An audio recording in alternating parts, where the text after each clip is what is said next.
Dare to Endure, Parallel World, Book 2. Written and narrated by Christine Kersey. Copyright 2013 by Christine Kersey. Chapter 1. I felt bruises forming on my upper arms as the enforcers squeezed my flesh and dragged me into the building. Maybe they were irritated that I had tried to escape and had nearly gotten away. Hansen, the one I'd kneed in the groin, squeezed particularly hard. Complaining wouldn't do any good. Plus, I didn't want them to get the satisfaction of knowing I was in pain, so I kept quiet. But that wasn't the only reason. My lip was swollen from when I'd been body slammed to the ground, and I knew my words would be unintelligible, which would make me the object of ridicule. My face ached where it had skidded across the ground. Even though I'd been on grass at the time, it had felt like crashing into concrete when Dimples had taken me down. I didn't know his real name and hoped I wouldn't be around long enough to find out. My plan had been, and still was, to get back to the tunnel that had brought me to this awful world. Picturing the hut where I'd spent the night when I'd run away, I desperately wished that when I turned around to go home, I'd kept going despite the darkness. Even though I'd been lost in the woods by then, it would have been far better for me to wander around in the snowstorm looking for my house than to end up in this insane world where it was illegal to be overweight. I still couldn't believe that I was a prisoner at a federally assisted thinning center, also known as a fat center. The name made it sound like they were just interested in helping me, but I'd never asked for their help, and I didn't want it. No, I'd been tasered into submission before being hauled out of my house. My crime? Being a few pounds overweight. Oh yeah, and I'd distributed cookies to my friends at school. You'd think the cookies were laced with drugs for how seriously this crime was being taken. And it was mostly thanks to Lori, my recent nemesis. It's true that I'd never been great at making friends, but in less than 2 weeks I'd met Lori and she had become my enemy, all over a boy I was certain I would never see again. But it was more than that. I had defied her and her attempts to bully me into submission. That's what she really hated. Holding back a sigh, I plodded down the hallway with an enforcer on either side of me. I felt sorry for myself, but more than that, I was scared. I didn't know what was going to happen next, and I didn't know how I was going to get out of there in time to make my way back to the tunnel that I fervently hoped would take me home. To my real home. The one where people could eat what they wanted, and if they were overweight, they could choose to stay that way or choose to lose weight. No one was dragged out of their home, locked up like a criminal, and forced to lose weight. We entered a small room where a woman sat behind a desk. "Can we leave her with you, Tammy?" Dimples asked. Tammy smiled at him. "Sure." She glanced at me, then back at Dimples. "What's with her face?" "She's a runner." She shook her head at me, then focused her attention back on Dimples. "You know what to do, then." The pair of enforcers led me to a chair near Tammy's desk and sat me down. Knowing it would be futile, I didn't resist. Hansen knelt and chained my right ankle to the chair, which was bolted to the floor. Then his eyes met mine, and he glared at me. I had a feeling that if the two of us had been alone, he would have enjoyed hitting me, hard. I hoped I wouldn't see him again after this. He stood. "Thanks, Tammy." She smiled at him. "See ya, hun." The enforcers left, and I looked at Tammy. Maybe she would be nice to me. That pathetic hope was immediately dashed when she frowned at me. "Name?" "Morgan." Overwhelmed by what was happening, not to mention my swollen mouth, I barely managed to utter the word. "Speak up." I cleared my throat and repeated my name. The woman typed on her keyboard. "Last name?" "Campbell." "Date of birth?" I told her and watched as she typed it in. She asked for my address and the name of my parents. Did that mean someone would notify Mom that I'd been taken? She stopped asking questions but kept typing, ignoring me. After a few minutes, I gathered the courage to speak. "What's going to happen to me?" She stopped typing and looked at me. Her forehead creased in annoyance that I had disturbed her. "Right now you need to sit there and be quiet. Someone will be here in a while to finish processing you." I felt so helpless and alone. "Can I call my mom?" She frowned. "No phone calls allowed." "I thought when someone was arrested they got to make one phone call." "Since when?" She seemed sincere in her question. Obviously, the rules in this world were different. "Never mind," I muttered. "I have work to do, so I'd appreciate it if you wouldn't interrupt me." Without waiting for me to respond, she focused back on her computer screen.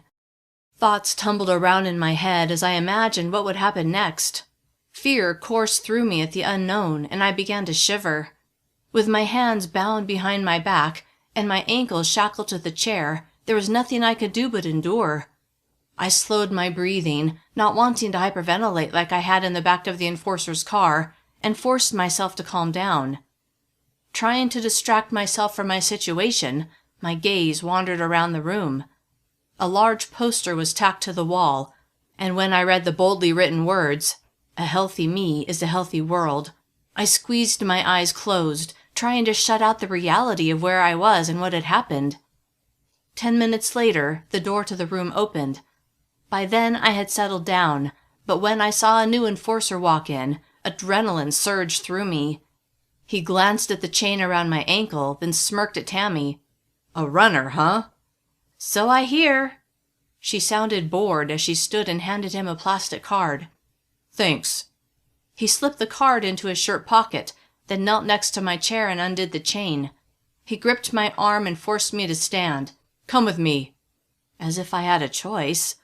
He led me through the door and back into the hall. We turned the corner and went into a room that looked like an exam room. He freed my wrists and I massaged them, enjoying the illusion of freedom. He pointed to a gown folded neatly on the examination table. "Put that on. The doctor will be here pretty soon." I glanced at the gown, then back at him. "I'll be outside." He left, and I heard a key turn in the lock. I was trapped. I frantically looked around the small room for some means of escape. There were no windows, and the only way out was through the door. There was nowhere for me to go. My eyes went to the gown. I had no intention of putting it on. Instead, I walked over to a cabinet, hoping there might be something I could use as a weapon. It was locked. So were all the drawers.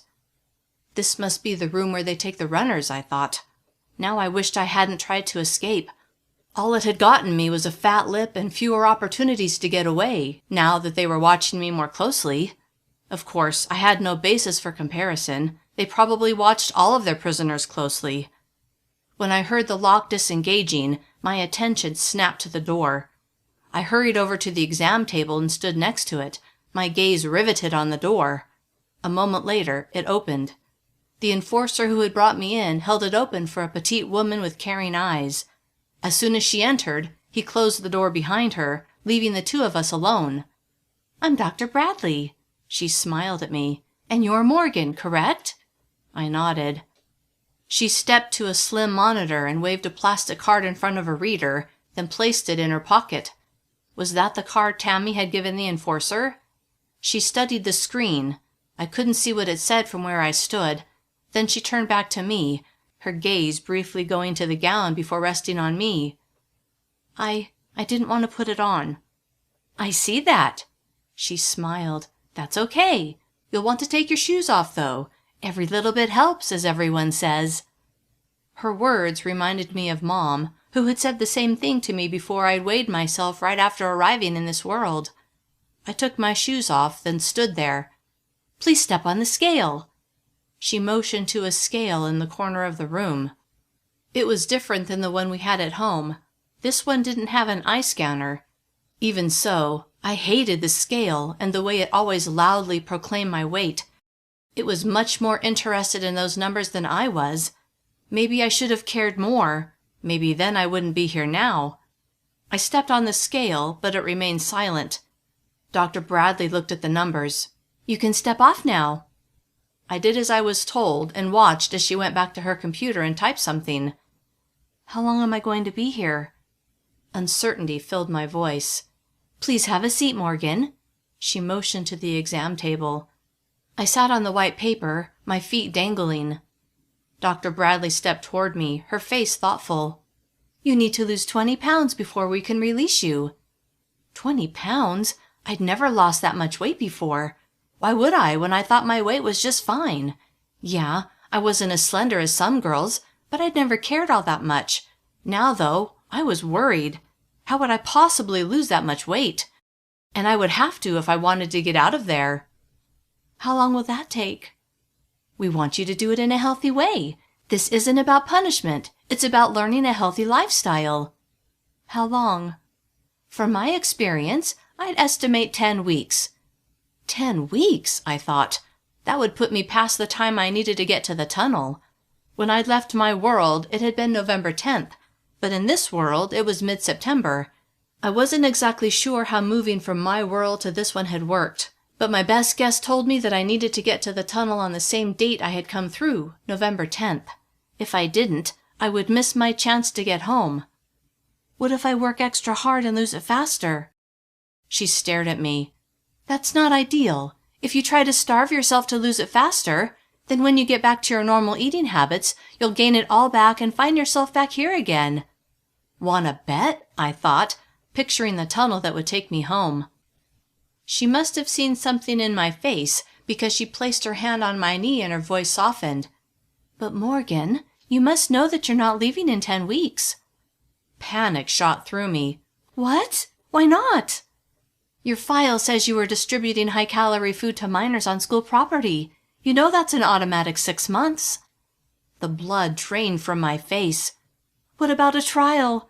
What about being innocent until proven guilty? She smiled with indulgence. Wouldn't that be nice? She paused as she looked at me. Now, let's take care of that lip. In a daze, I sat on the exam table as she cleaned the blood from my mouth and made sure I didn't need stitches before placing a cold pack against my lips. Hold that there, Morgan. I did as she asked, my mind jumping frantically from one thought to another. She turned away and got something out of a drawer, then gently grabbed the arm that wasn't holding the compress. I was so absorbed in my thoughts that I wasn't paying attention to what she was doing. Something sharp jabbed into my upper arm. Ouch! All done. She placed a Band-Aid over the spot on my arm where she'd poked me. What was that? Your chip. My what? Your chip. Everyone who stays here has to have one. What does it do? I asked with trepidation. Tracks your heart rate, measures your body fat, keeps track of your location. The first two didn't sound so bad, but the idea that they would be tracking me sent a ripple of alarm coursing through my body. How could I escape if they kept track of my every move? Let's check to see if it's working, shall we? She sounded happy and bright, like this was completely normal. She went to her computer and typed something, then clicked on the screen. Staring at the monitor, she nodded. All systems go. I rubbed my arm where she'd inserted the chip and felt a tiny bump. Was there a way I could remove the chip without them knowing? Chapter 2.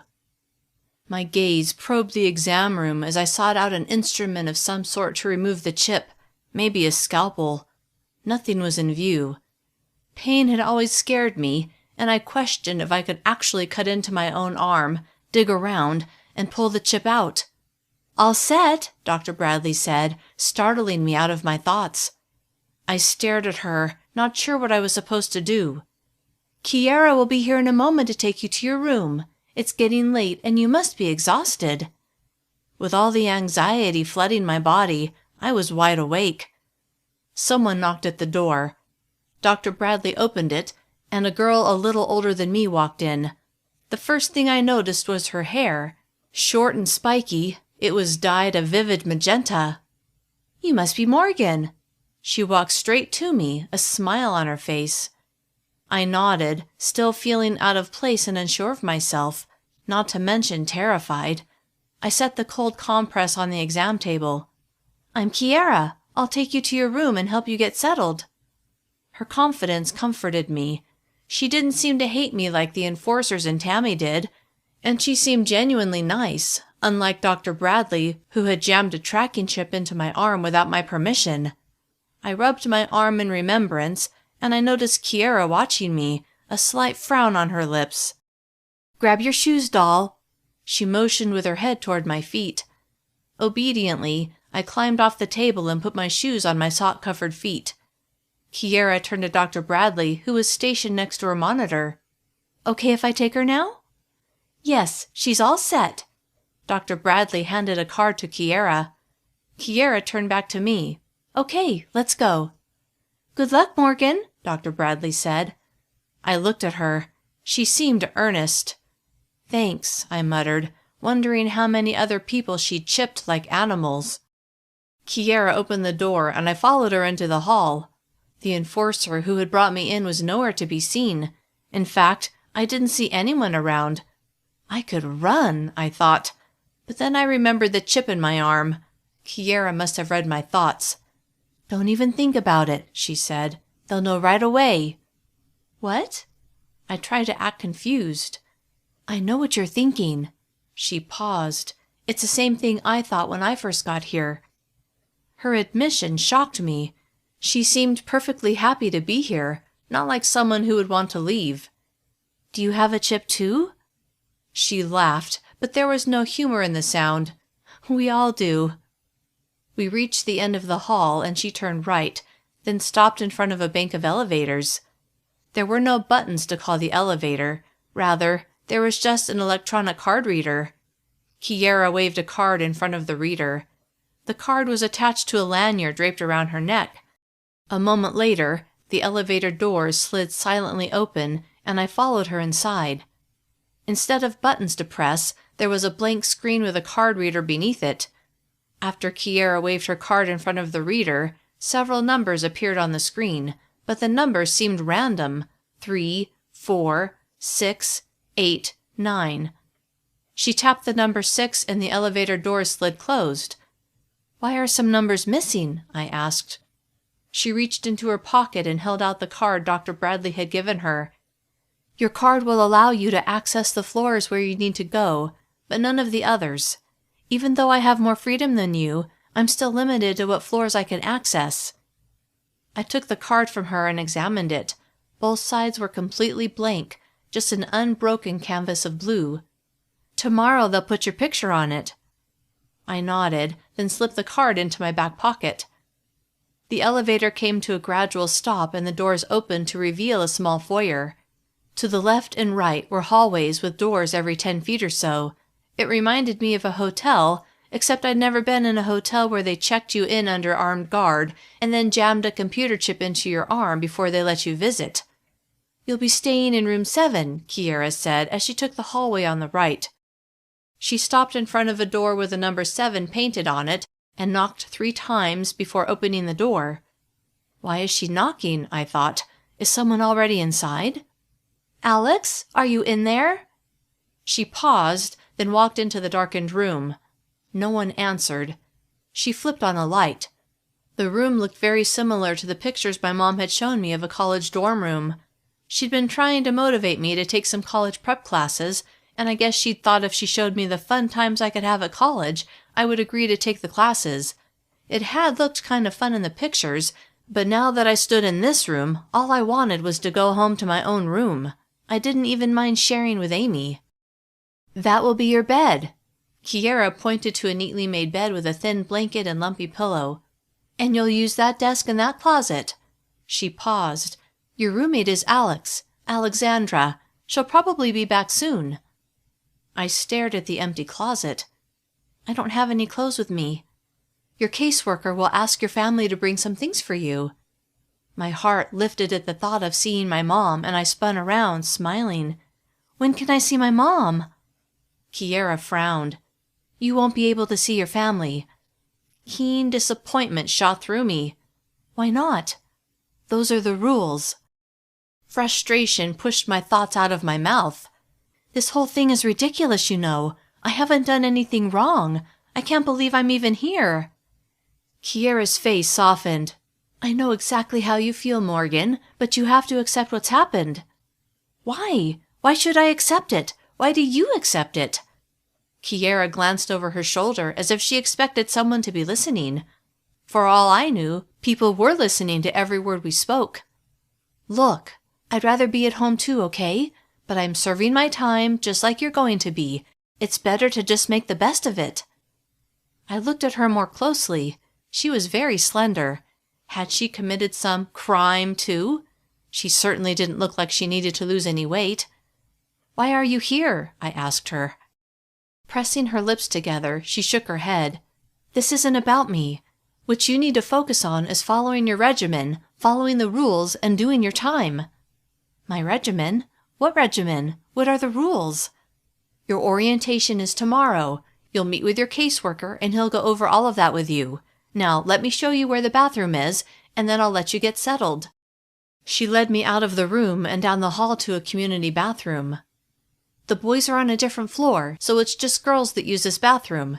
There are 3 other bathrooms like this on this floor, but this is the one you'll use." She opened a drawer and took out a small toiletry bag. She opened it to reveal a new toothbrush, toothpaste, deodorant, soap, comb, and shampoo. "This is complimentary, but if you need more, it will come out of your budget." "My budget?" She sighed. "Your caseworker will explain, but the short version is that you'll be assigned a work assignment, and some of the money you earn will cover the cost of supplies. In other words, these first supplies are free, but when you need more, you'll have to pay for them, so don't waste anything." "Okay," I murmured, feeling uncomfortable with all the rules I didn't yet know. I like to know what to expect, and right now I felt very much in the dark. "You can keep your personal items in here if you want," Kiera added, "but most people like to keep them in their room." She closed the toiletry bag and handed it to me. Then she opened a cupboard, which had 2 stacks of neatly folded thin white towels. She took one from the top of a stack and handed it to me. "After you shower, make sure to hang on to your towel. You only get a fresh one on Mondays." She paused. "Any questions?" I actually had a lot of questions, but I knew she wouldn't be able to answer them, so I shook my head. "Okay, let's go back to your room and see if Alex is there yet." This time when Kiera knocked, a voice called from inside, "Just a minute!" Then the door opened, and a girl about my age stood in the doorway. "Hi, Kiera." Her gaze flicked to me before settling back on Kiera. "Alex, this is your new roommate. Her name's Morgan." A smile briefly lifted the corners of her mouth. "Hi." She wore sweats and a tank top, and her face was flushed as if she'd just finished working out. "Hey," I replied. Kiera turned to me. "Stick with Alex, and someone will come and get you after breakfast so you can meet with your caseworker." She turned to Alex. "See ya." Then she walked down the hall toward the elevators. As I watched her go, panic swelled within me. I was just starting to get used to Kiera and her funky hair and confident manner. Now she was leaving me with a complete stranger who would be sharing my living space. Chapter 3. "Are you coming in or what?" Alex stood in the doorway watching me watch Kiera disappear down the hall. I turned toward her. "Yeah." She held the door open and I walked in, my toiletry bag and towel in my hands. I set them on a shelf in my closet and frowned at the pathetic emptiness of the space. I hoped Mom would be able to bring some of my things soon. I wondered if there was any way for me to see her. "Let's get one thing straight right away," Alex said. I spun around to look at my new roommate, surprised at the hostility in her voice. "I'm set to leave this hellhole in 3 weeks, and I don't want anything to screw that up." My gaze traveled up and down her body. She looked like she was in great shape. I wondered what she'd look like when she'd first arrived. "Yes, I know I look good now." She'd obviously noticed me looking at her. "I just reached my goal weight, and once I've maintained that weight for 3 weeks, I'm out of here."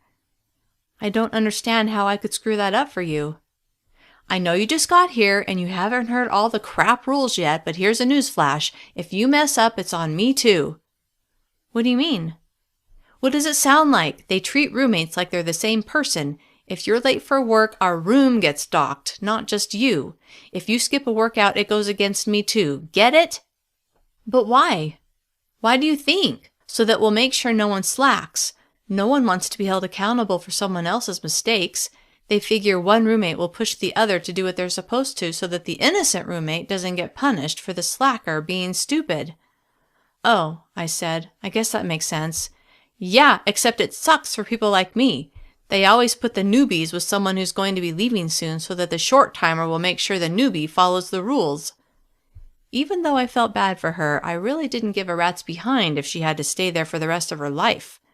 The only thing I cared about was getting out of there and getting back to the tunnel, and then if all went as hoped, back to my real life.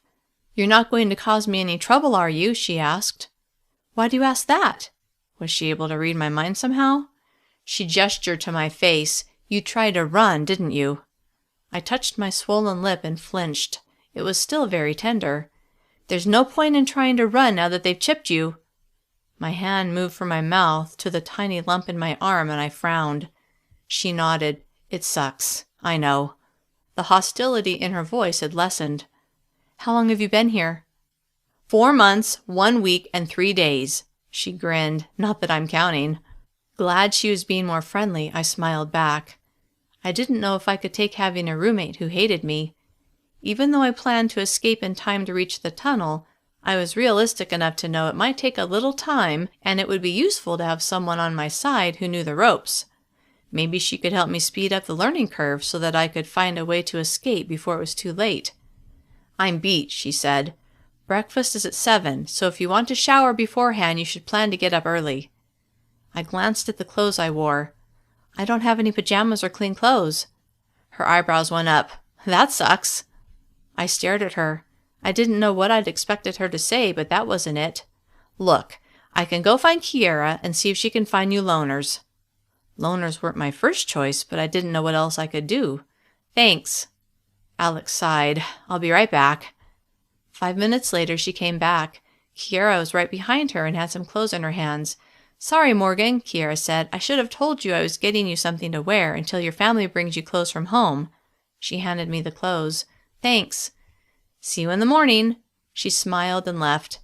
"I'm going to get ready for bed," Alex said. "I suggest you do the same." A short time later, Alex and I were in our beds. After changing into a clean pair of pajamas and freshening up, I felt a little better. "What time do you get up?" I asked. 5:30. I like to beat the rush to the showers." Oh, I hated getting up early. She told me good night, clearly not interested in any conversation.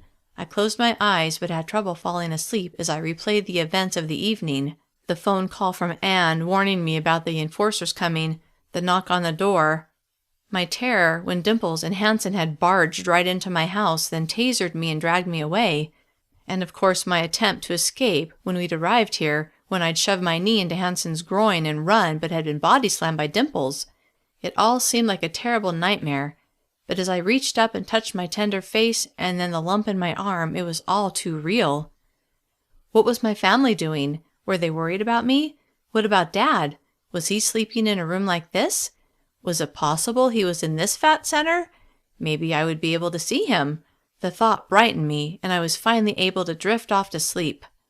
The next morning, I woke to the sound of Alex blow-drying her hair. "What time is it?" I asked over the sound of the hairdryer. 6:20. You should get up soon. We don't want to be late for breakfast." I lay in bed a few more minutes, calculating how long it would take me to get ready, then decided I didn't want to cut it too close on my first day. The last thing I needed was to anger Alex by making us late for breakfast. Sighing, I threw back the blankets and forced myself to get up. I trudged over to the closet and dug through the clothes Kiera had given me. I found a package of new underwear and pulled out a pair, glad at least those weren't loaners. I shook my head at the ridiculousness of this whole situation as I grabbed a clean shirt, a pair of sweats, and my toiletry bag and towel. As soon as I opened the door to the hallway, I saw several girls hurrying toward the bathroom. I followed them down the hall and into the large space and stopped at the back of the line. There were 2 girls ahead of me, waiting to use the row of 4 shower stalls. As I waited, I wondered how many girls were on our floor. 5 minutes later, I was at the front of the line and no one was behind me. A few minutes after that, one of the shower stalls opened and a girl walked out. Glad it was my turn, I took 1 step toward it but stopped when a hand grabbed my shoulder. I turned to see who was holding me back and saw 2 girls glaring at me. "New girl goes last," the girl gripping my shoulder said. My gaze went from her face to the face of the girl next to her. Both looked mean, and both were bigger than me. "Fine," I muttered as I got in line behind them.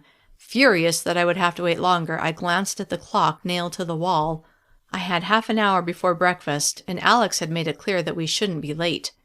I watched as shower stalls opened, and both girls in front of me were able to take their turn. 5 minutes later, I was able to take my turn. My face ached as I gently washed it. and as I ran my tongue over my lip, I felt the swelling there. A short time later, I dried off with a towel, which was rough and scratchy, then dressed and hurried back to my room. "About time," Alex said, frowning. There was a line. I wasn't about to tell her that a couple of girls had bullied me, pushing me behind schedule. I wondered how long I'd be thought of as the new girl. "Let's get going," Alex said. "But I haven't done my hair." I hung the towel on a hook in the closet, then set my pajamas and toiletry bag on the shelf. "What exactly were you planning on doing with it?" Drying it." Anger at being bossed around filled my voice. "Using?" Alex asked. My anger deflated as I realized I had nothing but a comb, compliments of my toiletry bag. "Could I use your hairdryer?" Alex sighed. "I'd let you if there was more time, but we need to get going." I turned my back to her and rolled my eyes, then pulled the comb out of my bag. "Can I at least comb my hair?" "If you hurry." The comb caught on the tangles, but I worked it through.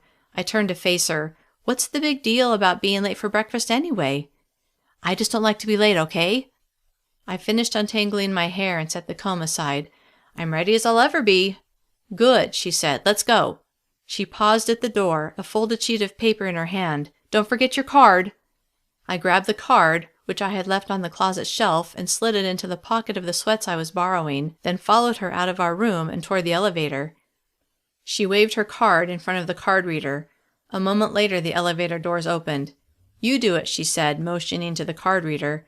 I pulled the card out of my pocket and waved it in front of the reader inside the elevator. The number 4 appeared on the touchscreen, and since there was no other option, I tapped it, and the elevator doors slid shut. The elevator moved downward, and a moment later the doors opened to reveal a large cafeteria. Chapter 4. This cafeteria reminded me of the one at school, except for the machine where everyone seemed to be stopping and waving their cards, as well as depositing sheets of paper before picking up a tray and sliding it along the rail in front of the counter. Workers behind the counter consulted a computer monitor before handing food-filled plates or bowls to each person, pushing their trays along. Another thing that was different from school was the variety of sizes of the people. This was the first time since I'd been in this world that I'd seen people who were a size other than skinny. Somehow it made me feel more at home. One thing that was the same as school was the age of the people in line. They all looked like they were high school age. I wondered if they had different facilities for different age groups. If that was the case, then Dad wouldn't be here. Disappointment washed over me as any hope that I might see him was swept away. Alex gently pushed me out of the elevator and toward the line of people who were waving their cards in front of the machine. As we approached, I turned to her. "What does that machine do?" "Everyone has a list of foods they're allowed to eat," she said. "Your card will tell the workers what you can have." "Oh." I glanced at the workers. "How can they keep track of who is who?" "Your picture will be on their monitor." "But they haven't taken my picture yet." She sighed as we stepped closer to the machine. "Then you'll be the one without a picture." I didn't answer. Alex pointed to the machine. "Go ahead." I waved my card in front of the reader and the machine beeped. She did the same, then slid her folded sheet of paper into a slot. "What's that?" I asked. "My food journal. You have to turn it in each morning." "Oh." I shuffled along, and when I got to the stack of green trays, I grabbed one, along with a package containing a napkin and some sort of plastic utensil, and glided the tray along the rails like everyone else was doing. A woman pushed a bowl of oatmeal toward me, and I set it on my tray. I hated oatmeal, and this looked especially unappetizing. A big lump of tan mush with no brown sugar mixed in, and I highly doubted they had brown sugar available. Another woman pushed a bowl of fruit toward me. I wasn't sure if it was fresh or canned, but at least it would be edible. She also handed me one power bar. I set the bowl of fruit and the power bar next to the oatmeal on my tray and trudged down the line. I would have preferred a plate of bacon and eggs and a large mug of hot cocoa with a large dollop of whipped cream on top. The thought made my mouth water. As we reached the end of the counter, I saw bottles of skim milk and sugar-free juices nestled in a tray of ice. Frowning, I took some sugar-free orange juice and set it on my tray. "Follow me," Alex said as she stepped away from the counter and wound her way through the tables. At least it wasn't like my first day at a new school where I didn't know anyone. I had Alex to keep me company. We approached a round table with 6 chairs. Half of them were filled with teenagers who looked to be my age. The other 3 were empty. Alex slid into a chair next to a boy with short black hair and piercing gray-green eyes. I noticed his eyes because they were locked on me as I set my tray down and sat in the chair next to Alex. "Who are you?" he asked. The abruptness of his question startled me, and for a moment I couldn't find my voice. "She's my new roomie," Alex supplied, much to my relief. "Morgan." He grinned at me. "Tried running, huh?" My face flamed red as I realized that thanks to my swollen lip and bruised face, every single person in this room would know I tried to run. And failed, obviously, since I was here. I concentrated on opening the plastic packaging that held my napkin and utensil, but I could feel the eyes of everyone at the table lasered in on me. "Don't be embarrassed, Morgan," the boy said. "It's not like you're the only one who's tried to escape this place." I looked up suddenly. "Did you?" He laughed and looked at Alex. "She speaks." Then he turned back to me, all traces of humor gone. "All the time." "Stop it, Billy," Alex said. "You're going to give her the wrong idea." Alex glanced at me, then took a bite of her poached egg. I dug the utensil out of the package and frowned. A spork. I guess it didn't matter what universe you were in, the spork was a staple. Ignoring the oatmeal, I stabbed a piece of sliced peach, but the spork didn't pierce it very far, and I wasn't able to pick it up. "You might have to use your hands," Billy said with a grin. I ignored him and instead opened the juice and took a sip. It wasn't too bad. My stomach rumbled, and I decided to try the oatmeal. Scooping up a small bite, I placed it in my mouth. It didn't taste bad, but that was because it had no flavor at all. I had a few more bites, but the texture was like glue. "Next time you should get the milk," Billy said. "Then you can mix it with the oatmeal. That really helps to get it down." "Thanks," I muttered. I glanced at the food on the plates of the other kids at my table and saw that no one else had such drab food as me. I looked at one of the girls. "How did you manage to get an omelet?" My mouth watered as I looked at it. "Don't get too excited," she said. "It's an egg white omelet." "It looks better than this." I pointed to the tan mush in my bowl. "When you're new," she said, "that's what you get until they determine what you're allowed to eat." I nodded. "What did you say your name was?" "Cassidy." She smiled. "How long have you been here?" 6 weeks. "When do you get to leave?" "Hopefully in 2 more months." 2 months? How could she sound so casual about it, like it was perfectly normal? My gaze shifted to Billy. He didn't look fat at all. In fact, he looked underweight. "What about you?" "What about me?" Alex smirked. "Billy's not going anywhere." She looked over at him. "At least not for a while." I wondered what that meant, but after seeing the way his lips flattened like it was a subject he didn't want discussed, I decided it would be best to ask Alex later. I attempted to eat my fruit with a spork again. This time I managed to get a piece of banana. Once that was gone, and I failed again with a peach, my hunger got the better of me, and I picked up the fruit with my fingers and ate it that way. I glanced in Billy's direction, somehow knowing he would be watching me. Sure enough, he watched my struggles with undisguised humor. I ignored him and finished my fruit, then ate my power bar. A few minutes later, Kiera came to our table. Everyone seemed to know her. "I'm actually here to get Morgan," she said to the group. Then she looked at me. "It's time to meet with your caseworker." Chapter 5. As I followed her out of the cafeteria, I scraped my hands through my hair. I didn't know why I was so nervous to meet him, but I was. I'd never had a caseworker before. It almost felt like he was my parole officer or something. After all, I had committed a crime. "How are things going?" Kiera asked as we waited for the elevator. "Okay, I guess." I paused. "Have you talked to my mom yet? Is she coming?" "You'll have to talk to your caseworker about that." Softly sighing, I didn't reply. We stepped into the elevator and she waved her card in front of the reader, then pressed the button for the second floor. A moment later we exited, and I followed her into a reception area. "Morgan Campbell," she said to a muscular man sitting behind a desk. His uniform marked him as an enforcer, and seeing him made my face throb painfully. Memories of being tackled by another enforcer fresh in my mind. "I'll take it from here," he said to Kiera. She turned to me. "I'll see you later, Morgan." "You're leaving?" Panicked at being left alone with an enforcer, one who could be friends with Hanson and Dimples, I almost begged Kiera to stay, but kept my dignity. "I have other things I need to do," she said. "You'll be fine." I doubted that, but there was nothing I could do about it. I watched her leave, then turned to the enforcer, who stared at me. "I need to take your picture for your card." He held out his hand. I gave him my card, my hand shaking. He took the card without comment and stuck it in a slot on the camera. "Stand over there." He pointed to a large X painted on the floor. I stood where directed, but couldn't bring myself to smile. He pressed a button on the camera. A moment later, the camera beeped, and he pulled the card out and handed it to me. It was the worst picture I had ever had taken. Besides the fact that I wasn't smiling, my lip was swollen and half my face was puffy. Oh well, at least it wouldn't be going in a yearbook. I shoved the card in the pocket of my sweats. "Have a seat. Mr. Madsen will be with you shortly." I sat on one of the chairs and saw a stack of magazines piled on the table next to me. I dug through them, but nothing looked interesting. They were either exercise magazines or magazines about eating healthy. Instead, I leaned my head back and stared at the ceiling, pretending the enforcer wasn't sitting 5 feet away from me. "You must be Morgan." Jerking my head up, I saw a thin man with a balding head approaching. He didn't look like he was much taller than me. "I'm Mr. Madsen." He stopped next to my chair. "Welcome to Camp Willowmoss." Camp Willowmoss? He said it like it was a summer camp of some kind, like people came here by choice. "Let's go talk in my office."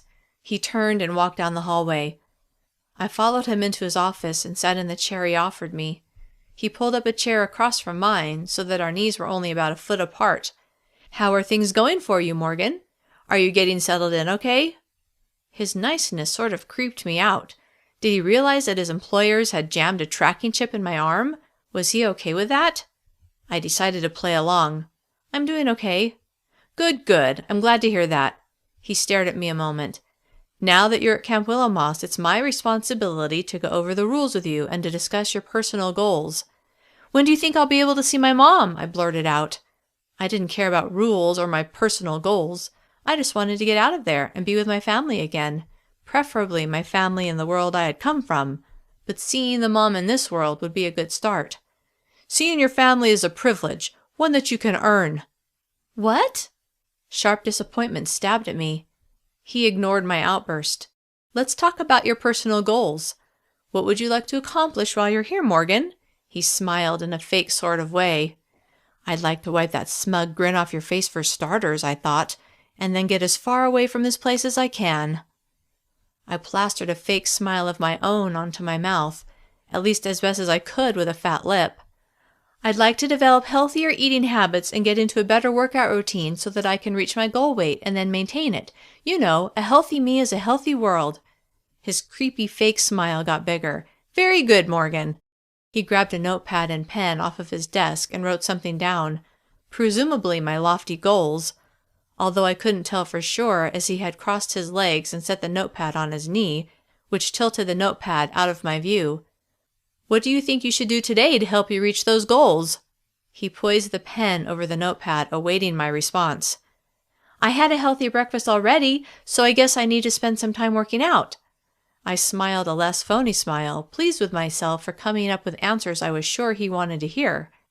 "That's right." He wrote something down. "How much time do you plan to spend on exercising each day?" "I don't know, I guess about an hour?" He nodded. "Close. We require 2 hours per day." 2 hours? Was he serious? I could see by his face that he was. "How much weight am I supposed to lose anyway?" "How much weight do you think you should lose, Morgan?" I didn't like the way he kept saying my name, like he actually knew me. Pushing aside the irritation, I thought about how much weight Dr. Bradley had said I needed to lose. Her number seemed high to me, so I made up my own. "I guess about 10 pounds?" His eyebrows went up, but he didn't say anything, so I figured he knew what Dr. Bradley had said. 20 pounds? I corrected. A smile slowly curved the corners of his mouth. "Yes, at least." At least? I'd never been one to diet and exercise. This was going to be hard, unless I could escape sooner rather than later. He sat silently, apparently waiting for me to say something. "Okay, right," I said. 20 pounds. He nodded and wrote on his notepad, then looked back at me. "Now let's discuss the rules." Here we go. He grabbed a sheet of paper from the top of his desk. "I'll give this to you when you leave so you can remember them, but let's go over the rules together." "Okay." How bad could they be? "First, You're allowed to write letters to your family, but there are no phone calls and no visitors. But you said I could earn a visit.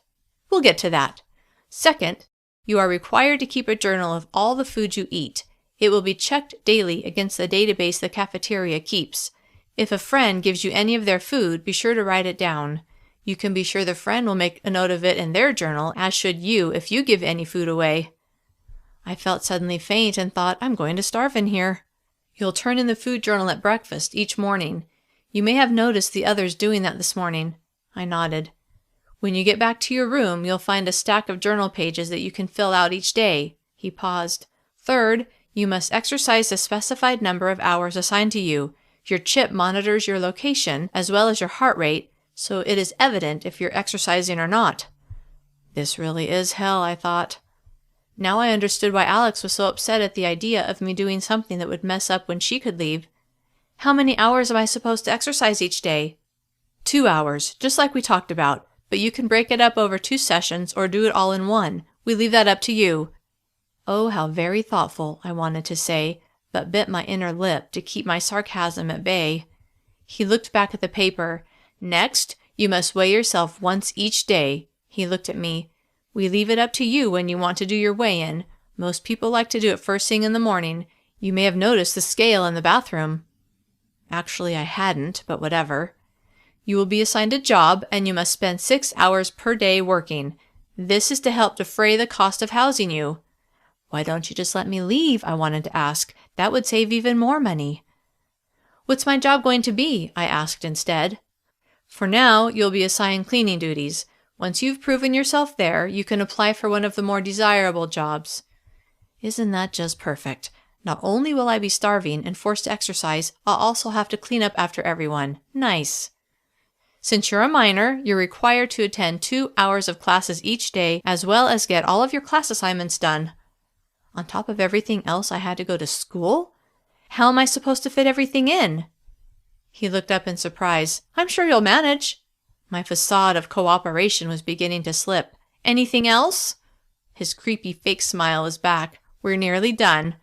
He looked at the paper in his hands. Absolutely no romantic relationships allowed.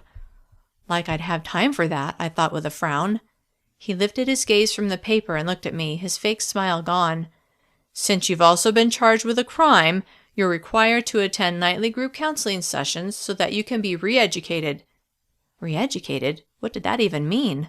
And finally, Morgan, your whereabouts will be monitored at all times, so make sure you're always where you're supposed to be. He held out the paper, and I reluctantly took it. Glancing at the long list of rules, I scowled, then folded the sheet of paper and put it in my pocket. You said we'd talk about how I could get to see my family? I didn't have to fake the pitiful expression on my face. I really was desperate to see my mom. He smiled slightly. Yes, well, after 2 weeks, if you've followed all the rules, we'll make an appointment for you to see your family. 2 weeks? I hadn't meant that to sound like I was whining, but I knew that's how it came out. I mean, is there any way I can arrange to see them sooner? Can I just see my mom? His lips pressed together and he shook his head. That is the rule. Do you think you'll be able to earn the privilege of seeing your family? To think I'd been so anxious to run away from them that I'd ended up here. Now I was desperate to see them. How was that for irony? I sighed and nodded. Yes. Good. He set his notepad and pen on his desk, then turned back to me. Give me a minute to check on some things, and then someone will come and get you and help you get started on your job. He went around to the front of his desk and sat in front of his computer. I couldn't see what he was doing, so I sat in my chair and felt sorry for myself. After several minutes of typing and clicking, he turned his attention back to me. I'm printing out your schedule so that you'll know where to be at what time. The printer spit out a sheet of paper, and he handed it to me, then sat in the chair near me. I read over the schedule I was expected to follow. Daily schedule for Morgan Campbell, it said. 7 to 7:30, breakfast. 7:30 to 11, work assignment. 11 to 12, exercise or work on homework. 12 to 12:30, lunch. 12:30 to 3, work assignment. 3 to 5, classes. 5 to 5:30, dinner. 5:30 to 8, exercise or work on homework. 8 to 9, meet with counseling group. 9 to 10, exercise or work on homework. 10, lights out.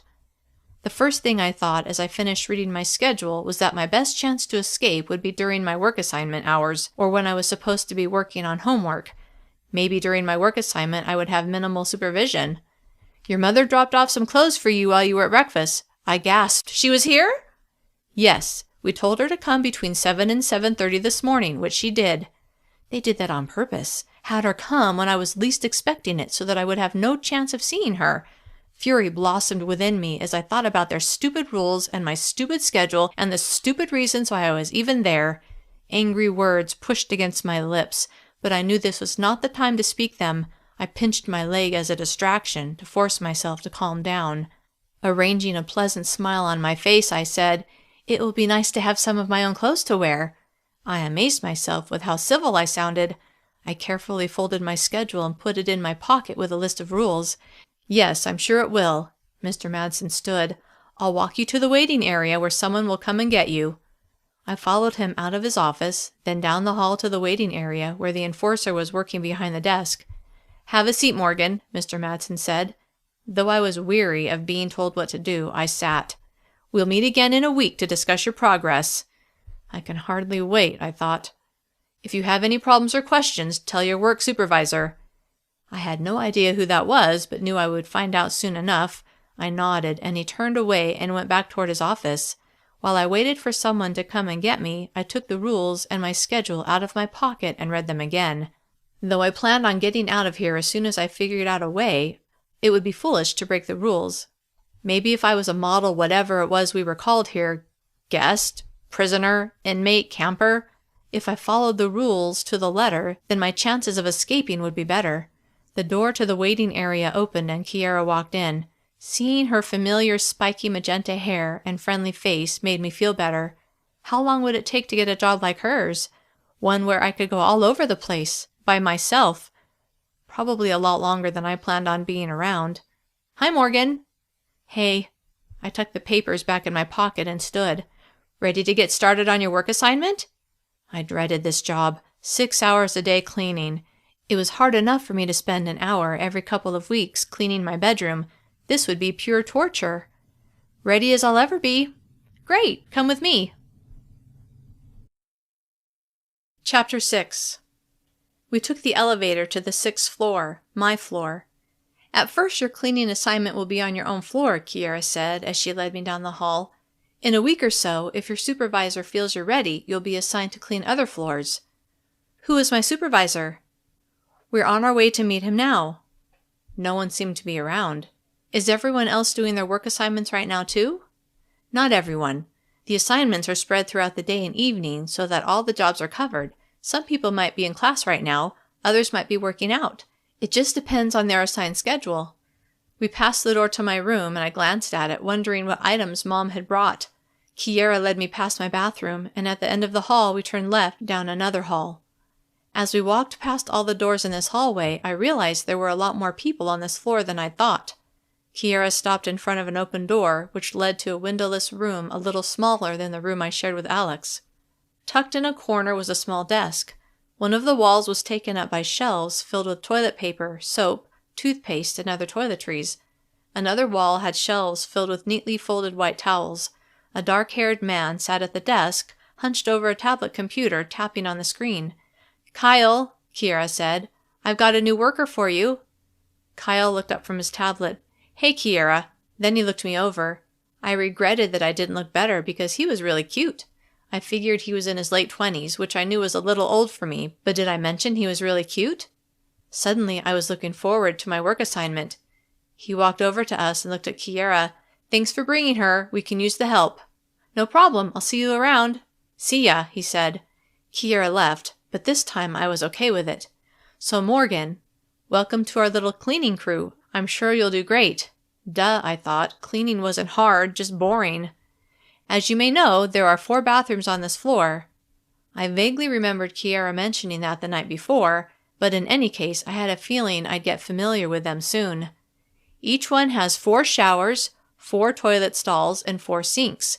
You'll be responsible to clean all of them." "That's 16 toilets, showers, and sinks." "She can do math," he said to the ceiling.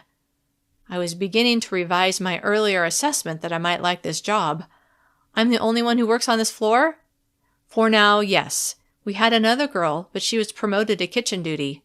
Kitchen duty was a promotion? This was really going to suck. Don't worry. Chances are that we'll have someone new come in this week. Then you'll have help. Of course someone new would be coming. They probably hauled in new campers all the time. I'm responsible for all 4 floors of residence, Kyle continued, so you'll be on your own more or less. I will be checking up on you, though. What if I have a question and I can't find you? Look, he said, this job isn't rocket science. If you have a question, save it for when you see me and ask it then. In the meantime, scrub. It's not that hard. His condescending attitude rubbed me the wrong way. He was treating me like I was a lowlife, like I didn't deserve to be treated with respect. Then I remembered that even though they tried to pretty up the name of this place by calling it Camp Willowmoss, in reality I was a prisoner here, a criminal, at least in their eyes. I had no rights and apparently no expectation of being treated with respect. He must have taken my silence to be agreement because he turned away from me and picked up a sheet of paper from the desk. Here are the items you are expected to complete. I took the paper he held out but didn't read it. I would have plenty of time to get acquainted with it. All the supplies you need are in this room. Follow the instructions on the paper and you'll do fine. Okay, I managed to say, although what I really wanted to do was wad up the paper and throw it at him. I understand you'll be working from 7:30 to 11 each morning and then from 12:30 to 3 each afternoon. If you say so. That's what your schedule says, Morgan. You might want to get familiar with it. The schedule doesn't say which days I have off. He laughed. Why would you think you get a day off? The work needs to be done every day. You're only working 6 hours a day. I was growing to hate Kyle more and more as each second passed. Then I realized he didn't make the rules, but he didn't have to enjoy them so much. You're already behind for today, so you'd better get started. If I'm not here in the supply room, your card will allow you to come in to get what you need.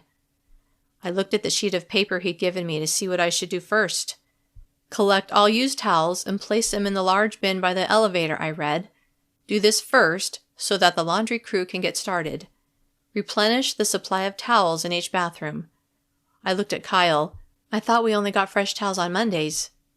It's a rotating schedule, so you might be Mondays, but the other bathrooms are other days of the week. He paused. Since you weren't here yet, I already collected the towels for today. I nodded and continued reading. Clean all mirrors. Wipe down the countertops. Disinfect the sinks.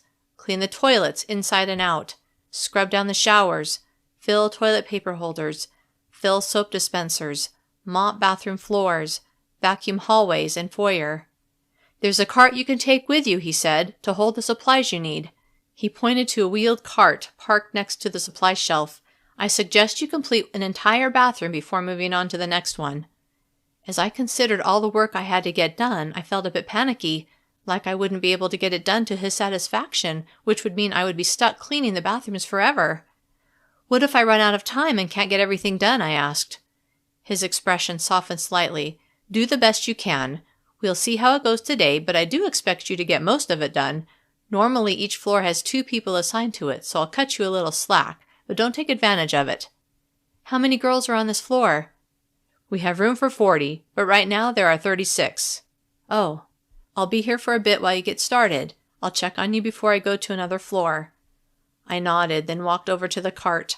It seemed to be fully stocked, so I wheeled it out and headed down the hall to the nearest bathroom. As I worked, I wondered if there was any way I could take advantage of the fact that I would be on my own most of the time. Once Kyle left, I'd have to check out the supply room and see if there was something I could use to help me escape. I had nearly finished the first bathroom and was deep in thought as I scrubbed one of the shower stalls when Kyle walked in, startling me. It's looking good in here. Nice job. His praise lifted my spirits, even though what I was doing was difficult to mess up. Make sure to keep an eye on the clock. He motioned with his head toward the clock on the wall. At 11, you're supposed to work on homework or go do a workout. It's up to you. I don't even know where I'm supposed to go to work out. Not that I wanted to. My arm muscles were already sore from cleaning. Wasn't that enough of a workout? The gym's on the 3rd floor. Everything you need is there. Okay. I'll see you after lunch. The mention of lunch made me realize how hungry I was. Breakfast hadn't really filled me, and all of this scrubbing wasn't helping. I watched him leave and wondered if they'd let you have snacks here. I doubted it. Sighing, I got back to work and tried to ignore the gnawing in my stomach. Chapter 7. When 11 o'clock finally rolled around, I wheeled the cart to the supply room. The door was locked, and I had to use my key card to get in. Once inside, I glanced around and noticed a security camera in the ceiling. It would be difficult to search knowing that someone could be watching me. Pretending to replenish my supply of toilet paper, I checked the other shelves to see what I could find. There was nothing that would be helpful in an escape. I glanced at Kyle's desk. There was no computer, and he had taken his tablet with him. There was no way to communicate with the outside world. The outside world! I remembered that Mom had brought some things for me. I left the supply room and hurried to my room. Using my card, I unlocked the door and went inside. Piled on my bed were the items Mom had brought. I scooped them up, then pressed them to my face, breathing in the smells of home. As I thought about home and how much I missed it, my heart ached and tears filled my eyes. I went through each item, looking to see if Mom had put anything in there for me, but there was nothing but the clothes and a pair of sneakers. I figured she didn't have time to do any more than gather my things and drop them off. Plus, I was certain the people at Camp Willowmoss inspected any items families brought for the campers. After folding each item, I placed them on the shelves in the closet, happy to have my own clothes to wear. Suddenly, I felt the need to write Mom a letter. I didn't have any paper of my own, so I went to Alex's desk and stood in front of it. I didn't really feel comfortable digging through her things, but what else could I do? I found notebook paper and a pencil in the first drawer I looked in. Taking them with me to my bed, I set the paper on my leg and began writing. Dear Mom, I'm so sorry for running away. After everything that's happened, I realize now how much you guys mean to me. I miss you so much, and I want to be home with you guys so bad. I just need help in figuring out how to get out of here. If there's anything you can do to help me, I'm begging you to do it. Love, Morgan. I reread what I had written and frowned. This letter was meant for my mom in the other world, not for my mom here. I hadn't run away from home in this world. I had just made a few mistakes that I hadn't even known were mistakes until I got dragged off to Camp Willowmoss. I tore the paper into tiny pieces, put the pencil back in Alex's drawer, then went to the bathroom and flushed the letter down the toilet. It took 3 flushes before it all went down. Back in my room, I lay on my bed and closed my eyes, trying to rest a bit before lunch and work. I woke up abruptly and looked at the clock on Alex's dresser. It was 5 minutes past 12. I was late for lunch. I hurried to the elevator and waved my card in front of the reader and waited for the elevator to arrive. 5 minutes later, I was sliding my tray along the rails, wondering what I was allowed to eat. Famished after scrubbing bathrooms for hours that morning, I really hoped it would be something filling. I still had 2.5 hours of work to do after lunch, and I needed something to give me energy. When the lady behind the counter handed me my food, I was sharply disappointed. A slab of liver, brown rice, canned vegetables, and another power bar. I wondered if the power bars were served with every meal. At the end of the row, I chose a container of skim milk, then turned toward the room, searching for Alex. "Over here, Morgan," Alex called out, waving to me from the table where we'd had breakfast. Relieved to have someone to eat with, I wound my way through the tables. When I reached her, I saw the same group of people who had been there that morning. There was an empty seat next to Billy. "Looks like you survived your first morning," he said as he reached over to the chair next to him and pulled it out for me. I set my tray on the table and sat down. "Barely. I don't think my back has ever been so sore." "We've all been there," Alex said with a smile. "What do you guys do for your work assignments?" I asked. "I work in the laundry," one of the girls who had been there that morning said. I remembered her name was Cassidy. "I was promoted to kitchen duty a couple of weeks ago," the other girl said. "I got to help prepare that lovely meal you're eating now." She paused. "I'm Piper, by the way." "I'm Morgan." I paused as I opened the utensil package and found a plastic knife and fork. "What's your job, Alex?" "I work in the gym. I have to make sure there are clean towels available, stuff like that." I imagined doing that job and hated my job even more. "What about you, Billy?" "I work outside, pull weeds, crap like that." "Oh, that seemed like a good job for someone like me, someone who wanted a way to escape. How did you get that job?" "Why? Do you think it would be better than scrubbing toilets?" "I've always liked working in the yard," I lied. In all reality, I hated pulling weeds. It made my back ache and my hands get dirty. But if it would help me get out of this place, it would be worth it. "Huh. Well, you can request a job, But there's no guarantee you'll get it, especially if someone who's been here longer is already waiting. That figured. How do I request it? You can talk to your supervisor and see if he'll put in the request for you.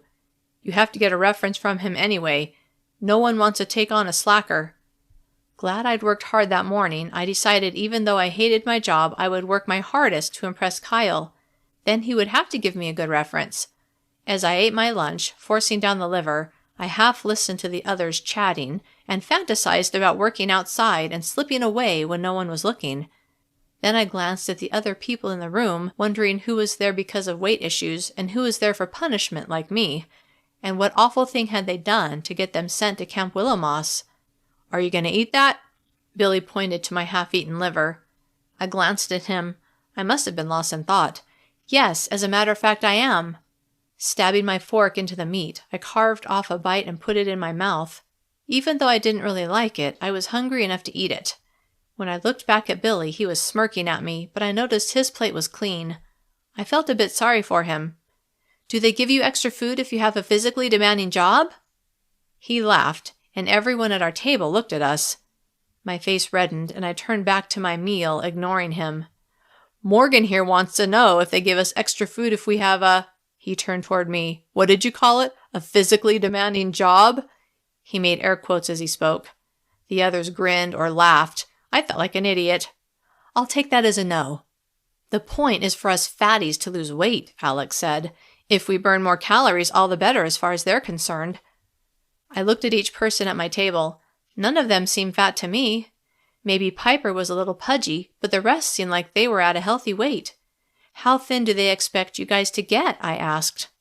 What do you mean, you guys? Billy said. You're here just like us. You have to lose weight too. I looked at Billy and thought, I'm not like you guys. This is your world, not mine. As soon as I can figure a way out of here, I'm gone. But what I said was, that's what I meant. How thin do they expect us to get? What do you mean? Billy said. Don't you know your own goal weight? I thought about my conversation with Mr. Madsen that morning. He told me I needed to lose at least 20 pounds. Of course. There you go then. What about you? I asked him. What about me? No offense, but you look like you've gone a little past your goal weight. Alex giggled next to me. What's so funny? I asked, turning toward her. Sorry, she said. It's just that Billy never needed to lose weight to begin with. What do you mean? I looked at Billy. Then why are you here? Enough of this. He stood, obviously not interested in sharing his secrets. I have to get back to work. I watched him walk away, then turned back to the others. What's his story? Alex shook her head. It's his to tell. I must have looked disappointed because she leaned close to me and whispered, You wouldn't want everyone to know what you did, would you? But I didn't do anything, I wanted to scream. Instead, I pressed my lips together and shook my head, deciding it wouldn't do any good to argue. I unwrapped the power bar and ate it, remembering the claims I'd read on the packaging at home that it contained an appetite suppressant. I hoped it was true because I knew by dinner I would be starving.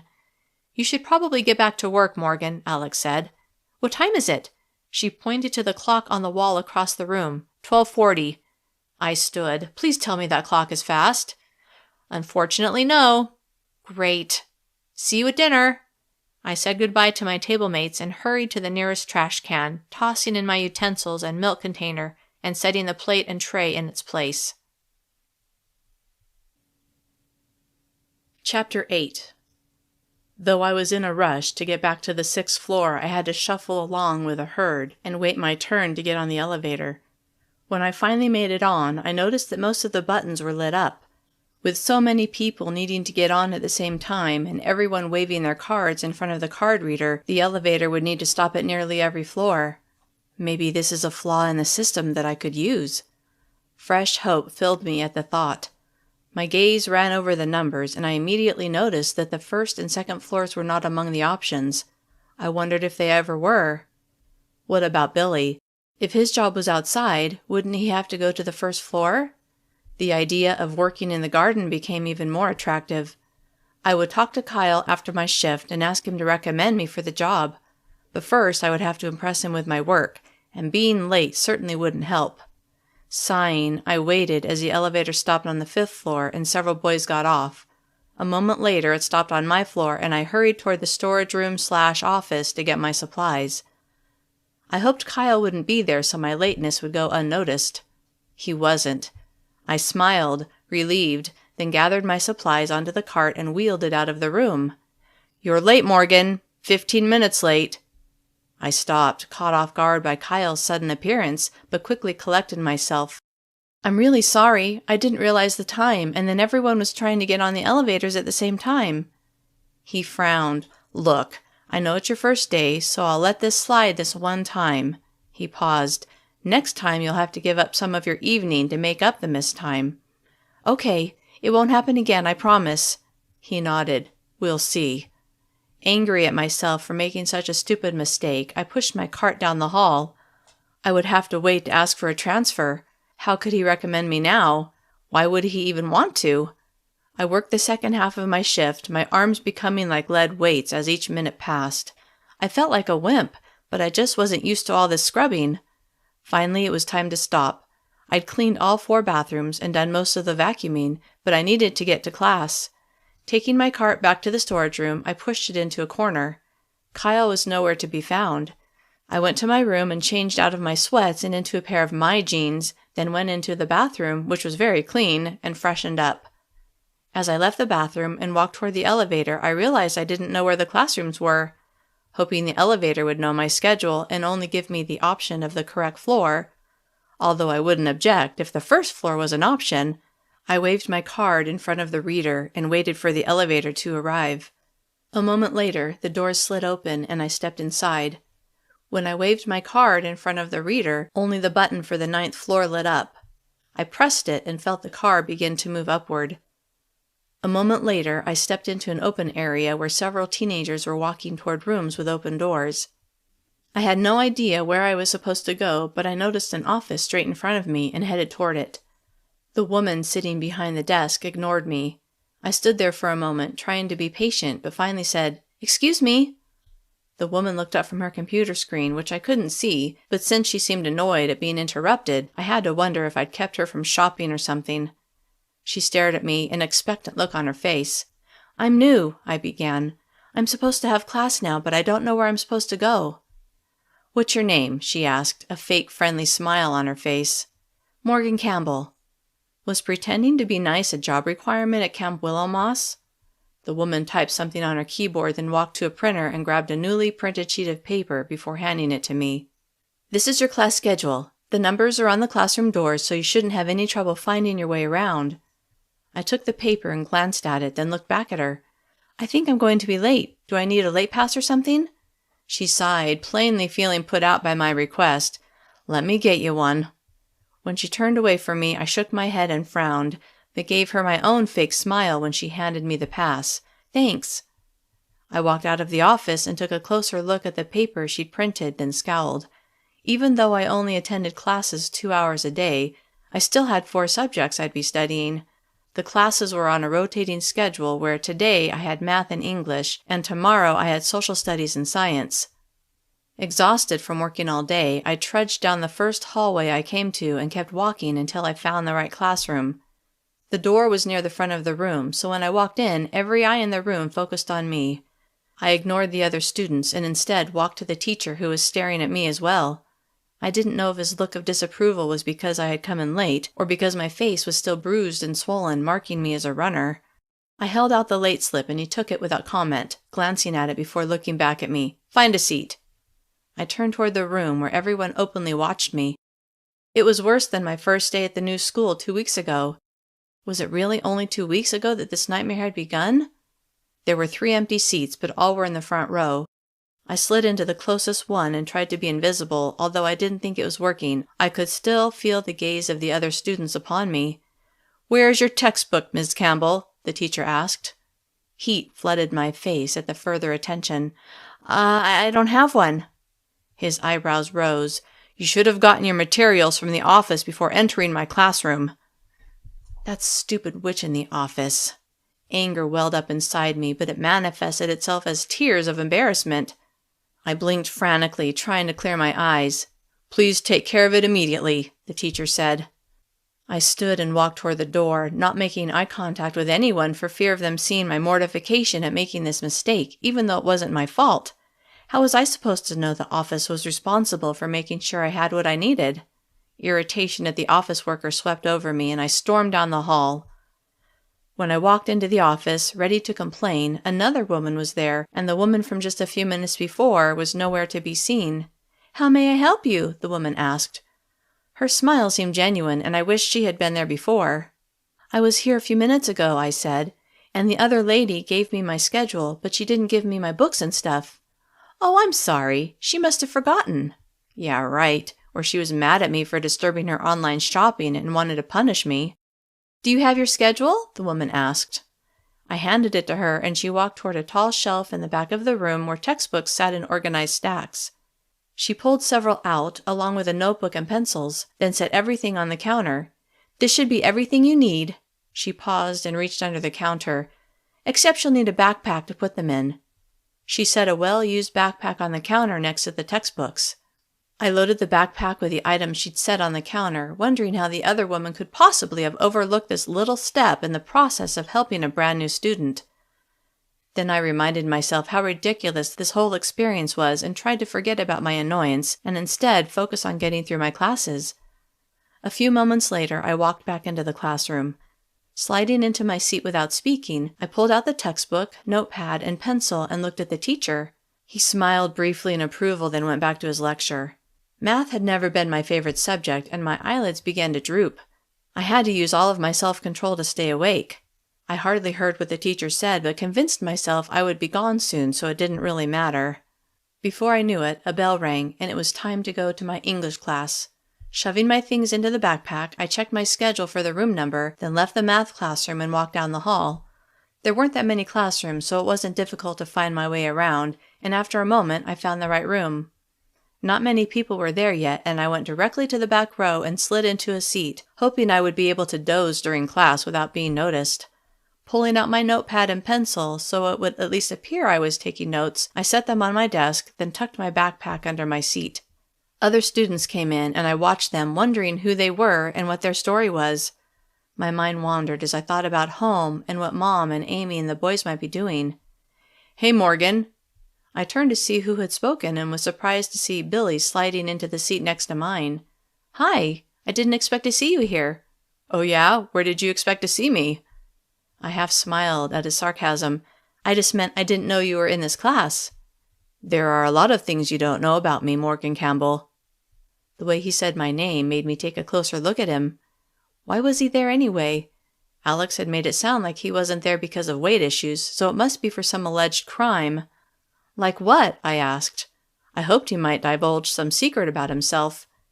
He stared at me like he was deciding if he could trust me. I gazed back, trying to look trustworthy. "Okay, class," an older woman with slate gray hair and vivid blue eyes said from the front of the room. "Time to begin." Billy turned away from me and focused on the teacher, leaving me feeling disappointed, like I had just missed my chance to learn something important. Tearing my gaze away from the boy with the short black hair and piercing gray-green eyes, I looked at the teacher. "As always, we begin with a pledge. All arise." I stood with the rest of the students, and when they began speaking, I said the words with them, though I had to force every word out of my mouth. "I pledge to always follow the rules and to take care of my body. I will strive to put the good of all above the desires of one. A healthy me is a healthy world." When we sat down, fury pounded through me at being forced to say words that symbolized all that this world stood for, and it was all I could do to hold in a scream. To keep myself from losing it completely, I fantasized about the day I would leave Camp Willowmoss and pictured myself entering the tunnel that would lead me back to my world. My mind began drifting, and what seemed like a moment later I felt a sharp whack on the back of my head. My eyes shot open. I'd fallen asleep. Lifting my head, I saw the teacher standing next to my desk, a thick textbook in her hand. The back of my head throbbed. Did she just hit me with that book? Shocked, I felt despair settle over me. This place really was a prison, and the workers were probably allowed to do whatever they wanted to us campers. "I don't want to find you sleeping in my class again, young lady," she said. Then she marched back to the front of the room. I'd never fallen asleep in class before and felt even more humiliated than I had in my last class when the teacher had scolded me for not having my books. I looked around the room. The entire class was watching me. Some of the students were obviously trying not to laugh, while others seemed like they felt sorry for me. My face burned with embarrassment. I could feel Billy's gaze on me, but I studiously ignored him, afraid if I saw him laughing at me that I might just burst into tears. Instead, I watched the teacher and bit the inside of my cheek to distract myself from the urge to cry. Trying to distance myself from my sorry situation, I listened to the teacher as she talked about some book I'd never heard of and wrote down random things that she said. By the time class ended, I was able to push my feelings of mortification down into a place where I could control my emotions. The teacher left the room, and I turned to Billy. "Thanks for waking me up, by the way." To his credit, he looked embarrassed. "She noticed before I did, and by then it was too late. Sorry." My anger deflated. "It's not your fault." He smiled. "Are you hungry?" "I've never been so hungry." He smirked. "You'd better get used to that feeling." I put my things in my backpack and followed him out the door and toward the elevators. "Isn't there some way to get a snack or something?" He shook his head. "Nope." "How can they expect us to work so hard on so little food?" "Morgan," he said in a stage whisper, "you do realize that this is a fat camp, right?" "That prison is more like it," I said as we reached the elevators and waited our turn to get on. "But why do they have to punish us for being a few pounds overweight?" I asked. "That's what I don't get." He looked at me like I was from another planet, which in fact I was, or at least from another universe. "Really?" he asked. I knew I must have sounded crazy, at least to someone who'd grown up with a mindset that everyone in this world seemed to have, but I couldn't help myself. "It's just not right, that's all." He smiled at me then, and there was a twinkle in his eyes that I hadn't noticed before. "I like you, Morgan Campbell." My cheeks flushed for the millionth time that day, but this time I didn't care. Chapter 9. Unexpectedly self-conscious, I dug in my pocket for my card, prepared to wave it in front of the card reader. We stood in front of the elevator, waiting for our turn to get on, and I was hyper-conscious of Billy beside me. I tried to analyze the 5 words he'd spoken. "I like you, Morgan Campbell." He'd only met me that morning, so he couldn't have meant much by it. Maybe he felt the same way I did, that the rules were stupid and unreasonable. Maybe he could be an ally in escaping this place. The idea bolstered my morale, and I wondered if I should confide my plans to him. I went to my room to drop off my backpack, then headed to the cafeteria. When I arrived, Billy had just gotten there, and we walked together to the line that had formed. "What kind of food did they give us for dinner?" I asked, my stomach gnawing inside of me. "You'll see soon enough," he smirked. "You need to have a little more patience." Irritated by his attitude, I turned my back on him. "What kind of house did you grow up in anyway, Morgan? You act like you've never been deprived of a meal." Actually, I hadn't, but how could I explain that to him? Evidently, deprivation was the norm in this world. I turned to face him. "I'm just hungry, okay?" He held up his hands in surrender. "Okay, I get it." Really, he didn't get it at all. He had no clue the culture shock I was experiencing. 2 weeks ago, I had been happily living in my world. Well, maybe not happily, after all I'd run away, but I had been stupid and naive. I hadn't realized how good I had it. Now, though, I was miserable and scared. Terrified, actually. I could hardly allow myself to consider the possibility that I wouldn't be able to get back home. The thought was simply unacceptable. The hope that I would soon be back in my natural world was the only thing keeping me going. I reached the front of the line and eagerly picked up my tray and slid it along the rails.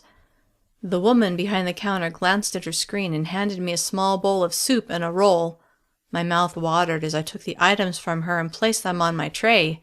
Another woman gave me another bowl. This one was steamed vegetables.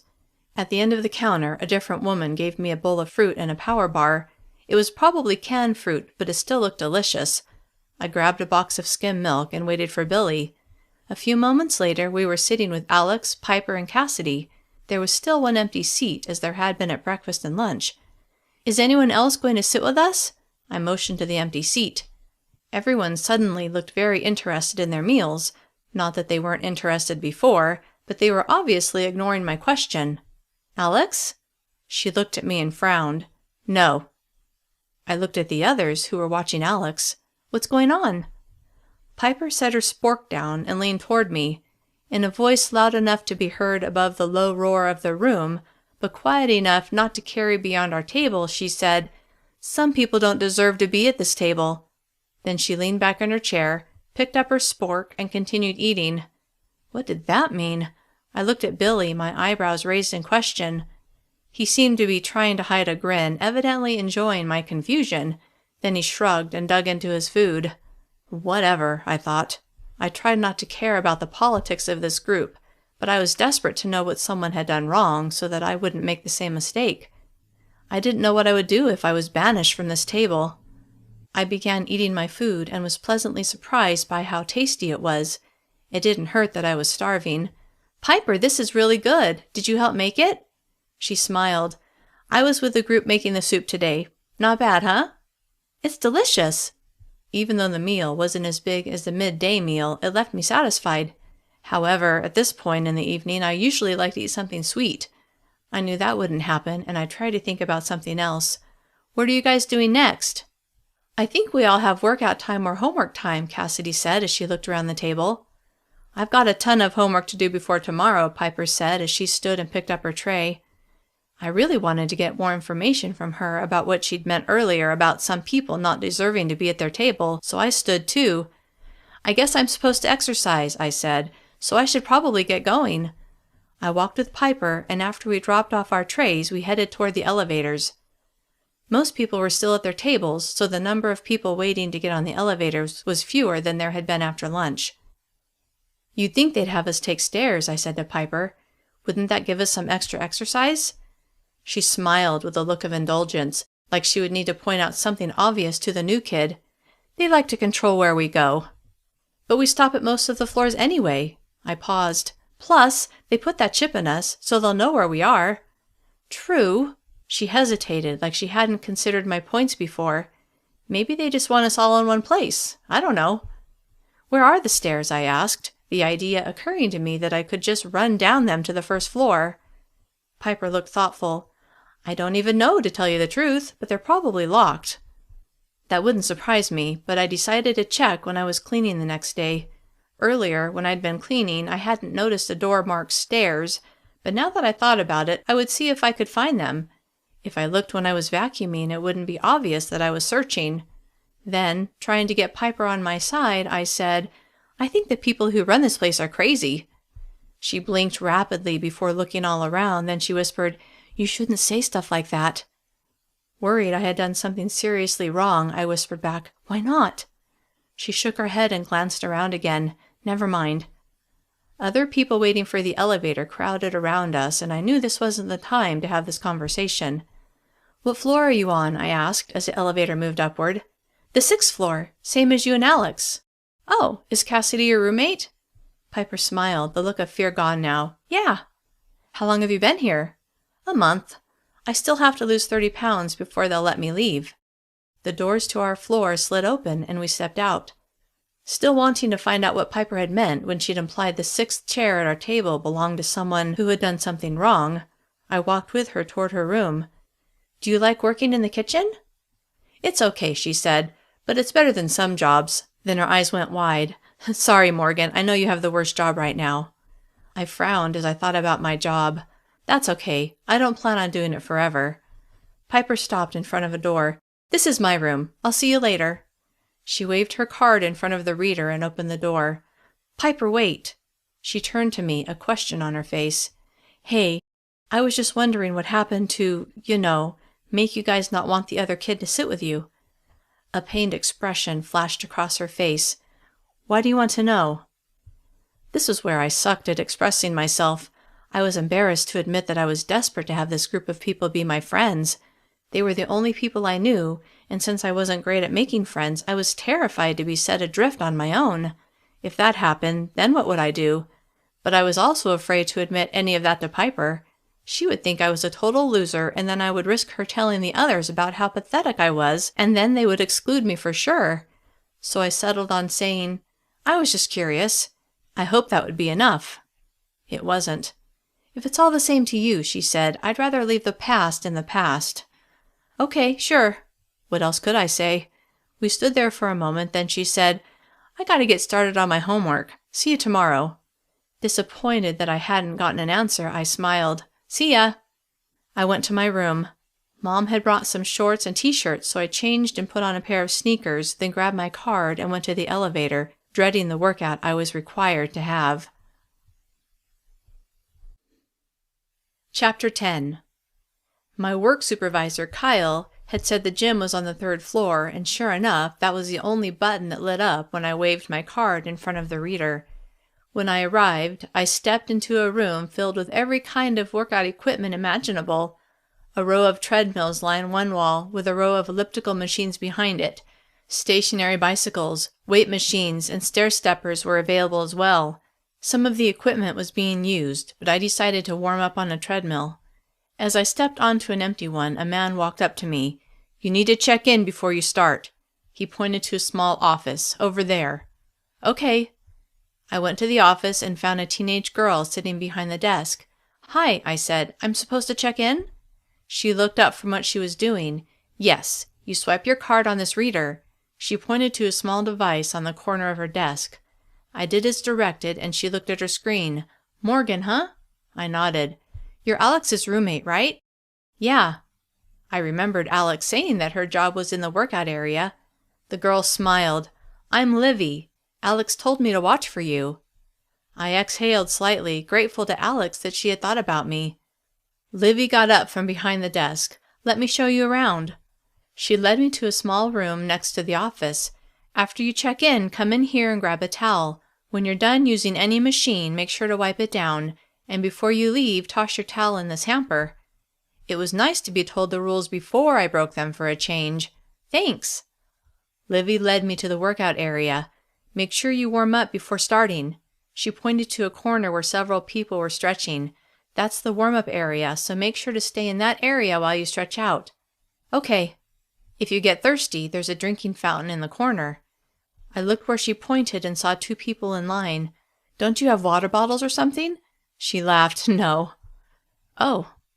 I guess they didn't want to waste any money on us campers for something as extravagant as water bottles. Have a good workout, Livy said. I watched her leave, then I went into the small room and got a towel. I walked over to the warm-up area, draped the towel around my neck, then bent over, stretching my leg muscles. The other people were chatting, but I didn't say anything, uncomfortable not knowing anyone. You knew? One of the boys asked. I did a different stretch, noticing his curly blonde hair and chocolate brown eyes. Yeah. What's your name? Maybe this wouldn't be too bad, I thought. Morgan, what's yours? I'm Harley. Like the motorcycle? As soon as the words left my mouth, I wished I could pull them back. He laughed like it was a question he had heard before. No, I wasn't named after the motorcycle. Sorry, I muttered, feeling like an idiot. It's okay, I get that sometimes. I sat on the floor and did more stretches. He motioned toward my face with his head. Did you try to run? I kept forgetting that my face was an advertisement for a failed escape attempt and wondered how long it would take for the bruise on my cheek to fade. No, I just ran into a wall. I had no idea why I had just lied to him. Was it better for him to think I was a klutz? Why did I even care what he thought? Come on, Harley, a red-headed girl said to him. Nice meeting you, Morgan. He picked up his stuff and followed the redhead to the weight machine. I finished my stretches, then went to an empty treadmill and began walking. Exhausted from all that I had done that day, it was a chore to put one foot in front of the other, but I kept going. After 20 minutes, the man who had told me to check in came up to me. You need to pick it up. Your heart rate is barely moving. I turned to him, confused how he would know my heart rate. What? You heard me. You're not here to take an evening stroll. You're here to lose weight. Move it. I stared at him a moment, taking in his muscular arms and cold eyes, and had a flashback to the night before when Hanson and Dimples had dragged me out of my house and brought me here. I was about to tell Mr. Muscles to shove it when I also remember being tasered, twice. Then Mr. Muscles pressed a button on the treadmill, increasing the speed of the belt. I had to jog to keep from falling. I reached for the button, but he slapped my hand away. Don't touch that. I want you to run for 20 minutes before you slow down. Afraid of what would happen if I disobeyed, I kept running, hating his guts more and more with every step. This was nothing like doing laps for track. That had been my choice. Now I was being forced to exercise.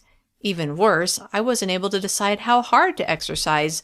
Rage at Mr. Muscles pumped adrenaline through my body, helping to keep me going. But after 10 minutes, my side began to ache and I desperately wanted to stop running. How did he even know my heart rate? Then I remembered the chip that the not-so-nice doctor had injected under my skin. She'd mentioned that it could read my heart rate. Loathing this place even more than before, I frowned. Alex was right when she called it a hellhole. How long was I going to have to stay here? I didn't know how much of this place I could take. The readout said 20 minutes had passed since the exercise Nazi had increased the speed. I punched the button, slowing the treadmill, and began walking at a more comfortable pace. After I'd caught my breath, I went to the drinking fountain and gulped down as much water as I could. Then I decided to try the elliptical. I still had over an hour that I had to spend here, and I wanted to get through it alive. A lot more people had arrived to work out while I'd been in the middle of torture Morgan time, and there weren't many pieces of equipment available. Then I saw one elliptical that wasn't being used and hurried over to it. Another girl reached it a moment after I did. I recognized her from the bathroom that morning. She was the one who'd made me move to the back of the line for the shower. "I was here first," she said, which she and I both knew was a lie. Sweaty, hot, and tired, I was in no mood to let a bully push me around. "No, you weren't." Her eyebrows went up. Evidently she wasn't used to being challenged. "What did you say, new girl?" "My name's Morgan, and I said I was here first, not you." She looked at the people who were nearby. We had an audience. Great. Then she leaned toward me so only I could hear.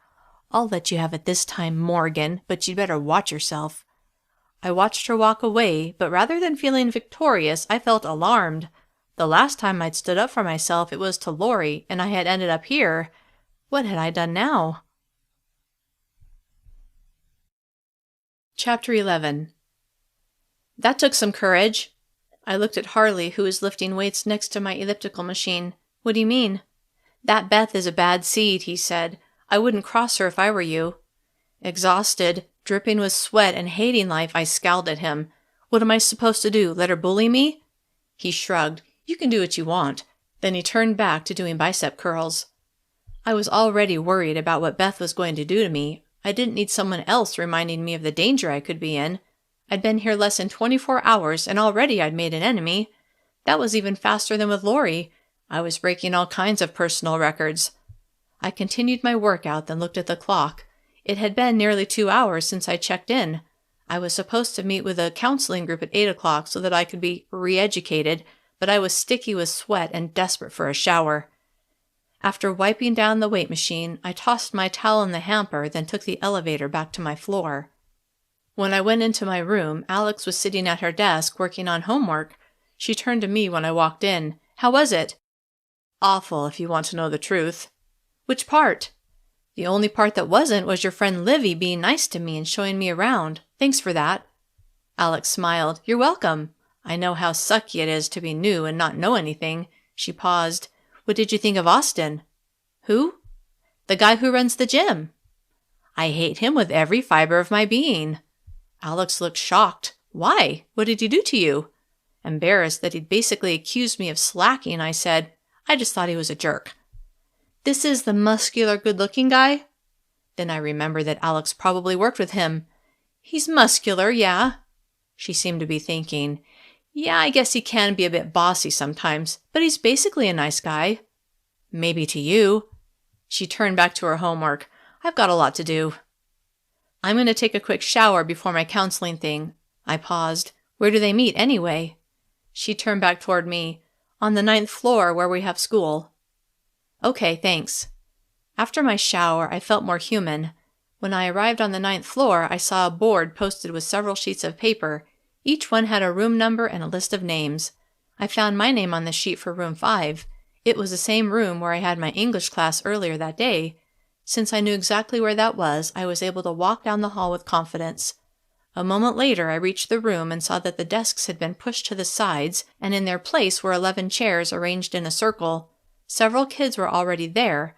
I sat down and waited for my re-education to begin, but I was skeptical about the whole process. I didn't need to be brainwashed about the way this world worked. That would never happen. I just needed a way to get out of here and back home. Other kids trickled in, and at 8 o'clock on the dot, a slender woman my mom's age walked in, a tablet computer in her hand. She sat in one of the chairs in the circle and crossed one fashionably trousered leg over the other, then looked at each of us. I noticed one chair was still empty. So did she.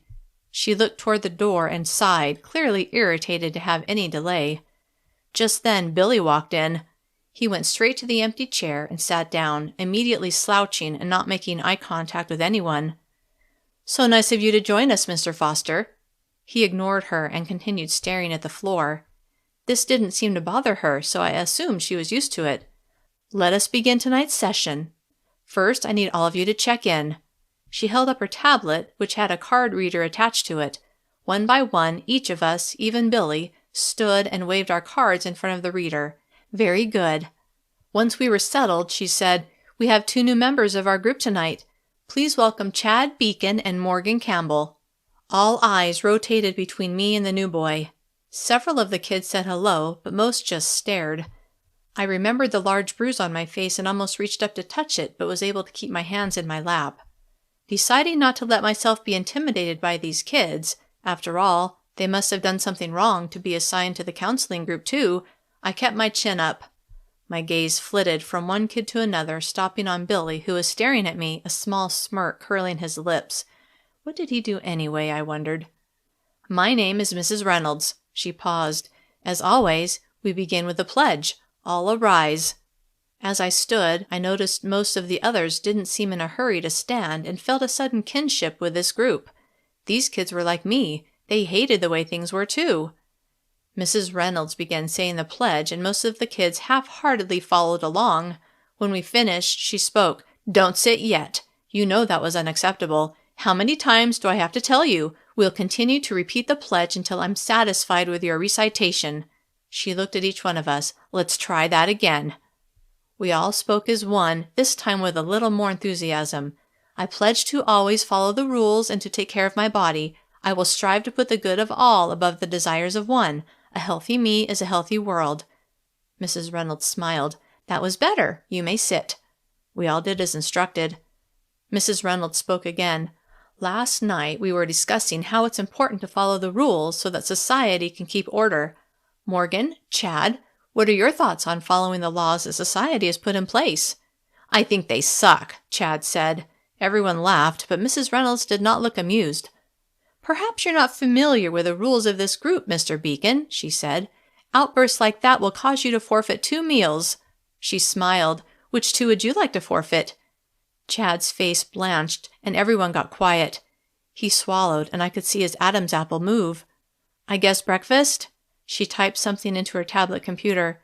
"Breakfast it is." She glanced at him. 2 days in a row." She set her tablet down on her lap and turned to me. "What about you, Morgan?" "Me?" Fear trickled down my spine like sweat after a vigorous workout. "Yes, what are your thoughts on the importance of rules in society?" Her eyes locked on mine, and I wasn't able to look away. Afraid I would say the wrong thing and be punished, I hesitated. "Speak up," she said. I reminded myself that this whole thing was a farce, a fake world that I would soon be leaving. I just had to pretend until I could find a way to escape. "I guess it's important to have rules so that you know what to expect." She smiled, evidently pleased with my answer. "Very good, Morgan, very good." Her praise, though it was for an answer I had made up and didn't mean, helped me to look away from her. I felt the others taking the measure of me, but I ignored them, especially Billy, whose smirk I could see in my mind's eye. For the rest of the session, I was able to come up with answers I knew Mrs. Reynolds wanted to hear, and I got through it without any punishment. No one else got in trouble either. When we were done, she told us we could go, but asked me to stay behind. As I watched everyone file out, worry coursed through me. What had I done wrong? Finally, the last person left the room, and Mrs. Reynolds came and sat beside me. "How are you settling in, Morgan?" "Okay, I guess." I hoped she would get this over with quickly. My imagination churned with all kinds of horrible punishments for what I may have done. "Good. I'm glad to hear it." She paused. "Here at Camp Willowmoss, we want our campers to develop good habits, not just to lose weight, but to cultivate a healthy lifestyle, a lifelong way of caring for their bodies. Now, as you know, there are those who are here for other reasons. That's what our counseling group is all about. Some people make poor choices, and they need to be reminded why we have the rules that we have. Take you, for example. I'm sure what you did wasn't done maliciously. Nevertheless, you broke an important rule. As I sat in silence, I wondered where she was going with her lecture. Here at Camp Willowmoss, we believe in second chances. Most people leave here with a new attitude and are ready to become productive members of society. There are some, however, who have no intention of changing their ways. Not only that, they want to bring down as many other people as they can. Alarm bells rang in my mind. Did she somehow know of my desire to escape? Could she tell I hadn't been sincere in my answers during the counseling session? Morgan, I have a good feeling about you. The alarm bells quieted. Plainly, she had no clue what was going on in my mind.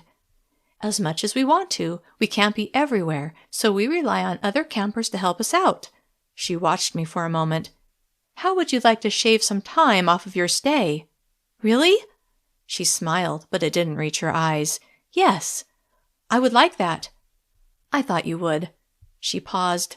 You can earn points, which can go towards shortening your stay at Camp Willowmoss. That's great, I thought. Maybe I'll need to work extra hours in my job or something. What do I need to do? I couldn't help it. My voice betrayed how eager I was to earn those points. You just need to share information with me. I felt my early release slipping away. What kind of information? Anything that you think we would be interested in. I think you'll know it when you hear it. This time when she smiled, it seemed evil.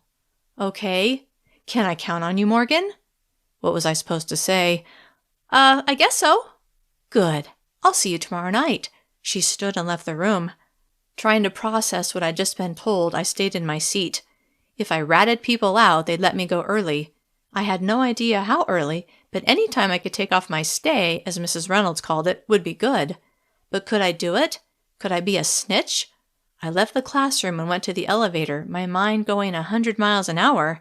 Did I care enough about the people I'd met to keep their secrets? Not that they told me any, but what if they did? Would I be willing to risk losing their friendship to benefit myself? Chapter 12. When I got back to my room, Alex wasn't there. I wondered if she was working out. The night before, when I'd arrived, she'd just finished a workout. Though I still had an hour until lights out, I was completely wiped out and decided to go to bed early. After getting ready for bed, I noticed a stack of blank food journal pages on my desk. Groaning with exhaustion, I decided to fill one out in the morning, and instead crawled under my covers and was asleep the moment my head touched the pillow. The next morning, when I woke, my body ached. Between scrubbing all those bathrooms and the 2-hour workout, my muscles screamed at me for using them when they weren't used to it. I crawled out of bed, gathered my things, and made my way to the bathroom. Since I had showered the night before, I wouldn't take the time to shower this morning. The bathroom was a beehive of activity, 7 girls vying for mirrors, sinks, and showers. My gaze swept the room, and I noticed all the ways the girls were making a mess. After working so hard to clean yesterday, I couldn't help myself and spoke without thinking.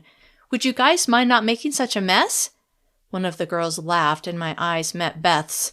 Oh, crap, I thought, recalling our confrontation in the gym the previous evening. Then I watched as she squirted some toothpaste onto the counter, took a tissue and scooped it up, then smeared it on the mirror. That's for you, new girl. I want to make sure you have plenty to do when you clean up after us today. Fury spiked in my brain. How dare she treat me like her personal maid? But wasn't that what I was? For all of the girls on this floor? I had to use all of my self-control to keep from responding.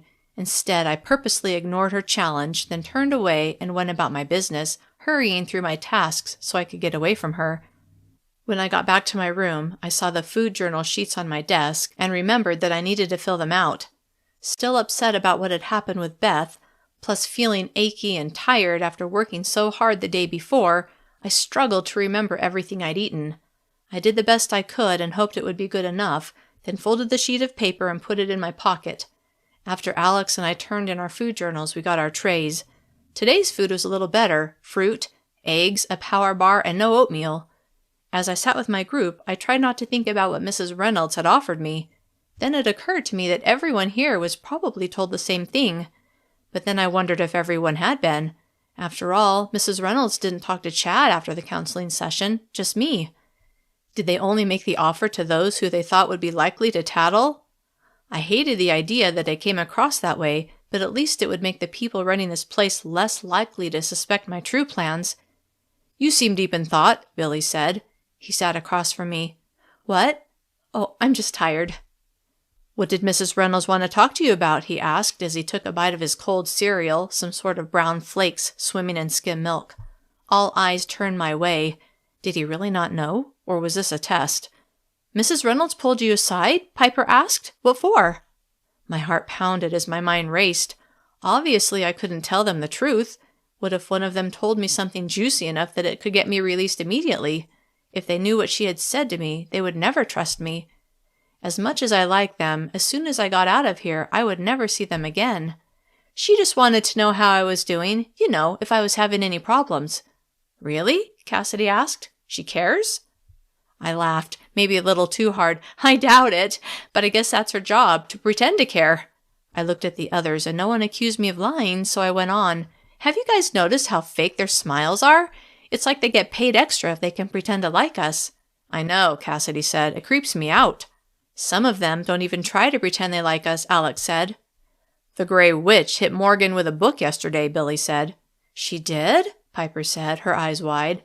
"What did you do?" I looked at Billy. "You call her the Gray Witch?" He nodded, his ever-present smirk on his face. I looked at the others. I was so tired, and her class was so boring, I fell asleep, and I guess she didn't like it. "I've seen her do that before," Cassidy said. "I think she enjoys it." "Well," Alex said, "I'd better get to work." "Yeah," Piper said, a knowing look on her face. "You don't want to keep Austin waiting." Alex blushed. I pictured Mr. Muscles and wondered what she saw in him. I had to admit he wasn't ugly, but when I thought about how he had forced me to run on the treadmill for 20 minutes, all I saw was a horrible person who didn't care about us campers. "I'd better get going too," I said, not wanting to be late. When I got to the supply closet/office, Kyle was just leaving. "Glad to see you made it on time today. There's quite a mess in bathroom 2. You might want to start there." Bathroom 2? That was my bathroom. I pictured Beth purposely smearing toothpaste on the mirror and wondered what else she had done. Kyle walked down the hall. "I need to go to one of the other floors, but I trust you can manage things here." "Yeah," I called after him, then gathered my supplies onto the cart and wheeled it to bathroom 2. The smell hit me first, then I saw brown streaks on the walls. You've got to be kidding me. I nearly gagged. I tried breathing through my mouth so I wouldn't smell the horrible odor emanating from the room. I just knew this was Beth's doing, but how could I prove it? And would anyone even care? After all, I was just a prisoner here. No one would care if I had to clean up someone else's crap. Rage boiled inside me at being so helpless. As far as I could tell, I had no rights here. No one cared about me. Well, my new group of friends seemed to care. They were my family now, and suddenly I knew I could never tell Mrs. Reynolds anything they said. Maybe that's what had happened with the person who was banished from the group. I certainly didn't want that to happen to me. Swallowing my pride, I put on a pair of gloves, grabbed a squirt bottle of disinfectant and a roll of paper towels and got to work. When that bathroom was sparkling clean, I moved on to another one. Fortunately, no one who used the other bathrooms hated me, so the cleaning wasn't too bad. At 11 o'clock, when it was time for me to stop, I hadn't gotten as much done as I had the day before, and I was worried I wouldn't get everything done that I needed to. Even though I had homework to do, I continued working, trying to get a little more done. At 11:20, I heard someone walk into the bathroom where I was scrubbing the sinks. "Looks great, Morgan," Kyle said, "but you can stop now." Pleased that he had caught me doing more than I needed to, I said, "Bathroom 2 took longer to clean, so I thought I'd better work a little longer." He smiled, evidently impressed. "You're a hard worker. I like that. But you don't have to overdo it." He paused. "We might have someone join our little crew tomorrow, so that will help." I set the sponge down, my feelings mixed. It would be great to have more help, but that meant someone was about to be dragged in here today and probably had no idea. Had Kyle known I was going to be arrested and brought in ahead of time? The idea bothered me immensely. "Great," I said, trying to show enthusiasm I didn't feel. "I'll take the cart back for you. I'm sure you have other things you need to get done. I'll see you after lunch." "Okay, thanks." I peeled off the gloves I'd been wearing and set them on the cart, then went to my room and sat on my bed. Even though I had homework from the day before, it wasn't due until the next day, so instead, I lay on my bed and stared at the ceiling and felt sorry for myself. At lunch, I sat with my new friends, glad to have them around. Without them, I would feel so much more alone. Using the plastic knife, I cut off a piece of my bunless veggie burger and stabbed it with my spork. The burger actually tasted pretty good, almost as good as the veggie burger I'd had at the Come On In diner. Remembering the waitress who had seemed to disapprove of my choice to have the burger instead of the soup, I now understood her attitude. This whole society was so screwed up, believing everyone should be forced to be a certain size, and now I was basically imprisoned because I weighed more than what some random group of people had decided was acceptable. "I'd better get back to pulling weeds," Billy said as he stood. I looked at the clock. My time was rapidly ending. I finished eating, said goodbye to the others, then dropped off my tray and went back to the 6th floor to continue being the maid for my floor. Chapter 13. When I walked into the office, I was on time, but Kyle wasn't there. I waved my card in front of the reader he had shown me to use for clocking in and out, then gathered my supplies and got to work. Toward the end of my shift, as I vacuumed the hallway, I remembered that I wanted to see if I could find the stairwell, assuming there was one. I glanced at each door as I moved the vacuum back and forth across the carpet, noting the number painted on each door. When I reached the end of the hall, farthest from the elevators, I noticed an unmarked door with a card reader next to it. Out of the corner of my eye, I saw a camera mounted in the ceiling and maneuvered the vacuum close to the door, using my body to hopefully block the camera's view from seeing me reach out and press the bar that would open the door. Not surprisingly, it didn't budge, confirming my suspicion that a key card was needed to access the stairs. I turned the vacuum around and continued moving across the carpet, discouragement washing over me that I would have no way to access the stairs. At the end of my shift, I went to the office to clock out and drop off the cart. Kyle sat behind the desk. "You're doing a nice job, Morgan. I'm glad you're on my crew." Did he have any clue how much I hated this job? "Thanks." I hesitated. "You know, I was wondering if you would recommend me for the gardening job." His eyebrows went up. "Really? You don't want to work for me?" "Work for you? This is slave labor." "It's not that." I smiled to show how much I loved working for him and cleaning up other people's crap. "It's just that I miss being outdoors, and I really love working in the dirt. You know, pulling weeds, planting flowers, stuff like that." "Stuff like that, huh?" "Yeah." He hadn't refused my request outright, which was a good sign. "This always happens." "What?" "As soon as I get a good worker, they want to leave." He chuckled. "What is it about scrubbing bathrooms that does that to someone?" "So you'll put in the request?" "There's a waiting list, so chances aren't good." He paused. "Tell you what, check with me after breakfast tomorrow. I might have an answer by then." "Okay, thanks." "You're welcome." Then he turned away from me and went back to working. I left the supply room/office and headed to my room, optimistic that my cleaning days were behind me. After stopping by the bathroom to freshen up, I got my backpack from my room and went to the classroom floor. Today I had social studies and science. Sometimes I actually found those subjects interesting, and I hope that would hold true here. As I approached the classroom, I felt less intimidated than I had the day before. Today I had my books and had an idea of what to expect. The classroom was filling up, and I found a seat in the back of the room. Today, though, I would make sure I stayed awake. There was no telling what the teacher in this room might do to a sleeping student. A couple minutes later, a good-looking man walked in, tall, with thick blonde hair and a model's face. I guessed he was in his late 20s. Was he the teacher? Suddenly, I really liked social studies. Then Beth walked into the room. Now I hated social studies. Trying to pretend I hadn't seen her, I busied myself getting out my notebook and pen, but she had apparently noticed me. "Well," she said as she stood next to my desk and stared down at me, "who do we have here?" I ignored her, which I hoped would 1. Irritate her, and 2. Get her to leave. Only number 1 happened. "Don't you dare ignore me, new girl," she said through clenched teeth. My heart raced, but then I reminded myself that I was in the middle of a classroom. What could she do to me here? Of course, there was always later. Still, my courage grew. I slowly lifted my gaze to meet hers. "What do you want, Beth?" Her eyes widened, like she was surprised I wasn't scared of her, but then she recovered. "You're in my seat." I looked at the desk, then turned to look at the back of the seat. "I don't see your name on it." Then I looked at her. "You do know how to write your name, don't you?" Her face flamed red and her eyes grew wide. She opened her mouth to speak, but the teacher interrupted her. "Find a seat, Beth." Nostrils flaring and eyes squinting, she glared at me, and I began to wish I had just moved to a different seat.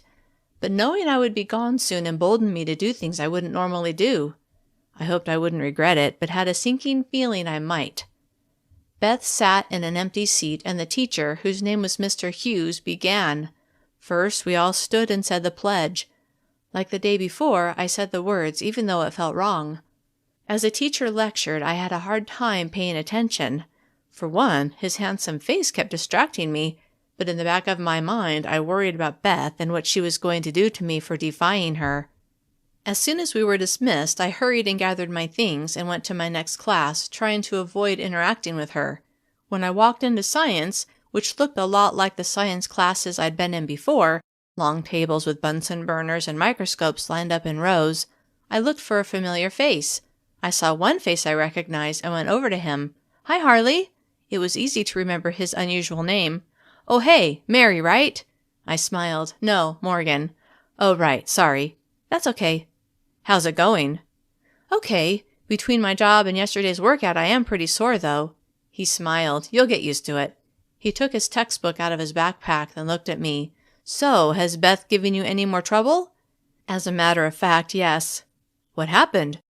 I decided not to mention the mess she left in the bathroom, since I wasn't certain it had been her doing, though I suspected it was. Instead, I told him about the confrontation I'd had with her in my last class. He laughed softly and nodded. I wish I could have seen that. "What do you think she'll do to me?" He chewed on his lower lip. "I don't know, but let me put it this way. It won't be pleasant." What had I done? I had thought Lori was bad, but it sounded like Beth was 10 times worse, even worse than Shelby, whose bullying had gotten me suspended when I'd stood up to her. What should I do? "Not much you can do. I guess just try not to be alone with her." He glanced around, then looked back at me. "It's always good to have a few witnesses."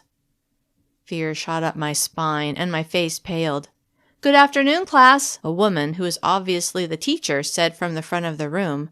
"Today we're going to talk about the periodic table, but first, all arise for the pledge." During the lecture, I found my thoughts going to Beth as I worried about what she was going to do to me. Chapter 14. At dinner, I decided to consult with my new friends. "Do any of you guys know a girl named Beth that's on our floor?" Piper glanced at Cassidy, then looked at me. "You mean that bully with stringy brown hair?"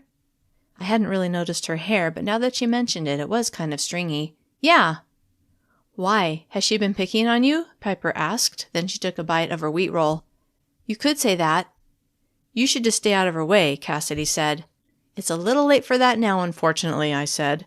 Piper grimaced. "What happened?"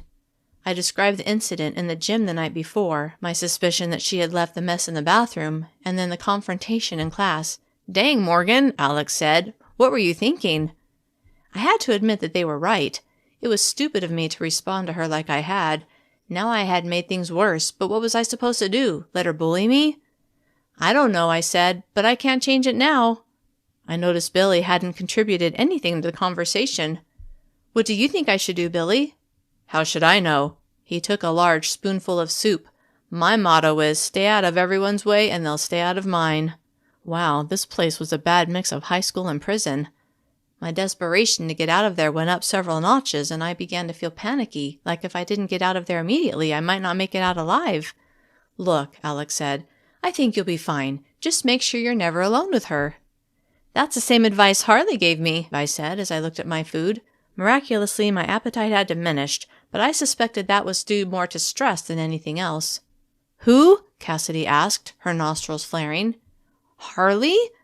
Everyone at my table stared at me. "When did you talk to him?" Alex asked. "I met him in the gym last night, and today I sat with him in science. Why?" Alex regarded the others before turning to me. "He's a troublemaker. You should stay away from him." He had seemed perfectly nice when I had talked to him. "What did he do?" "I don't want to get into it. Just," she hesitated, "be careful what you tell him." "Okay." Everyone ate in silence after that, and my curiosity grew. Piper finished first. "I've got tons of homework, like usual." She stood and gathered her things. "Me too," I said, standing. "Plus, I'm still supposed to do my workout." "'Kay, see you guys," Cassidy said as Piper and I walked away together. "What homework do you have?" Piper asked me as we dropped off our trays and headed to the elevator to join the small crowd. "Math and English. What about you?" "I have homework in all my classes," she said. "Technically, so do I, but they're not all due tomorrow." We stood at the edge of the throng. "So, what's the deal with Harley?" Piper glanced around, then in a whisper said, "You know that empty seat at our table?" "Yeah." "Harley used to sit in it." "Oh." I let this sink in. "Come on," Piper said as she moved toward the open elevator. Though I was dying to know more, I had a feeling she wasn't going to satisfy my curiosity. Maybe I could find out from Harley. As we rode the elevator to our floor, I actually looked forward to going to the gym. "See you later," Piper said as we each went to our rooms. I quickly changed into my workout clothes and headed to the gym. First, I went to the office to check in. A different girl was sitting behind the desk as I swiped my card. She ignored me, and I went to the small room where the towels were kept. Even though it was only my second day, I felt more confident since I'd gone through the routine once already. No one was in the warm-up area yet. Had I gotten there too fast to talk to Harley? Or did he not normally come at this time? I began stretching, and I was nearly done when Harley and a couple of girls joined me. "Hi," I said to him with a smile. "Hey, Morgan." I kept stretching, even though I'd already been there for 10 minutes. I hoped I'd have the chance to bring up my questions in a natural way, but as long as the other girls were there, I couldn't really ask my questions. Just as I was formulating a way to bring up the empty seat at my table, I felt a tap on my shoulder. I turned to see who it was. "Move it along," Mr. Muscle said. "You've warmed up long enough." I really hated this guy and couldn't understand why Alex thought he was nice. "See ya," Harley said. I went to the elliptical machine and climbed on. There wasn't a speed control on it, so there was no way for Mr. Muscles to force me to go faster than I was comfortable going. At least that's what I thought. After I'd been going for several minutes, he appeared next to me. "You need to step it up a notch." "I can go for longer if I go this speed." That was the first time I'd spoken to him. "Doesn't matter. Your heart rate isn't high enough for a productive workout." Productive workout? What did that even mean? Not only did I not want to do a productive workout, I didn't want to exercise at all. "Morgan, don't make me ask you twice." Who did this guy think he was? And what would he do if I didn't comply? I pretended like I hadn't heard him and continued at the pace I was going. He stood there staring at me, but I ignored him and focused on the row of treadmills in front of me. "Have it your way," he said. Then he turned and walked away.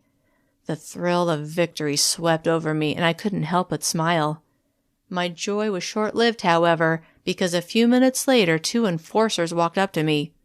"Hello, Morgan," Hansen said, a malicious smile on his face. Chapter 15. I flashed back to 48 hours earlier when I shoved my knee into Hansen's groin in my attempt to escape, and he had dropped to the ground. Now, seeing the look of anticipation on his face, panic flooded my veins. I was still on the elliptical machine, and 1 enforcer stood on either side of me. I had nowhere to go. "You need to come with us," he said, grinning. I looked at the other enforcer, who I'd never met, but he seemed bored with the whole thing. "Where are we going?" I knew fear was plain in my voice, but I couldn't help it. I was terrified. "Over there." Hansen pointed to an unoccupied treadmill. What were they going to do? I climbed off of the elliptical and tried to make eye contact with other kids who were working out, but it was obvious no one wanted to get involved. Anyway, what were they supposed to do? Even though they liked to call us campers, we were prisoners, and the enforcers were our guards. I walked past Mr. Muscles, who glared at me. More than anything, I wished I could pick up one of the free weights and smash it through his teeth. Anger pulsed through me, helping to displace the fear. When we reached the treadmill, I stopped next to it. "Get on," Hansen said. I glanced at him, then stepped onto the belt and faced the controls.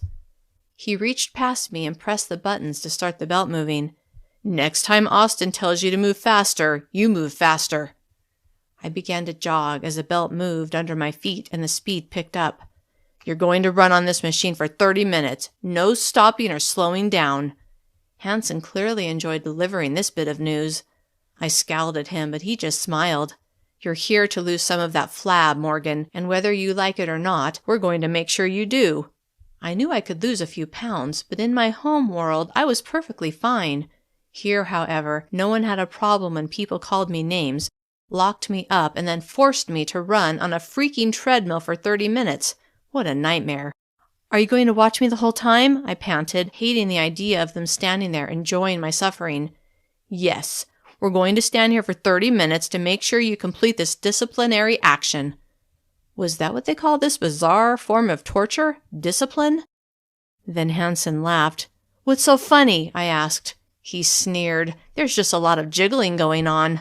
My face was already red from exertion, but the blood stampeded to my cheeks at his words. Evidently this discipline included humiliation. Well, I'd show them. I grabbed the arms of the treadmill and lifted my feet off of the belt and placed them onto the motionless sides. Sharp pain in my legs made me nearly collapse, and I cried out. My head jerked around, and I saw Hansen and his diabolical partner holding their batons. They'd each whacked one of my bare legs with their batons. "Keep going," Hansen growled. My legs throbbed with pain, but I managed to get my feet back on the belt and began jogging without being thrown off the treadmill, but my hands were still holding the arms. "No touching the treadmill," the other enforcer said, forcibly removing my grip on the arm. Seeing no other option, I let go and kept jogging. My lungs began to burn, and I thought I was going to throw up my dinner. Maybe I can throw up in Hansen's face, I thought, feeling a small bit of pleasure as I imagined doing just that. I looked at the timer on the treadmill and saw it had only been 5 minutes. 25 minutes to go. There was no way I could make it that long, not at this pace. Another 10 minutes passed, and I knew I was in danger of dying. "Please," I begged, my pride gone, "can we slow it down a little?" Hansen pulled a small device out of his pocket and read the display. "Nope. Your heart rate is right where it needs to be." His attitude infuriated me, and I worked up enough oxygen to say, "What are you, a freaking doctor?" He just laughed and continued watching me suffer. When there were 10 minutes left, my strength had nearly drained away. If it were up to me, I would have stopped long ago. As it was, I had no control, and the only thing that kept me going was the fear of falling. The belt would throw me backward, and I was certain I would smash my face into the concrete floor. When there were 6 minutes left, it happened. I slipped. But the enforcers must have been ready for it because they grabbed my arms before I fell. "Come on, Morgan," Hansen said, his voice bored. "You're almost done." Hansen and his partner held onto my arms to keep me from falling, but my feet were having trouble keeping up with a moving belt. The men lifted me higher, helping me get my feet under me, and I succeeded in regaining my balance. They released my arms, and I kept going, hating them and everyone here with every fiber of my being. At 3 minutes to go, Hansen gradually slowed the treadmill, allowing me to begin catching my breath. Finally, mercifully, the 30 minutes were over. Placing my hands on my hips, I stood on the motionless treadmill and worked to drag oxygen into my lungs. The enforcers were still there, and I wondered what fresh hell awaited me next, but then Austin showed up. "Next time, Morgan, you'll do what I tell you," he said. "Yeah?" Knowing I had lost this round, I nodded. "Yeah." "Gentlemen," he said to Hansen and his partner, "you may go." "See you around, buddy," Hansen said. Then they fist-bumped like they had just heard good news or won a game or something equally thrilling.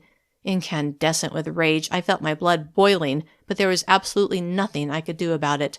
"Work on free weights," Austin said to me.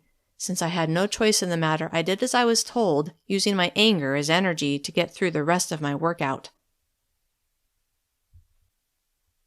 Chapter 16. When I got back to my room, I looked at my legs where Hansen and his friend had hit me with their batons. Bruises were forming on both legs, reminders of my discipline. Now that I was alone, I collapsed on my bed, dropped my head into my hands, and sobbed as I relived the horrendous experience in the gym. As fat tears dripped down my cheeks, I pictured Hansen's face and the pleasure he had seemed to get from making me suffer. What kind of person enjoyed something like that? He was a monster. I replayed the nearly unbearable memory over and over in my mind, and realized that even though I had been thoroughly humiliated, and even though I believed the punishment was cruel and unusual, I had refused to let them break me. The more I thought about it, the more I realized that that was exactly what they had been trying to do. For criminals like me, they wanted to break our spirit so that we would comply with the absurd rules of this society. I would not comply, and I would not let them break me. This sudden understanding of their technique was like a revelation. Maybe now that I recognized what they were doing, I could let incidents like the one in the gym roll right off of me. Of course, that would mean I would need to act like they were winning, like I was being compliant, but I would only have to do that until I could escape. At the thought, I racked my brain to come up with a way to get out of here, but came up empty. Besides the fact that there was a chip in my arm tracking my every move, I had no access to the ground floor, so no way to get out. Then I remembered that Kyle had promised to put in a request to have me join the gardening work group, and I felt a small measure of hope. Enough hope to help me get up and get ready to meet with a counseling group. Things had gone well there the night before, so I felt confident that it would be the same that night. I just had to fake my way through it. After a quick shower, I headed to the 9th floor to meet with my group. The first thing I noticed when I walked into the classroom, besides the fact that the chairs were arranged in a circle again, was a large scale in the center of the circle. Wondering what that was all about, I found an empty seat. Mrs. Reynolds wasn't there yet, and neither was Billy, but most everyone else was. I noticed Chad, the other new kid, in his seat, and I remembered how he'd been singled out the night before and then punished. Fresh worry coursed through me, and I knew I had to stay on my guard. Even though I was confident of their methods now, I still had to live through whatever they doled out, and I didn't relish the idea of being the object of scorn or humiliation. Billy waltzed in and sat across from me. My gaze met his, and he smiled at me, which warmed me. After what I'd been through in the gym, it felt good to know I had at least one friend in this group. He never seemed intimidated. Had he clued in to the techniques they used here too? Everyone but Mrs. Reynolds was there, and I wondered if it was possible that she wouldn't show up. That hope vanished immediately when she walked in moments later. When she reached the edge of our circle, she stopped and stared at the scale which we were all facing. "I see someone hasn't weighed themselves in over 24 hours. She had a lilt in her voice like she was having a good time. The other kids looked around like they were trying to figure out who it was. Then it dawned on me that I hadn't weighed myself since getting on Dr. Bradley's scale 2 nights before. Could it be me Mrs. Reynolds was talking about? What would happen if it was? She walked into the circle and sat on her chair, then held up her tablet. "Please check in." We lined up and scanned our cards through her reader, then took our seats. "All arise for the pledge," she said. I chanted the words along with everyone else, and as I said them, I understood that saying them in conjunction with the treatment we received here was all part of the indoctrination. We didn't just say the pledge once a day, like in the schools, but in every class and in every re-education session. I had to make sure the words didn't get into my subconscious. After we sat, Mrs. Reynolds looked at each of us in turn. Then she looked at Chad. I felt a gush of relief that he was the one who was going to be picked on instead of me. "Mr. Beacon," she said, "please remind us what our subject was about last night." He shifted in his chair, obviously uncomfortable to have Mrs. Reynolds focus her attention on him. That it's important to follow the rules?" She smiled at him, and he noticeably relaxed. "Very good." Then she looked at each of us again. "We had a good discussion last night, and everyone seemed to understand this concept. However, some of you," she stared pointedly at Billy, "may say the right things." Then she looked directly at me. "But your behavior makes a different statement." My hands began to sweat and my heart pounded. It was me all along. Though I talked a good game about not letting their treatment affect me, in reality it affected me completely. "Morgan Campbell," she said with a look of disapproval. "Yes?" I croaked, my throat suddenly dry. "When did you last weigh yourself?" I knew exactly when, but I was afraid to say it. "I'm not sure." She looked at her tablet. "Well, I am. It was during processing." She looked at the rest of the group. "That was 2 days ago." She paused, then looked at Billy. "Mr. Foster, how often are campers supposed to weigh themselves while staying at Camp Willowmoss?" He glanced at me, clearly not wanting to be drawn into her game. "Daily." Her gaze whipped back to me. "Daily. That's right." She pursed her lips. "Do you feel you're somehow above the rules, Miss Campbell?" As a matter of fact, I thought the rules were ludicrous, but there was no way I would say that out loud. I had enough discipline for one day. "No." "Yet you act as if you are. Why is that?" "I'm just not used to the rules, that's all." I hoped she was almost done, because I didn't know how much more of this I could take. "Not used to the rules?" she asked. "What kind of parents did you have? You should have been brought up with these rules. The way she dissed my parents, as if she knew anything about them, or me, made me livid. It wasn't their fault that everything was so screwed up in this world.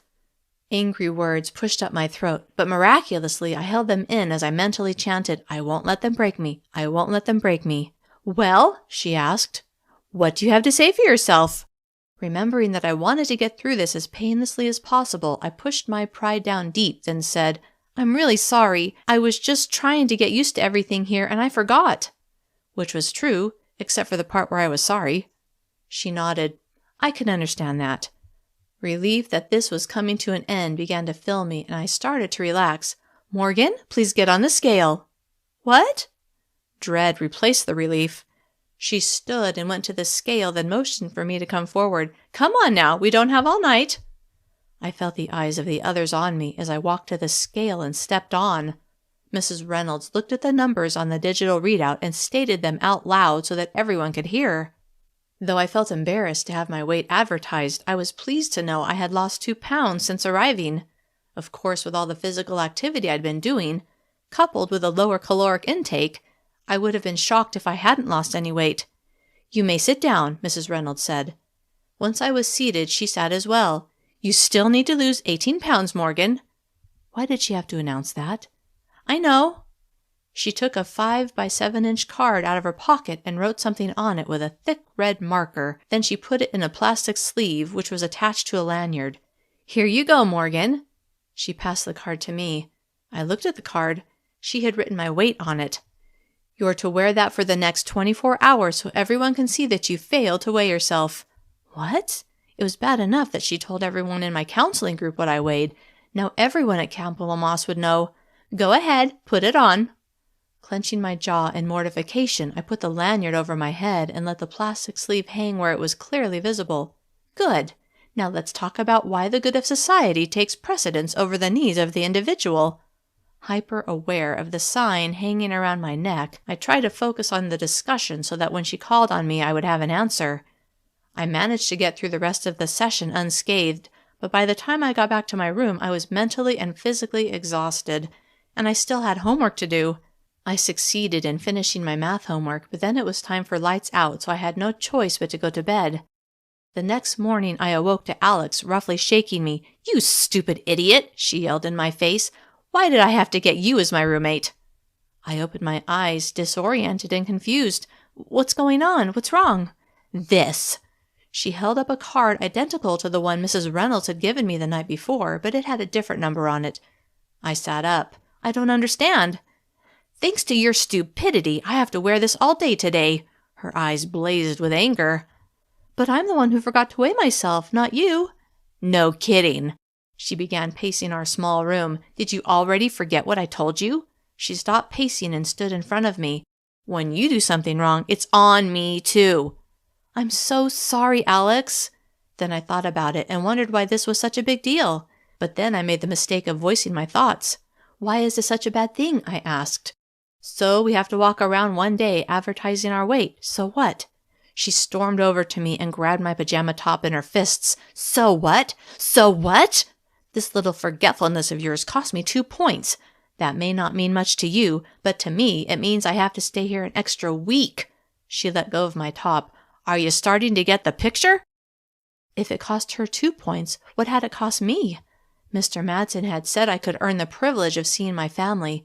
Would this keep that from happening? I stared at Alex as the seriousness of this infraction swept over me. "Is there anything I can do to fix it?" She glared at me. "No, and right now I don't even want to be around you." She turned her back to me and worked on getting ready. Feeling awful, I climbed out of bed and trudged down the hall to the bathroom, praying I wouldn't run into Beth on top of everything else. My one bit of luck for the day was that Beth was nowhere to be seen. I was able to get ready without incident. I made sure to weigh myself on the scale in the corner, the same kind of scale I had used in my house, before going back to my room. Alex was still there, and it was nearly time to go to breakfast. Then I realized I had forgotten to fill out my food journal again. "I just need a few minutes to fill out my food journal," I said to her. "Whatever," she said. "I'm not waiting for you." I looked at her in surprise. "And by the way," she added, "you're not welcome at my table." Then she turned and left the room. Chapter 17.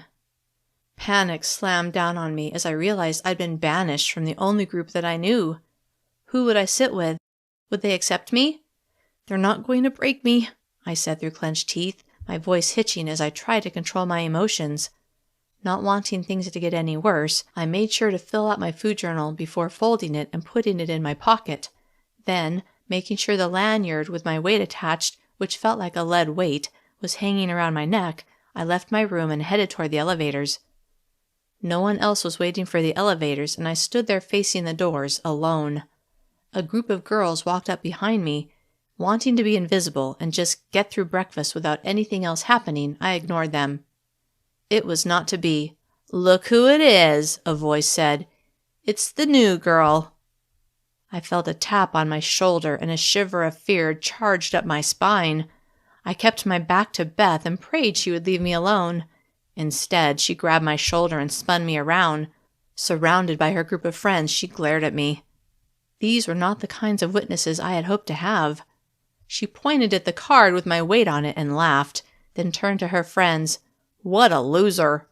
Then she turned back to me. "I'll bet Alex was pissed at you today." How did she know? Then I realized everyone but me had probably seen this type of thing happen before and knew what the consequences would be. "Well," she said, "what do you have to say for yourself, loser?" I didn't take the bait, but just stood there. I glanced at her group, but immediately saw I would get no help from them. "What?" she said. "You suddenly can't talk? You had plenty to say yesterday when I told you to get out of my seat." She stepped toward me, and I moved back a step, my back against the elevator doors. She got right in my face. It smelled like she hadn't brushed her teeth that morning. Ding! The elevator arrived. She smiled at me. "You got lucky this time." The doors to the elevator opened, filled with people. I backed into the car, glad to be among other people who didn't know who I was and didn't care, and they didn't hate me. When we arrived at the cafeteria floor, I got off last, wanting to keep my distance from Beth and her gang. As I waited in line, I considered what I could do to fix what had happened to Alex. It was so unfair that she should be punished for my stupidity. When I reached the front of the line, I waved my card in front of the reader and deposited my food journal, then grabbed my tray. My appetite had diminished with the stresses of the morning, but as food was handed to me, my stomach let me know I had better eat. When I'd collected my last item, I turned to the room and looked toward the table where my group sat. I caught Piper looking at me, but as soon as our eyes met, she looked down. Now there were 2 empty seats at the table, mine and Harley's. What would happen if I went to the table and sat in one of the chairs? I didn't have the courage to find out. Instead, I stood there, searching the room for a place where I might be welcome. Besides my group, I only knew Harley and Kiera. Hopeful I could sit with one of them, I took a step forward, frantically hunting for a friendly face. After a moment, I found Harley, but there were no empty seats at his table. Then I saw Kiera. Miraculously, there was one empty seat, and it was next to her.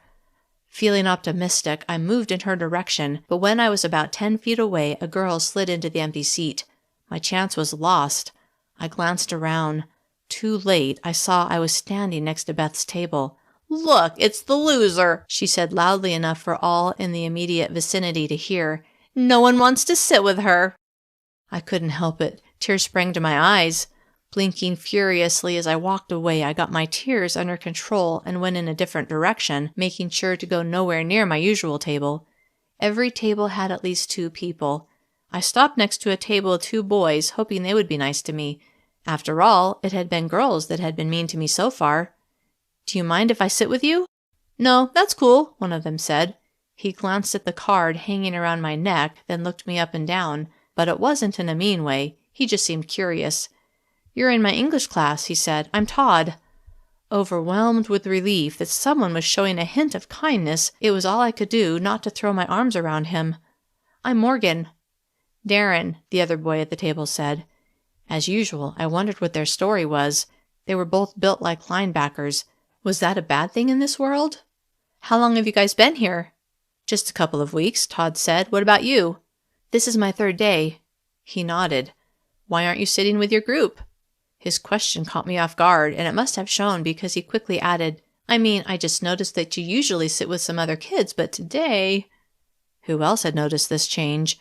According to Kyle, there was room for 40 people on my floor, and there were 4 floors of kids, so potentially there could be 160 kids here. But if someone had been here a while, they would notice a change, like the new girl wandering around looking for a place to sit when she'd been sitting with a certain group up to this point. I'd rather not talk about it, I said. What happened to your face? Darren asked. The swelling in my lip was pretty much gone, but I still had a nice-sized bruise on my face, one which I usually forgot about until someone mentioned it. I don't want to talk about that either. You're not very talkative, are you? Todd asked with a grin. I smiled back. It's been a rough morning. I started eating my breakfast, anxious to get out of the cafeteria as quickly as I could, confident that Kyle would have good news for me. As I worked my way through breakfast, no one talked to me, and I felt more alone than ever. When the 2 boys left, I was completely alone.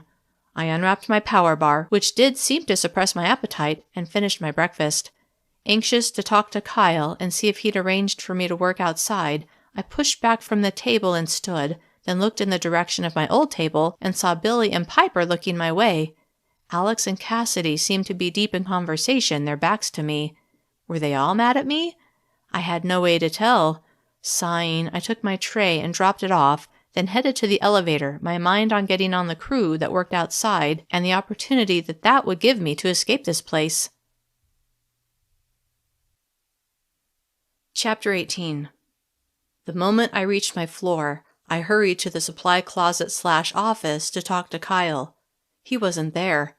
Disappointment shot through me. I gathered my supplies and headed to one of the bathrooms. I had to keep doing my best if I had any hope of Kyle recommending me for another job. I'd been cleaning for an hour when Kyle came into the bathroom. Next to him stood a heavy-set girl who looked shell-shocked. Had I looked as scared as she did when I'd arrived? It was weird how I felt like a veteran after such a short period of time. "Morgan," Kyle said, "this is Nicole. She's joining our little crew." I wanted to say, "What about my transfer?" but decided I should talk to him privately. "Hi, Nicole," I said instead. "Hi." Her voice was just above a whisper. "I'll leave her to you," Kyle said, then he turned and walked away. "You can put on a pair of these gloves." I handed her the box of disposable gloves. I already finished the mirrors and sinks, but the toilet stalls need to be cleaned. She held the box as if it contained poisonous snakes, but then she reached in and pulled out a pair and handed the box back to me. I set the box on the cart, then went back to scrubbing the shower stalls. I turned to see how she was doing and saw her just standing there. "Are you just going to watch me work, or are you going to do your share?" Irritation at her lack of help made my voice sharper than I'd meant it to be. She burst into tears. I felt like a monster for being so mean. After all, I knew how she must be feeling. Still, on my first day, I'd kept it together and done what needed to be done. Then again, I had plans to get out of this world. She was stuck here. Sighing, I grabbed some toilet tissue and handed it to her. "Thanks," she said as she wiped her eyes and nose. "I know this place sucks, but you'll be okay." "Really?" I knew no such thing, but if it would get her to stop crying so we could get our job done, then I could pretend. "Yeah." "I've just heard so many horror stories about places like this." After what I'd experienced the last 2 days, I was sure they were all true. Though curious about what she'd heard, I decided it would be best if I didn't know what other horrific things could happen to me. I was scared enough as it was. I couldn't bring myself to tell her the lie that what she'd heard couldn't be true, so instead I said, "We have a lot of work to do still. We'd better get busy." "Okay."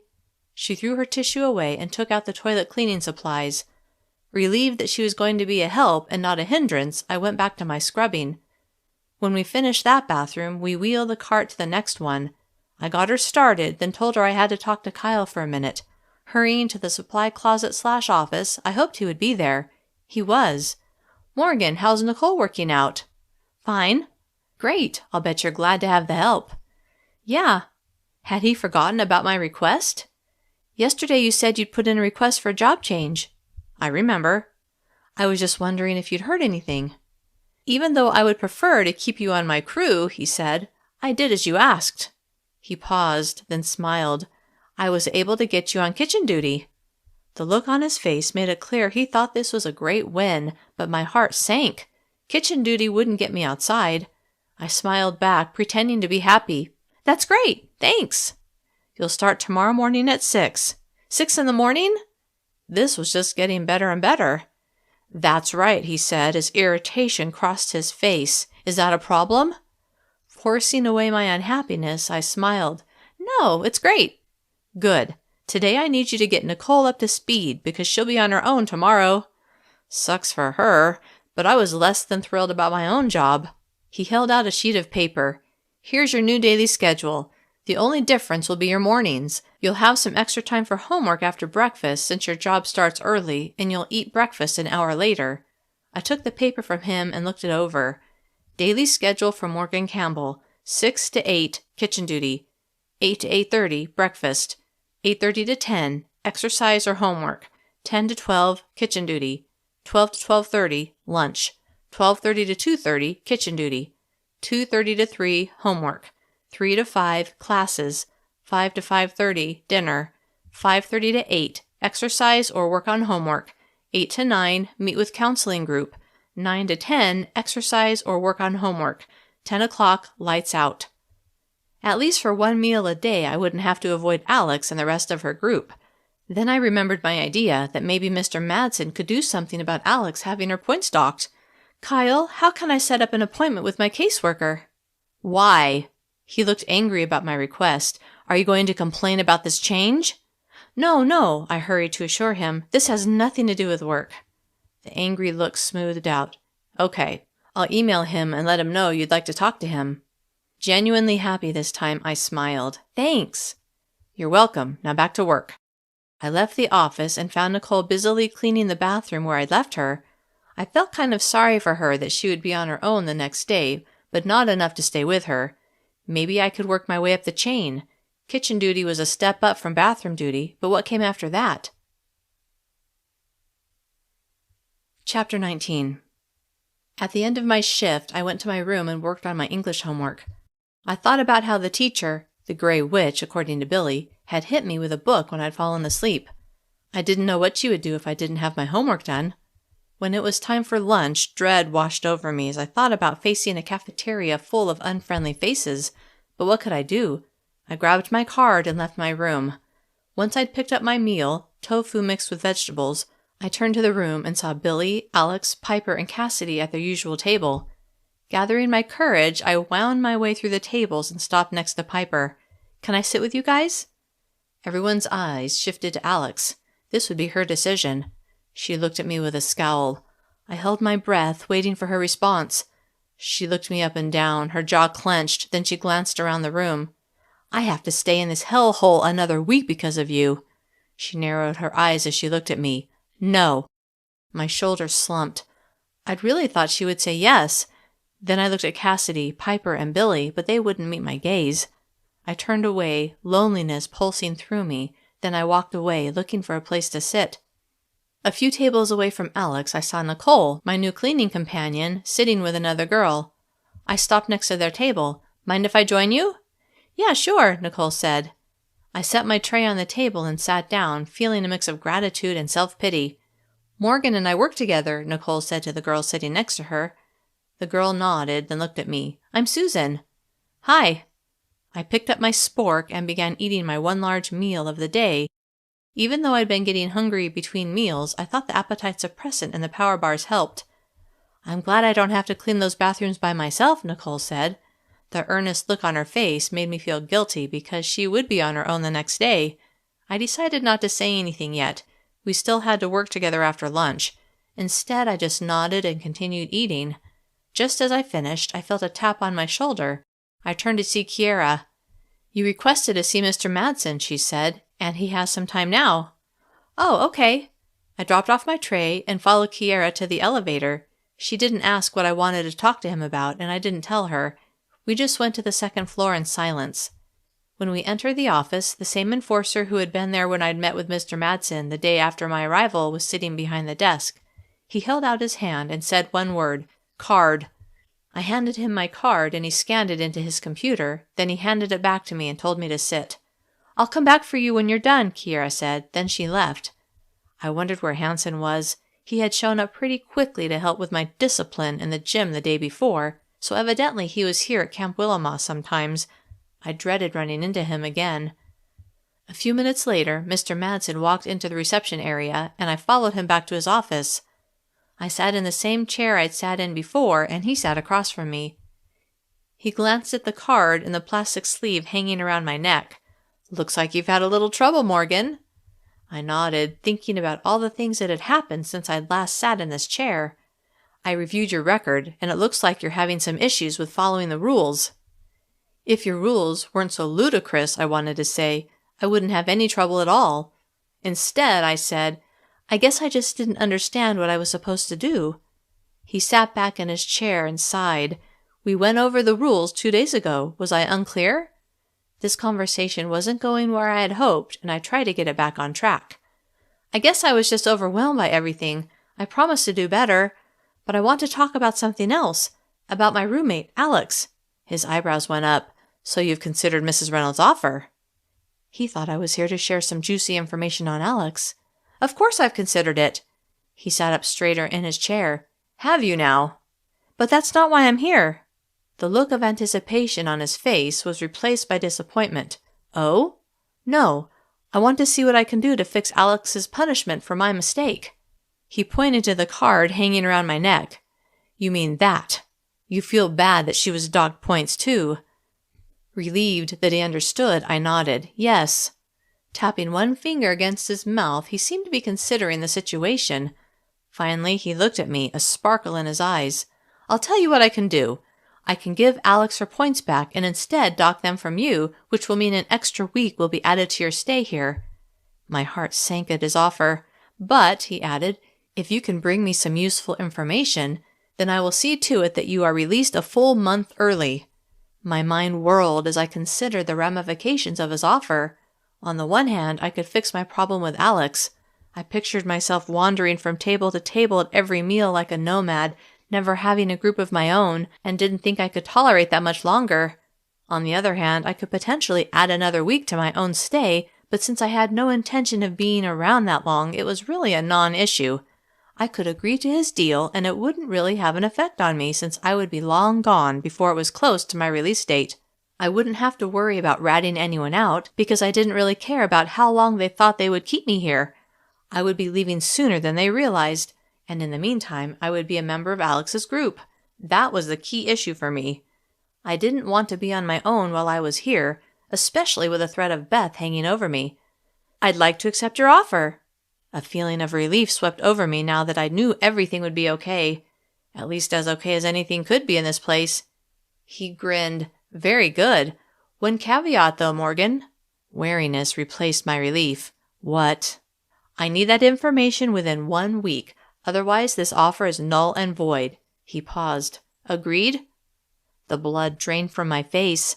If I didn't come to him with some juicy information on someone in the next 7 days, Alex would have a week added to her sentence, and I would be banished from her group. But if I didn't agree, I would remain banished. What choice did I have? "Agreed." I felt like I just made a deal with the devil. Chapter 20. I waited in the reception area for Kiara to come and get me, and a few minutes later she did. As we walked toward the elevator, she said, "I hope everything's okay." It was most definitely not okay, but there was nothing she could do about it. Plus, I certainly couldn't tell her or anyone else about my little deal with Mr. Madsen. "Everything's fine." The lie tasted bitter. "Good." She waved her card in front of the reader. "I hear you're moving to the kitchen crew tomorrow." I was surprised she'd heard about it since I'd barely learned about it myself, but evidently she was privy to information that most people weren't. "Yeah, it will be nice to not have to scrub toilets." We stepped into the elevator and she pressed the number 6. "I worked in the kitchen for a while when I first got here. It wasn't too bad." Moments later, we were back to my floor. Kiara stayed on the elevator. "See you later, Morgan." I stepped off. "Bye." Then I went to the supply closet/office and checked in. "You met with your caseworker?" Kyle said as I came into the room. "Yeah." "Were you able to resolve your issue?" I wonder if he really cared, or if he was just hoping I would tell him what my issue was. Then again, he would probably find out soon enough if he didn't already know. For all I knew, Kyle was in on everything. All the staff probably were. Instead, I said, "Yeah." "Good. Nicole has the card in bathroom 4. You might want to start on the vacuuming." "Okay." I pulled the vacuum out of the corner and rolled it into the hallway, then plugged it in and began working, glad that today would be my last day cleaning up after the other girls. When it was time for class, I stopped by my room and got my backpack, then went to the 9th floor. When I got to math class, I found a seat in the back and waited for the teacher to arrive. Like in all my other classes, he began by having us stand and say the pledge. Each time I said it, I hated it more and more. The words leaving my mouth sounded like a promise, but a promise that I would never keep. I made it through class without incident and hoped that in English I would have a chance to talk to Billy about everything that was going on with Alex. Maybe I could even tell him that I'd fixed everything. I just couldn't tell him about my deal with Mr. Madsen. When I got to class, Billy was already there. I hurried to the empty seat next to him, eager to share the good news about my meeting with Mr. Madsen. "Hey, Morgan," he said with a smile. "Hi." I hesitated, wondering how to broach the subject. "So I guess Alex was pretty pissed at me." He laughed. "You could say that." "Well, I think I fixed it." He tilted his head. "What do you mean?" Pleased with my resourcefulness, I smiled. "I talked to Mr. Madsen and he gave Alex her points back. She won't have to stay an extra week." His eyebrows shot up. "Really? They do that?" Then he squinted at me. "How'd you pull that off?" Embarrassed to admit that I'd had Mr. Madsen dock the points from me, I just smiled and said, "I have my ways." Skepticism was clear on his face. "I've never heard of them doing that before. There must be some catch." He glanced away, then back at me. "You'd better be careful, Morgan." I nodded. On the outside, I projected confidence, but on the inside, my stomach churned. How was I going to keep my end of the bargain? If I didn't, Alex would be angrier than ever. I got through class without falling asleep or having the gray witch hit me. When class was over, Billy and I walked to the elevator. "Do you think Alex will let me sit with you guys at dinner?" "I don't know." He paused. "Tell you what, come a few minutes late. I'll talk to Alex and see what she says. After you get your food, I'll give you a signal whether it's yay or nay." "Okay."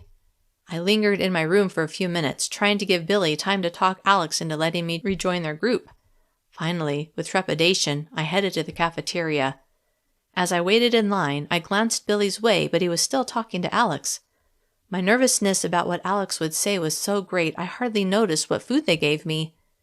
When I reached the end of the line, I turned to the room and sought out Billy. He gave me a smile and waved me over. Relief crashed over me, and as I walked to the table, I mentally composed what I was going to say to Alex. When I reached the table, I hesitated a moment. "Hey, Alex." She barely glanced at me. "Hey." Since she didn't forbid me from sitting with them, I set my tray in the empty spot between Billy and Piper and sat down. No one spoke to me, so I decided to get the ball rolling. "Guess what, Piper?" Piper looked at me, a friendly smile on her face. "What?" Glad that she didn't seem to hold a grudge against me, I smiled. "Tomorrow I'm going to be working in the kitchen." "Really?" She seemed genuinely pleased. "Which shifts?" I dug the paper Kyle had given me out of my pocket and handed it to her. She read it over. "I'm in there before breakfast and lunch too, but not the after-lunch shift." She handed me the paper. "Cool. I'm glad I'll know at least one person in there." I picked up my spork and had a spoonful of soup. It was the same thing they served every night, but I was hungry and it wasn't too bad. "What kind of stuff do you think they'll have me do?" "The new kids always have to scrub the pots and pans," she said. "Stuff like that. But eventually you might be able to help cook the food." More scrubbing. Great. But it was still better than cleaning toilets. "I hear the Saturday challenge is going to be intense," Billy said. I took another spoonful of soup. "Saturday challenge?" "Yeah. Every Saturday they break us into teams and they have us compete against each other for points." This was the first I'd heard of this. "Does that mean we don't do our jobs that day?" Alex laughed with derision. "You don't get off that easy." Even though I heard an edge of contempt in her voice, at least she was talking to me. "What do you mean?" "The Saturday challenge is in the afternoon," she said, "so you'll participate during the time you would normally have classes." "At least it gets us out of class for a day." "I guess," she said, "but sometimes you might wish you were in class instead." After my experience in the gym with Hanson and his enforcer buddy making me run on the treadmill, I could only imagine what they would have us do in this challenge. "What kinds of things do they have us do?" "Depends on what they think will be the most entertaining." Alex paused. "Entertaining to them, that is." "One time," Piper said, "they broke us into teams of 6 and had us do tug-of-war." That didn't sound so bad. "But they always like to have a little twist," she continued. "You know, to make it more interesting." She did air quotes as she said it. What do you mean? I asked. Well, there are always points involved, like the winner gets more points and everyone else is docked points. But for the tug of war, they had a trench between us, and in the trench they put dozens of snakes. She had to be yanking my chain. What? I don't think they are poisonous, but still. She seemed dead serious. What she described horrified me. What kind of place was this? Were all fat centers like this one? Come to think of it, Piper said, we haven't had a good game of tug of war in a while. Then something occurred to me. Where is the Saturday challenge held? They have an area outside just for the competition. Outside? That could be my chance. My thoughts must have been written all over my face because Billy said in a low voice, Don't go there, Morgan. I looked at him but didn't say anything. He leaned toward me so the others couldn't hear. I know what you're thinking. I'm not thinking anything. I didn't know if I could trust him with my desire to escape. He raised his eyebrows and went back to eating. Saturday was 2 days away. As I ate my power bar, I contemplated this unexpected opportunity. How well guarded was the Saturday challenge? Did the enforcers get distracted by watching all the fun? Would it be possible to slip away? Chapter 21. As I got ready to do my workout, I looked at the bright purple bruises on my legs and thought about what had happened the day before. Hanson must have enjoyed making me suffer, and I dreaded having to face him again. I checked in at the gym, got my towel, then stretched out in the warm-up area. As I began walking on the treadmill, I saw Mr. Muscles walking around, checking on what everyone was doing. Scared that he would harass me again, I picked up my pace. When he walked toward me, my heart rate escalated, but not from exertion. He stopped next to me and looked at his device, which I assumed told him my heart rate, compliments of the chip in my arm. Then he smiled. That's what I like to see, Morgan. It didn't matter that my heart rate had increased merely due to his presence, as long as it had increased. I gave him a partial smile, then focused on running, hoping he would go away and leave me alone. He stood there longer than necessary. At least I thought it was too long. Then he finally walked away. As I went through my workout, which I was able to get through without being hassled, all I could think about was Saturday and a possible chance to get out of this place and back to the tunnel. This was only my 3rd full day at Camp Willow, but already I was so done with this place.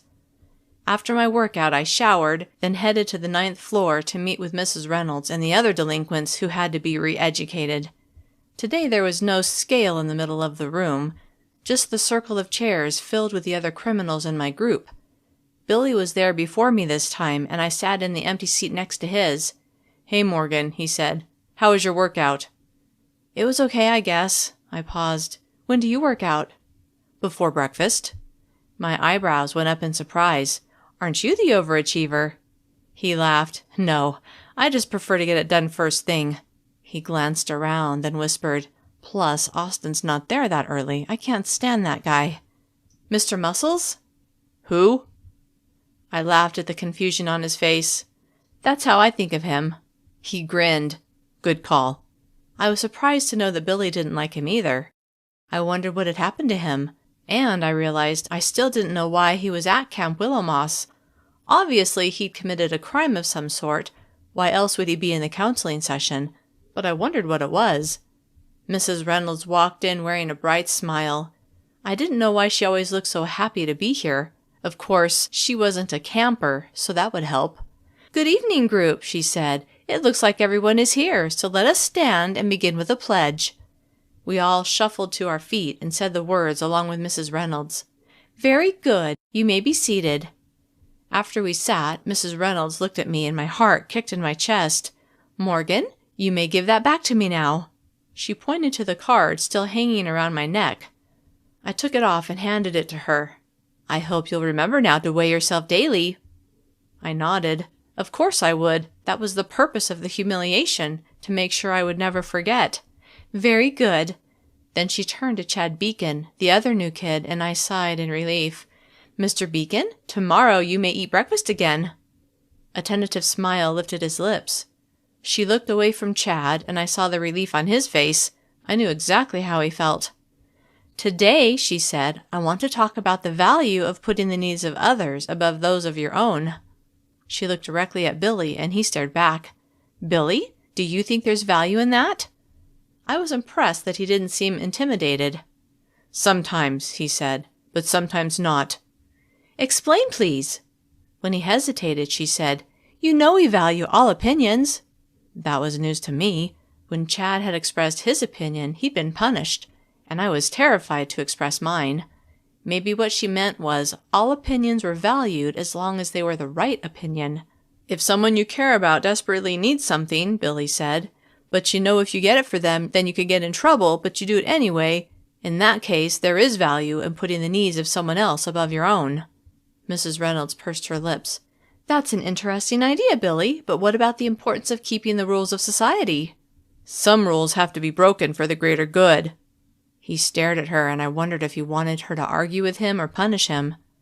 The room was completely silent as we watched the exchange. I agreed with what Billy said and wished we could change the pledge to reflect his ideas. They made much more sense. The rules of this world were absurd, and it would be better for everyone if they were changed. Mrs. Reynolds stared right back at Billy. I guess she wanted to prove she was in charge, and eventually he looked away. I was glad when he did. As they'd engaged in their battle of wills, I was afraid of what punishment Mrs. Reynolds would come up with. Would anyone like to share their thoughts on Billy's comments? Mrs. Reynolds looked at each of us, but no one dared speak. Finally, she locked gazes with a chubby girl with beautiful auburn hair. "Tracy, I haven't heard much from you." Tracy's eyes widened at the sudden attention. "I'd like to hear your point of view on the value of putting the needs of others before your own." "Oh, well, I guess we need to think about what is best for everyone and not just for one person." "And why is that?" Mrs. Reynolds asked. Well, because it's selfish to always do what you want? To not think about everyone else?" Mrs. Reynolds frowned at Tracy. "Are you asking me or telling me?" "Telling you?" Sighing, Mrs. Reynolds turned to her next victim. It wasn't me, and I hoped she would leave me alone. Finally, it was time to go back to our rooms. As we stood to leave, I glanced at Billy, wanting to talk to him about what he'd said. Was he talking from personal experience? Is that why he was here? Had he done something to help a loved one and gotten in trouble? Intrigued by the possibility, I followed him out of the room, but with the other kids around, I couldn't easily talk to him. We got on the elevator with several other kids, and Billy got off on his floor. "See you tomorrow, Morgan." "Bye." Disappointed that I hadn't gotten to talk to him, I headed to my room to get my homework done for the next day's classes. When I got there, Alex was absent. I sat at my desk and worked on my assignments until I was too tired to think. I got ready for bed, set my alarm for 5:30, then tried to use the last little bit of time before lights out to complete my food journal. If I waited until morning, I was sure to run out of time since I needed to get up extra early to begin my kitchen duties. Just as I finished, Alex arrived. Even though she wore shorts and a tank top, she didn't look like I did after my workouts, red-faced and coated with sweat. Maybe Austin was nicer to her since they worked together. As I pictured his face, I ground my teeth, angry at the thought of him. Alex closed the door and turned to me, a puzzled look on her face. "Why'd you do it, Morgan? Why'd you have Madsen put my points back and dock yours instead? Are you crazy?" So she'd heard the details of what I'd done. Who had told her? Not that it mattered. The truth was, if I didn't get some information to tell Madsen within a week, it would be reversed. "I guess I just felt bad that you were being punished for my stupidity, that's all." She shook her head.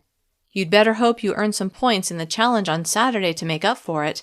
If you lose, you'll get docked more points, and that means no family visits and a longer stay." No family visits? I hadn't considered that aspect of having points deducted. I'd only been thinking about the extension of my stay here, which didn't matter since I had no intention of being around that long. But short term, I would be less likely to see my family. Crap! I turned away from Alex, suddenly upset. I could hear Alex opening her closet. I pictured the faces of my little brothers who so recently had gotten on my nerves. I would give anything now to see them and listen to their racket. And Amy, I wondered how her friendship with the girl she'd mentioned the other night was working out. I hoped she was making lots of friends. Then I pictured Mom and the worry she must be feeling with both Dad and me locked up. I had to push them out of my mind and stay focused on my goal of escaping this place and getting back to the tunnel. Back to my real home, where I would never complain about my life again, ever. As I climbed into bed, a dark cloud hung over me as I doubted my ability to escape this place in time. In my heart of hearts, I believed I would need to get to the tunnel on November 10th, the same day I'd left the other world. That was less than 2 months away. What would happen if I missed that date? Would I be stuck here forever? What about if I got there too early? Would the tunnel still take me home? In either case, I had to get out of this place and make my way to the tunnel. As I drifted off to sleep, I fantasized about escaping Camp Willow, making my way through the tunnel, and arriving back home to the arms of my family, my whole family, even Dad, who would be safe and sound at home, not locked up in some adult version of this horrible camp. Chapter 22. When the alarm went off, Alex was just getting up. I groaned as I stretched, wishing I could stay in bed longer, but knowing I didn't have a choice. Today I was starting my new job in the kitchen, and I didn't want my new supervisor, whoever that was, to hate me for being late. Throwing back the covers, I forced myself to get up. "Oh, new job today," Alex said as she gathered her things. "I forgot." Yeah, I wasn't much of a conversationalist when I first rolled out of bed. "Good luck. See you at lunch." "'Kay." I watched her leave the room, and then I got ready, making sure to weigh myself on the bathroom. Then I headed to the elevator. Piper was there too, and I smiled, glad not to have to go on my own. We made our way to the cafeteria on the 4th floor, and I followed her through a door marked Staff Only. She took me to an older woman who was wearing an apron. "Mrs. Coleman," Piper said, "this is Morgan." The woman smiled at me, and surprisingly it didn't seem fake. "Good morning, Morgan. Welcome to my kitchen." "Hi." "As you can see," she waved her hand toward the large open space, "we're quite busy getting ready for breakfast.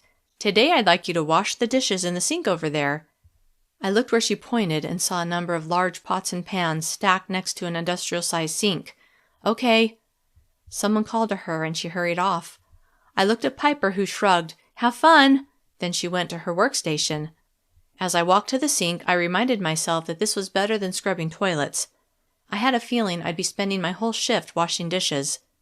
Elbow deep in soap suds, I decided it really wasn't too bad, even though the dishes seemed to multiply. I was so focused on my task, I almost missed all the excitement. Evidently, a new shipment of power bars had come early that morning, and news spread that these ones had a more powerful appetite suppressant. Even more exciting to those of us on a reduced caloric intake, we were going to be given 2 at each meal instead of 1. My stomach rumbled at the thought, and I remembered I would be eating breakfast an hour later than I had been, since my shift didn't finish until 8. I'd found the appetite suppressant in the power bars we'd been eating to be less than satisfactory, so I looked forward to these new ones and hoped they worked better. When my shift ended, Piper found me, and together we picked up our breakfast and went into the cafeteria seating area. With only those of us on kitchen duty using the space, the normally bustling room was subdued. Piper and I sat at a table with 2 other girls, and we enthusiastically ate our meals. "I'm surprised they're giving us an extra power bar," one of the girls said. "I know, right?" Piper said. "Usually they take food away from us and not give us more." The other girl's eyes widened. "You don't think they're going to take away any of our other food, do you?" "I hope not," Piper said as she unwrapped her first power bar. "That would really suck." I nodded but didn't speak, too busy eating a surprisingly tasty power bar. I swallowed, then said, "These taste better than the old ones." Piper nodded. "Yeah." We finished our meal, then dropped off our trays. "What do you have now?" Piper asked as we waited for the elevator. "I can work out or do homework until 10, then I have to come back here." "Me too," she said. When I got to my room, I decided to get part of my workout out of the way and changed into shorts, then headed to the gym. Dreading what might happen today, I walked into the office to check in and found a familiar face. "Hi, Alex." I'd forgotten she might be here. "Hey, Morgan, how was kitchen duty?"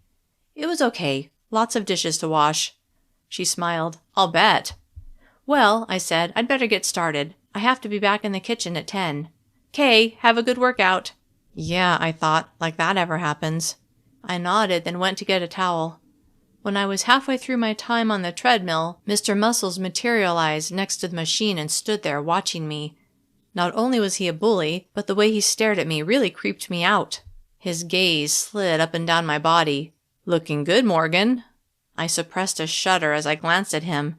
"Go away," I chanted in my mind. "Go away, go away." But he just stood there, eyeing me. A few more weeks in my gym and you'll look really good. Was he coming on to me? Little did he know that I would be long gone from this place very soon. Finally, he walked away and I was able to finish my workout in peace. When I went back to the office to check out, Alex immediately asked, "What was Austin saying to you?" I remembered the way she defended him before and wondered if she had a crush on him, though how she could was beyond me. "You know," I said, "just telling me to go faster." She squinted like she didn't believe me, and I wondered if he came on to a lot of the girls. "I've got to get back to the kitchen," I said. "I'll see you at lunch." She smiled, but it didn't reach her eyes. "Bye." Great, that's all I need. Now she's going to be mad at me because the creepy Mr. Muscles is a pervert. When I got to the kitchen, boxes of food were stacked on the floor and one boy was putting them in a large walk-in refrigerator. Deciding it would be a nice break from doing dishes, I picked up a box and followed him into the cold space. I set the box on top of the one he'd carried in, then turned to go. "Whoa, who do we have here?" Beth stood in the doorway, blocking my exit. Beth works this shift, I thought? Great. The boy had already left, and I anxiously glanced around, but no one was near. Beth followed my gaze. "Who are you looking for?" Hoping the boy would be back with another load, I faced Beth and pretended to be unafraid. "If you'll excuse me, I need to get back to work." "If you'll excuse me," Beth parroted, "I need to get back to work. You're such a loser, Morgan." The cold of the refrigerator, combined with my fear, made me shiver. Beth noticed. "What's wrong, Morgan? Are you cold?" I pictured her closing the door and locking me in, and a wave of claustrophobia swept over me. Suddenly desperate to get out of the refrigerator, I stepped toward her. The move must have been unexpected because she took a step back, but not enough for me to get past her. "Where do you think you're going?" she asked, a malicious look on her face. Just then, the boy I'd followed earlier arrived, another box in his hands. "Beth," he said, "I need to get by."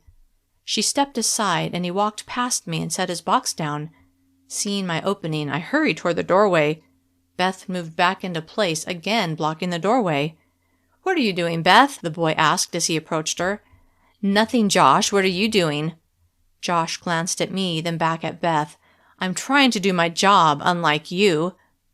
I looked at the boy as he stood in front of Beth. He was taller and bigger than her and obviously not intimidated one bit. Sighing, Beth walked away. Josh turned to me. "She doesn't like you." "You think?" I wanted to say, but just nodded. "I'm Josh, by the way." "Morgan." He held his hand out, indicating that I should exit the walk-in refrigerator first. "Thanks." I went past him and headed to the sink, deciding that even though doing dishes was boring, at least it would be safe. Halfway through my shift, someone bumped into me, hard. My stomach jammed against the edge of the sink, and I dropped the pot I'd been scrubbing. It landed with a splash, soaking the front of my shirt. Someone laughed behind me, and I turned to see Beth, a grin on her face. "Oops!" Anger boiled inside me, making me bold. "What's your problem, Beth?" "You are." I stared at her. "Why? What did I ever do to you?" She seemed surprised by the question, like no one had ever asked her that before. "Nothing. I guess I just don't like you." The unreasonableness of her answer was so ridiculous that I stared at her. Deciding not to escalate things, I turned my back to her and picked up the pot I'd dropped. "Tell you what, Morgan," she said. "What?" I didn't turn around. "I'll make you a deal." I turned to face her.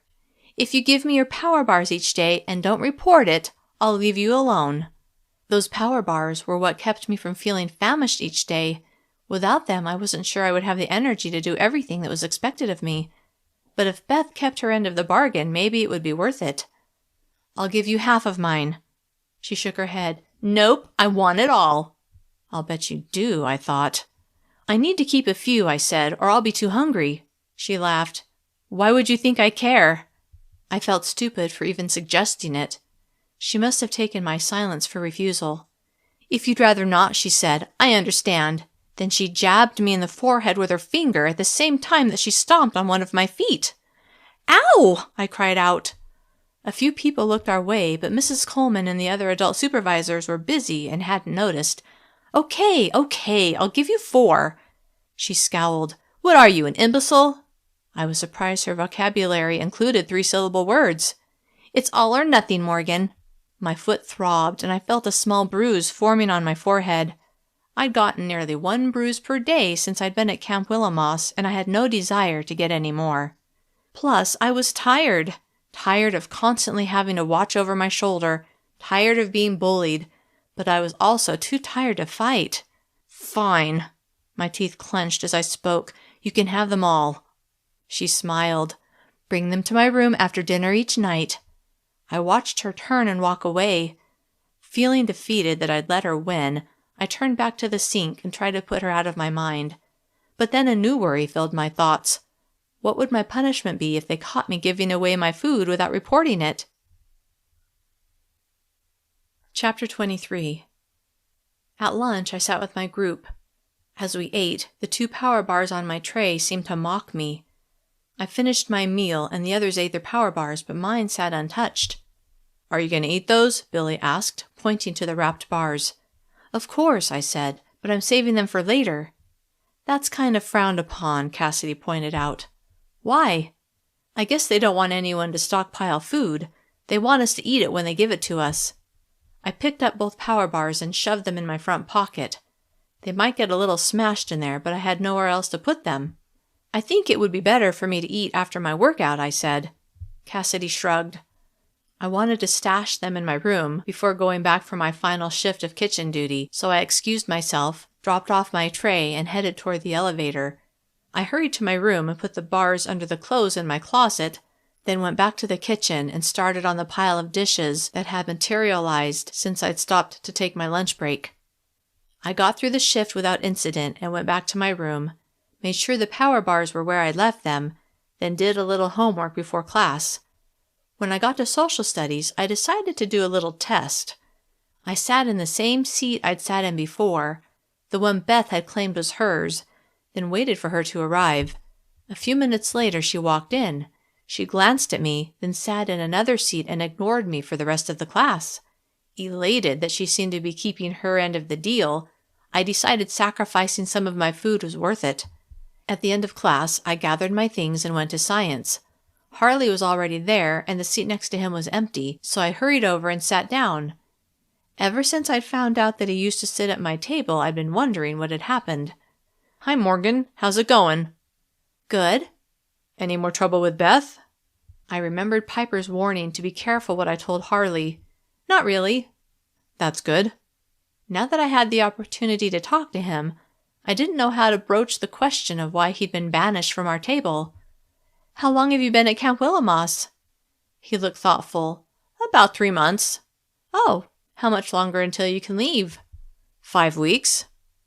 I didn't have any more small talk, and I wanted to get to my question before class started, so I dove in. I heard that you used to sit at the table where I sit. Where'd you hear that? Obviously, he wasn't eager to talk about this. From Piper? Piper, huh? Yeah, is it true? Is what true? That you used to sit at that table. Why do you care? Never mind, I muttered, embarrassed now for prying when he clearly had no intention of spilling his secrets. He ignored me and began reading his textbook. I didn't want him to be mad at me. I had few enough friends as it was. I'm sorry I asked. It's none of my business. He looked up from his textbook and gave me a small smile. Then the teacher arrived and class began. At dinner, I put my 2 power bars in my pocket as soon as I sat down, so that it wouldn't be so obvious that I wasn't eating them. Tomorrow's the big day, Billy said. Challenge day. No one at our table seemed excited about it. Could it be as bad as they said, or were they exaggerating? I wonder if they'll let us pick our teams this time, or if they'll assign us, Cassidy said. I'm not sure which is worse, Alex said. Remember when they had us in groups of 5, and they had 4 of us carry that huge tire over our heads with a 5th person sitting on top? Yeah, Piper said. Cindy fell off and broke her leg. I felt so bad for her, Cassidy said. I can still remember the sound of her bone breaking. Piper grimaced. Yeah, that was awful. Accidents can happen even if you're having fun, I thought, trying to reassure myself that the Saturday challenge wasn't as bad as they made it sound. It probably never would have happened, Billy said, if the enforcers hadn't sprayed that grease on the ground right in their path. When that team stepped on it, there was no way they could keep that tire up. The enforcers wanted them to fall? The idea horrified me, but when I thought of the discipline I'd experienced in the gym at the hands of Hanson and the other enforcer, the notion that they would purposely make people get hurt didn't surprise me.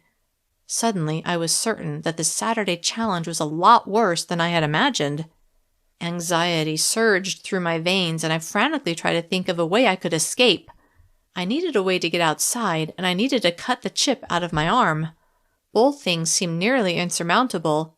As horrible as it sounded, the idea of slicing open my arm, digging around until I found the tiny chip, then pulling it out and stopping the bleeding seemed easier than getting to the ground floor undetected and making my way away from this place.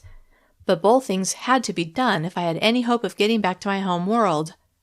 Trying to shove down the fear of what this Saturday challenge might be like, I focused instead on the opportunity it might give me to get away, or at a minimum, to scout out a possible way to escape. "What do you think, Morgan?" Piper asked. "What?" I'd been so absorbed in my thoughts I hadn't heard the question. "Would you want to be on our team if we get to choose?" "Of course," I said without hesitation. Who else's team would I be on? "Good." Piper smiled, and the feeling that this small group of kids was now my family grew. When I got to my room, I grabbed the 2 power bars I'd stashed after lunch and hurried to Beth's room. Afraid for anyone to see me there, I knocked softly. A moment later, the door opened. "You got 'em?" she asked. "I only have the ones from lunch and dinner today." I held out the 4 power bars and she grabbed them from my hand, then shut the door in my face. Irritated that I was the one taking the risk, and she couldn't even bother saying thank you, I stood there for a moment, feeling helpless. Then I went to my room and put on a pair of shorts and a tank top and went to the gym. Chapter 24. Since I'd worked out for an hour earlier, I would only have to spend an hour at the gym. When I arrived, I didn't see Mr. Muscles. Maybe I would have a reprieve from his presence. I checked in, got my towel, then went to the warm-up area and stretched out. I got on the elliptical machine and began my workout, going the pace that I preferred. It was hard to focus on the workout since I found myself constantly checking to see if Mr. Muscles had shown up. After a while, I got into the rhythm of the workout and let down my guard. A few minutes later, I felt, rather than saw, someone standing next to me. Dreading the sight of Mr. Muscles, I slowly turned my head. My worry about seeing Mr. Muscles turned to alarm when instead I saw Hanson standing there, grinning. He wasn't wearing his normal enforcer uniform, but instead was wearing sweats and a t-shirt. For a split second I thought he looked less terrifying, until I looked into his cold, cold eyes. "You're not Mr. Austin?" I blurted. "No, I'm not. Unlike you, he gets to have a life, so I volunteered to cover his shift." My heart jackhammered against my ribs, and I looked away, hoping he would leave me alone. But like most things I hoped for in Camp Willowmoss, it didn't happen. "You need to pick up the pace, Morgan," he sneered. "You've got a lot of fat to burn off."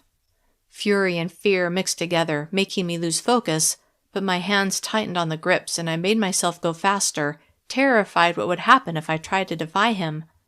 He checked the small device in his hands, then looked at me. He stood there for several minutes, his eyes going back and forth between me and the device. Finally he said, "Good. Now keep that pace going for 20 minutes. He paused. "I'll be watching." Then he turned and sauntered away.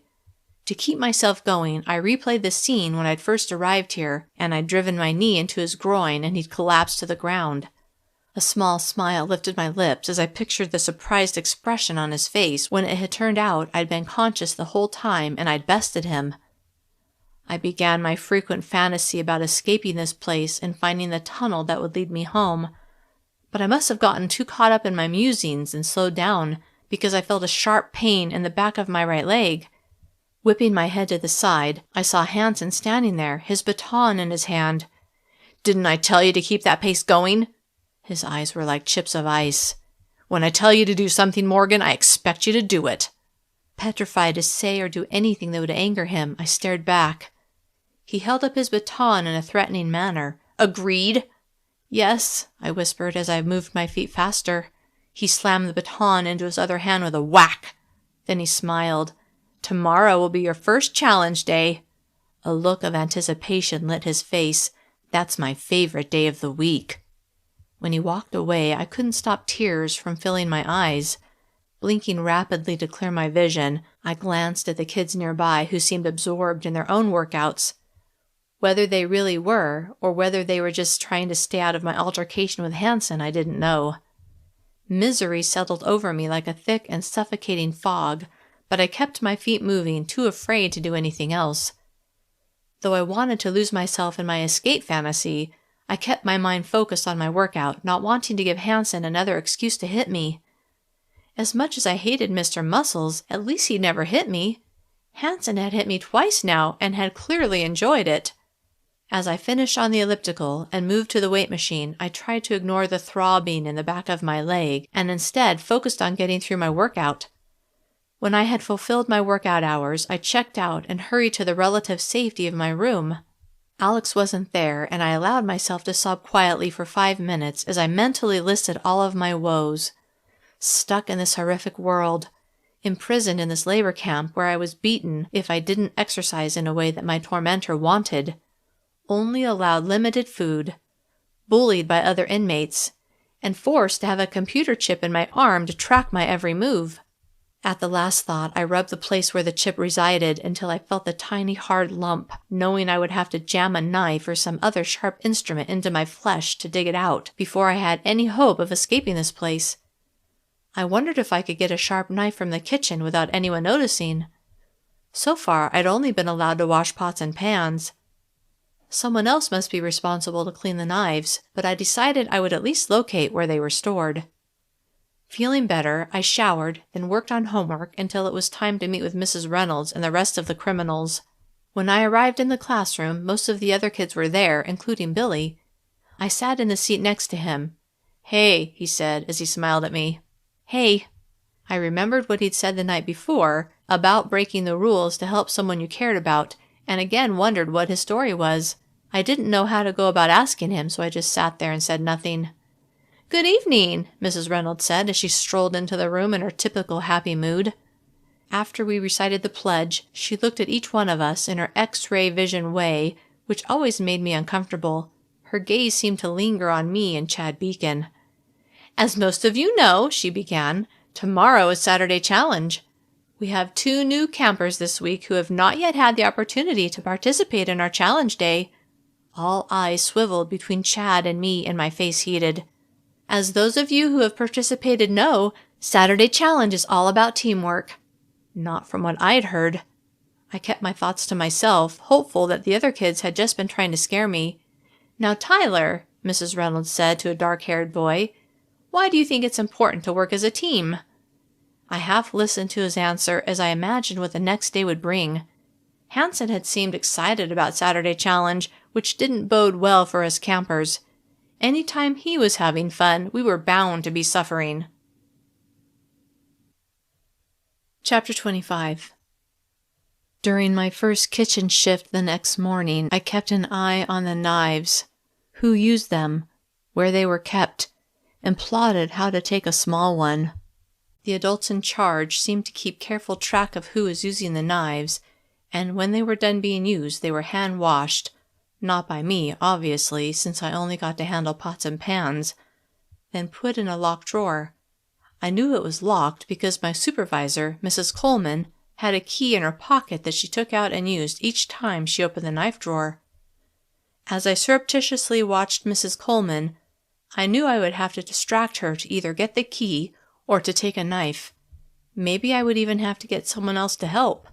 The only person I trusted was Piper, but I didn't know if she would help me. At breakfast, I put my power bars in my pocket and tried not to think about the competitions that would be taking place later that day. When I got to the gym after breakfast, I was almost afraid to go in, worried Hansen would be covering for Mr. Muscles again. Forcing myself to walk in, I glanced around but didn't see Hansen anywhere. But Mr. Muscles was there. I went about my business, hoping I could get through my workout without being harassed. After my warm-up, I started on the treadmill and tried to do what I knew was expected, but after a few minutes he came over.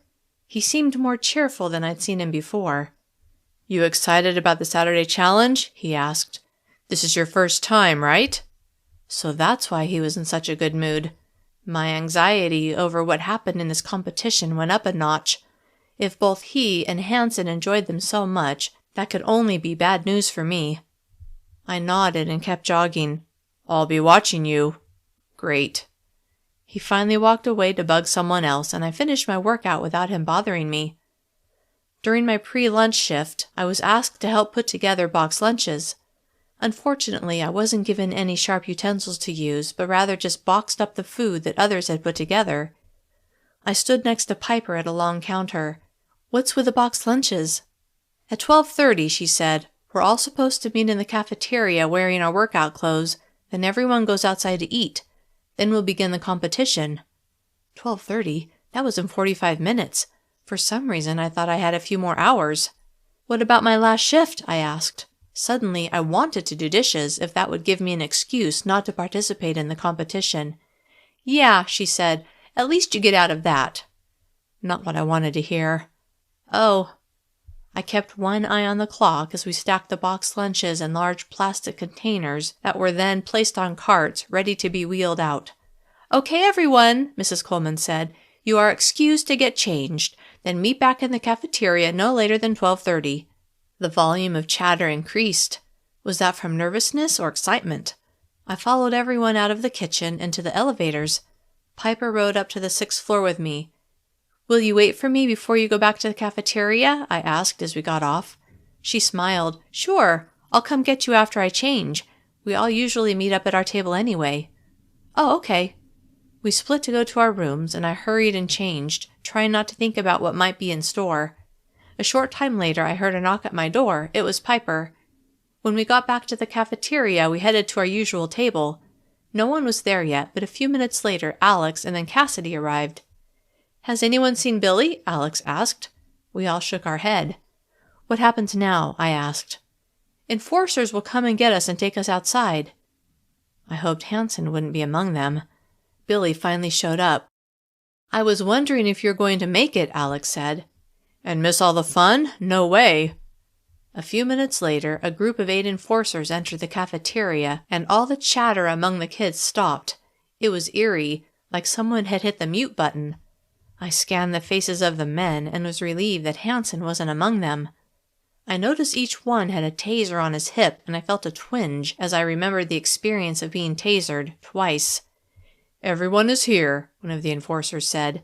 It was so quiet in the room he didn't need to yell to be heard. "Form 4 lines, 1 per elevator, and we'll escort you outside." I stayed with my group as we shuffled toward the elevator. They let 5 kids on the elevator at a time, with 1 enforcer per group, but then that same enforcer was still on the elevator when it came back empty. I couldn't imagine they were leaving us prisoners unsupervised once we got outside, so that could only mean there were other enforcers outside. Dread at seeing Hanson tightened my already taut nerves. When it was our turn to get on the elevator, the enforcer who got on with us waved his card in front of the reader. All the buttons lit up, even the one for the 1st floor. Then I saw one labeled B. That was the one he pressed. I assumed it meant basement. A moment later, the elevator doors slid open. A short hallway led to a pair of double doors that stood open, and beyond those doors I saw a large expanse of grass and sunlight. "This way," an enforcer who had evidently been waiting said as we walked out of the elevator.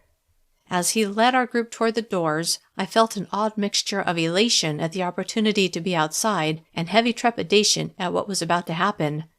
When we stepped through the doors and into the sunshine, I closed my eyes, enjoying the heat from the sun. This was my 5th full day here, but the first time I'd been allowed to go outside. I'd missed the warmth of the sun. "Keep moving," an enforcer who had been behind me said as he shoved me in the back. My delight evaporated, and I opened my eyes and trudged forward with everyone else. Piper walked next to me, and as we marched forward I took in my surroundings. There were several long ropes and several sheets of plywood lying on the ground. When we reached what seemed like a random spot on the grass, the enforcer told us to stop and wait there. Kids were standing around, and I saw way more enforcers than I'd seen in one place. I scanned their faces and stopped on one that was zeroed in on me. Hanson. At the look on his face, a chill raced up my spine. I shuddered. "What's wrong, Morgan?" Piper whispered. Then she followed my gaze. "Why is that enforcer staring at you like that?" I tore my attention away from Hanson and turned to her. "He doesn't like me." "Why not?" "I need him in the groin." Her eyes went wide, then she laughed and glanced at him again. I looked at him. His stare had turned murderous, and I realized he must know that I had told Piper what had happened.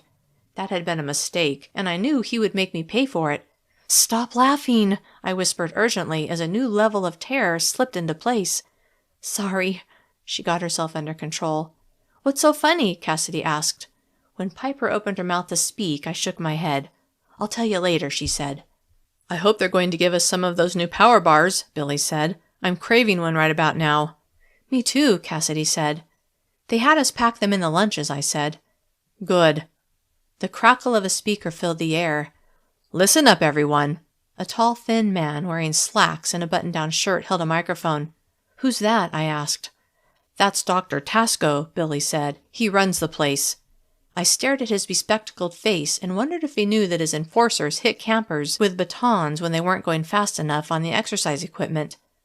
"The group you're with now," he said, "will be your team."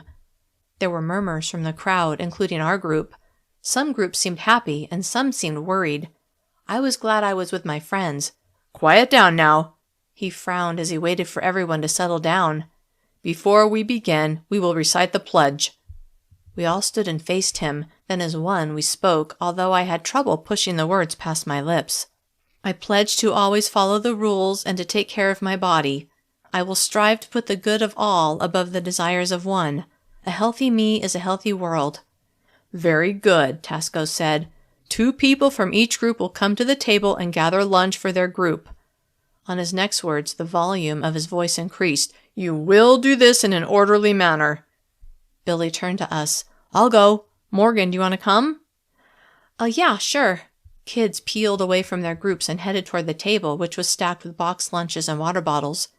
"You get 5 water bottles," he said, "and I'll get the lunches." "Okay."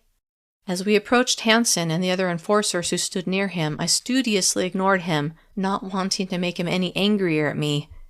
As I walked next to Billy, I came within 5 feet of Hanson, and out of the corner of my eye, I saw him standing with his arms folded across his chest. I could feel the stare burning into me. When Billy and I reached the table, I grabbed 5 water bottles and waited while Billy took a stack of 5 lunch boxes. Then we walked back to our group and handed them out. The 5 of us sat on the grass and ate. Everyone was quieter than usual. It almost felt like a last meal before an execution, and my anxiety notched higher. Between the hating stare of Hanson and the horror stories I'd been told about the Saturday challenge, my nerves were stretched tight.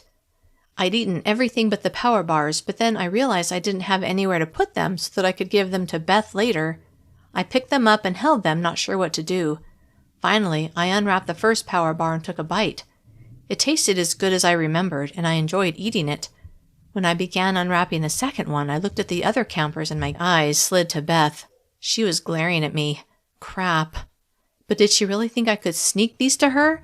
I didn't have pockets in these shorts. Plus, it would be kind of hard to do these competitions in front of all these enforcers with power bars stuck in my waistband. Hoping the price she would make me pay wouldn't be too high, I ate the second power bar. As I waited for the competition to begin, I looked around, trying not to be too obvious, and made a mental inventory of my surroundings. Tall fence, topped by razor wire. Wow, this really was a prison. Enforcers everywhere. The back side of the building. The doors that we came through hanging open. I couldn't see past the sides of the building, and the grass was a long carpet of green that flowed off into the distance. "Billy," I said, "is this where you work?" He nodded. "Yeah, and out front." Out front? Was there a fence with razor wire out there? Hopefully I could get on the yard crew soon and see for myself. "How do you get out here? Do you get to go by yourself?" He smirked. "Come on, really?" Of course I should have known they would never allow that. "No, we all meet by the elevators on the 3rd floor, and the enforcers take us down." "Oh." "Attention, everyone," Dr. Tasco said. "Gather your trash and send one group member to throw it away." "I'll do it," Alex said as she got up, and we handed her our trash. When she returned, the others stood, so I did too. "Very good," Dr. Tasco said. Then he looked at each of the groups. "Time to begin." Chapter 26. In today's competition, Tasco said, we will begin with everyone's favorite, dodgeball. I smiled. That didn't sound so awful. In my world, fewer and fewer schools allowed dodgeball, and it had been a long time since I'd played, but I didn't think it was too bad. There are 30 teams of 5 each, Dr. Tasco said. We will assign your team a number, and when we call your team forward, you will line up where directed. Someone came around and counted off the teams. Our group was Team 20. I glanced at my team members, but no one said anything. The first 10 teams were called forward and lined up so that Team 1 was opposite Team 2, Team 3 was opposite Team 4, etc. Then enforcers set 6 red balls on the ground exactly between each team, 6 for each set of teams. They looked like the balls I'd always used when playing dodgeball. If you're hit, you're out, Tasco said. The team who eliminates all the players from the opposing team wins, or, at the end of 3 minutes, whichever team has the most players still in wins. The members of the winning team will gain 1 point. The members of the losing team will be deducted 1 point. However, after the first round, the losers will play each other, and the winners will play each other. So in round 2, you will have the opportunity to regain or lose more points. I watched the 5 games that were going on simultaneously. It was 2 wins out of 3, so the first round for some teams lasted nearly 10 minutes, but it didn't take long before the first group had completed its first round. Our team, along with 9 other teams, was called up to play next. Remember, Billy said to us as we walked to our assigned position, we need to move fast to grab the balls when they blow the whistle. Then we need to work together to get the other team out. So Alex and I will work together to get out the people across from us, and the rest of you work together to take out the people across from you, starting on the right and working your way down. That way they won't be able to catch the ball. Hoping I understood his strategy, I nodded. Obviously, they'd played together before, but this was all new to me. We stood where the enforcers told us to, and I looked at the 5 people standing across from us. They didn't look very tough, and I hoped that meant we had a good chance to win this round. I watched as enforcers set 6 red balls on the ground exactly between us. When I looked at the referee, who lifted the whistle to his mouth, my heart lurched. What if I messed up and ruined it for our whole team? Would they hate me? Would I be banished from the group? The whistle blew and I shot forward, along with the 9 others in our match. I reached for one of the balls, but someone on the other team grabbed it first. Rushing backwards, but making sure to stay within bounds, I frantically glanced at my teammates and saw they had managed to grab 4 of the balls. Balls started going back and forth. One flew right toward me. It must have been instinct that made me catch it, because I didn't really consider myself very athletic. "Throw it, Morgan!" Piper shouted next to me. I heaved the ball at the person on the far right of the opposing team at the same time Cassidy threw her ball. Our teamwork paid off because we hit the boy and he was out. Elated, I wanted to yell, "Yes!" My joy was short-lived as the ball struck me unexpectedly and I was out. Crap! I stepped out of bounds and watched as we took out 2 more members of the opposing team. Then Cassidy was hit and she came over next to me. Secretly, I was glad I wasn't the only one on our team who'd been hit. The whistle blew. The 3-minute match was over and we'd won. We played 2 more matches and lost the second. I got taken out again, but so did Billy and Alex. In the 3rd match, I managed to stay in and we ended up winning. Overall, in the first round, our team had won. We went back to our place to watch the last 10 teams finish off round 1. When it was our turn to play in round 2, we played a different team. It was tougher, but we managed to win 2 of the 3 matches. "We're going to make things a little more interesting for the final round," Dr. Tasco said. "We will extend the playtime to 4 minutes, and you will now use basketballs." "Oh no," Piper moaned. Not understanding the significance, I asked, "What?" "Have you ever held a basketball, Morgan?" Cassidy asked. "Of course." "Don't you think they're just a bit heavier than a dodgeball?" Suddenly, I understood why Piper had sounded upset. If I got hit with a basketball, it would hurt a lot. "We will begin with the losing teams," Tasco intoned, "who, by the way, are already down 2 points. But, to help them out, this round will be worth 2 points. Whoever wins their round will gain back the 2 points they've lost." He smiled in the fake, creepy way that so many of the workers at Camp Willamos had. "However, the losers will lose an additional 2 points, putting them 4 points down." He looked at all the teams. "Let us begin."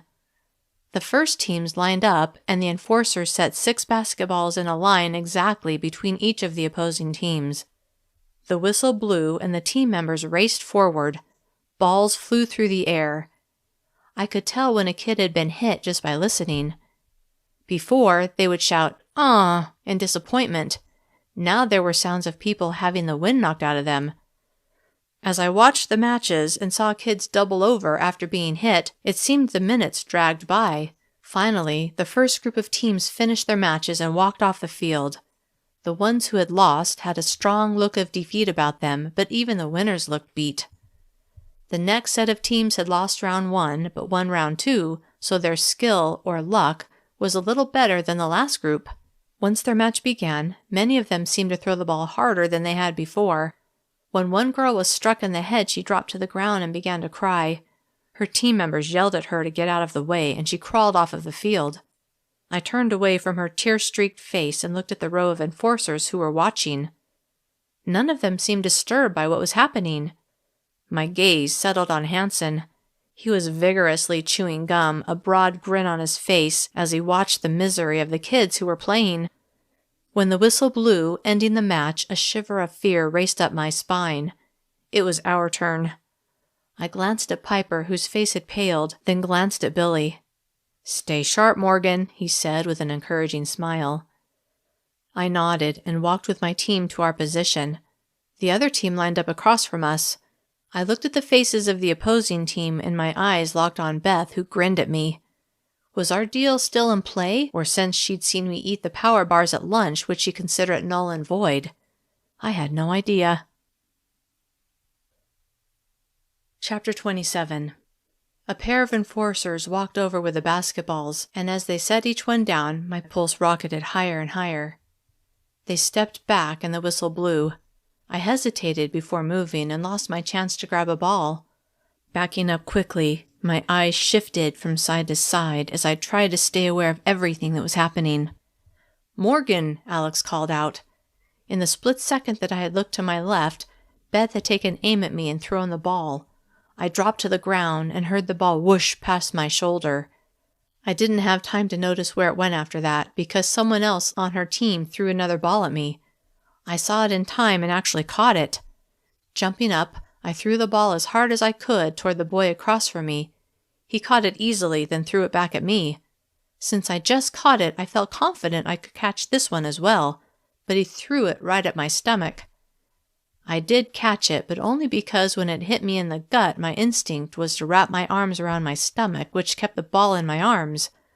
"Throw it, Morgan! Throw it!" I wasn't sure who was yelling because I was so focused on trying to get my breath back after getting the wind knocked out of me. I looked up and saw Beth laughing at me. Anger welled up inside me, and using all my strength, which admittedly wasn't much, I hurled the ball in Beth's direction. To my utter shock, I actually hit her, and she was out. She scowled at me and left the field, but I knew better than to spend more than a split second savoring my victory. There were still 4 people trying to hit the 5 of us. Having one of their team members eliminated seemed to enrage the rest of Beth's team, and the 2 of them that held balls threw them at me at the same time. As the balls flew toward me, I avoided being hit by one of them, but couldn't avoid the other, and I was out. Panting, I walked off the field and watched the rest of the match. The other team took out Alex just before the whistle blew, and the game was over. We'd lost. We lined up for the next match, and I glanced at Beth, who glared at me. The enforcer set the basketballs between us, and the whistle blew. Determined to grab a ball, I shot forward, but Beth got there a fraction of a second before me. "You're going down," she muttered. I jumped back and prepared for her throw. A second later it came. Ready this time, I caught it, my arms stinging as the rough surface slapped my skin. Focused on my task, I barely registered Cassidy's shout of pain next to me. Instead, I hurled my ball at the boy standing next to Beth. "Watch out, Cam," she yelled, but it was too late and he was out. Feeling good, I watched as Beth picked up the ball that had taken out her teammate, but then a different ball hit me in the arm and I stepped out and went to stand next to Cassidy. She was rubbing her head and had tears in her eyes. We watched the rest of the match, and a few seconds later, Piper was hit in the stomach, and she collapsed to the ground, but lumbered over to us. "Are you okay?" Cassidy asked. "I'll be fine," she wheezed. A moment later, it was over. We'd lost, but at least we didn't have to play a third match. Our team huddled together. "Hey," Alex said, "at least we won the first two. We didn't gain points, but we didn't lose any either." "Whatever," Cassidy said, "it still sucks." When Dr. Tasco announced that we were moving on to tug of war, I was relieved. Until Piper said, "Great. I wonder what they have under those boards." I looked at the sheets of plywood that I'd noticed earlier. Before, I thought they were lying around randomly, but now I noticed there were 4 boards laid out in such a way as to accommodate 4 teams at once. "Probably just a puddle of mud," Billy said. He was looking at me, and I wasn't sure if he really believed what he said or if he was trying to reassure me. I glanced at the others, but they didn't look like they believed him. "We want to make this competition as fair as possible," Dr. Tasco said. "So all the boys line up over here." He pointed to one side of the field. "And the girls over there. We will choose a mix of 7 boys and girls for each team." Billy walked away from us and joined the boys. The 4 of us stayed together, hoping they would keep us on the same team. A few minutes later, they had us organized into teams. I was on the same team as Cassidy, but Alex and Piper were assigned to another team. Our team consisted of Cassidy, me, 2 other girls, and 3 boys. Josh from my kitchen crew was one of them. "Hey, Morgan," he said. "Hi." With 7 people per team, there were 22 teams, although 4 teams were short a person. No one seemed to say anything about the unfairness of it, but those teams looked worried, and I was glad I wasn't on one of them. The enforcers laid out 4 long, thick ropes, but they were nowhere near the sheets of plywood. Instead, they were in the same area where we'd had the dodgeball games. They called up 8 teams at a time so that there were 4 games of tug-of-war going on at once. Each pair of teams played to see who could win 2 of the 3 poles. When the first group went, I watched carefully, trying to figure out if there was anything special they needed to do. But it was all brute strength and who could pull the other team over the line first. When it was our turn, our team got in a single-file line, boy, girl, girl, boy, girl, girl, boy. I was the third from the front. The opposing team had 4 boys and 3 girls, but I was hopeful we could win. The other team lined up next to the opposite length of rope. "Get ready," an enforcer yelled. We picked up the rope and held it taut. The enforcer blew a whistle, and we began pulling. At first, there was no movement at all, but then we were tugged forward just a little bit. The boys on our team yelled to pull harder, and I pulled as hard as I could. My hands burned on the rope, but I kept pulling. Then we gave a final heave and pulled our opponents over the line. Exhilarated to have won, we jumped up and down and shouted. After a 30-second rest, it was time for the next match. After some back and forth, the other team won. "Come on," Josh said. "We've got to win the next one. 2 out of 3. Come on." A minute later, we were pulling the rope again. It was obvious that the other team wanted to win as much as we did. We tugged and pulled, but in the end, they were a little stronger than us and we lost. Feeling deflated to be in the losers group, we walked to the sidelines to watch the last group of teams have their match. In round 2, we were among the first groups to compete. This time, we were more evenly matched as the other team had 4 girls and 3 boys like we did. We won 2 of the 3 pulls, making us the winner. "Yes," Cassidy said, high-fiving me. At the end of round 2, Dr. Tasco spoke into the microphone. "Wasn't that fun?" I nodded. It actually had been pretty fun. But when I looked at my teammates, they weren't nodding. In fact, they seemed wary. "As you know," Tasco said with a big smile, "we'd like to spice up our Saturday challenge." I thought about them changing the dodgeballs for basketballs and wondered how he would spice up this game. Several enforcers were moving the ropes we'd been using over to where the sheets of plywood were laid out, and I had a strong sense of foreboding. "We have 2 types of motivations to win this next round." Tasco looked over to a large basket that an enforcer set on a table.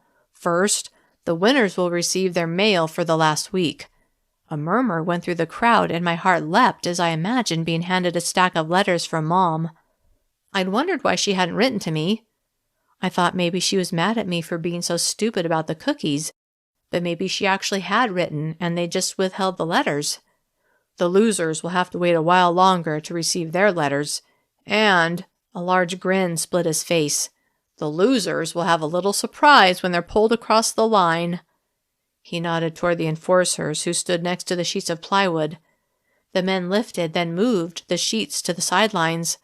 From where I stood, I couldn't see what had been underneath, but I heard a girl shriek and alarm bells clanged in my head. I want each and every one of you to be motivated, Tasco said, so please take a moment to peek at what's inside. I walked forward with my team. When the people in front of me got a look at Dr. Tasco's surprise, they gasped. As we got closer, I saw a shallow trench about 4 feet across and 6 feet long. But when I looked inside, the hairs on the back of my neck stood up, and I recoiled violently, running into Josh, who stood behind me.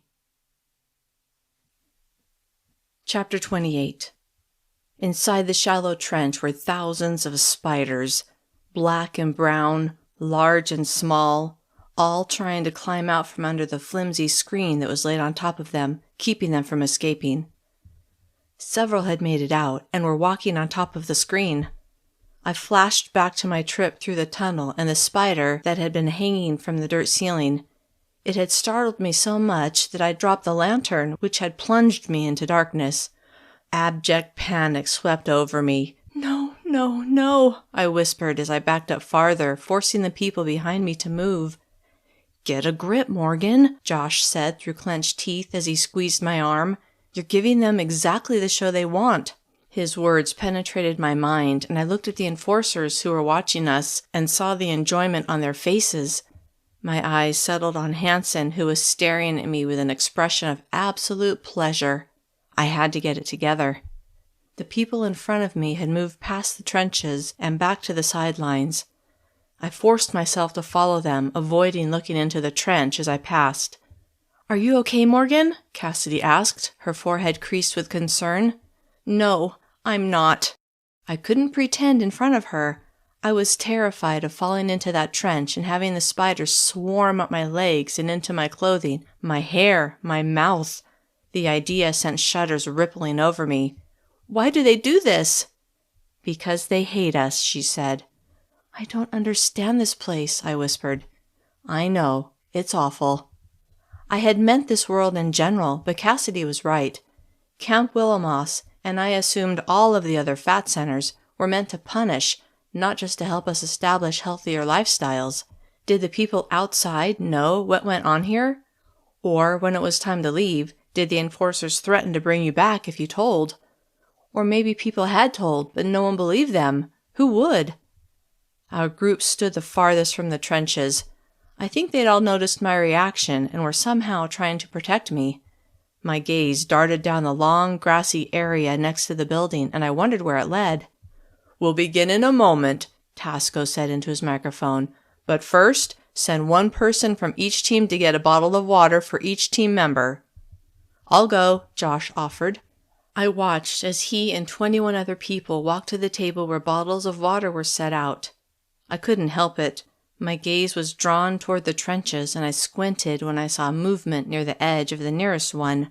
A girl standing not far from the trench must have seen it too, because she jumped back and pointed, and those around her backed up a few steps. Some of the spiders were crawling out of their trench. A pair of enforcers walked over to see what was going on, spray bottles in their hands. When they saw the spiders on the grass, they sprayed something at them and swept them back into the hole with their feet. Then they sprayed a fine mist over the first trench. I fervently wished it was some sort of lethal spray, but it was probably just something to keep the spiders sluggish until it was time to begin the fun and games.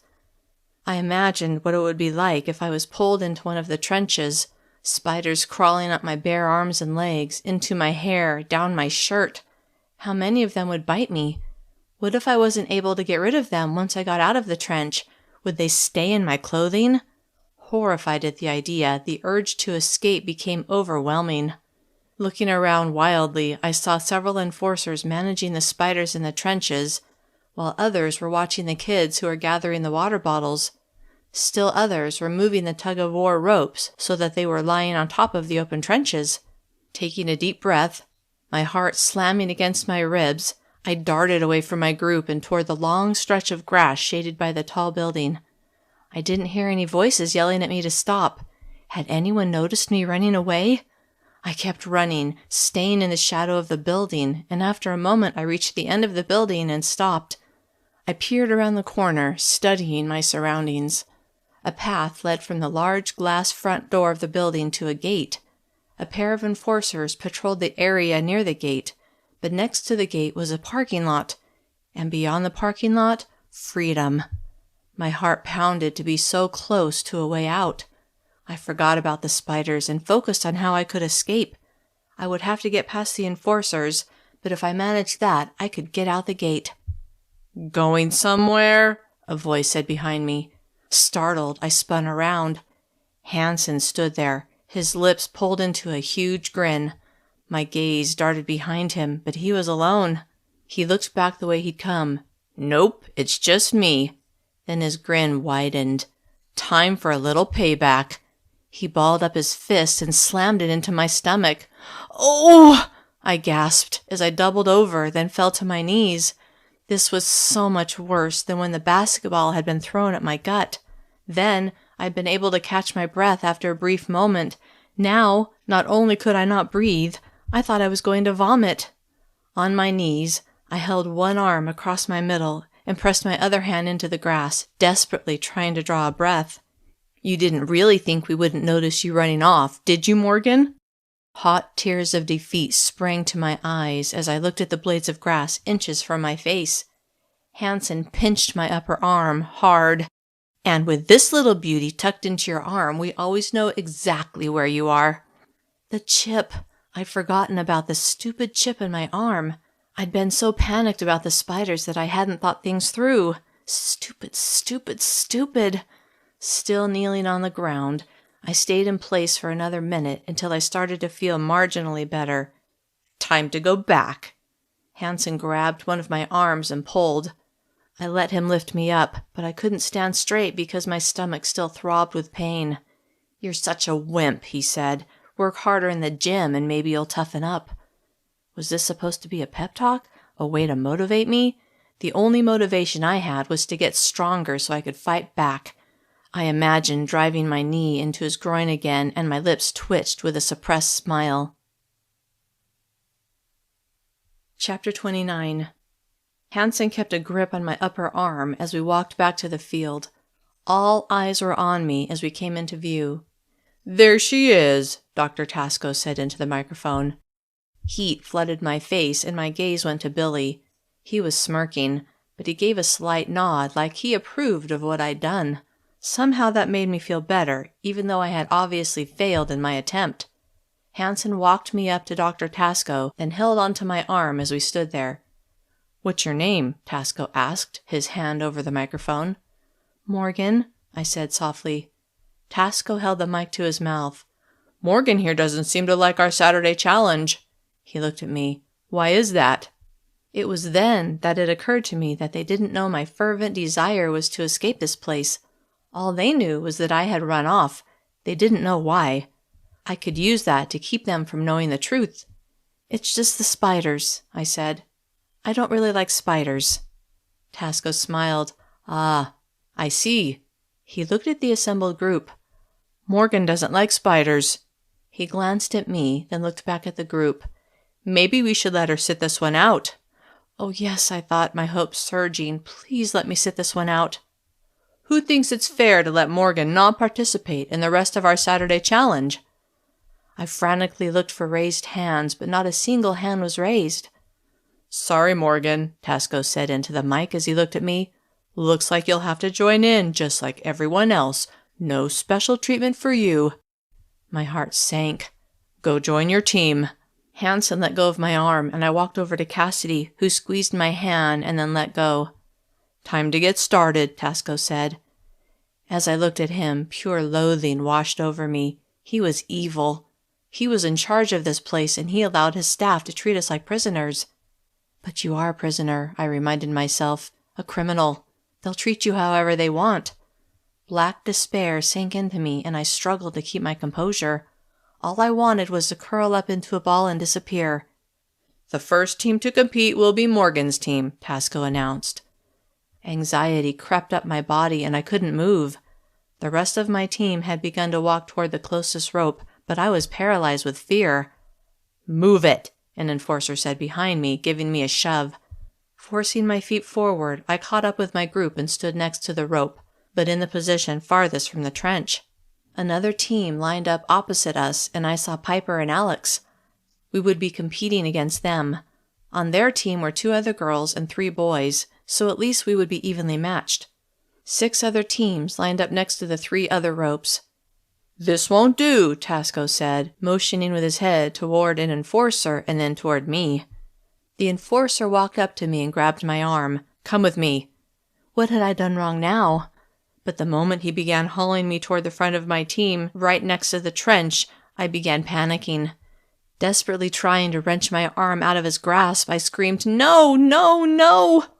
"You'll stand where I tell you to," he snarled as he yanked me forward, "or I'll throw you in the ditch myself." With no doubt he would enjoy throwing me into the pit of spiders, I stood where he told me. My eyes met those of the boy in the first position on the opposing team. He didn't look happy to be there either. I worried that having me in the front would hurt our team. I thought the strongest people were supposed to be in front. But this wasn't about what was fair. It was about what would be most entertaining for the enforcers and Tasco. Using all my willpower, I refused to look at the spiders writhing in a heap in the trench 3 feet in front of me. "This will be 2 out of 3, Tasco said, "and each match won't be over until at least 1 person is pulled into the trench." "Spiders aren't that bad," Josh muttered behind me. "Snakes are worse." I found both equally repulsive, but I had a special fear of spiders. Trying to escape had been a colossal mistake. If I'd stayed calm and under the radar, I could have stayed at the back of the rope and been safe from this horror. Now, chances were excellent that I would fall into the trench at least once. "Get ready," an enforcer said, and we picked up the rope and held it taut. The whistle blew, and I felt a tug as the other team pulled us forward an inch. Of its own volition, my gaze was drawn to the trench and the mass of swarming spiders. "Morgan!" Josh shouted, yanking me back to the task at hand. I leaned back and dug in my heels, pulling the rope as hard as I could. The boy across from me was looking at the spiders now, and I pulled harder, trying to take advantage of his inattention.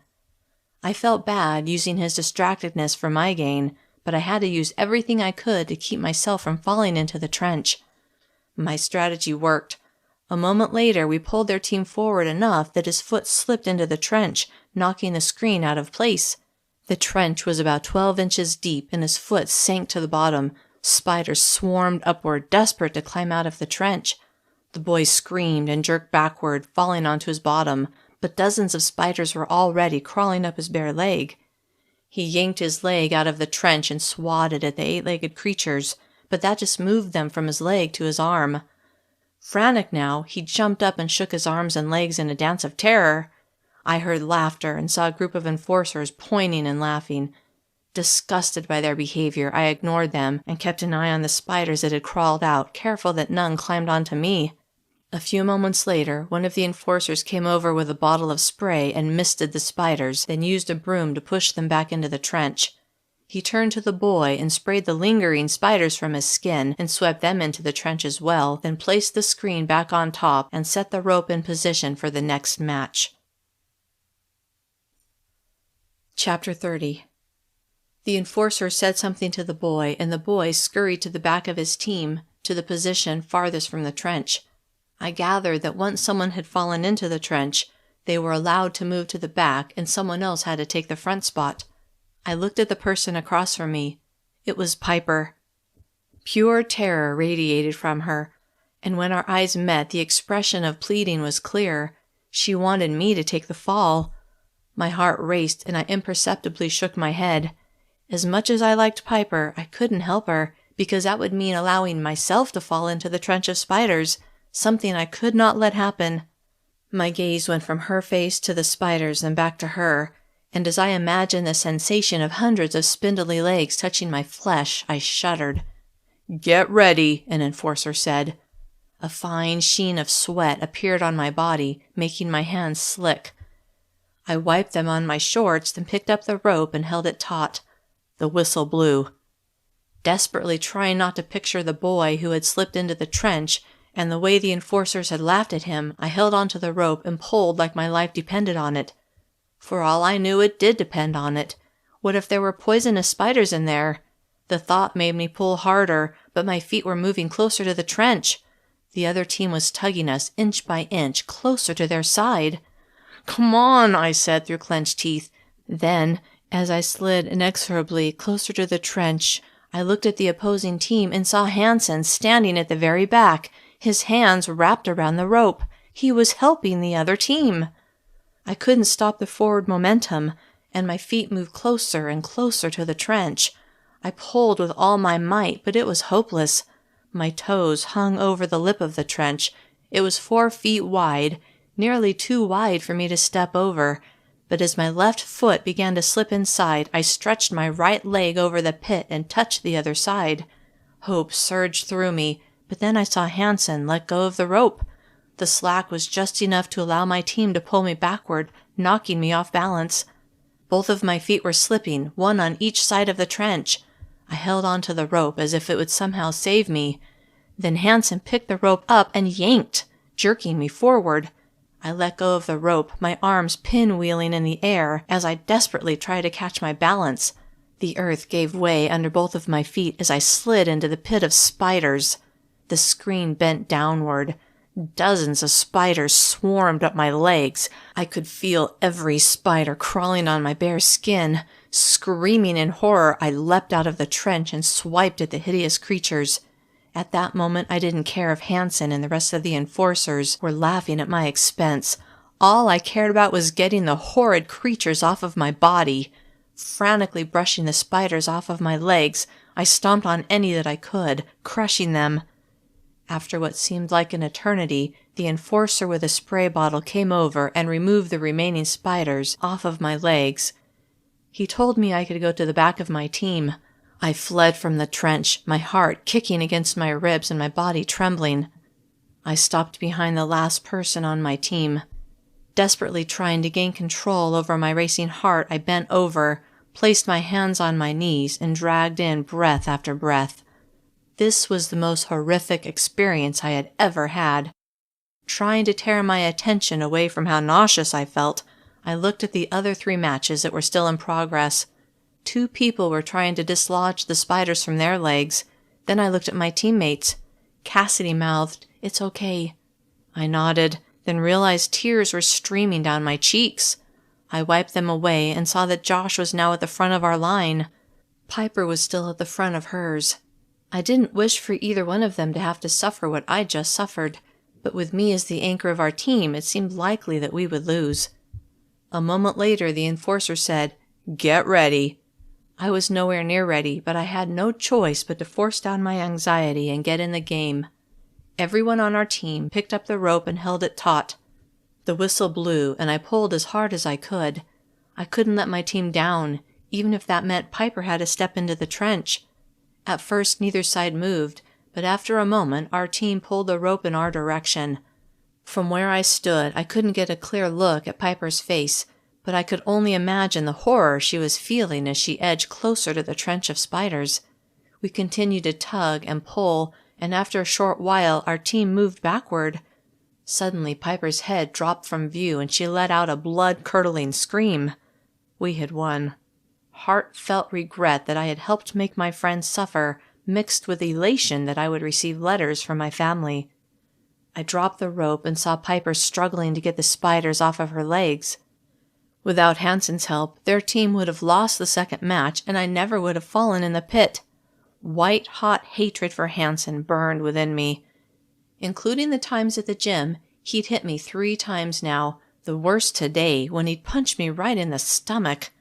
Then he'd guaranteed that I would fall into the trench with a mass of writhing spiders, knowing that I had a fear of them. The man hated me, that much was clear, but how far would he go? It seemed he was becoming more brazen about hurting me. There hadn't been a consequence for what he'd done so far, so what would stop him from doing worse? My eyes went to Hansen, who stood on the sidelines. He was looking at Piper, a grin on his face. I had to find a way out of this place before it broke me. Chapter 31.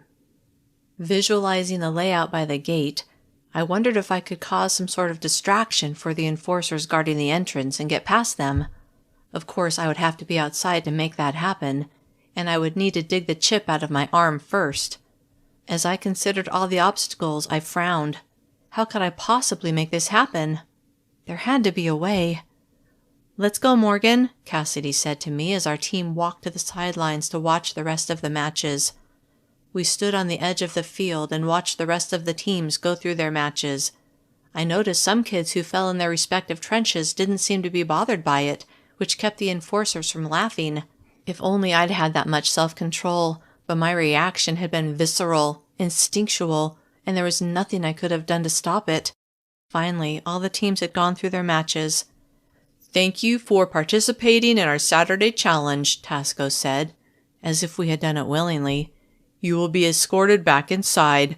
If you find yourself with free time this afternoon, use the time to catch up on homework or to get in an extra workout. I'm sure you could all use it." When he smiled, anger bloomed inside me. The way he treated us, like we were worthless just because we were a few pounds overweight, made me livid. "He's such a jerk," I said to Cassidy. "Shh," she said as she shook her head. Several enforcers were coming our way to escort us back inside. "Why?" I asked. "It's true. Are we not allowed to speak the truth?" "You just need to keep it down," she said. Before long, we were back on the 6th floor. Piper and Cassidy came to our room, and the four of us sat on the beds. I wished Billy could be there with us, but no boys were allowed on our floor. "What did you think?" Alex asked me. "You guys weren't exaggerating when you said the Saturday challenge was only for the entertainment of the enforcers." "I know, right?" Piper said. "And those spiders." She shuddered. Trying to forget the whole experience, I nodded. "What was up with that enforcer who helped our team, Piper?" Alex asked. Piper glanced at me. "I think he doesn't like Morgan." Everyone looked at me, obviously expecting an explanation. "Yeah," I said. "I shoved my knee into his privates on the night he brought me here." They all laughed. "The guy holds a grudge," Alex said. "You have no idea," I wanted to say, but decided it was best to keep it to myself. There was nothing they could do about it, and if word got out that Hanson had punched me, and then he somehow got in trouble, I had no doubt he would come after me even worse. We were all quiet for a moment, lost in our own thoughts. "So, Morgan," Piper said, "what did you do? To be sent here, I mean. I know you have to go to counseling, so I know you're here for more than weight loss." I hesitated. What would they think of my crime? After another moment, I decided I would tell them. "Let me see if I can remember how they put it when they picked me up." I paused as I recalled that night less than a week before. "They said I was distributing high-calorie items to minors." I did air quotes as I said it. "Oh," Cassidy said, "that's pretty serious. Was it on school grounds?" That was serious? I almost laughed at the absurdity. Instead, I nodded. "Yes." I looked at all of their faces. "Don't you guys think the rules are ridiculous? I mean, come on." "I guess I hadn't really thought about it," Cassidy said. "It's just the way it's always been." Of course it had, for people who'd always lived in this world. For me, it was craziness, but since they had no basis for comparison, they seemed to have a harder time seeing that. "I agree," Alex said. "Some of the rules go a little far, but that's what everyone seems to want, and there's not much we can do about it." "Do you think people outside know what goes on here?" I asked, "like in the Saturday challenge?" "I doubt it," Cassidy said, "but to be honest, I don't know if they would care if they did know. Besides our families, that is. I mean, most people hate people who are overweight, so they probably think we get what we deserve." Alex and Piper nodded. I wished I could bring my new friends back to my world where people could choose what to eat and not be punished if they were overweight. Then it occurred to me that maybe these friends existed in the other world. What a crazy thought. "It looks like you got the 2 points back, Morgan," Alex said. "What 2 points?" Cassidy asked. Alex told them what I'd done to make up for my mistake. "I can't believe you did that," Piper said. "Now that you've gone through a Saturday challenge, would you take that chance again, to extend your stay?" I glanced at Alex. "I don't know." Though I wanted to escape, I hadn't figured out how I would do it. There was a real danger that I would actually have to stay here for my entire sentence. I don't think I could do that, Cassidy said. Piper shifted in place. I can't wait to get out of here, she said, urgency in her voice. I know, Cassidy said. No, Piper said. I can't wait. I've got to find a way out of this place. Everyone stared at her in stunned silence. She looked at us. After today, I can't take it anymore. I can't stay here for another 3 months. I have to find a way out. Alex glanced toward the door, then back at Piper. Be careful what you say. I'll help you, I blurted without even thinking. Chapter 32. All eyes shifted to me, but Piper shone with happiness. Really? She asked. You do that? Shocked that I'd said that out loud, I nodded. I don't think I want to be part of this conversation, Cassidy said as she stood. Alex nodded. Yeah, I'm out of here in a few weeks. I don't want to make anything worse. I understand, Piper said. You guys go. Morgan and I will stay here. Alex and Cassidy hurried out, obviously not wanting to be part of anything that could cause them trouble. As soon as the door closed behind them, Piper turned to me with an expectant smile. Do you really mean it? You'll help me escape? Now that I'd said it out loud, I couldn't take the words back, so I decided to tell her what I really wanted. I don't just want to help. I want to escape too. Her eyes shot open. Really? I nodded. I hoped telling her wasn't a mistake. Then again, maybe with 2 of us we would have a better chance. 2 heads were better than 1 and all that. Yeah, I said. I've got to get out of this place too. There was no way I could tell her that I needed to get to that tunnel so that I could cross back into my own world. She would think I was insane and would probably turn me in to get points. But it didn't seem she needed that information. Just getting out of Camp Willowmoss was reason enough to plot an escape. I've been thinking, she said. There are 2 parts to this. 1, the escape, which will be hard enough, but then 2, where to go after. They will hunt us down, or at least try to, so that they can bring us back and make us suffer even more. So, I began, you'd have to stay in hiding for the rest of your life? Well, she said, you would too. Of course I wouldn't. Not if I succeeded in getting home, but I couldn't tell her that. Right. What if I failed? Was I prepared to be a fugitive for the rest of my life? Do you know if people have escaped before? They don't exactly broadcast that kind of information, she said, but there's got to be people who have gotten out of here. She paused. In fact, I remember hearing about some kind of underground organization that helps people who escape. You know, they keep them in hiding, especially kids.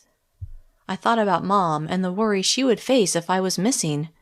What about the families? What do you mean? Does someone tell them that their kid is missing? She shrugged. I don't know.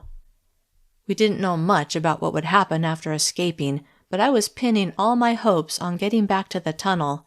If I succeeded, none of the things in this world would matter. So, Morgan, do you have any ideas on how we can get out of this place? I thought about Hanson and how he'd pinched my arm right where the chip was. Do you think we can get a knife? Piper looked startled. For what? I patted my arm. We'll have to cut the chips out of our arms. Her face paled. I forgot about that. Was she going to back out now? As much as I feared slicing into my flesh and digging out the chip, I saw no other way to make this work. So, can you get a knife? Mrs. Coleman watches the inventory pretty close, she said, but I might be able to.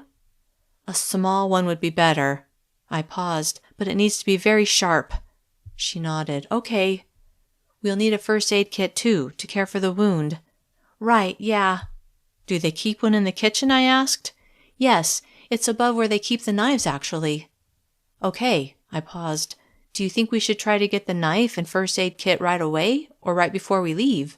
I mean, if those things disappear and we're still around, they might find out we took them. I'd rather be long gone before they notice. Yeah, she said, but when are we leaving? We haven't even figured out how we can get out of this building. We can't even get to the first floor, or the second floor for that matter. The second floor was where I'd met with my caseworker. I remembered the enforcer who'd been sitting behind the desk. How many other enforcers worked on that floor? The gym's on the third floor, I said. What if we could get some rope and somehow climb out the window? She shook her head. The windows on that floor don't open. They're also shatterproof. Is that even legal? I asked. What if there was a fire? Then I smiled, an idea forming. Wait, what if there was a fire? They'd have to evacuate us, right? Piper's eyes lit up. I like it! In all the confusion, we could slip away. I nodded. Why hadn't I thought of this before? How could we start a fire? I asked. And where is the best place? What if we started several fires at once? She asked. Maybe in the supply closets. There are cameras in there. I remembered seeing them. The bathrooms don't have cameras, she said. I nodded. What could we burn, though? What about our school books? Piper said. Great idea. We could rip out the pages and burn them. But if we do it in the bathroom, would that set off the fire alarm? We'd have to prop the door open, she said, so that the smoke goes into the hallway. We should do it at night, I said, my mind racing ahead, when everyone is asleep and it's less likely that someone would be in the bathroom. It would work better, she said, if we could have fires start in bathrooms on all the floors. It would cause more confusion. We can't even get to the other floors, I pointed out. Plus, we'd have to get other people involved. I didn't like that idea. The more people who knew, the greater the chance that someone would tell. Okay, she said, maybe not all the floors, but more than just ours. Do you have someone in mind? I asked. Someone you can trust? A slow smile spread across her face. Billy. I nodded. I'll talk to him after our counseling session tonight. Great, she said. Sudden pounding sounded on our door and we both jumped. Certain they'd been listening to our plans the whole time and were now going to drag us to some awful punishment, I said. Who could that be? Piper's eyes were round with fear. I don't know. I walked to the door, my heart racing, then opened it. An enforcer stood there, a scowl on his face. Your caseworker wants to see you. I glanced behind me at Piper, then looked back at the enforcer. Okay. Now. Chapter 33. I followed him out of my room and down to the second floor, trying to come up with an explanation as to why Piper and I had been talking about starting a fire. The enforcer left me sitting in the same chair I'd sat in before, but a different enforcer sat behind the desk this time. A moment later, Mr. Madsen led me back to his office. Have a seat, Morgan. I did, my heart throbbing painfully. I understand you had a bit of difficulty in the Saturday challenge. What was that about? My mind went back to the horrific experience I'd had an hour before, slipping and sliding closer to the pit of spiders and finally falling in, spiders swarming up my bare legs. I shuddered in memory.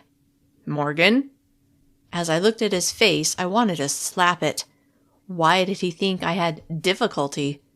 Because the people who worked here, including him, were insane. I decided to play dumb. What do you mean? He sighed, like he expected me to know what he was talking about. You ran off the field, and Officer Hansen had to retrieve you.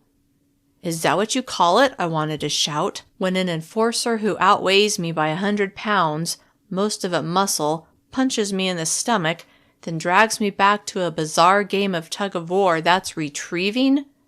My hands fisted, my nails digging into the tender flesh of my palms as I tried to keep control of myself. I just don't like spiders, I managed to say through nearly clenched teeth. Ah, he said, we all have our fears. What was he afraid of? I pictured him falling into the trench, spiders crawling all over his body, then him dancing around in terror. The image made me relax just a bit. I spoke to your mother today, he said, his face serene. The shift in conversation caught me off guard, and I gasped. He talked to Mom?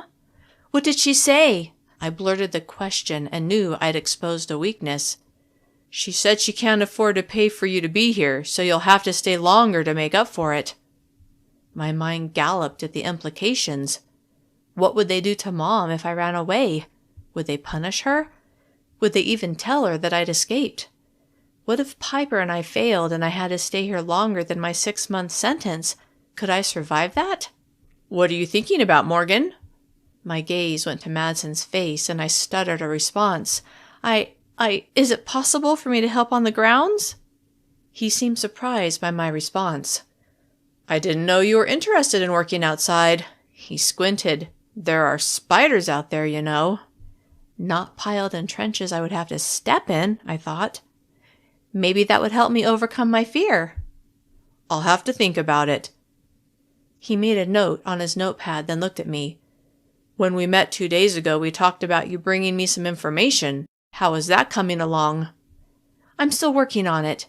He nodded. I see. He reached behind him and picked up an envelope from his desk. As promised, as a member of a winning team, here is a letter from home. Eager to read Mom's words, I took it from him. We will meet again in 3 days, on Tuesday. At that time, I expect you to have made significant progress on your information gathering. He smiled his fake, creepy smile. In fact, if you have information by then, I will guarantee you a place on the grounds crew. My thoughts churned. If Piper and I weren't able to put our plan in motion by then, this could be my plan B, which meant I would have to come up with something to tell him. I nodded. Okay. He stood, a wide smile on his face. Good. Relief swept through me.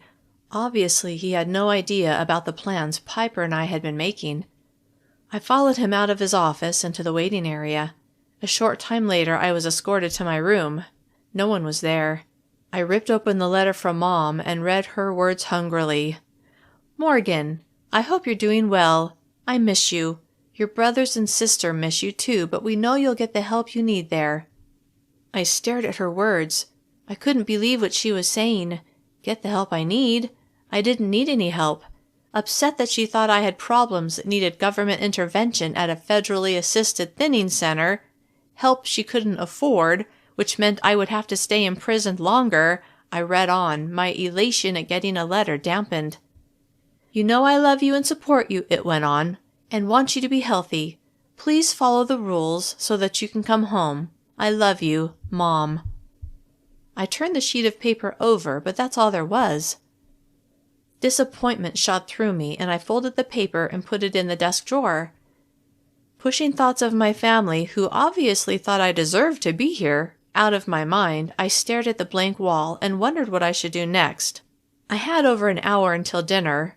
Normally, I would have classes right now, but they weren't held on the weekend, so I decided to go to the gym and get some of my workout done. I'd never gone at this time of day and wondered if Mr. Muscles would be there. When I arrived, the gym had more kids than normal. Evidently, everyone's schedule was a little different on the weekend. I checked in, got my towel, then went to the warm-up area. It was crowded, but I found a small spot where I could stretch out. After I warmed up, I walked into the main area to find an unoccupied piece of equipment. Someone was just getting off a treadmill, and I quickly took the girl's place. I started at a fast walk, then moved into a jog. I was hating jogging less, although I would never admit that to anyone here. Halfway through my workout, I saw Mr. Muscles harassing a girl who he seemed to think wasn't working hard enough. When he sped up the treadmill and she tripped, then began crying, I felt awful for her, but there was nothing I could do. I'd been there myself, and I knew how she felt, but I was helpless to stop her pain. After a moment, he hauled her up and made her keep running as tears rolled down her face. I thought about the plans Piper and I had made. Could we pull it off? I frowned. We had to. We had to make it work. I had promised Piper I would talk to Billy that night and see if he would help us, but as I pictured myself telling him, I got nervous. What if he turned us in to help himself? Would he do that? What would happen to us if he did? Chapter 34. I finished my workout, then went to dinner. Everyone seemed more subdued than normal, and I understood why. After the Saturday challenge, there was no doubt who was in charge, and it wasn't us. We were at the mercy of the enforcers and Tasco. Hey, Billy said as I sat next to him. I smiled. Hi. No one else had arrived at our table yet. You survived your first Saturday challenge. Barely. I glanced around, wondering if I should broach the subject of helping Piper and me escape. My worry over telling too many people kept me from coming right out and asking, but I decided some well-placed questions could give me an idea of what he thought. How did your team do? We lost. He sighed. That's 2 more points down for me. That sucks. I stabbed a cooked carrot with my spork. Does that mean you'll have to stay longer? Potentially, but what are you going to do, right? I swallowed the carrot. If there was some way to get out earlier, would you do it? He leaned close to me, his eyes narrowed, and whispered, What are you saying, Morgan? Our eyes met, and I stared at him as I gauged his trustworthiness. I decided to take a chance. Piper and I are making plans. I had spoken softly, and when he didn't react, I wondered if he'd heard me. Then a slow grin lifted his lips. Is that so? I nodded. Hey, guys, Alex said as she, Cassidy, and Piper joined us. Startled, I jerked away from Billy, but he was as cool as ever. Hey, he said as he picked up his spork and ate. I glanced at Piper, and she gave me a knowing look. I had to admit it felt good to be working with Piper. Even though I couldn't tell her the truth about where I was from, we had the same goal: get out of this place as soon as possible. If Billy signed on with us, all the better. I ate my food and enjoyed the company of my friends. I definitely like these new power bars more than the old ones, Cassidy said as she opened her second one. I know, right? Piper said. I can't believe you're not eating yours, Cassidy said to me. I'm saving them for later. I set them on my lap so it wouldn't be so obvious that I wasn't eating them. When dinner was over, Piper and I walked together to drop off our trays. So, she asked, what did Billy say? I didn't get that far yet. She looked disappointed. I'll see if I can talk to him tonight. We took the elevator to our floor and separated. I decided to go to the gym to complete my required 2-hour workout, but first I had to bring Beth my power bars. I had 4, 2 from breakfast and 2 from dinner, and hoped she wouldn't make a big deal about not getting the 2 from lunch. I stopped by my room and changed into my workout clothes, then went to my hiding place to get the 2 power bars from breakfast. They weren't there. Alarmed, I tried to figure out who would have taken them. Would Alex do that? Fearing Beth's reaction to only getting 2, I searched my room but couldn't find them anywhere. Worried now that someone had found them, I stood there for a moment and stared at the wall. Then, not knowing what else to do, I took the 2 from dinner and walked to Beth's room. I knocked on her door, and a moment later she opened it. About time! She held out her hand, and I set the 2 power bars in it. She scowled at me. Where are the rest? That's all I have. You're a fat slob and a liar. Even though I knew what she said wasn't true, her words still stung. I had 2 more in my room, but I can't find them. You don't want to keep our deal? Fine. She began closing her door. Wait. She opened it back up. What? What if I can get extra tomorrow? She seemed to consider this. How would you do that? That's my problem. She grinned. Yes, it is. If I can, then will you still keep your side of the deal? She paused. Yeah, sure. Then she shut the door. Angry that I was allowing myself to be bullied, I went to the elevator and waved my card in front of the reader. How was I going to manage to get extra power bars? And what if I couldn't? Would I be able to handle Beth's bullying? Feeling overwhelmed, I clung to the hope that soon Piper and I, and hopefully Billy, would be able to escape this place and I would be able to get back to my world. The elevator doors slid open and soon I was walking into the gym. After my warm-up, I found an empty elliptical machine and got started on my workout.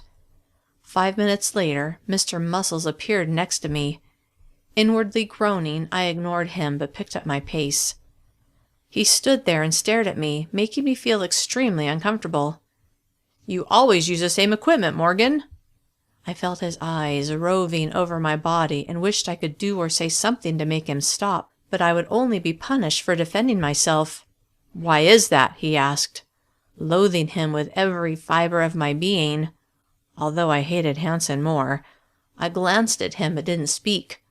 I asked you a question. Knowing I was helpless here, I glared at him. I choose the equipment I like. He's such an idiot. Why else would I choose the machines I choose? I want you to try something else. Of course you do. I try to keep my expression neutral. I mean now. I couldn't believe that he felt the need to make me get off the elliptical and get on some other machine just because he felt like it. Vividly recalling my experience a few days earlier when Hansen and his partner had made me run on the treadmill for 30 minutes, I got off of the elliptical and stared at Mr. Muscles. Obviously enjoying the power he had over me, he grinned. "Follow me."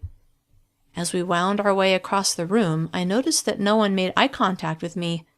We stopped next to a stair-stepper machine. I hated those things. They made my leg muscles ache.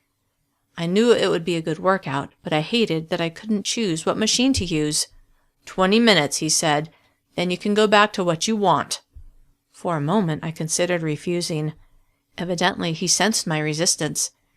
"Do it, Morgan." His voice was soft, but I heard the threat beneath it.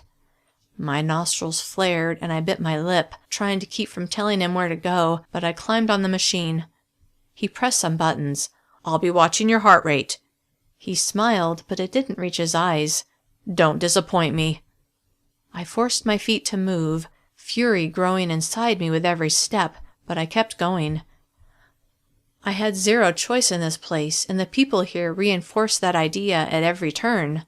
Soon, sweat began dripping down my neck. Though I knew these workouts were good for my body, I couldn't allow myself to appreciate that because my rage at being forced to do them overrode any other feeling. When the 20 minutes were up, I used my towel to mop the sweat off of my face and neck. I was able to complete the rest of my workout in peace. After a shower, I lay on my bed and stared at the ceiling, imagining how my escape would play out. When everyone was sleeping, Piper, Billy, and I would set the fires. We would be forced to evacuate, and when we were outside and everyone was distracted, we would make our move and run out of this place. We would need to cut the chips out of our arms right away. I felt a little tremor of fear as I imagined the pain. But then we would be free. I would find the tunnel, and I would get back to my world. Fantasizing about walking into my house in my world, and the relief I would feel to be in a normal place made the anger and frustration of this place recede just a little. When it was time to meet with my counseling group, I actually looked forward to it, but only because of the conversation I would have with Billy afterwards. If he joined us, our chances of success would increase. When I told him before dinner that Piper and I were making plans, he'd seemed very interested. I hoped that I hadn't misread him. Chapter 35. Billy was already in the classroom, and I sat in the empty seat next to him. "Hey, Morgan." "Hey." "How's Piper?" He grinned when he said it, and I hoped that meant he was interested in helping us with our plans. "She's great. Such a planner, you know." He smirked. "That's what I hear." He glanced around, then his voice dropped to a whisper.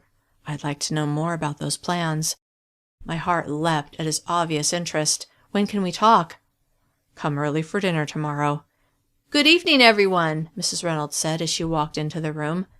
I nodded at Billy, then faced our counselor, my mind racing ahead to our meeting the next day and what his reaction might be. Mrs. Reynolds sat in her chair and held up her tablet. We all scanned in our cards, then sat. "As always, we begin with a pledge. All arise." We stood, and when we spoke, I said the words without thinking, my mind on the escape plans. "Be seated," she said. "Now, as you all know, we've been given the privilege of receiving new power bars. I want to know what you all think of them. Do you like the flavor? Does the appetite suppressant work well?" Most of the kids nodded. "It tastes better than the old ones," one kid said. Several of the kids nodded in agreement. "And are you all making sure to eat your 2 power bars at each meal?" Reynolds asked, her eyes meeting those of each person. When she looked at me, my stomach lurched, but I told myself that no one knew I had been giving my power bars to Beth. I nodded, along with everyone else. She pulled 2 power bars out of her bag. "Someone here is lying." The blood drained from my face, and I knew I'd been caught. Those had to be the bars that were missing from my room. "Would that person like to confess now?" Her gaze probed each person's face and finally stopped on mine. My tongue seemed to be glued to the roof of my mouth. Finally, I was able to loosen it, and I spoke. I was saving them for later." "What do you mean, Morgan? Why do you need them for later? What happens then?" "In case I get hungry." You stupid girl! Don't you understand the concept of appetite suppressants? Shocked that she had called me stupid in front of everyone, I didn't know what to say.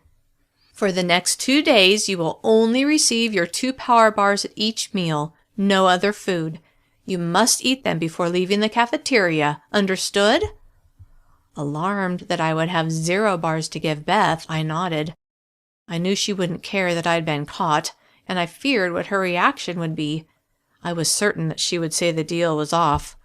When the counseling session was over, and for me these sessions were more like punishment meetings than any kind of counseling, I went to my room and got ready for bed. Alex wasn't there, and I wondered where she was and if she would receive the same meal restrictions as me. If so, she would be pissed at me again.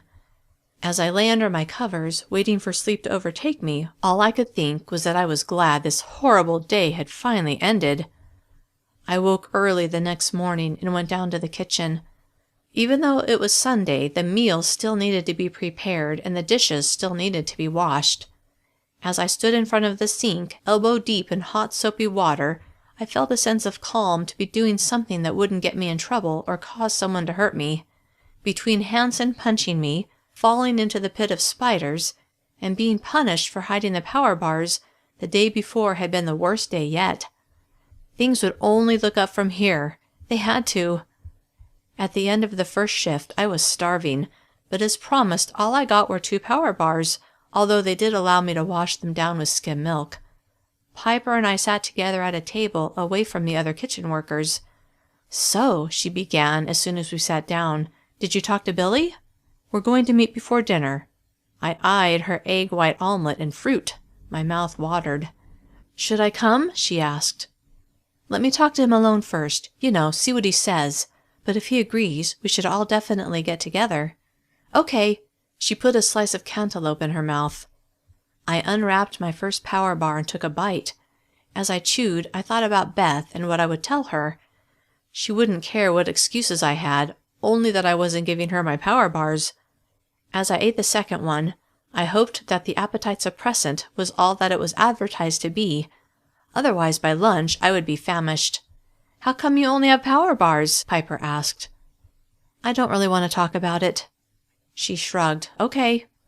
After we'd eaten, we rode the elevator to our floor. "Hey," Piper said, "I'm going to work out. Do you want to come too?" I had always been on my own before, but I liked the idea of working out with a friend. "Sure." "'Kay, get changed, then come to my room." When I got to her room, she was ready, and we headed to the gym. Before walking in, I stopped and looked around. "Who are you looking for?" Piper asked. "Mr. Muscles." "Who?" "Oh, yeah, Austin." She laughed. "He's probably off with Alex somewhere." My head jerked toward her. "What do you mean? Like getting clean towels or something?" She grinned. "Or something." I remembered how Alex had defended him when I'd said he was a bully, and I had wondered if she had a crush on him. Then I thought about her reaction when he'd come on to me the other night. She had seemed jealous. "Why would she do that?" I asked. "Isn't she afraid she'll get caught?" "I guess she's blind when it comes to Austin," Piper said. When I thought of the 2 of them together, I had to stop myself from gagging. Pushing the image away, I focused on the positive. If he was with Alex, he wouldn't be here to harass me. But then I saw Hansen walking around in a pair of sweats and remembered that he had covered for Austin before. 2 peas in a pod. They were so much alike they must be best friends. "Great," I muttered. "What?" Piper asked. I motioned with my head toward Hansen, who hadn't seen me yet. "Oh." "Maybe I should come back later," I said. But then Austin would be there. I didn't know which of them was worse. Then I realized I did. Hansen. Definitely Hansen. Piper grabbed my arm as I began to turn away. "No, please stay." She paused. "You can't let him stop you from doing what you need to do."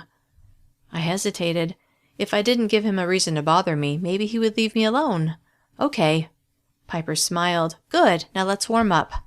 After we stretched out, we got on adjacent treadmills.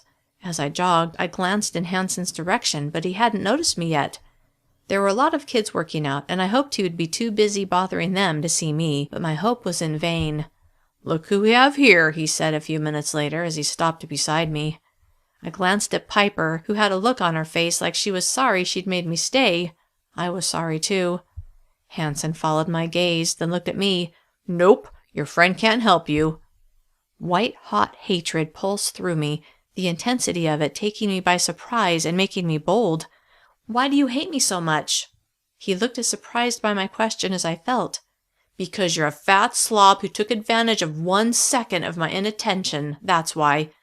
"I'm really sorry that I hurt you," I lied, knowing I would do it again in a heartbeat. "I was just scared." "Uh-huh." He stared at me. "How'd you like the spiders?" A ripple of revulsion rolled through me at the memory. He laughed, then walked away. I watched him retreat, glad he hadn't done anything worse than taunt me. I hated that he had the power to do even that, but at least he hadn't hit me or worse. I turned the treadmill down to a slower pace and looked at Piper. "I'm done. I'll come back later." She nodded. "Okay." When I got back to my room, I still had an hour until I had to be in the kitchen, so I used the time to finish homework that was due the next day. As I worked, I wondered why I was even bothering. With any luck, I would be gone soon. But the way things had been going, chances were that I would get in trouble for not having my homework done long before I could escape this place. Chapter 36. When I got to the kitchen for my second shift, Beth cornered me right away. "Remember your promise." Hopeful I could steal a few power bars to give her, I nodded. Halfway through my shift, Piper stopped by the sink. "Hey," she whispered, "I think I might be able to get a knife today. Can you cause a distraction? Maybe drop a bunch of pans on the floor or something? I just need Mrs. Coleman to lose track of what she's doing for a minute when we're putting the knives away." "Yeah, okay." "Just watch for when we're putting the knives in the drawer." She walked away, and I got back to work. I kept looking her way, watching for the right moment. Finally, when there were about 10 minutes left in our shift, I saw Mrs. Coleman unlock but not open the knife drawer. I shoved 2 large pans off of the counter and they clattered on the concrete floor. All eyes shifted my way, including Mrs. Coleman's. I made sure not to look at Piper, not wanting to draw any attention to her. "I'm so sorry," I said, bending to pick up the pans. "You scared the crap out of me," one girl said. "Sorry," I muttered as I set the pans back on the counter. Mrs. Coleman shook her head, then turned back to the knife drawer. I was afraid she would notice a missing knife, but I didn't know how they were arranged and hoped Piper had been able to get a small one that wouldn't be as obvious if it was gone. When our shift ended, we got in line behind everyone else at the lunch counter and collected our meal. Well, everyone else collected a meal. I collected 2 power bars. The appetite suppressant had actually worked pretty well. I was hungry but not starving, and I found myself actually craving the bars. Piper stood in line behind me, and we went to our usual table. The rest of our group wasn't there yet. Eager to know if my distraction had worked, I asked, "Did you get it?" A smile slowly blossomed on her face. "Yes." I smiled back. "Awesome." I paused. "Where are you going to put it?" "Can you keep it in your room?" she asked. "I would, but they searched my room yesterday, and I'm afraid they might do it again." "Why'd they search your room?" she asked. "I have no idea." "How do you even know they searched it then?" "You know how I'm only getting power bars to eat?" "Yes." "It's my punishment for saving them," I said. "Last night at the counseling thing, Mrs. Reynolds called me out on it. They found 2 power bars in my room that I'd stashed there." I paused. "That's how I know they searched my room." "Oh," she said. "Well, I guess I'll keep the you-know-what in my room then." "Probably a good idea," I said. A few minutes later, the rest of our group was there.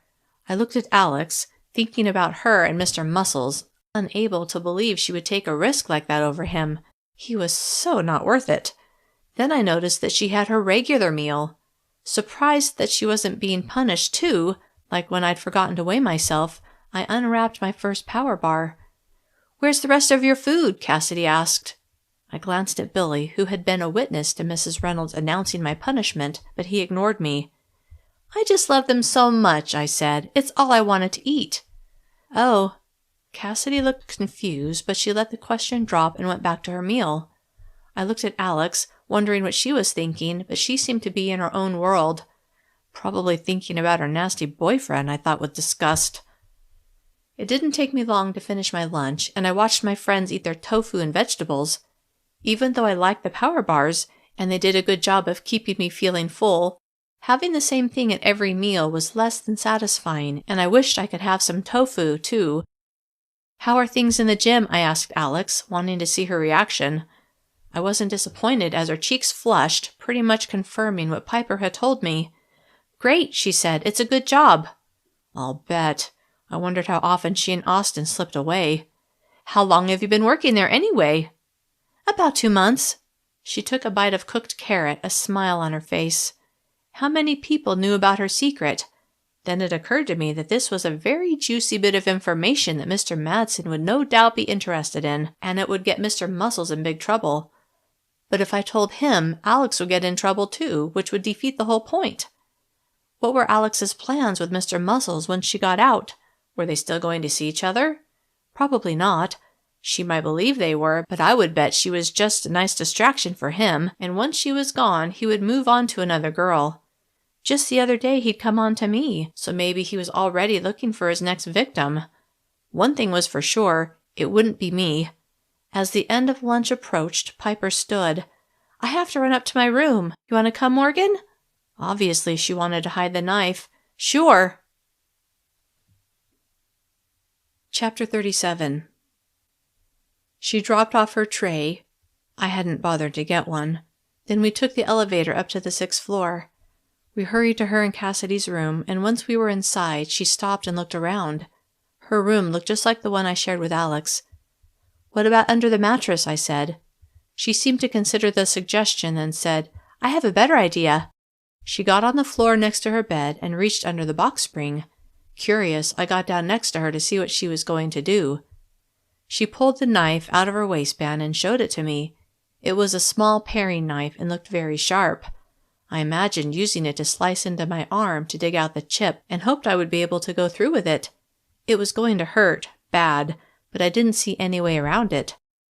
Next, she used the knife to cut a tiny slit in the gauzy fabric under the box spring, then pushed the knife through the opening and set it on the closest wooden slat. Admiring her ingenuity, I said, "Nice! Unless you knew to look there, you wouldn't know anything was amiss. Besides, there were several other places where the fabric was a little ragged or torn, so no one would suspect a knife was concealed there." She stood, pride on her face. "That should do it. Now we need to get matches and a first aid kit." "Do you think Mrs. Coleman will notice that a knife is missing?" I asked. "She might, but it was way in the back, so it might be a while before she notices." "Where can we get matches?" I asked. "We'll have to look around the kitchen and see if we can find any." She paused. "See what Billy says, too." "Right," I said, "assuming he wants to be part of this." "Yeah." "Well," I said, "I'd better go." I went back to the kitchen. Piper didn't work in the kitchen again until dinner, and immediately started on the dishes. 20 minutes after I got there, Mrs. Coleman came by and asked how I was doing. "Good," I said. I wondered why she was asking me. She hadn't shown any interest before. Had she noticed the knife was missing? "Glad to hear it. You're a hard worker." "I can do other things besides dishes if you want." She smiled. "I'll keep that in mind." She walked away, and I went back to my soap-filled sink. An hour later, she asked me to help Josh carry boxes into a large storage room. Evidently, a new shipment of food had arrived. Eager to do something besides wash dishes, plus wondering if I might find matches, I hurried over to the boxes stacked in a corner. "Hey," Josh said. "Hi," I pointed to the boxes. "Where do we take these?" "Grab one and follow me." I picked one up that was marked power bars and followed him to an open door on the other side of the room. He set his box on top of another and told me to do the same. I noticed an open box of power bars and hesitated, remembering my promise to Beth. "We've got a lot of boxes to move," Josh said. I turned away from the open box and followed him back to the stack.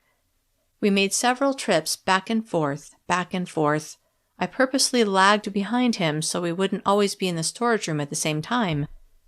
When I got to the room just after he'd left, I hurried over to the open box of power bars and grabbed 4, shoving 2 in each pocket. I pulled my shirt down to hopefully disguise the bulge, then went back to help Josh finish carrying the boxes into the storage room.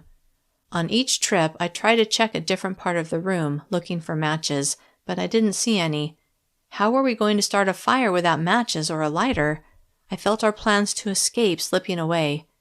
"Thanks for helping, Morgan," Josh said as we set the last boxes in the storage room. "Any time." I went back to my sink and washed dishes until my shift was over. Not wanting to get caught stashing power bars again, I went to Beth's room to bring her the bars, but no one answered. I brought them back to my room and used Piper's idea to hide them inside the box springs. I lay on the floor next to my bed and looked underneath, but it was hard to see, so I reached up and felt around until I found a place where the fabric was torn. I set the 4 power bars on a wooden slat, feeling confident they would stay safely hidden until I could bring them to Beth after dinner.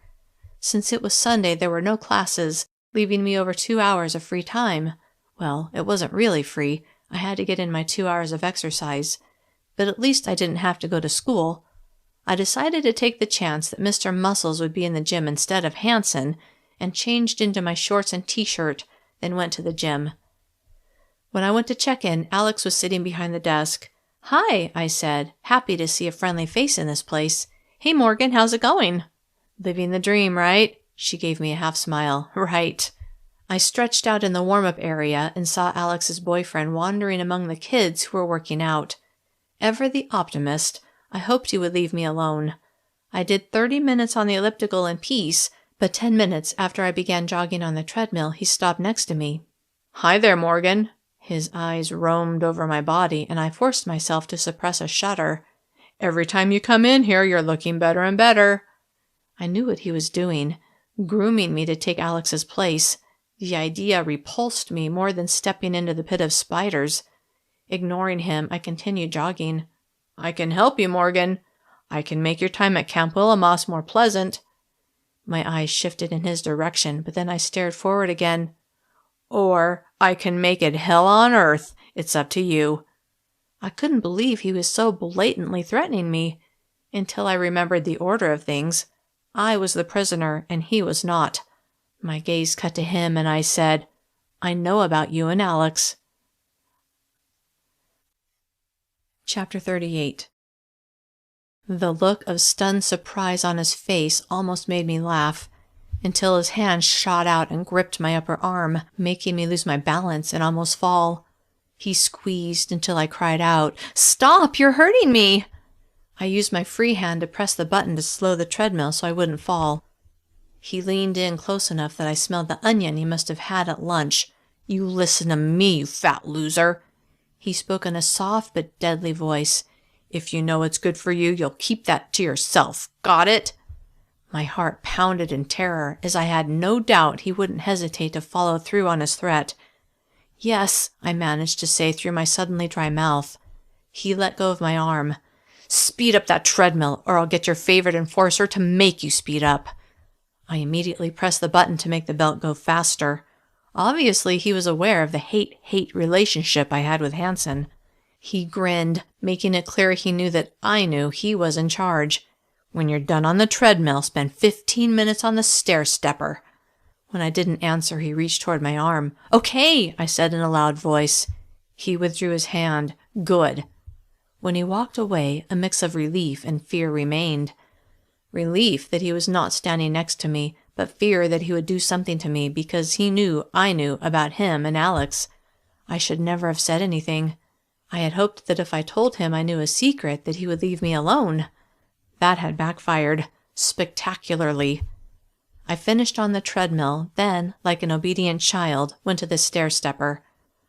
I knew better than to defy him, but the anger at being forced to do something I didn't want to do filled my veins with a cold fury that I hoped I could draw on when it was time to face the difficulties of escaping this place. 10 minutes into my stair-stepper workout, Alex came over to me. Her eyes narrowed as she glared at me, and with a venom I'd never heard before, she said, "I hate you!" Then she walked away. My feet kept moving on the stairs, but my mind had trouble grasping what had just happened. What had brought that on? What had I done? I finished my workout, only half of my mind on what I was doing, then went to my room, hoping to speak to Alex. She wasn't there. I showered, then went to the cafeteria to meet with Billy before dinner. It was 20 minutes before dinner and Billy wasn't there yet. Hoping no one would make me leave, I watched the elevators. The only other people there were the pre-dinner kitchen crew who were getting things set up. I waved to a couple of kids who worked the after-lunch shift with me, but no one bothered me. A few minutes later, one of the elevators opened and Billy waltzed out, looking unhurried. Anxious to hear his response to the plans Piper and I had made, I willed him to walk faster, but it did no good. Finally, he reached my table. "About time!" He grinned and sat in the seat next to me. "What's the rush? Do you have somewhere you need to be?" I couldn't help but laugh. "Just waiting on you." "I see. You don't like me to keep you waiting." "You know we don't have much time until the others arrive." He nodded and leaned closer. "So what's going on? What are these big plans you and Piper are making?" I glanced around, though no one was anywhere close, then spoke in a whisper. "We're getting out of this place." He looked skeptical. "Is that so? And how, may I ask, are you going to do that?" I hesitated at his obvious doubt. If he didn't think we could do it, he wouldn't want to join in. And if he wasn't going to join us, I certainly wasn't going to give him any of the details. "Maybe you're the wrong person for me to talk to," I said. "Oh yeah? Who should you be talking to? Cassidy, who's afraid of her own shadow? Or maybe Alex, who's set to leave in a couple of weeks?" He was right, of course. There was no one else I trusted who had any motivation to attempt an escape. "Look," I said, "I don't want to tell you everything unless you're going to join us." He sat back a little. "What makes you think I'd be interested in joining your little adventure?" "How much longer until you get out of this place?" I asked. "Just under a year." "A year? I had no idea it was that long." "What did you do anyway?" "That's not relevant to this conversation." "Okay, fine. But wouldn't you like to get out now?" "Of course I would. That's a stupid question." "Then will you join us?" He was quiet for a minute. "Before I decide, I'd like to hear how you plan on getting out of here." Fair enough, I thought. "We're going to set fires." He laughed out loud. "What?" My face reddened, and I wondered if it was a dumb idea. "Wait," he said. "You're serious?" "Well, duh. You asked, and I told you." He nodded. "Okay, interesting idea. Tell me more." "After everyone's asleep, Piper and I will start a fire in 2 of the bathrooms on our floor using our textbooks as fuel. There aren't any cameras in there, so they won't see it happening. We'll leave the doors to the hallway open so the smoke will set off the alarm. In the confusion of the evacuation, we'll slip away." He tilted his head. "Not bad, Morgan. Not bad at all." Pride flared inside me. "What about the chips?" He patted his arm as he asked. "We've already gotten a knife that we can use to cut them out. We still need matches to start the fires and some first aid supplies to take care of the wound." He nodded. "I like it." "So will you join us?" A grin lit his face. "Absolutely." "Yes." My smile matched his.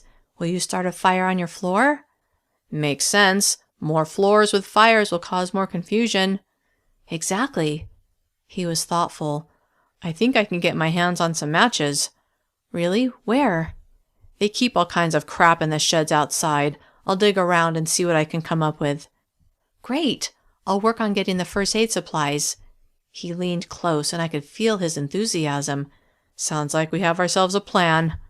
"As soon as we have all of our supplies," I said, "we can set the date." "Right." He paused. "Have you guys decided where you're going to go once you get out of here?" "Not really," I hedged. Of course I knew exactly where I was going, to Fox Run and then to the tunnel that would lead me home. Piper talked about some groups that help people like us who have escaped from fat centers. "Oh yeah?" Elated that he was in, I nodded. The noise in the cafeteria was beginning to increase, and I saw kids getting in line. "Looks like it's time to eat." He frowned. "Sucks that you only get those power bars." "Just one more day," I said, "and they aren't too bad." "I know, but still." He glanced at the kids getting their food. "Why'd you really hide those power bars? Is it to take when we escape?" Still embarrassed that it was due to Bess bullying, I nodded, not seeing a good reason to tell him the truth. "Yeah." "Well, don't worry about it. I'm sure we can find food once we get out, especially if we hook up with one of those groups you mentioned." I smiled. "Let's get in line." I saw Alex, Cassidy, and Piper in line ahead of us, but because cutting was deeply frowned upon, Billy and I went to the back and waited our turn. After we got our food, we walked toward our table. I was worried about Alex and what she would do. After all, an hour earlier she'd straight up told me she hated me. Whatever had upset her was surely still on her mind. Her back was to Billy and me as we approached. Piper looked at me, glanced at Billy, then raised one eyebrow in question. I gave an imperceptible nod, and she smiled. "Hey guys," Billy said as he set his tray on the table next to Alex. Alex turned and saw me. Her eyes were like ice. "You," she glared at me. "Sit somewhere else. You're not welcome here." "What did I do?" Panic clawed its way up my throat. I vividly remembered wandering from table to table the last time she'd banished me. At least before, I knew what I'd done. Now I had no idea. "Just get out of here, Morgan, before I do something I might regret, and I do mean might." I glanced at Piper, whose eyes were wide as they went back and forth between me and Alex. Then I turned away, my 2 power bars and bottle of skim milk in my hands, knowing once again I was on my own. A moment later, I was shocked to hear Piper call out to me to wait. I turned and saw her and Billy coming toward me, their trays in their hands. Warmth towards them radiated in my chest, and I knew we were going to make a great team. They were sticking by me, even if that endangered their status at Alex's table. I glanced at Alex, who did not look happy, then smiled at Piper and Billy. "Let's sit over there," Billy said, motioning with his head toward an empty table. As the 3 of us sat, I said, "What's wrong with Alex? Do you know why she's mad at me?" "I don't know why she blames you," Piper said, "but apparently Austin told her he doesn't want to have anything to do with her anymore." "Oh." "What's the deal, Morgan?" Piper asked. "Why is she mad at you over that?" "I kind of told Austin that I knew about the 2 of them," I said. "He must have panicked and dumped her." "Oh, crap, Morgan," Piper said. "No wonder she hates you." "He's just using her anyway," I said, as if that mattered to Alex. "Enough about Alex's love life," Billy said. "Let's talk about what's important." He leaned in and whispered, "Like getting out of this place." Piper and I both nodded. "I told Morgan I think I can get matches," he said to Piper. "Assuming I can get those in the next day or 2, when do you guys want to do this?" Piper's eyes widened. Wow, really?" "You're not backing out now, are you?" Billy asked. "Well, no, but I guess I didn't think it would be so soon." "That's kind of the idea," he said as he ate his food. I'd finished 1 power bar and momentarily considered saving the other one for Beth so that I would have 5 to give her, but I had such a powerful craving to eat it that I decided not to worry about Beth just then and opened the second one. I know, Piper said. "Let us know when you've gotten the matches, and then we can decide exactly when, okay?" "Okay."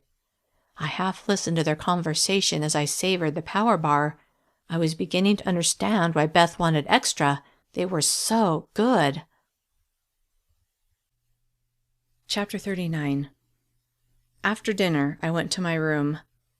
Alex wasn't back yet. I got on the floor and retrieved the 4 power bars I'd stashed earlier, prepared to take them to Beth. As I stared at the colorful wrapping, I couldn't help it. I opened one of them and gobbled it down. I wiped my mouth, then abruptly felt ashamed for my weakness. Now I would only have 3 to give Beth. Sighing, I carried the 3 bars to Beth's room and knocked. This time she answered. "Hey, loser," she said. "I only have 3. That's the best I could do." I held them out to her. She snatched them out of my hand. "Where'd you get them? I saw that you didn't get any regular food today and that you ate the power bars they gave you." "Why do you care?"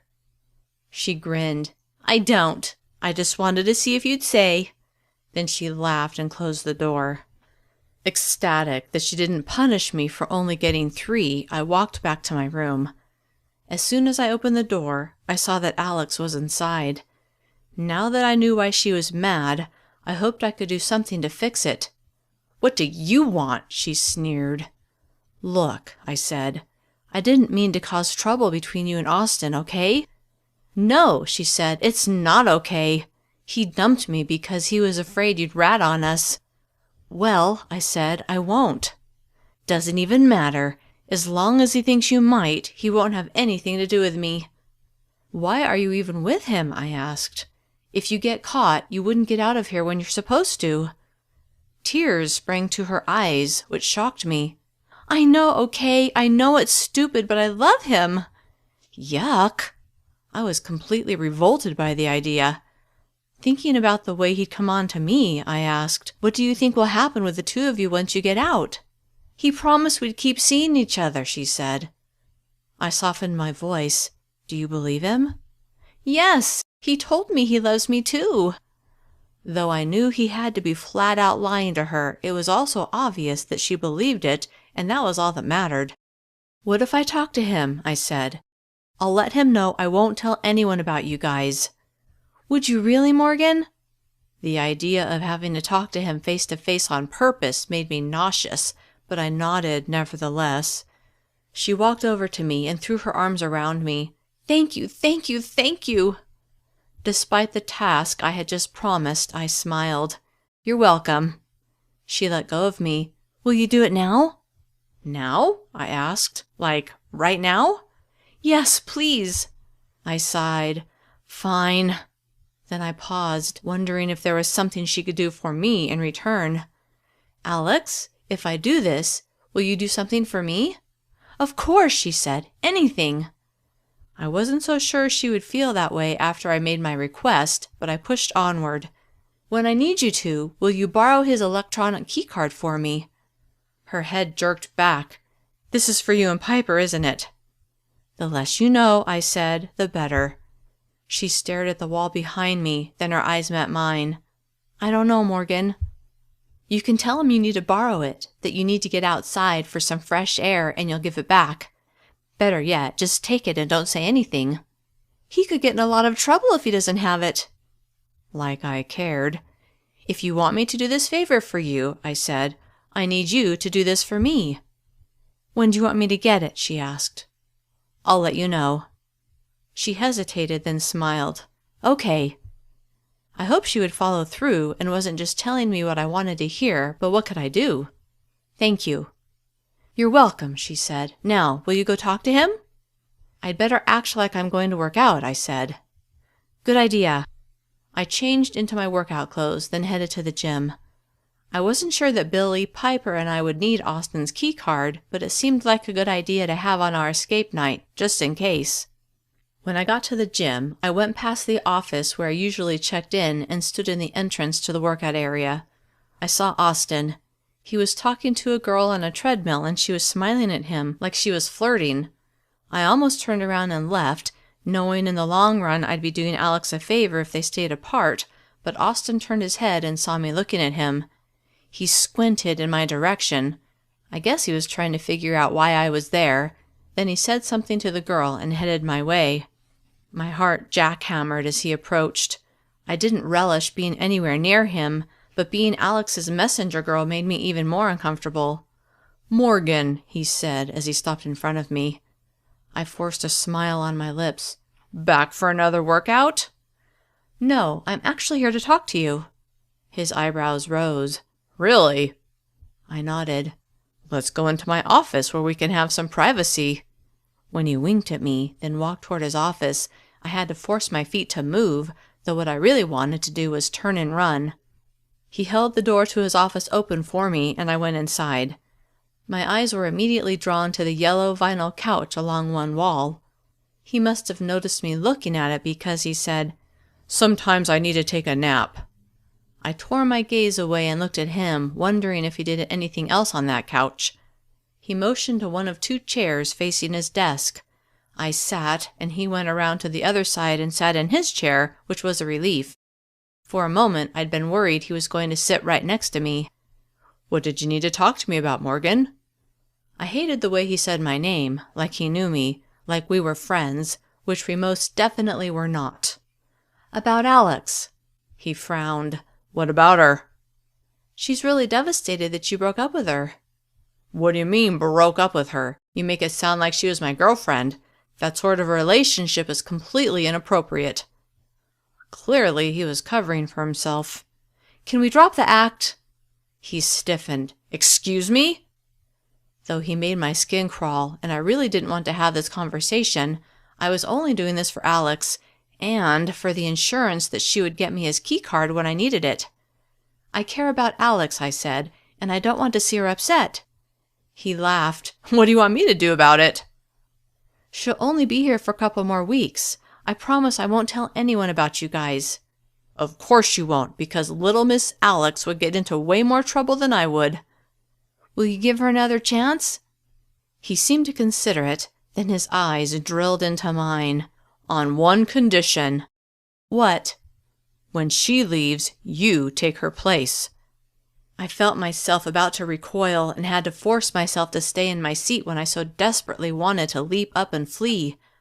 I don't understand. He grinned. Oh, I think you do. What if I say no? Then Alex's heart will be broken. And as for you, how much longer are you going to be here? Not long, if all went as planned. 6 months? 6 months, he echoed, staring at the ceiling. Then he looked at me. There's a lot I can do to help those 6 months pass more pleasantly. I doubted that. Or I can make them the worst 6 months of your life. It's really up to you. And if I agree? Apparently thinking he'd won, he grinned. Then you can go tell Alex that she can forget what I told her today. Why was I doing this? Did I really care so much about Alex's happiness? Or was it because I was certain that our escape plan would succeed? But what if it didn't? What if I really was here for 6 months? Then what would I do? I thought about Mr. Madsen and how he was dying for some juicy information. Maybe after Alex was safely gone, only then would I tell him about Austin and what he was doing. Morgan, do we have a deal? I looked at his disgusting face and held back a shudder. Okay. He stood. I look forward to it. When he opened the door, I bolted through it and hurried to the bank of elevators. On the ride to my floor, I thought about the deals I had made. With Beth, to keep her from bullying me, with Mr. Madsen, and now with Austin, to keep Alex from hating me. As the elevator doors slid open on the 6th floor, I walked toward my room and knew I was only doing what I had to do to get by. But I fervently hoped our escape plan would come together, and soon. I couldn't keep on living this way. The moment I walked into our room, Alex leapt from the bed. So? What did he say? He said to tell you to forget what he said today. Her face lit up and she hugged me. Thank you so much, Morgan. I pulled away, hating her for putting me in this position. Remember your part of the deal? Yeah, of course. I worried that she was only telling me what I wanted to hear. I'm off to the gym, she said with a smile. After she left, I decided to see if Piper was in her room. I wanted to talk over our plans some more. I knocked on her door and Cassidy answered. Hey, is Piper here? Hi, Morgan, Piper called from within the room. Come on in. Piper was sitting at her desk, working on homework. I'll see you guys later, Cassidy said, right before she walked out the door. Piper dropped her pencil and turned around. Any news? I sat on her bed. I think I'll be able to get us a key card that can get us to the 1st floor. Her eyes widened. Really? I nodded. Yep. How'd you do that? Then she shook her head. No, I don't want to know. Maybe the deal I'd worked out with Alex and Austin wasn't so bad after all. Not if it meant extra insurance on getting out of here. Chapter 40. We talked about how we hoped everything would happen on our big escape night. We would wait until everyone was asleep, then Piper and I would each start a fire, and Billy would start a fire on his floor. When the alarm rang and we were evacuated, we would slip away. The slipping away part was a little fuzzy since we didn't know how many enforcers would be around, but with the added insurance of Austin's key card, I ended up telling Piper about my arrangement with Alex. We believed we would find a way out. The only thing that makes me nervous, Piper said, is that we're dependent on Alex to get that key card, and we don't know yet if Billy can get matches. I know. Not liking to hear my own fears vocalized, I frowned. But Billy thinks he'll be able to find something to start a fire with, I said. What if someone comes in the bathroom while we're trying to start the fire? She asked. Everyone will be asleep. I didn't like the way she kept putting obstacles in our way. This had to work. Don't you ever have to get up at night to go to the bathroom? She asked. Well, yeah, but we'll time it right. What if we can't stop the bleeding when we cut out the chip? Or what if we get an infection? We could die from those things." I gave her a stern look. "Piper, stop. That's not going to happen." "But it could." "It won't. You don't know that, Morgan. You're just hoping." Of course she was right, which didn't help. "Think about what it will be like once we get out of here," I said. "No one will make you exercise if you don't want to, or eat those power bars all the time." "I happen to like those power bars," she cut in. "So do I, but you know what I mean. And no one will make you fall in a trench full of spiders." She grimaced. "That's true." We chatted about other things until it was time for me to go to my counseling group. I got there before Billy, but when he arrived, he sat next to me. "How's it going?" he asked. "Good." I leaned close to his ear. "I should be able to get a key card for us to use." He looked at me, his eyebrows raised in question. Pleased with my ingenuity, I just nodded, a sly grin on my face. When Mrs. Reynolds arrived, she had a guest, Dr. Bradley, the same doctor who had inserted the chip into my arm without my permission less than a week before. After we said the pledge, Mrs. Reynolds explained why Dr. Bradley had joined our little group of delinquents. "Dr. Bradley will be drawing blood from each of you this evening." We looked at each other, alarm on everyone's faces. Mrs. Reynolds must have sensed our anxiety because she said, "Nothing to worry about, it's all routine." I leaned toward Billy. "Have they ever taken blood before?" He shook his head. "Not since I've been here." Dr. Bradley was setting up a small table in a corner of the room. "When I call your name, you'll go to Dr. Bradley's station and she'll take care of you." I'll bet, I thought, remembering how she had taken care of me when I'd first arrived. The first 3 kids had their blood drawn without incident, but the 4th kid refused to go. "Now, Thomas," Mrs. Reynolds said, "don't be such a baby." "But I hate needles," he said, his eyes bulging. "That's the only way to get the blood out," Mrs. Reynolds said. He crossed his arms over his chest. "I won't do it." Mrs. Reynolds stared at him for a moment, then typed something on her tablet. Less than 30 seconds later, 2 large enforcers burst into the room and dragged Thomas, who kicked and screamed, over to Dr. Bradley. One of them held him in the chair, and the other pinned his arm to the table while Dr. Bradley jabbed the needle into his vein. None of us could tear our eyes away, and when Thomas let out a blood-curdling scream, I grabbed Billy's arm. He glanced at me, and I quickly let go, embarrassed by my reaction. "It's just a little prick," he said. "That kid's just making it worse." I could see that, but that didn't help calm me. When Dr. Bradley was done with Thomas, the enforcers let him go. He walked back to his chair and sat down, whimpering the whole time. Even though I didn't think it could be as bad as Thomas made it out to be, I still didn't like the idea of them getting any of my blood. What were they going to do with it anyway? "Morgan Campbell," Mrs. Reynolds said. My heart stopped for a moment. Of course, I would have to go after the hysterical kid, and while the enforcers were still there, at least Hanson wasn't one of them. Pretending not to care, I stood and walked over to Dr. Bradley, ignoring the enforcers who stood nearby. Aware all eyes were on me, I sat in the chair and rested my arm on the table. Dr. Bradley tied a piece of rubber around my upper arm, tapped on my inner elbow, wiped a spot with a pad of alcohol, then poked a needle into my vein. Blood flowed into a glass tube, and a moment later it was all over. She put a Band-Aid on the spot where the needle had been and smiled at me. I couldn't bring myself to smile back, but stood and walked back to my seat, glad my turn was over. The rest of the kids went through the motions without incident. As Billy was having his turn, it occurred to me that it was odd that this was happening now during our counseling group. Were all the kids at Camp Willamoss getting their blood drawn, or just us? Chapter 41. When I got back to my room, Alex wasn't there. She was probably off with Austin. So I got ready for bed and decided to write a letter to Mom. "Dear Mom, I got your letter. Thanks for writing to me. I'm learning a lot here, but I miss you guys and wish I could be there with you." I set my pencil down and wondered what else I could say. I was certain my letter would be read before it was mailed, assuming it was even sent, so I couldn't tell Mom the truth about anything. Exhaling softly, I picked my pencil back up.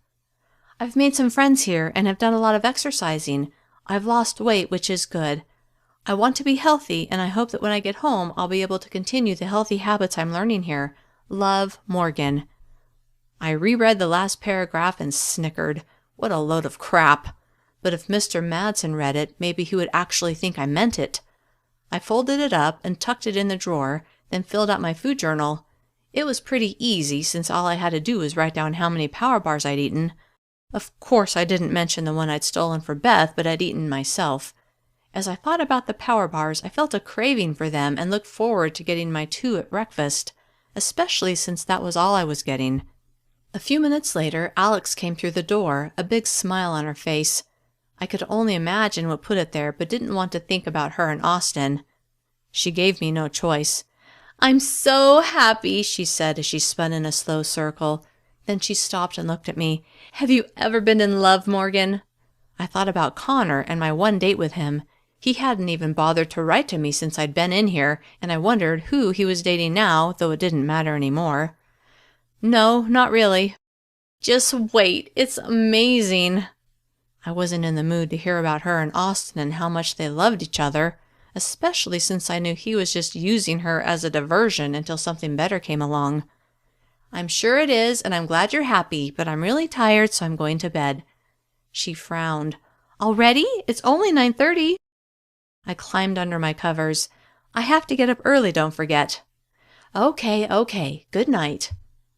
When I woke the next morning, I realized that 1 week earlier I had been dragged out of my house and brought to this place. The bruise on my face had faded, but the bruising to my spirit was fresh and tender. As I dressed, I noticed the Band-Aid on my inner elbow from where Dr. Bradley had drawn blood, and again wondered what that was all about. I tore it off and threw it away, then headed to the cafeteria to begin my pre-breakfast shift. Toward the end of my shift, I started feeling lightheaded and my stomach rumbled. I could hardly wait until I could tear open my 2 power bars. I even stepped away from the sink of dishes and walked toward the pantry where I knew the power bars were kept, tempted to go in and eat one right in the middle of my shift. But as I approached the open door, I saw one of the adult workers inside organizing boxes. Disappointed, I went back to the soapy water and scrubbed dishes without thinking about what I was doing. My mind was on eating my power bars. Finally, it was time to have breakfast. Piper and I walked together to get our food, then sat at a table by ourselves. I devoured both power bars, a feeling of satisfaction washing over me as they filled my stomach. "Can I have one of yours?" I asked Piper, pointing to her power bars, which she'd set aside to eat last. She put her hand over them protectively. "No!" I tried to hide the frown that was trying to push its way onto my face, then found myself looking forward to the post-breakfast shift. I would try to find a way into that pantry to get a few extra bars to eat later.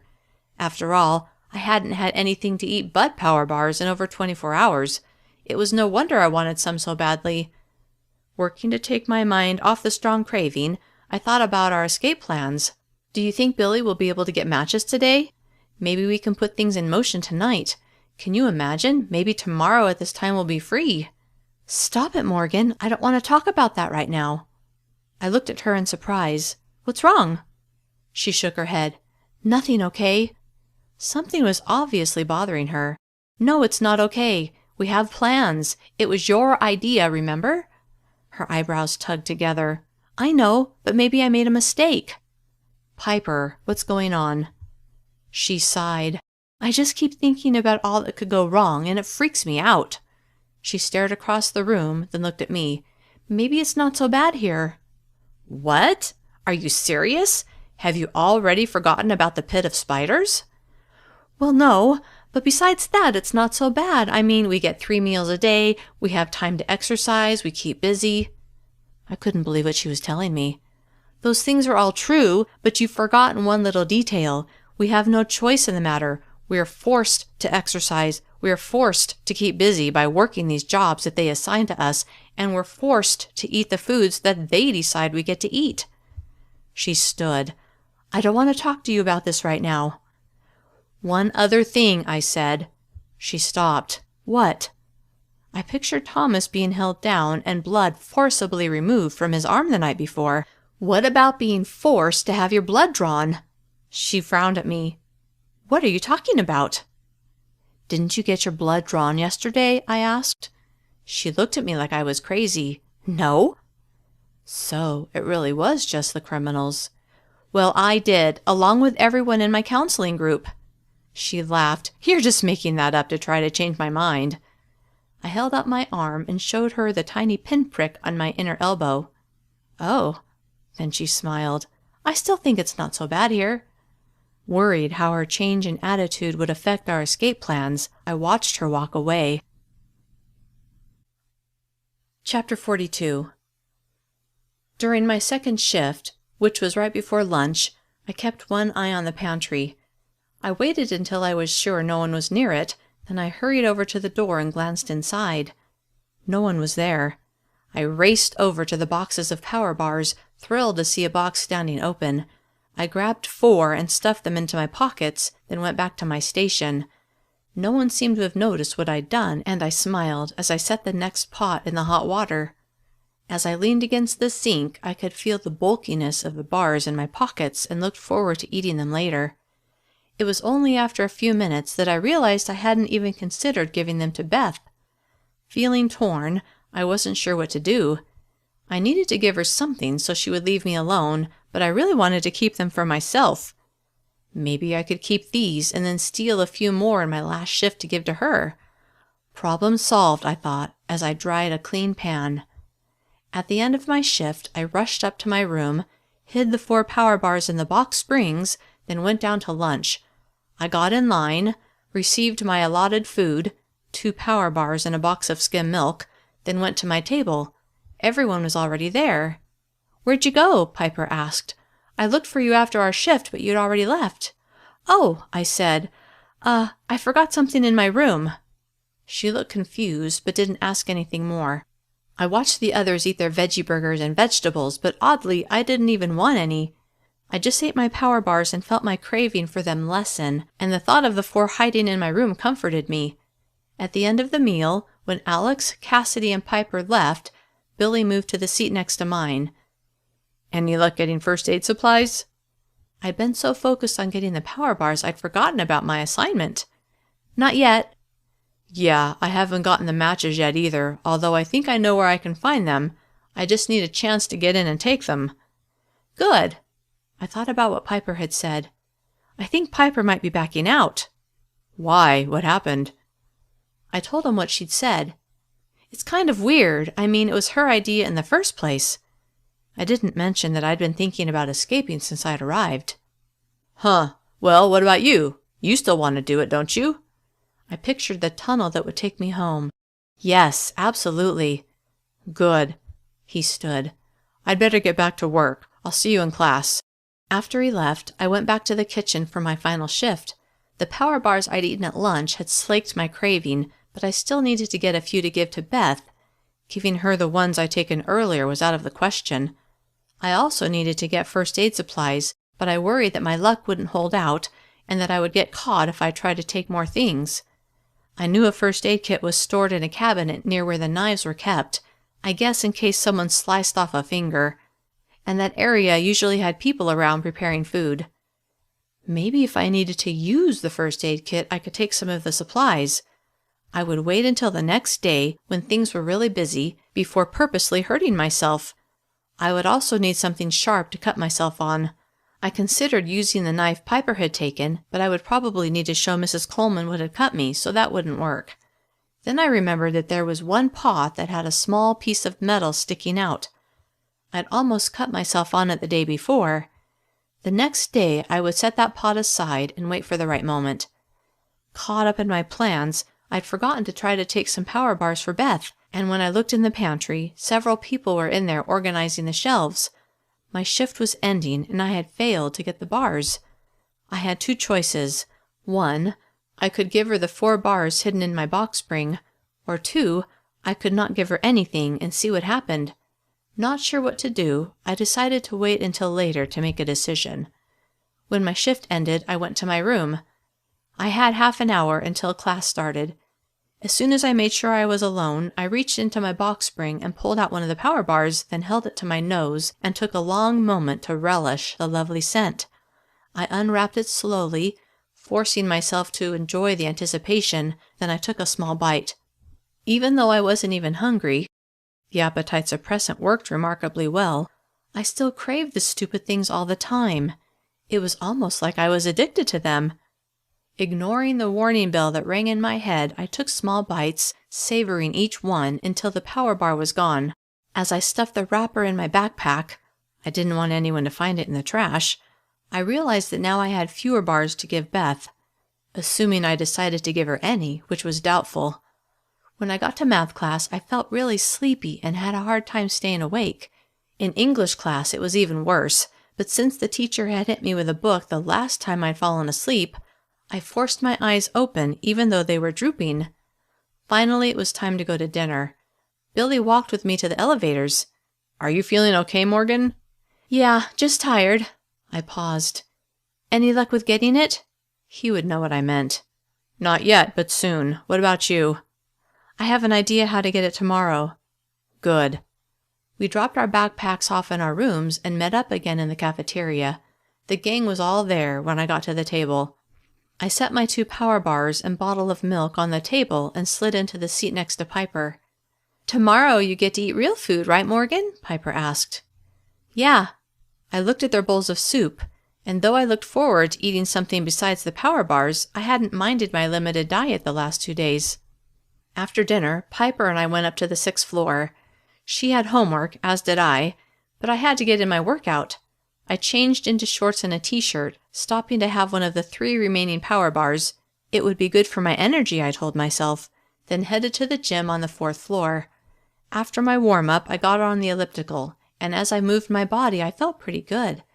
Better than I'd felt before. I wished I could listen to music while I worked out. As I sped up, I thought about some of my favorite songs and closed my eyes as I heard the songs playing in my mind. "How's it going, Morgan?" Austin said as he stood next to the elliptical machine. I opened my eyes, but for some reason I didn't feel panicked at seeing him. It was like it didn't even matter. I enjoyed the mellow feeling and smiled at him. My smile must have been inviting, although I didn't mean it to be. He smiled back. "I'm looking forward to Alex getting out of here, aren't you?" I knew he was referring to my promise that I would take her place, but the thought didn't even bother me. I shrugged, and his smile grew. I knew something was wrong with me, but I couldn't seem to control my mood.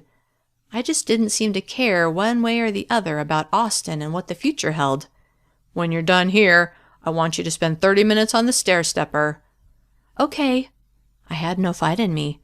I was surprised at how fast I'd agreed, but I couldn't seem to work up any concern at my change of heart. What's wrong with me? Then, as a vague idea of the cause of my indifference slowly came to mind, it drifted away before I could grab hold of it. Almost immediately, I'd forgotten what I'd been worried about and changed my focus to the music inside my head. After my workout, I took a quick shower, then headed to the counseling session. My mind seemed a little clearer than it had been in the gym, but I still felt much mellower than I usually did at these meetings. I sat next to Billy, but before we had a chance to talk, Mrs. Reynolds arrived. After we said the pledge and sat down, she smiled at us. "Everyone's blood work came back with the expected results, so all is well." I wondered what that meant. What was expected? No one asked, and I didn't want to call attention to myself, so I kept quiet. Then she looked at me, which sent my heart slamming against my ribs despite my previously calm mood. "You've been eating your power bars, haven't you, Morgan?" "Yes." I nodded vigorously, but didn't mention that I'd had more than what they'd given me, courtesy of the kitchen pantry. "Very good. Tomorrow you can go back to your regular meals, and you'll only get 1 power bar per meal." "Only 1?" My eyes widened at my outburst. I hadn't meant to be argumentative. I'd seen often enough that that was a bad idea when it came to Mrs. Reynolds. "Is that a problem?" "Well, no, I guess not." She smiled, but something about it bothered me, like she knew it would be difficult for me to cut my intake in half, but was happy about it. As we went through the rest of the meeting, I only half listened, obsessed with how to get more power bars to make up for the forced cutback. I knew I would have to steal more from the pantry, but I worried that I would eventually get caught. What would they do if that happened? Not let me have any? That wasn't acceptable either. Chapter 43. After the counseling session, I went back to my room, and as I worked on homework, someone knocked on my door. I opened it and found Beth standing there. "You have something of mine." Her arms were folded across her chest, and her voice was laced with anger. "I wasn't able to get any extra today," I lied, thinking about the 2 power bars stashed only feet away. "So our deal is off then?" The corners of her mouth lifted like she was all too happy to cancel the deal. Her pronouncement, plus the expression on her face, reminded me of why I'd made the deal in the first place. "No," I shook my head. "I just have to get some. I promise I'll bring you some tomorrow." "This is your last chance. Don't disappoint me." "I won't." I watched her walk away, then closed the door and sat on my bed, inches from the 2 power bars I'd hidden. Why not just give her the 2 I have, I thought. "Because I want them," I argued. As I considered my change of heart, a few days ago I'd made this deal and didn't care about not having any power bars, but now I was desperate to get more. I wondered what it was about them that had made me change my mind so drastically. Exhaustion washed over me as I thought about all the bad things happening to me. I would think about the power bar situation in the morning. When I got to the kitchen the next morning, I reminded myself that I needed to try to get first aid supplies. Even so, I kept thinking about stealing more power bars for both Beth and myself. At one point, nobody was near the pantry, so I walked over there, but when I glanced inside, I saw 2 of the adult workers in there. I was about to walk away when I overheard one of them. "Why don't we ever have any of these power bars?" the younger of the 2 women asked. "That would be a bad idea." Intrigued, I knelt like I was tying my shoe. "Why? The kids really seem to like them." The older woman laughed. "Of course they do. They made the bars that way on purpose." "What do you mean?" "This new kind has something a little extra. Well, 2 extra things to be precise." "I don't understand," the younger woman said. "I probably shouldn't be telling you this." "Now you have to. You've got my curiosity piqued." "Okay, but you have to keep it to yourself." "Of course." The government added something to these new ones that makes the kids crave them, and something to make them more compliant. I finished retying both shoes, but I was so stunned by what the woman had said that I couldn't drag myself away. The bars were addictive? Now it all made sense. The women continued talking, and I listened. "How can they tell if it's working?" the younger woman asked. "It's a little early. They only introduced these new ones last Friday, but I heard they're doing blood work on some of the more troublesome kids, to see how much of the chemicals are in their system." "Oh, well that's good. That should make the kids easier to deal with." I stood and walked to the sink, my thoughts tumbling around in my head. I'd eaten nothing but those drug-laced power bars for the past 2 days. Not only that, I'd eaten more than I was supposed to. I thought about the evening before, when I'd been in the gym and had felt so mellow and even kind of foggy-minded. Now it all made sense. I was under the influence of some government-sanctioned drug. What kind of effect was the drug having on everyone else? And why were they cutting back my power bars?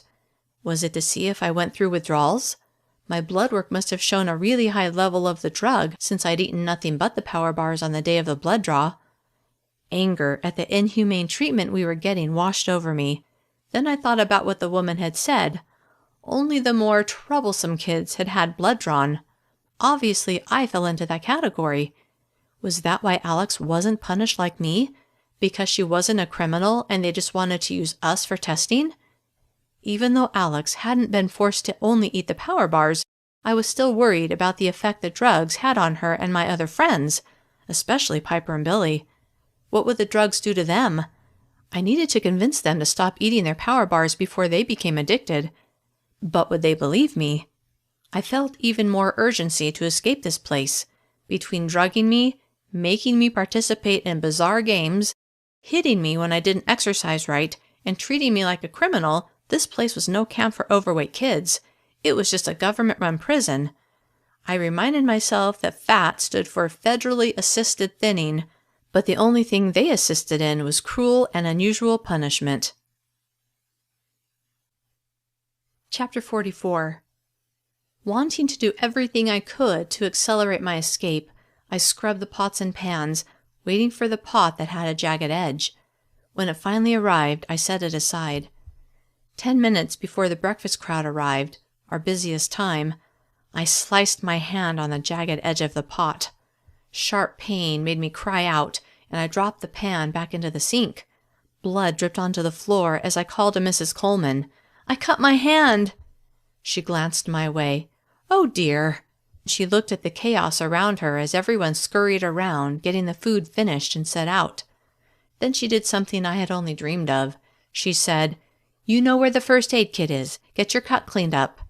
Relief blossomed within me. Finally, something was going my way. I hurried over to where the first aid kit was stored and pulled it out, then took it over to a corner well away from all the activity.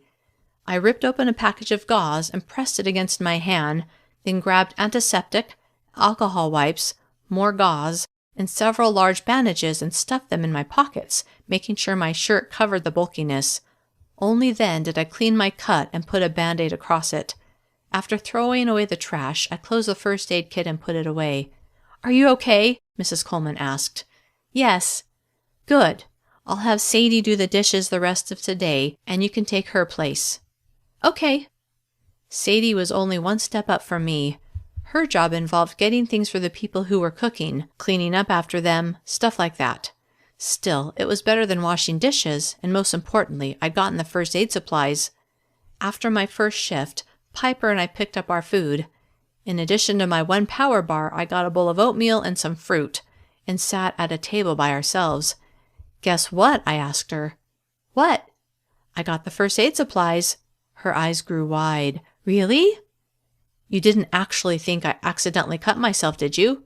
"I don't know. I guess I thought you did." "No, it was on purpose." "That was smart." "It also hurt. It's going to be hard to cut out the chip." She frowned. "Are you still planning on doing that?" "Of course, aren't you?" "I told you," she said. "I'm not so sure now. I might have been a little hasty in saying I had to get out now. It's really not so bad here."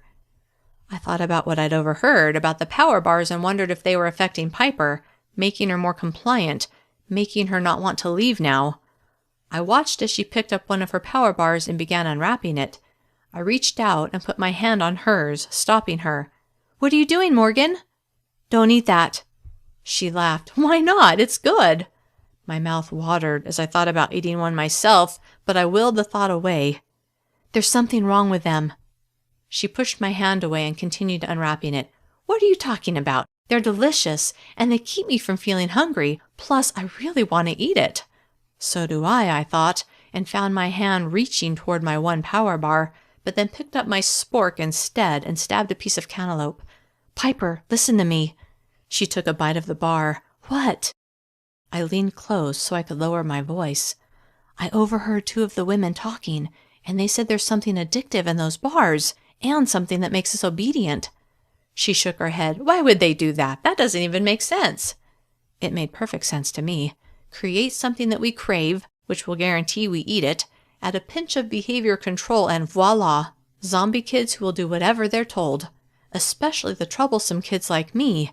Yeah, I could totally see why the workers would like the idea. "Piper, I'm not making this up. I heard them." She finished the first power bar and began opening the second.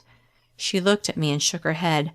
"Even if I believed you, which I don't, what am I supposed to do with the food I don't eat? Throw it away? And what would I put in my food journal? You know there are consequences for not eating the food they give us. They've selected the exact foods that we need to be healthy." Then she smiled at me. "A healthy me is a healthy world." The hairs on the back of my neck stood up. She really seemed to believe what she was saying. "I've got homework to do," I said. "I'd better get going." "Aren't you going to eat your power bar?" I picked it up and put it in my pocket, which didn't have much room with the first aid supplies stuffed in there. "Of course," I said. "I want to be healthy." She nodded. "Okay, I'll see you later." I left her to finish her meal and went to my room. Alex wasn't there, probably off with Austin. I put the power bar in the box springs with the 2 from the day before. At least I would have some to give Beth. I took the first aid supplies out of my pockets and set them on my bed. There were squares of gauze, antibiotic ointment, alcohol wipes, and several Band-Aids. I hoped that would be enough to get us through this. Us. Which us would it be? It sounded like Piper wasn't going to try to escape after all. I fervently hoped that Billy was still in. What would I do if he backed out too? If I didn't have any matches, I couldn't start a fire. Plus, I thought it would be easier if I had someone to help me cut the chip out of my arm. I wasn't sure I could do it myself, but if Billy could do it for me, then I could do it for him. Then I thought about the knife nestled in Piper's box springs. Now that she changed her mind about leaving, would she turn the knife back in? Even worse, what if she told someone about our plans? Maybe her caseworker had made a deal with her. If she turned over some information, she would get her time reduced. Quiet panic began to fill my chest. I had to get that knife from Piper. Even more, Billy and I needed to move on our plans sooner rather than later. We had to escape before our secret got out. Chapter 45. I had to turn my thoughts away from the escape, which was really stressing me out. So I focused on doing something I could control. Sitting at my desk, I opened one of the textbooks I would be all too happy to burn and worked on my assignment. Half an hour later, I started feeling shaky. A bead of sweat appeared on my upper lip, though I wasn't feeling hot at all. In fact, I felt chilled. Were these symptoms of withdrawal? I hadn't had a power bar since the evening before. If I'd kept the pattern of the last 2 days, I would have had 2 or 3 by now. It seemed my body was telling me that it needed more of whatever drug the government had put in those delicious brown rectangles. Not sure what to do to get through this, I wondered if I should eat just one to ease the symptoms, or maybe half a bar. But no, I couldn't take the chance of my mind getting foggy. I would just have to suffer through it. After another 10 minutes, I started to feel worse. I curled up on my bed, trying to think of something besides the power bars that were hidden directly below me, seeming to call to me to have a bite, just one small bite. I shivered and climbed under my covers, desperate to get warm, but that didn't help. I had never felt so sick before in my life. They must have put something potent in those bars for it to have such an effect on me after only having them for a few days. True, I had had only power bars for the last 2 days, and more than I was supposed to. How could I have been so stupid? But that was what they wanted, for us to become addicted to these things. These people were evil, plain and simple. The insanity of this world continued to shock me, and I feared what else they might do. I wondered if the other kids were feeling the effects as much as I was. Of course, they had other foods with their power bars, so the strength of the drug had probably been diluted. As I lay there, feeling awful, the desire to eat one of the power bars stored directly beneath me became overwhelming. Without conscious thought, I crawled onto the floor, reached under the bed, and pulled out one bar. I ripped open the packaging and took a large bite of the soft bar, hardly chewing before swallowing. Frantic for the sick feeling to go away, I gobbled down the rest of it and waited for relief. A few minutes later, the terrible sickness I'd been feeling began to ease. Extremely grateful to feel better, but deeply disappointed that I couldn't resist. Tears filled my eyes and ran down my face. I hated the people in this world for what they were doing to me. The tears streamed down my cheeks for several minutes until I was able to get myself under control. Then the other drug, the one that controlled our behavior, must have kicked in, because I began to feel calmer. Worried that my mind would become foggy, or that my emotions would be blunted, I decided I had to control myself and not eat another power bar ever. I grabbed the other 2 that were stashed under my bed, shoved them in my pockets, and went to Beth's room. There was no answer when I knocked, but I had to get rid of these bars, or I feared I would give in to temptation and eat them later. I went into the bathroom and pulled open the drawer where Kiera had shown me the supplies were kept. I opened one of the toiletry bags and placed the bars inside, then zipped it closed and put it in the very back of the drawer. Yes, I would know the bars were there, but I would also know that if I wanted to get them, I would have to come into the bathroom, and hopefully that would prevent me from doing it, at least until I could give them to Beth. With no idea what else to do, I tried to forget they were there and went back to my room to work on homework until it was time for my next kitchen shift. I worked my shift, and when lunchtime came, I was anxious to talk to Billy to see if he'd had any luck getting the matches. Even more, I was eager to hear his commitment to our plan. After getting my food, I wanted to refuse when the worker placed the power bar on my tray but was afraid the worker would report me. I went to our table. Everyone was there, and I sat in the empty seat next to Cassidy. Impatient to talk to Billy, I tried to catch his eye to see if he would give me some indication of whether or not he'd gotten the matches, but he ignored me.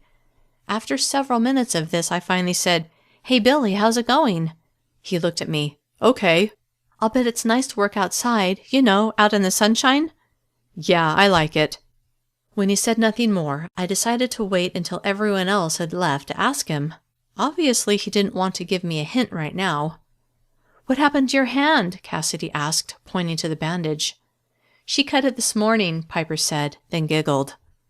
I noticed she'd eaten her power bars before starting on the rest of her meal. Worried that she would give something about my plans away, I changed the subject. "Did you guys get all your homework done?" Alex and Cassidy glanced at each other, then looked at me. "Yeah," Alex said. "Why?"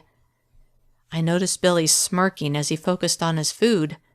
He was smart enough to figure out that I was trying to steer the conversation in a different direction. "Just wondering," I said. "I didn't," Piper said, a look of worry on her face. "I should probably go and do it right now." She picked up her tray, her food only half eaten, except the power bars, which she'd eaten first, and left our table. "That was weird," Cassidy said as we all watched Piper walk away. I glanced at the puzzlement on my friends' faces. "I think you guys should know something."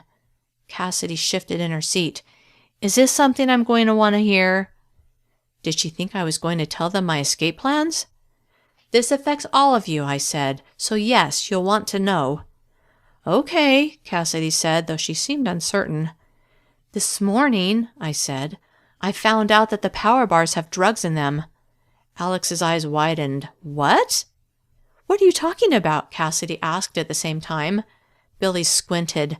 "Does this have anything to do with them taking our blood the other night?" I nodded.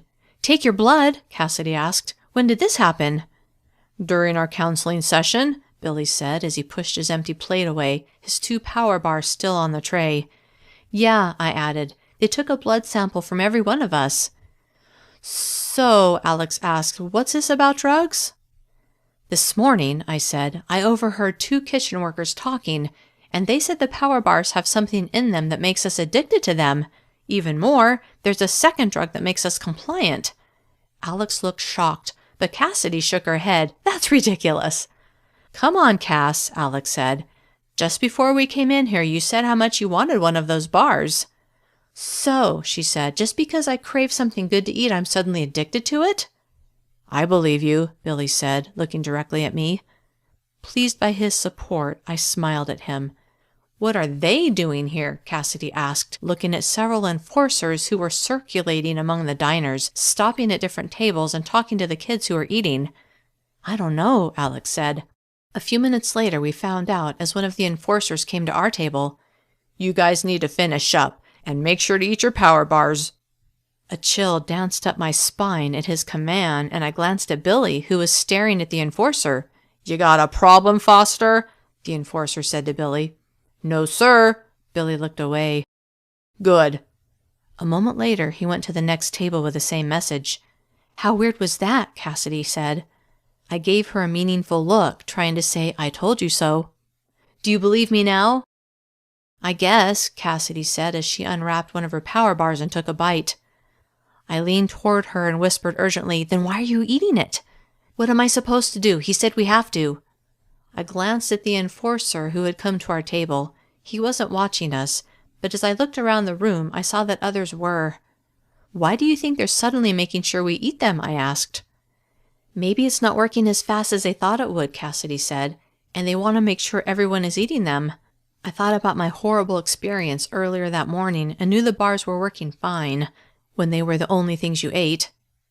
Did they have plans to take away the rest of our food so that the power bars would be the only thing we ate? "Yeah," Alex said as she ate hers. "That could be." As I stared at my power bars, thankful I only had one instead of the 2 everyone else had, I felt conflicted. On the one hand, I really wanted to eat it, and rationalized that if I did, it wouldn't be my fault, because I would be punished if I didn't. On the other hand, I was terrified of giving in to my desire and having more of those drugs coursing through my veins. Billy unwrapped one of his bars, and I looked at him. He frowned and shook his head slightly, then he took a large bite. I wasn't sure what he was trying to tell me, then realized he probably didn't want to draw the attention of the enforcers by not eating the bars. Knowing I faced the same danger, I unwrapped my power bar and took a bite. Despite my intention to not have any more ever, I enjoyed every bite and finished it quickly. "I'd better get back to work," Billy said. He stood, then looked at me and gave a slight lift of his chin. "Yeah, me too." I stood and walked with him. "I'm going to try to get the matches this afternoon," he said in a near whisper as we carried our trays. "I got the first aid supplies this morning." "That's awesome." Immensely proud of myself, I smiled broadly. "What should we do about Piper?" he asked. We dropped off our trays, and I walked with him toward the elevators. "I don't know. I think she's out." "Yeah, I'd definitely say she's not on board." We stopped next to an empty table, far enough away from the other kids and the enforcers to not be overheard. "What about the knife? It's in her room, right?" "Yeah." I paused. "I'll see if I can get it from her." "Okay, see you at dinner." I watched as he walked away, then I went to the kitchen for my final shift. Chapter 46. During my classes that afternoon, I had a hard time paying attention. My thoughts were on Billy and if he was having any success getting the matches. When dinner time rolled around, I went to the cafeteria and got my food. The portion sizes seemed smaller than usual. Then went to our table. Alex, Cassidy, and Piper were there. Billy was not. "Why are all these enforcers here?" Piper asked. I scanned the cafeteria. There were as many as had been there that morning, and I felt a strong sense of worry that this was also about to become the new normal. "Oh yeah," Cassidy said. "You left lunch early." "Yeah, so?" Piper said. "They're probably here for the same reason they came at the end of lunch," Cassidy said. "To make sure we eat our power bars." "Oh!" Piper shrugged like it didn't matter to her. I wondered why she seemed to be more affected by the compliance drug than the rest of us, but decided everyone could be affected differently. I knew from personal experience that if I had too much of the drug, I definitely had a reaction. Maybe she was a rule follower by nature, and the drug just magnified that. "I wonder where Billy is," Alex said. I was wondering the same thing. He was never this late. Worry gnawed at my gut. Had something gone wrong with his attempt to get the matches? "Is something wrong, Morgan?" Cassidy asked. I hadn't eaten any of my food, and I'd been staring at my plate. I glanced at the nearest enforcer, but he wasn't looking at me. "No," I said. "I'm fine." I picked up my spoon and scooped up some soup. As dinner time came to a close, Billy still hadn't shown up, and my worry had ratcheted up until I was weighed down with anxiety. I tried to think of reasons Billy would have missed dinner, but nothing good came to mind. The enforcers walked among the tables, evidently making sure everyone was eating their power bars. Reluctantly, I ate mine, but I noticed many other kids, including Piper, ate theirs with enthusiasm. Alex and Cassidy seemed less eager to eat theirs. They must have believed what I told them about the bars being laced with drugs. After dinner, I went back to my room and changed into my workout clothes. Then, before heading to the gym, I stopped by the bathroom. No one was there, and took out the 2 power bars I'd stashed in there earlier and walked to Beth's room. She answered right away. I held out the bars. She took them eagerly. "I'm not sure how you managed to get these with those enforcers hovering over us, but I have to tell you, Morgan, I'm impressed." Though I didn't feel any joy, I smiled. Even though Beth was a bully, I felt kind of bad giving her something that I knew was bad for her. I almost told her these would be the last I would be giving her. I wasn't going to steal any others, and I doubted I could put mine aside for her. But I decided not to say anything. Maybe she was eating enough of them to put herself in a haze and she wouldn't even notice that I wasn't giving them to her. For all I knew, I was just one of her suppliers. When I got to the gym, Austin was talking to a girl on a stationary bike. I checked in and warmed up, then went to a treadmill as far from him as possible. It didn't work. A few minutes later, he stopped next to me wearing a broad smile. "Hey, Morgan, good to see you." As I thought about the promise I'd made to him, a wave of revulsion crashed over me. What if my attempt to escape failed and I was stuck here? What would I do when Alex left and Austin expected me to take her place? I didn't know what the two of them did together, and I didn't want to know, but I feared it would be something I would not want to do. I glanced at him but continued jogging. He finally walked away, and the vice that had gripped my chest loosened. Austin left me alone for the rest of my workout, though I noticed him talking to several other girls, and I was able to finish in peace. After a shower, I went to the 9th floor to meet with my counseling group, anxious to see if Billy would be there. I was one of the first people there, and Billy hadn't arrived yet. A few minutes later, he walked in, and I gasped. His right eye was swollen nearly shut, and a purple bruise covered most of his cheek. As he walked toward me, he moved slowly, as if in pain. The other kids stared at him, but he ignored them. When he sat next to me, I was desperate to ask him what had happened, but I knew this wasn't the right time. Not with everyone's attention glued to him. He smiled at me, maybe trying to reassure me, and I managed to give him a small smile in return. Mrs. Reynolds arrived a moment later, and our counseling session began. After saying the pledge, which I hated more and more, she asked, "How are you all feeling today?" What was the subtext of her question? Certain she wanted to know how the drugs and the power bars were affecting us, I answered, "Fine," just like the rest of the kids. "And Morgan?" she said, her laser-like gaze zeroing in on me, making my heart pound. "How are you feeling?" "Good." I didn't know what answer she had been hoping for. Maybe that I'd been in a cold sweat that morning when I'd tried to stop eating my power bars cold turkey, but she seemed slightly disappointed by my one-word response. "You felt quite normal all day?" "No," I thought. "This morning I felt sicker than I've ever felt." "Yes." Her disappointment seemed to deepen, and I knew they were using me like a guinea pig, experimenting on me. She reached into her bag and pulled out 4 power bars, then held them out to me. "You've been deprived these treats today, Morgan, so I want to give them to you now. I'm also giving you 1 extra to make up for your lack today." I stared at them. I didn't want to touch them. "Come on now." She shook them in my direction. "Here you go." I didn't have a choice, so I stood and took them from her, then sat back down. "I know you must want to eat them right now," she said with a fake smile. "And even though it's rude to eat in front of others, I would like you to go ahead and eat them." She glanced at the others, who were watching our exchange in silence. "It's only fair, since the rest of you ate all of yours today and Morgan's only had 3. "It's okay," I found myself saying. "I can eat them later." Her smile vanished. "No, eat them now." Chapter 47. My mind spun as I tried to calculate what so much of the drugs at once would do to me. I'd already had 1 bar at dinner, but it had been a couple of hours. How much of the drug was in my body now? What would happen when I more than quadrupled that amount, which I was about to do?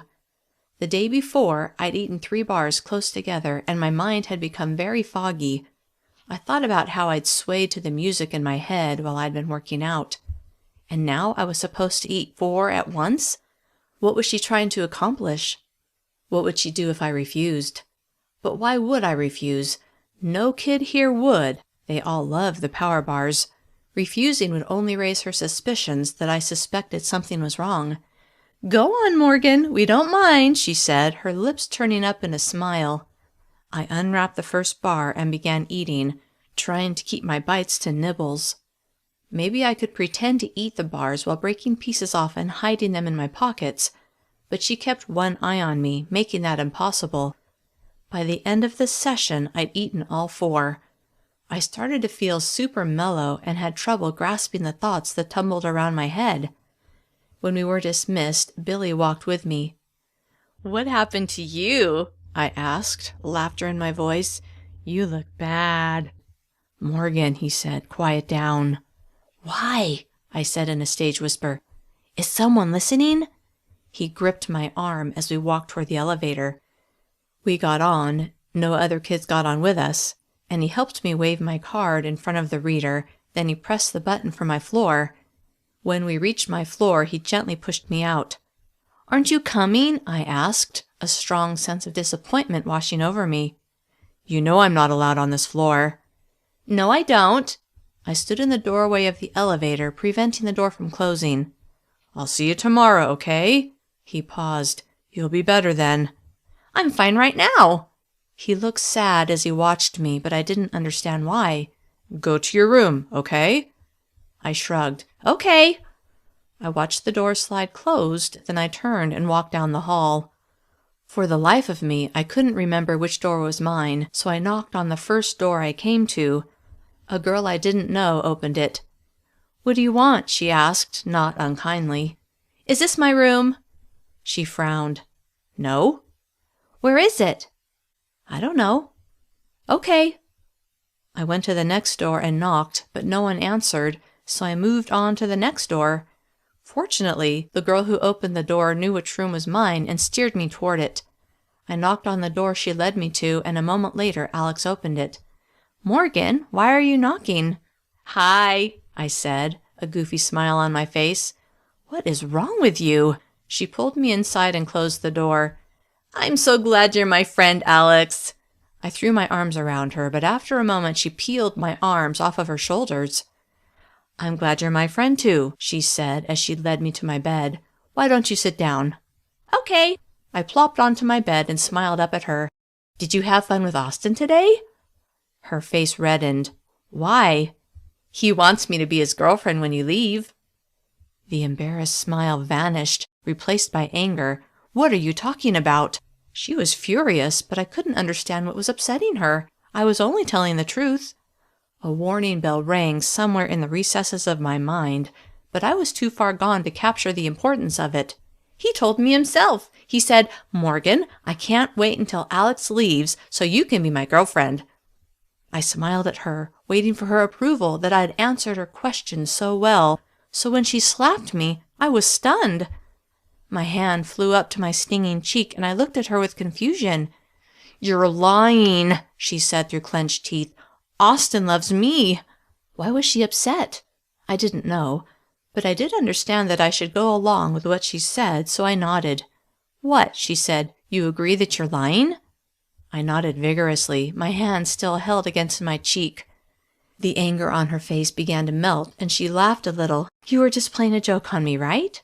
Relieved that she wasn't angry with me any more, I nodded again. That was mean, Morgan. I'm sorry. Just don't do it again. Okay. Exhaustion swept over me, and I climbed under my covers, fully dressed, and closed my eyes. When I woke the next morning, I didn't feel well at all. I rubbed my eyes, then climbed out of bed and made my way to the bathroom. I stared at myself in the mirror. There was a faint impression of a hand on my face. Bits and pieces from the night before came back to me. I clearly remembered Mrs. Reynolds making me eat 4 power bars during the counseling session, but after that things were hazy. For some reason, Alex had slapped me, but I couldn't recall why. I splashed cold water on my face, then weighed myself like I did each morning. I'd been at Camp Willow 8 days, and in that time I'd lost 4 pounds. Not surprising considering the drastic changes that had taken place, but I wasn't happy about it. If I'd wanted to lose weight, and I hadn't felt I needed to, this was not the way I would have done it. Being forced to exercise and being forced to eat drugged power bars was not the way to help someone improve their health. I went back to the room I shared with Alex, but she'd left long before I'd gotten up. I looked at the clock. I'd overslept, and I'd completely missed my first shift in the kitchen. Panicked, I threw on some clean clothes, then rushed to the elevator and went to the cafeteria. Chapter 48. As I stepped out of the elevator, the usual noise of the full cafeteria hit me as I saw everyone eating breakfast. I hurried into the kitchen, but Sadie was already at the sink. Was I supposed to do her job again so the cut on my hand could continue to heal? There you are, Morgan, Mrs. Coleman said. I'm so sorry I'm late. It's okay, she said. I narrowed my eyes at the unexpected answer. Your caseworker told me you would be late today and that your tardiness was to be excused. How did Mr. Madsen know I would be late? You'll do Sadie's job again today. Okay. As I worked, my mind was in a whirl. Had Mrs. Reynolds told Mr. Madsen that she was going to give me all those power bars, and he had figured it would be like getting me drunk? Or had it been Madson's idea in the first place? And why did they tell Mrs. Coleman I should be excused for being late? Did they expect I would oversleep because of the drugs and didn't want to make a big deal about it? At the end of my brief shift, Mrs. Coleman told me that Mr. Madson wanted to talk to me and that someone would come and get me. Worried about why he wanted to see me, my thoughts flew in several directions. Was I in trouble for oversleeping after all? Or was he going to make me eat more power bars to see how many it would take to make me sick? A few minutes later, an enforcer told me to follow him. We walked through the cafeteria to the elevator. To my surprise, I wasn't hungry, until I thought about how much appetite suppressant I must have consumed the night before. The enforcer led me into the elevator, and when the doors closed and it was just the two of us, I felt a moment of panic. What if he hit me like Hansen had done? But he barely acknowledged me as he waved his card in front of the reader. Every button lit up, including the first floor. A wave of jealousy washed over me. It wasn't fair that he could walk out of this place if he wanted to. A moment later, we arrived on the second floor, and he led me to the chair I'd become familiar with. "Wait here." As I sat, I tried to pretend the enforcer sitting behind the desk wasn't there. I closed my eyes and imagined my house in Fox Run. I pictured the nearby forest with a little wooden hut, the one with a secret tunnel that had brought me to this awful world. I imagined exiting the hut and running back to my house and finding my family inside, all so happy to see me. The idea intoxicated me, and my desire to leave this place hammered inside me. I have to get out of here. After several moments, I opened my eyes.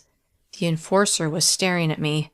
A blush rose on my cheeks under his attention, and I looked past him to the wall.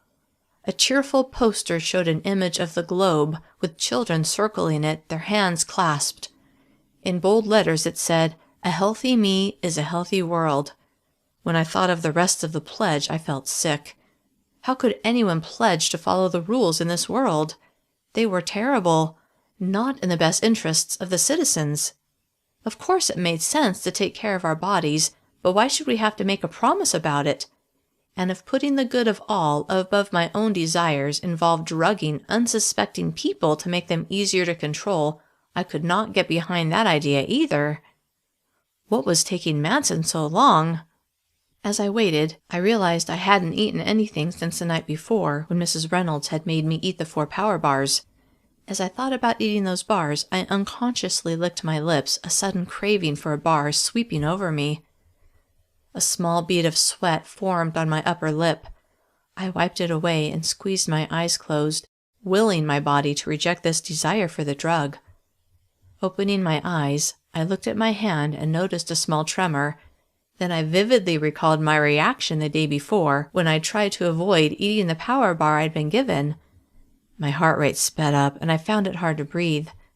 Fearful I would hyperventilate, I leaned over and tried to breathe slowly and deliberately.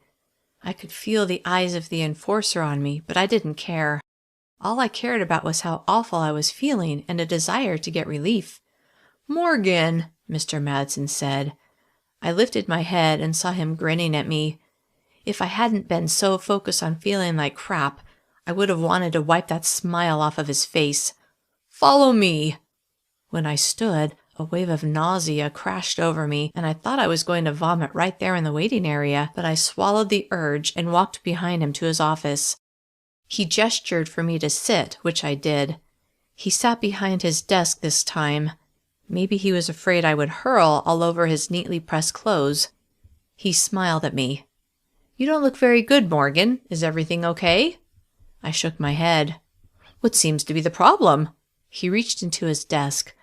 "I believe you haven't had a chance to eat breakfast. Would this help?" He held out a power bar. Loathing him for offering me more of what was making me sick, but knowing a small amount would help me feel better, I snatched the bar from his hand. A satisfied smile lifted the corners of his mouth. Though I wanted to pretend I didn't really care about eating the bar, desperation to have my withdrawal symptoms ease pushed me to rip open the wrapper and take a large bite. I tried to ignore the look of pleasure on Madson's face as I wolfed down the entire thing. "Isn't that better?" he asked. I didn't answer. I didn't want to confirm his certainty that I was addicted to the drug they'd put in the bar. There are more where that came from, Morgan. In fact, I'll give you as many as you want. My heart leapt with happiness at the promise, though my mind knew it was a bad idea. All you have to do is keep up your end of our deal and share our information with me. If he only knew the information I'd gleaned. Alex and Austin's little friendship, the escape plans that Billy, Piper, and I had cooked up, Beth's intimidation tactics to get more power bars for herself. But I would never tell. I refused to give him the satisfaction of winning. I began to feel better, thanks to the small dose I'd just downed. I'm still working on it. He frowned. I'm disappointed in you, Morgan. I thought you would have come through for me by now. He tapped a finger against his chin. I seem to recall your desire to work on the grounds crew. He tilted his head. Is that something you'd still like to do? I nodded. Yes, I would. Very good. Today is Wednesday. You have until tomorrow morning to give me some information. If you don't, all of these offers will be revoked, and in their place will be, shall we say, another incentive. At his pronouncement, a chill raced up my spine. I didn't want to think what other awful things he had in mind. Instead, I pictured the tunnel that would take me out of this world and back to my home. Do we have an understanding? He asked. Though I had no intention of doing anything to help him, I nodded. He stood. Good. He led me back to the waiting area, and a few minutes later, an enforcer brought me back to my floor. I had an hour until my second shift, so I stopped by Piper's room. I still needed to get the knife from her. I hoped that not only could I get it from her, but that she wasn't so far gone that she would report me. Chapter 49. When Piper let me in her room, I could see she'd been working on her homework. Did you do your homework, Morgan? I sat on her bed. Not yet. You should do it. Why? I put my hand on the covers just above where I'd seen her hide the knife. Because we're supposed to. Her statements continued to astonish me. This was not the same girl who, just days before, had said with firm determination that she had to get out of this place. Why did the drug affect her like it did? I thought about it a moment. Maybe because she was just the type of person who usually followed the rules and the drug just reinforced her natural desire to please the people in charge. She sat at her desk and continued working, ignoring me. I moved to the floor, resting my back against the bed. Then, reaching one hand underneath, I felt around for the small tear in the fabric of the box springs. My fingers slid into the space and I felt around for the knife, but felt only the wooden frame. Scooting over, I continued to hunt for the knife, but it didn't seem to be there. Anxiety crept over me. Had Piper turned it in? Desperate to find it, I knew there was no way for me to get another one. I lay on my back and didn't even try to hide the fact that I was searching for it. It's not there, Morgan. Piper had turned around in her seat and was staring at me. I sat up. What? The knife, silly. I know that's what you're looking for. Where did you put it? She slid open a desk drawer, reached in, and pulled out the knife. It's right here. Why did you move it? Aren't you afraid someone will find it there? I'm going to give it back to Mrs. Coleman. Forcing myself to remain calm, I asked, why would you do that? I promised to follow the rules, and stealing is breaking the rules. With every word she said, my opportunity to escape was slipping away. What are you going to tell Mrs. Coleman? I'm going to tell her I'm sorry that I took it. But what about when she asks why you took it? I'll tell her that we were going to run away, but that I changed my mind. Panic tightened my chest. No, you can't do that. Why not? I promised to follow the rules, and lying is breaking the rules. I couldn't believe how pliable she was, how easily the drugs had changed her.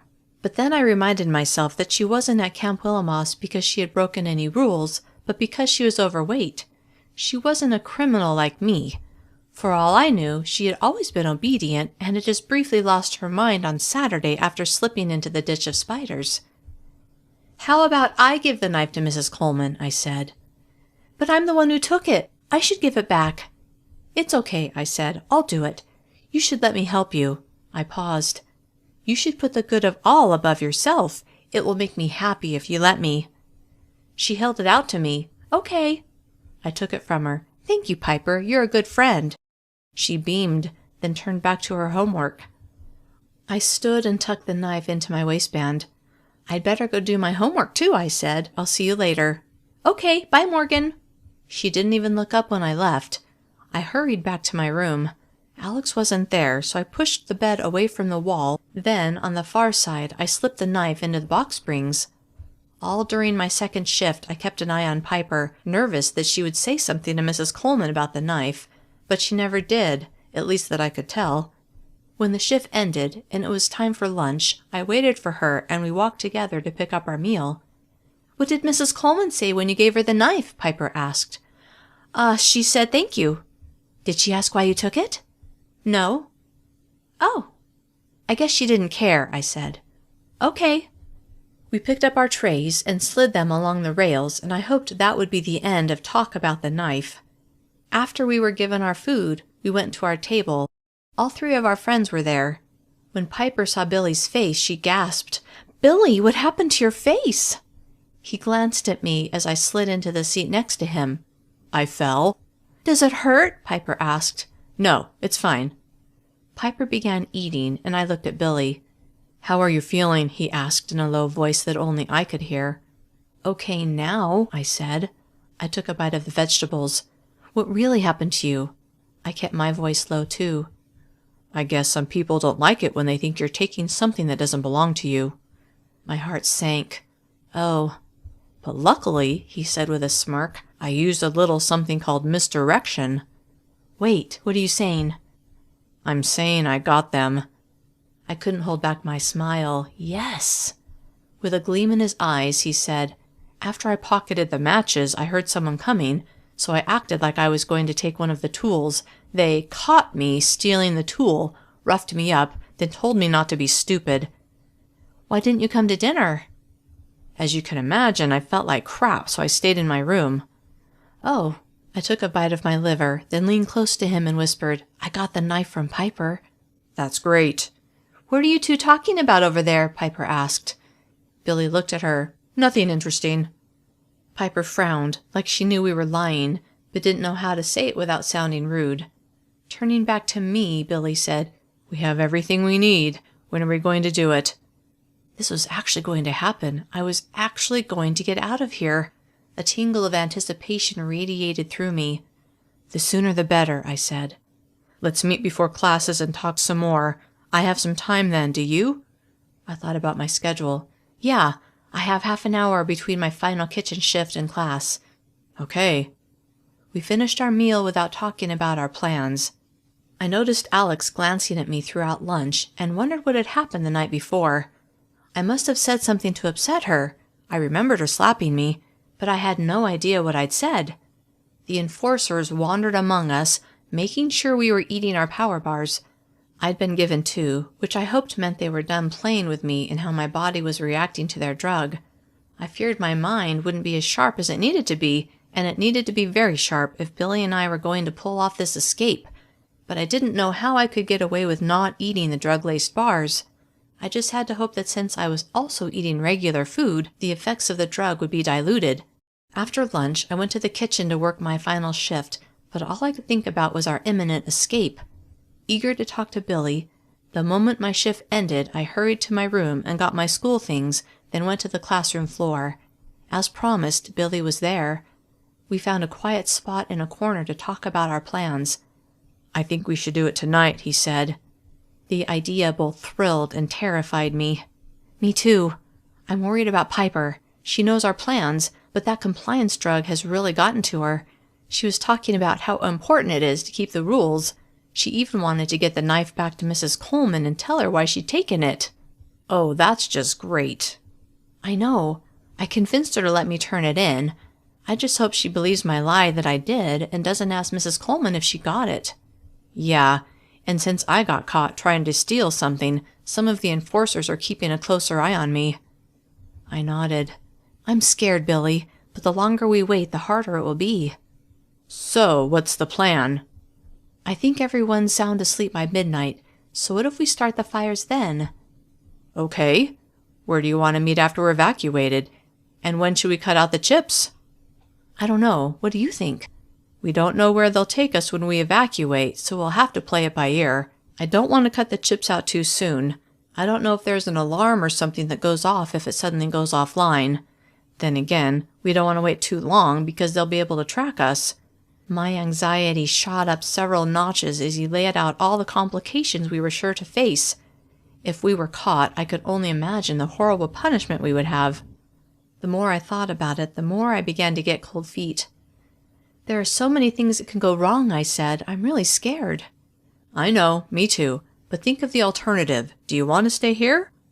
There was more truth to his statement than he knew. If I didn't get to the tunnel by November 10th, I would be stuck in this world for good. I still wasn't certain it would work to go to the tunnel early, although I was willing to try. I wasn't even certain that November 10th was a magic date. I only assumed it was because when I had come from my world to this one, I'd gone back in time to the beginning of September. It was like November 10th was a cutoff, and if I didn't get to the tunnel by then, the window to my world would be closed. No, I said, of course I don't want to stay here. For just a moment I was tempted to tell him the truth, that I'd come from a parallel universe where it was okay to be overweight, and I was trying to get back there. But as I played the words in my head, I knew the craziness of it would just confuse matters, and we needed to stay focused on our task. So it's on, right? He asked. Tonight at midnight? A shiver went through me. I wasn't sure if it was from fear or elation. Yes. Chapter 50. During class, I hardly listened at all, my mind on all the things that could go wrong. I was extremely excited that freedom was finally so close, but also terrified.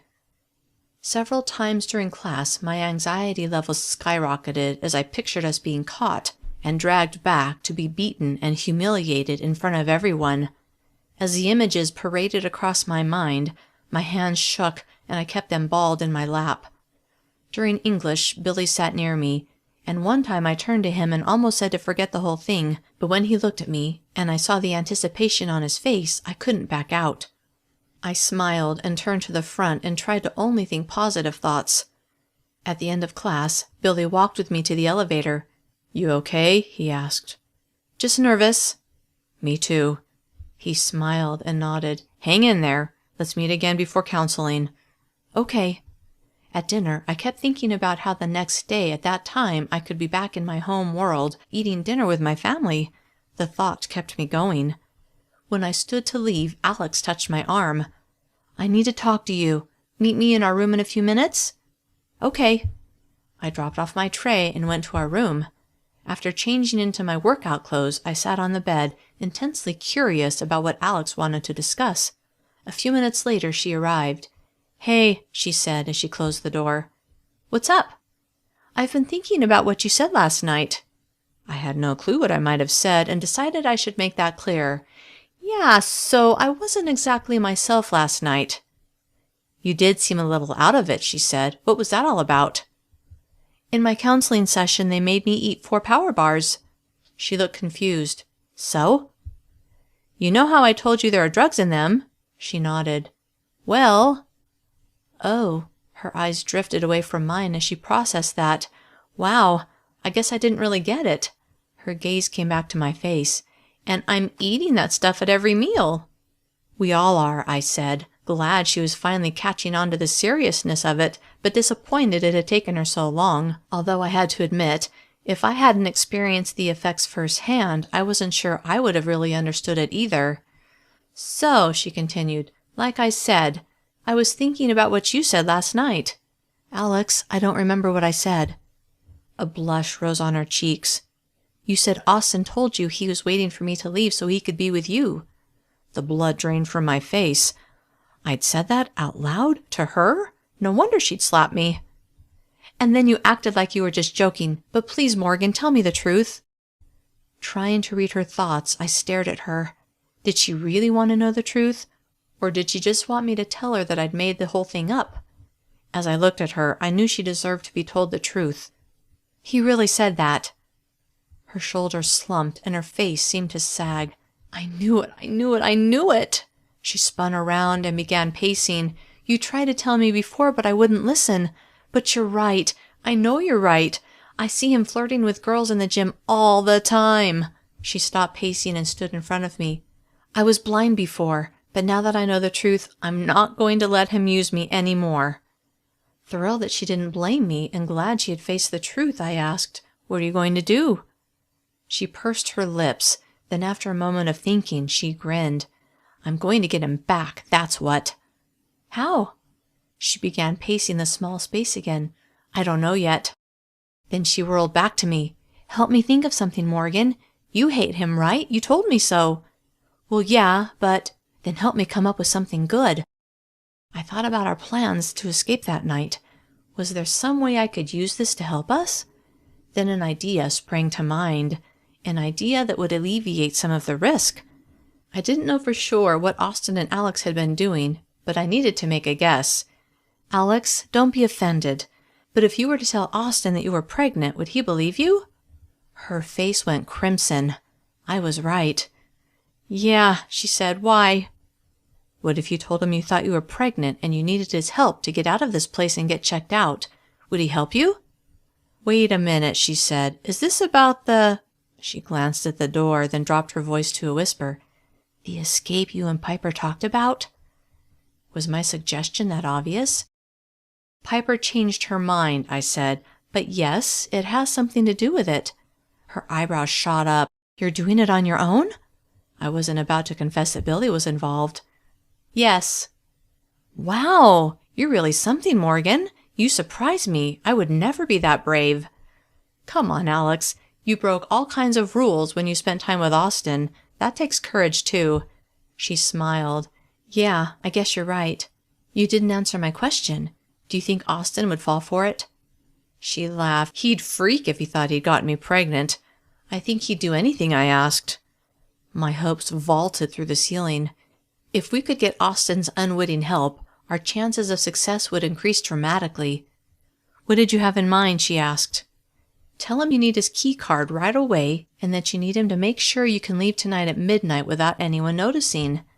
Have him make sure the enforcers aren't monitoring the cameras at that time. Promise him you'll come right back, but that you know someone who can fix things." I paused.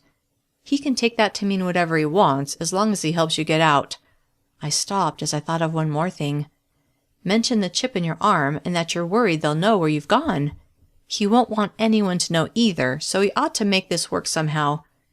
"You're devious, Morgan." She smiled. "I like it." She was quiet for a minute. "But what if he wants to go with me?" As I tried to anticipate how Austin would respond to Alex's request, I chewed on the inside of my lip. He seemed like the kind of person who only cared about covering his own butt. "Tell him it would be safer for him to stay here, that it would be bad enough if you were caught, but that if he was with you, he would really be screwed." She laughed. "That should scare him away." She was quiet for a minute. "What about you? What are you going to do? Are you really going to leave?" "I'm going to try." She sighed. "I'll miss you, Morgan." I smiled. "That's assuming I actually make it out of here." "Yeah," she said. I had hoped for a more positive answer from her, but I knew she was just being realistic. I stood. "I need to do my workout." I thought about her task. "When do you think you'll get the key card?" "I'll see if I can get it before lights out," she said. Hope and fear flared in my chest as the reality of my escape plan came into sharper focus. "Good." I left and went to the gym. As I began my workout, Austin came out of his office. I thought about the news Alex would be telling him in the next couple of hours and had to hold back a grin. His world would be shattered, but it served him right. Of course she wasn't really pregnant. At least I hope not. But the idea of him believing it made me happy. He deserved any stress this would give him after all he'd done to the kids here. Naturally, he came over to talk to me when he saw I'd arrived. "Hey, Morgan." "Hey," I panted as I jogged on the treadmill. "You're getting better at these workouts." "Thanks." "Stop by my office when you're done." A lazy smile lifted his lips. "I need to talk to you." His demand startled me. Besides that one time I'd come by to talk to him, he'd never asked me to come to his office. What was it about? What would happen if I didn't go? Okay." He nodded, then walked away. For the rest of my workout, I fretted over what he wanted to talk to me about and considered not going. but I didn't want to do anything that would put a spotlight on me, not on the day I planned to escape. Chapter 51. After I cooled down, I headed to his office. His door was closed. I listened, but didn't hear any noise coming from inside, so I knocked. When I heard footsteps approach, my heart pounded. The door opened a few inches to reveal Austin's face. "What do you want?" he asked. "You told me to stop by?" He looked confused for a moment. "Oh yeah." He glanced behind him. "This isn't a good time." "Okay." I caught a glimpse of the back of Alex's head as she sat in one of the chairs. He shut the door in my face, and a large smile lifted my lips. It looked like Alex was sharing her news, and Austin was taking it about as well as we'd predicted. Pleased that my plan seemed to be working, I went to my floor and showered, then hurried to the classroom floor so Billy and I could finalize our plans. When I thought about getting back home, I became giddy and could hardly contain my happiness. Billy and I met in the same place we talked earlier. When I saw his bruised and swollen face, I flashed back to the night just over a week before when I'd been dragged out of my house and brought here, then body slammed to the ground by Hanson's enforcer partner. If Billy and I were caught trying to escape, the consequences would be severe. Suddenly, I was terrified to even try it and understood why Piper had backed out. The drugs in her system didn't help, but she didn't have as much motivation as I did to leave this place. Trying to convince myself that the risk of being caught was worth it, I pictured the tunnel that would take me back to my world, and a glimmer of courage displaced the abject fear. "Hey, Morgan." "Hi." "Are you okay?" "When I think about being caught, I get really scared." He smiled. "I know, so do I. But you have to think about what it would be like to be here for another 6 months. He frowned. "Or longer." I'd been there less than 2 weeks, and already I'd had more terrible things happen to me than had happened in my whole life. I nodded. "You're right." He reached into his pocket and pulled something out. "Here." It was a small book of matches. I took it from him and slid it into my pocket. "Do you really think this will work?" He grimaced. "Do you have a better idea?" Glad that I had news to deliver, I smiled, then told him about my conversation with Alex and what she was going to do. "That's brilliant, Morgan." "Thanks." He was quiet for a moment. "Maybe we should skip the fire and just use the key card." "But don't you think it would be helpful to have the confusion a fire would cause?"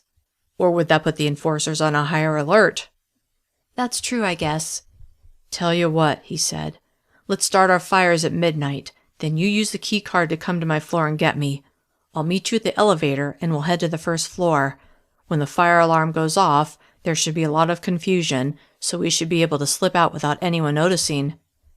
His plan sounded solid, and I tried not to think of all the things that could go wrong. "Okay, midnight." When I saw his grin, it was the happiest I'd seen him.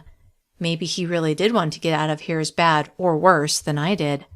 We went to our counseling session and sat with the rest of our group. After we said the pledge, I began to worry what Mrs. Reynolds had in mind tonight. It seemed like she had something diabolical planned every night we met. Sure enough, once we'd all sat back down, she made an announcement. "Starting tomorrow, all of you will be given 3 power bars at each meal." There was a murmur that went through the group. They must have decided 2 per meal wasn't enough to bring about the effect they were after. "But because of the extra caloric intake," she added, "the amount of food given at each meal will be reduced proportionally." Of course. After their little experiment on me, they'd realized that diluting the drugs with food made the drugs less powerful. The murmurs turned to grumbling. Now, Mrs. Reynolds said, "this is just temporary.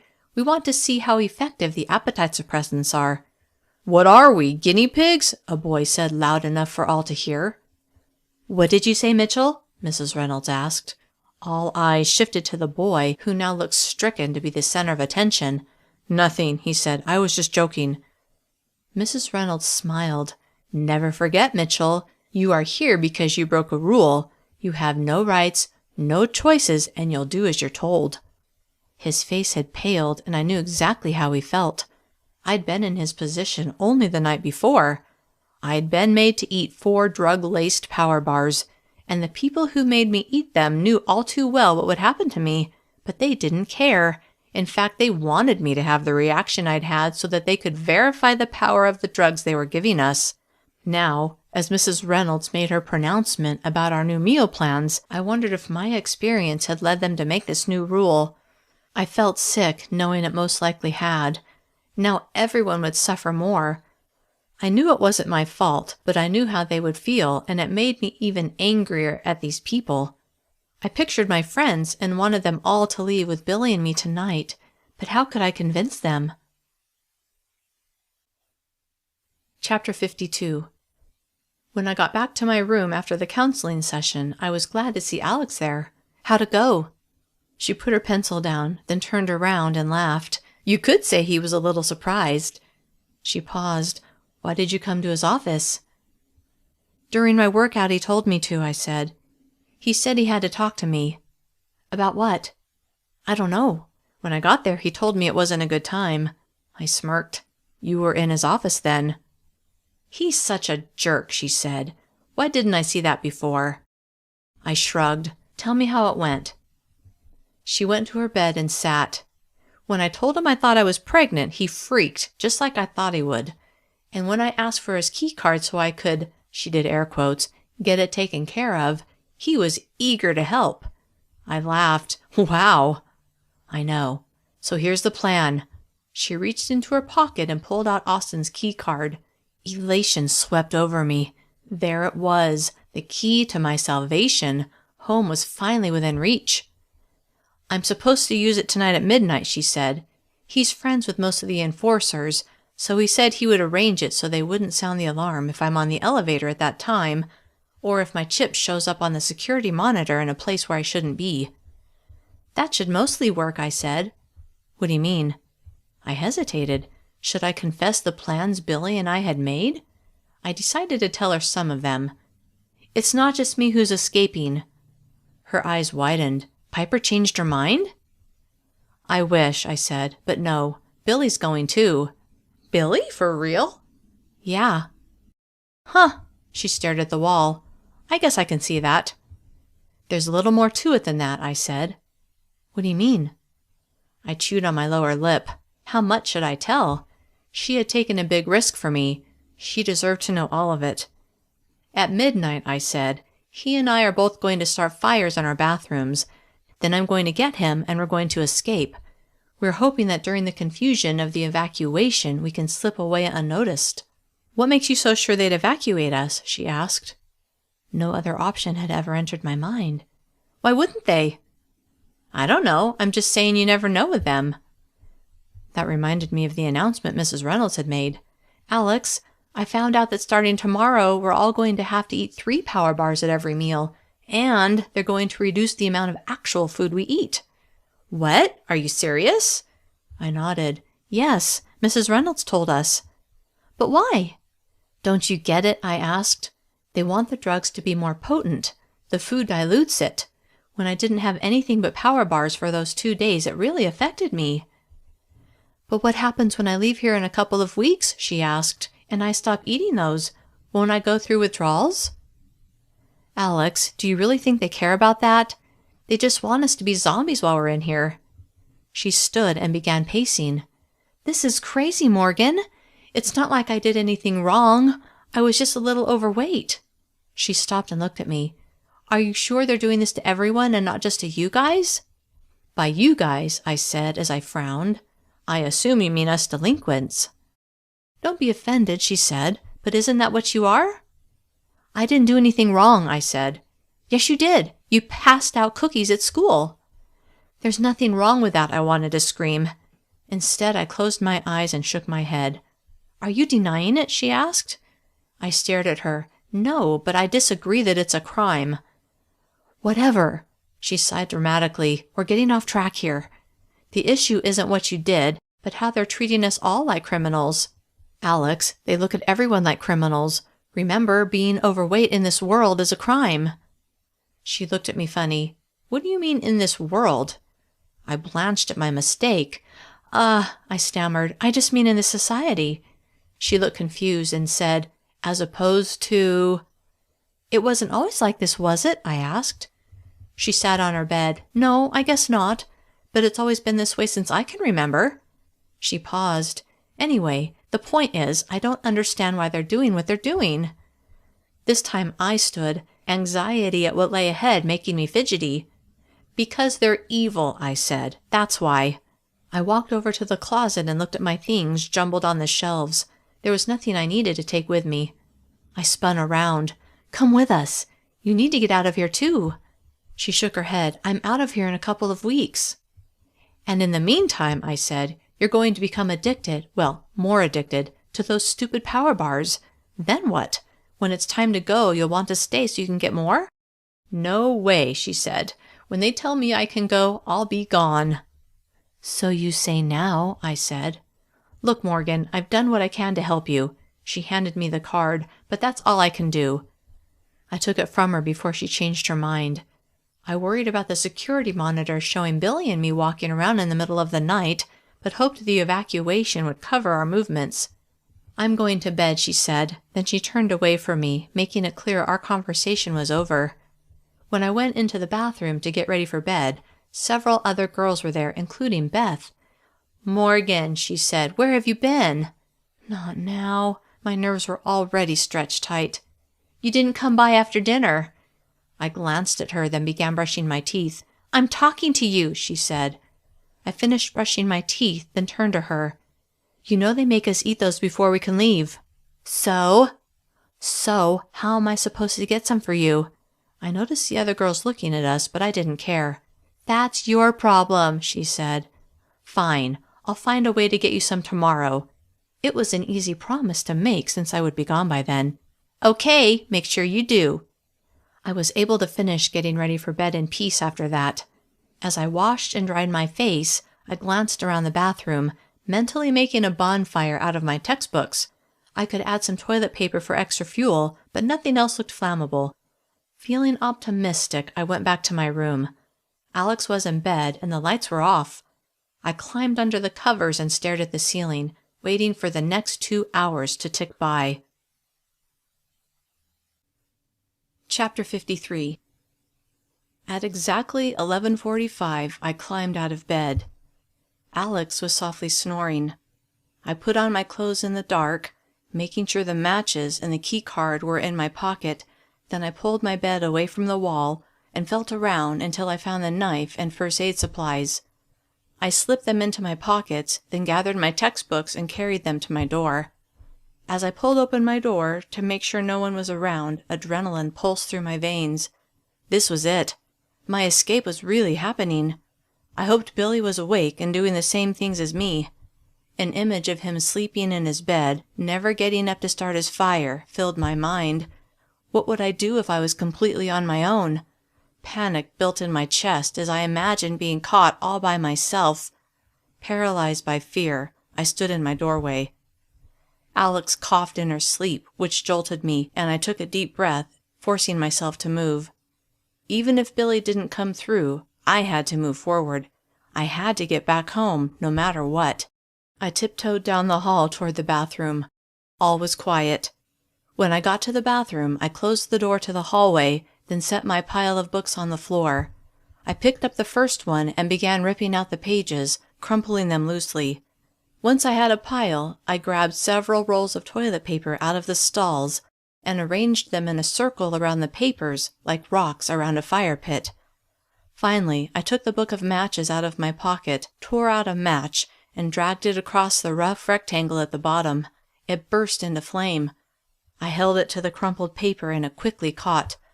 I fed more paper to the growing fire, then placed 2 rolls of toilet paper on top. The room was beginning to fill with smoke, just as planned. I coughed, the air searing my throat. I opened one of the textbooks so that the pages fanned out and set it on its spine so that the pages faced the flames. In moments it was engulfed. I set the rest of the books around the fire in the same manner, then jumped up and hurried to the door. I used the metal foot at the base of the door to prop it open, then walked quickly toward the bank of elevators, ignoring the security cameras. I hoped Austin was keeping the enforcers from watching the cameras at that moment. I waved Austin's card in front of the reader, and a moment later the doors slid open. I stepped inside, and when I waved the card in front of the reader, All the floors lit up. My eyes flew to the button for the first floor, and I almost pressed it, but forced myself to press number 7, Billy's floor. A moment later, the door slid open, and there was Billy, a huge grin on his face. I smiled back. "Come on!" He joined me, and a moment later the door slid closed. I waved the card in front of the reader again, and this time felt great satisfaction when I pressed the number 1. "Did it go as planned?" he asked. "Yes. You?" He nodded. An ear-piercing alarm shattered the quiet. We looked at each other, but neither of us smiled. This was it. The distraction we'd been waiting for. I watched as the buttons showed us moving steadily downward. 5th floor, 4th floor, 3rd, 2nd. The elevator stopped. Frantically, I pushed the button for the 1st floor, but nothing happened. "The fire alarm must have made the elevators inactive," Billy said. "How will they evacuate everyone if the elevators don't work?" "Maybe they'll use the stairs." He paused. "But if they use the elevators, they'll be going up any second." "Crap, we need to get out of here." "I know." He put his fingers into the seam where the elevator doors met and pulled, trying to pry them open. "Help me, Morgan." I did the same as him, but nothing happened. "I think we're stuck." "Maybe the fires weren't such a good idea after all." I shook my head. "No point in regrets now. Let's just find a way out of here." We continued working on the doors, and after a moment I felt them give. "I think it's working." "Pull harder." We tugged and pulled, and finally they gave enough for us to slide our fingers between the doors, giving us better purchase. We pulled as hard as we could. I felt like I was pulling even harder than I had in the tug-of-war. Eventually the doors released and slid open. "Yes," I said, triumphant. The elevator had stopped just below the 2nd floor, but Billy boosted me up through the narrow opening. Once through, I reached down and helped him climb out. I looked around. This was the floor where I'd visited Mr. Madsen. It looked different in the dark, but I still knew the place. "We need to get down one more floor," I said over the wailing alarm. "I know." Just then, the elevator door slid closed and we heard it moving. "Do you think they're going to start the evacuation now?" "I don't know," Billy said. I waved the card in front of the reader, but we got no response. "We need to take the stairs." "Let's go." He grabbed my arm and pulled me down a hall. A moment later, we reached a door marked stairs. I waved the card in front of the reader, but the light stayed red. I waved it a second time, then a third. The door didn't unlock. I looked at Billy and saw my panic reflected in his eyes. "Do you think they know we're not Austin?" He nodded. "Yeah. They probably deactivated his card." "Crap!" The alarm stopped its screaming. We looked at each other. "Why did it stop?" I asked. He shrugged. "They put the fires out?" Everything was going wrong. "Maybe the elevators are going to bring enforcers here." Utter terror shattered me and adrenaline flooded my veins. "Billy, they must know we're here. We need to get the chips out." "Calm down, Morgan."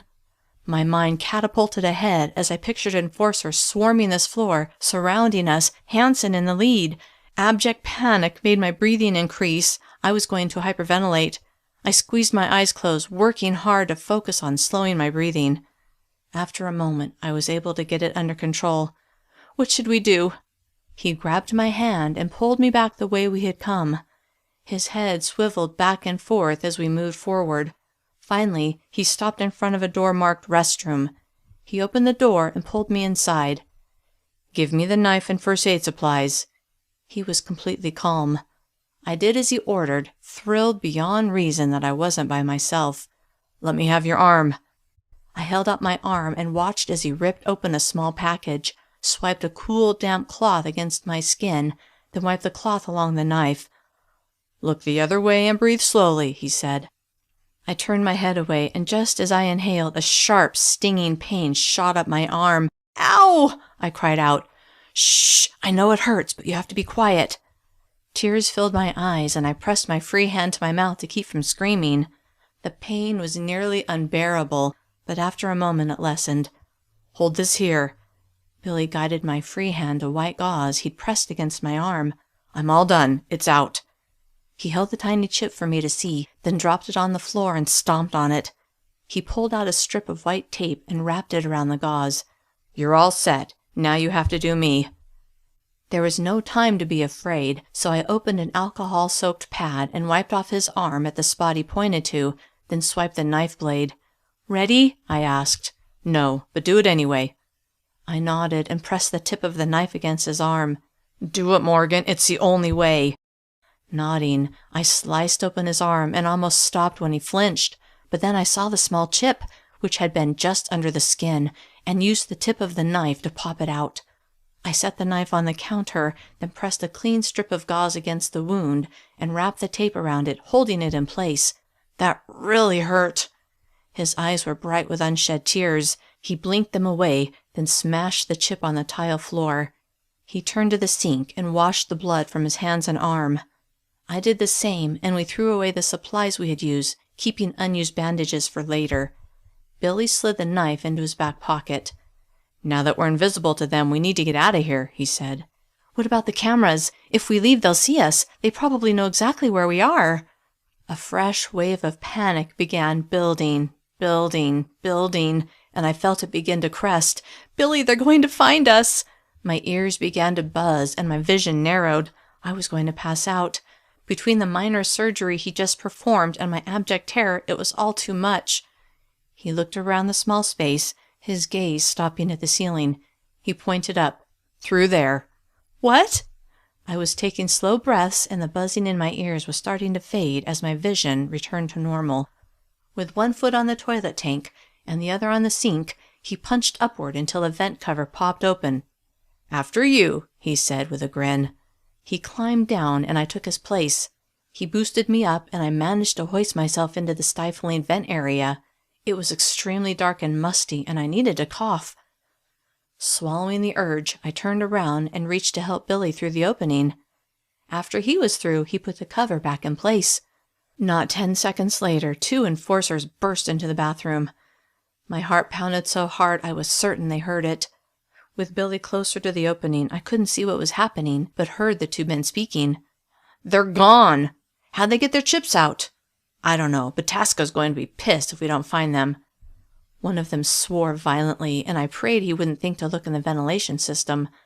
Billy touched my arm, which comforted me. Knowing he was with me made all the difference. I never could have done this on my own. "Let's search the floor," one of them said. "They've got to be here somewhere." Moments later, they left the room, and I closed my eyes in relief. When I opened them, I could tell Billy was looking at me. "Now what?" I whispered. Chapter 54. Let's follow the vent and see where it goes. I didn't like that we didn't have an actual plan. Yes, I was thrilled we'd managed to remove the chips, but we were still in the building. Until we made it out, we were vulnerable. I didn't want to consider the horrors of being caught. Billy moved away from me, and I scrambled to follow. There was no way I was going to be left behind. To keep the sound down, we moved slowly. Not only that, the space was tight, forcing us to army crawl, which made the journey awkward. Occasionally I heard voices. The enforcers were still looking for us. How many were looking? I could only assume that most went home at night. Was Hanson among the searchers? After a few minutes, Billy stopped. "There's an office below us. Let's go down there."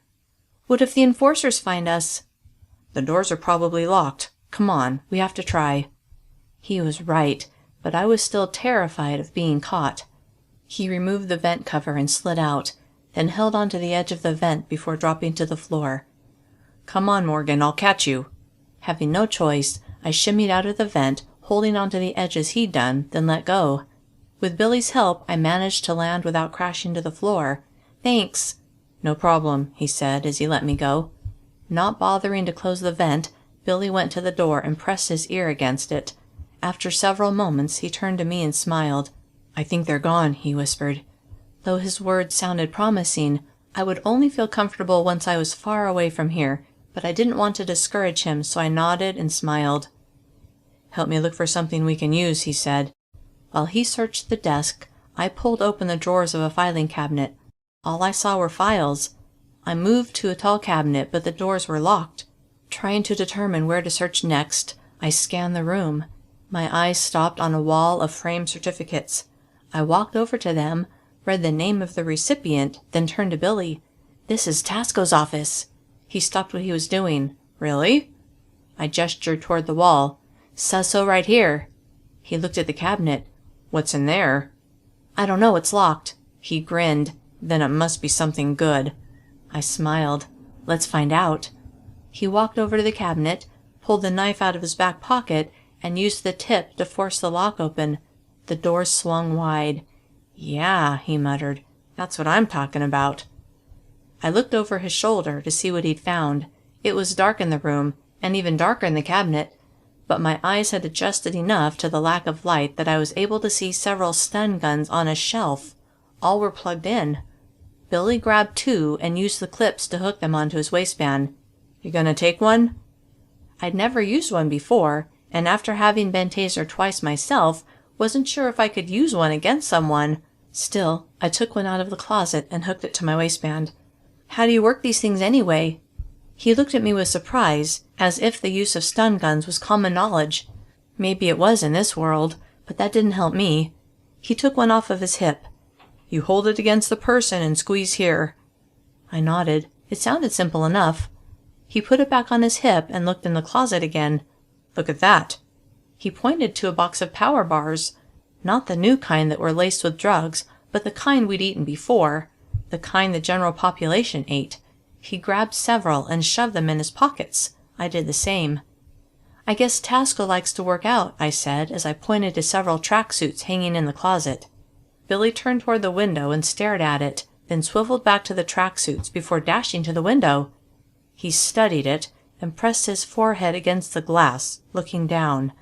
I watched as he raced back to the closet and ripped down the tracksuits. "What are you doing?" "Making a rope so we can climb down." He tied the leg of one tracksuit to the leg of another and yanked, testing the strength. It held. "Billy, you're brilliant." He grinned. "I know, right?" Giddy with hope and fear, I giggled, then helped him finish tying the tracksuits together. We carried our rope to the window and set it on the floor. Billy looked around, then walked to the desk and gave it a shove. It didn't budge. "This will work." He tied one of the tracksuit legs to the leg of the desk, pulling the knot tight. "I'm going to have to break the glass, and it's going to be loud, so as soon as I'm done we'll have to move fast." "Okay." "You'll go first, and I'll follow right after." I nodded as even more adrenaline surged through my veins. He picked up the desk chair, carried it to the window, and smashed it against the glass. The sound of shattering glass rang through the air, and I expected a swarm of enforcers to burst through the door at any moment. Using a track jacket we hadn't used for our rope, Billy quickly removed the extra glass from the frame, then tossed the rope out the window. "Go, Morgan. Go now. I'll hold it steady." My heart pounded so hard I thought it would burst through my chest. I scooted into the window sill and sat in the open space, then grabbed the rope Billy held out to me. Gripping the fabric and praying it would hold, I turned and made my way down. The rope ended about 5 feet from the ground, but I jumped the rest of the way and motioned for Billy to follow. "Just a sec," he whispered out the window. "The rope came loose." I frantically scanned the area as I looked for danger. Tall bushes lined the fence behind me, and to my left and right were the long grassy sections that I'd seen at the Saturday Challenge. I wasn't sure which way led to freedom. With zero sense of direction, neither way felt more right than the other, but I was certain Billy would know. I looked up to see if he was coming, but all I saw was a blank window missing its glass. I heard a noise coming from my left and saw a faint beam of light. "Someone's coming!" I whisper-screamed, praying Billy would hear me and know what to do. Chapter 55. The beam became brighter as the light approached the corner of the building, which was about 50 feet away. Any second, the enforcer carrying the flashlight would round the corner and see me. I scrambled backward and pushed myself into the bushes as 2 things happened simultaneously. Billy's back appeared in the window as he prepared to rappel down the wall, and an enforcer came into view from the corner of the building. The enforcer was alone, which surprised me. They were usually in pairs. I was hidden behind the bush, but I could clearly see the enforcer moving in our direction. My gaze shot to Billy, who was completely exposed as he began his descent. Not knowing what to do, I dug my nails into my palms. If I called out to Billy, I would expose my position, but if I didn't warn him, he would be caught. "Billy!" I whispered wildly. "Billy, look out!" He didn't respond to my voice. He didn't hear me. He was nearly to the end of the rope, about 7 feet from the ground. In my mind, I was screaming at him to hurry, but he didn't get the message and seemed to take his time. "Hey!" the enforcer called out as he shone his beam on Billy, who froze for a second, obviously surprised. The enforcer raced forward and Billy went into action, dropping the rest of the way to the ground and landing on his side. Before Billy could get to his feet, the enforcer was on him. My attention was glued to the two of them scuffling on the ground. I desperately wanted to help him, but I couldn't seem to make my feet move. Suddenly, the enforcer's body seemed to seize up, then he collapsed to the ground. Billy had used a stun gun. Relief flooded me, and just as I was about to step out of the bushes, another enforcer, most likely the first one's partner, rushed Billy, pinning him to the ground. In the dim light, something about the enforcer looked familiar, and after a brief moment I realized what it was. I knew this enforcer. It was Hanson.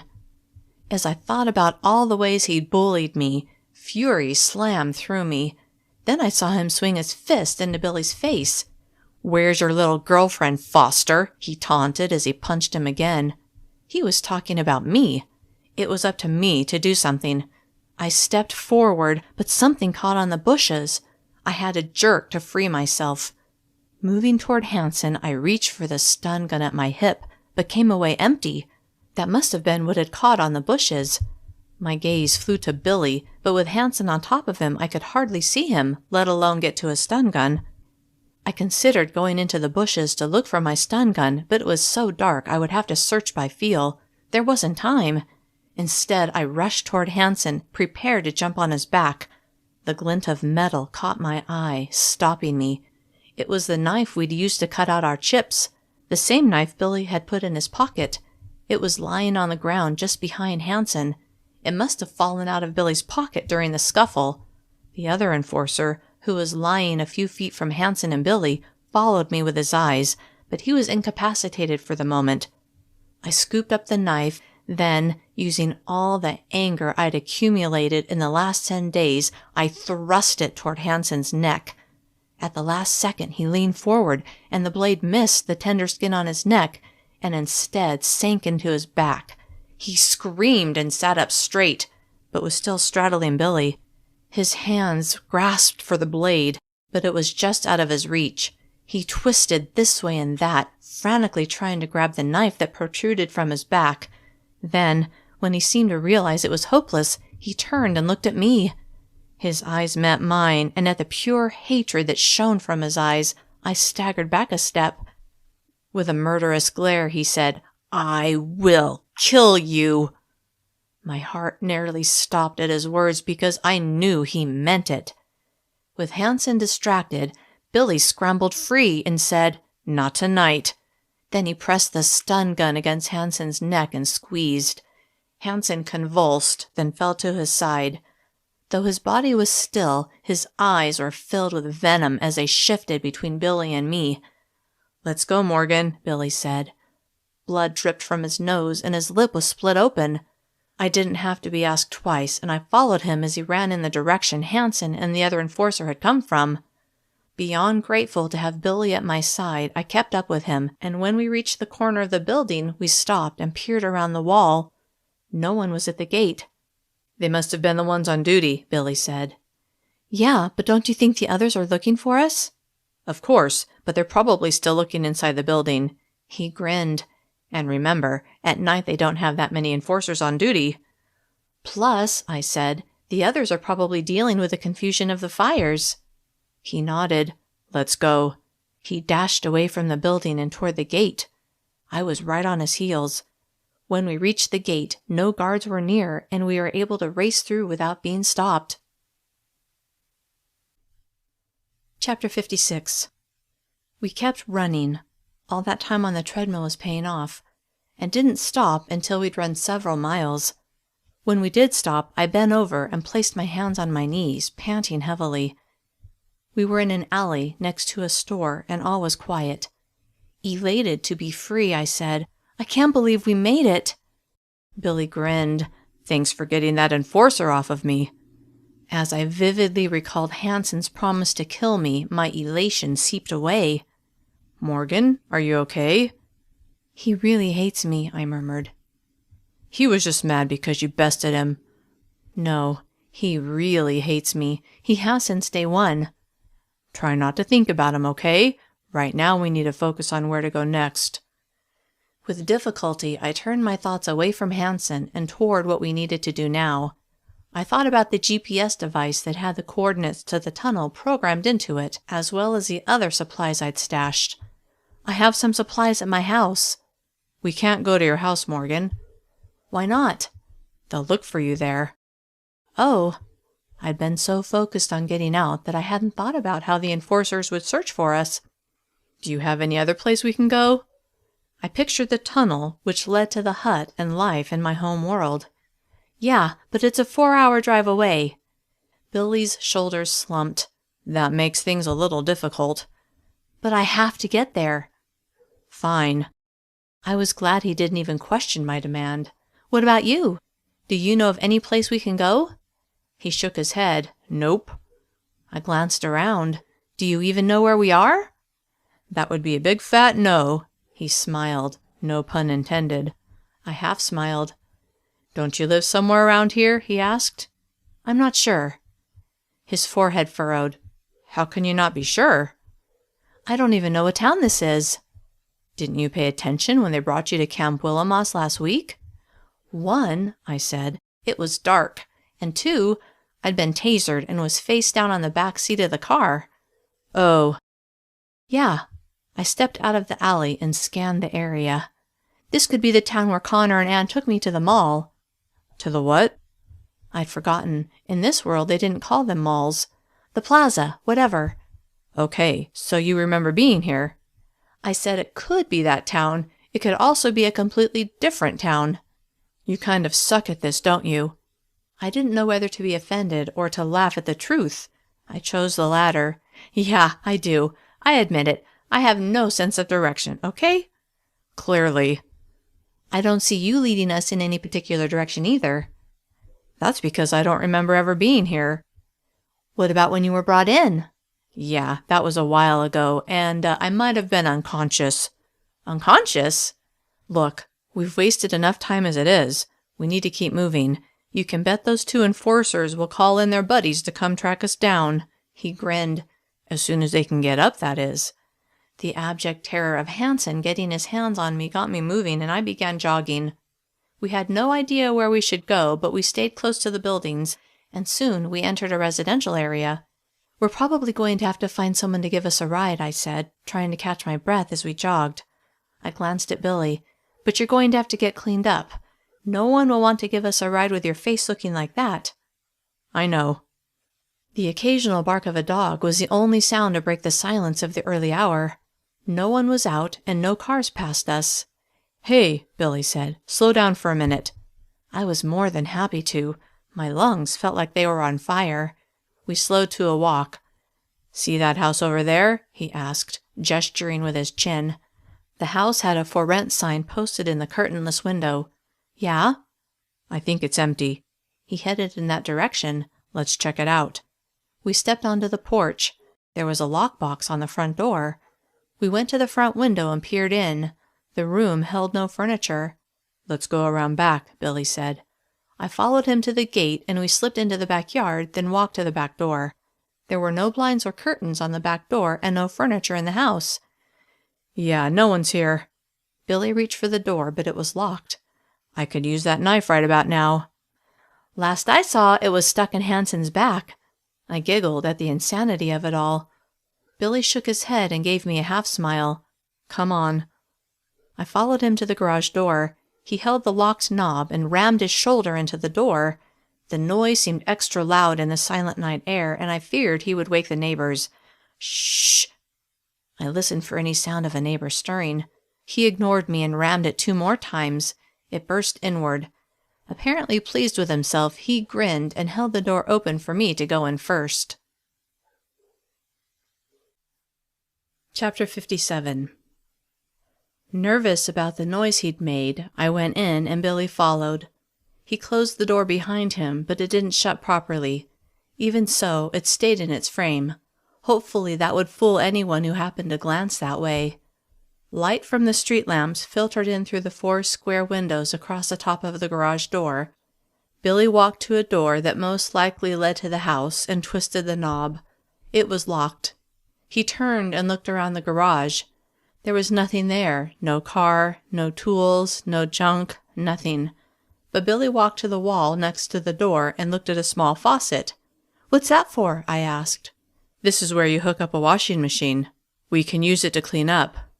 "Good idea." He turned on the faucet and cleaned the blood off of his hands and face. I figured it was all his blood, since Hansen had been doing all of the punching. Then he took the bandage off of his arm and rinsed the wound before placing his mouth under the running water and taking a big drink. He shut off the faucet and turned to me. "You have more bandages, right, Morgan?" I patted my pockets, making sure I hadn't lost the remaining first aid supplies, then nodded. "Good. You should put a fresh one on your arm, too." "Okay." I drank from the faucet until my thirst was slaked. We both checked our arms where we'd cut out the chips. The gashes we'd made looked like they might take a while to heal. We spread ointment on them before placing large bandages over the wounds. "We only have enough stuff to change it one more time," I said as I put the remaining supplies back in my pocket. "We'll figure something out." "What should we do now?" "We have to keep moving." "How long do you think they'll search for us?" "We assaulted 2 of their enforcers. They're going to be really pissed." Fresh worry coursed through me. I had to get to that tunnel before they found us. Hansen's words kept running through my mind. "I will kill you." There was no doubt he meant it, and I was certain he was capable of it. "We need to find a way to get to Fox Run." "What's in Fox Run? Where is Fox Run?" "It's where I lived before my family moved to Timber Hills."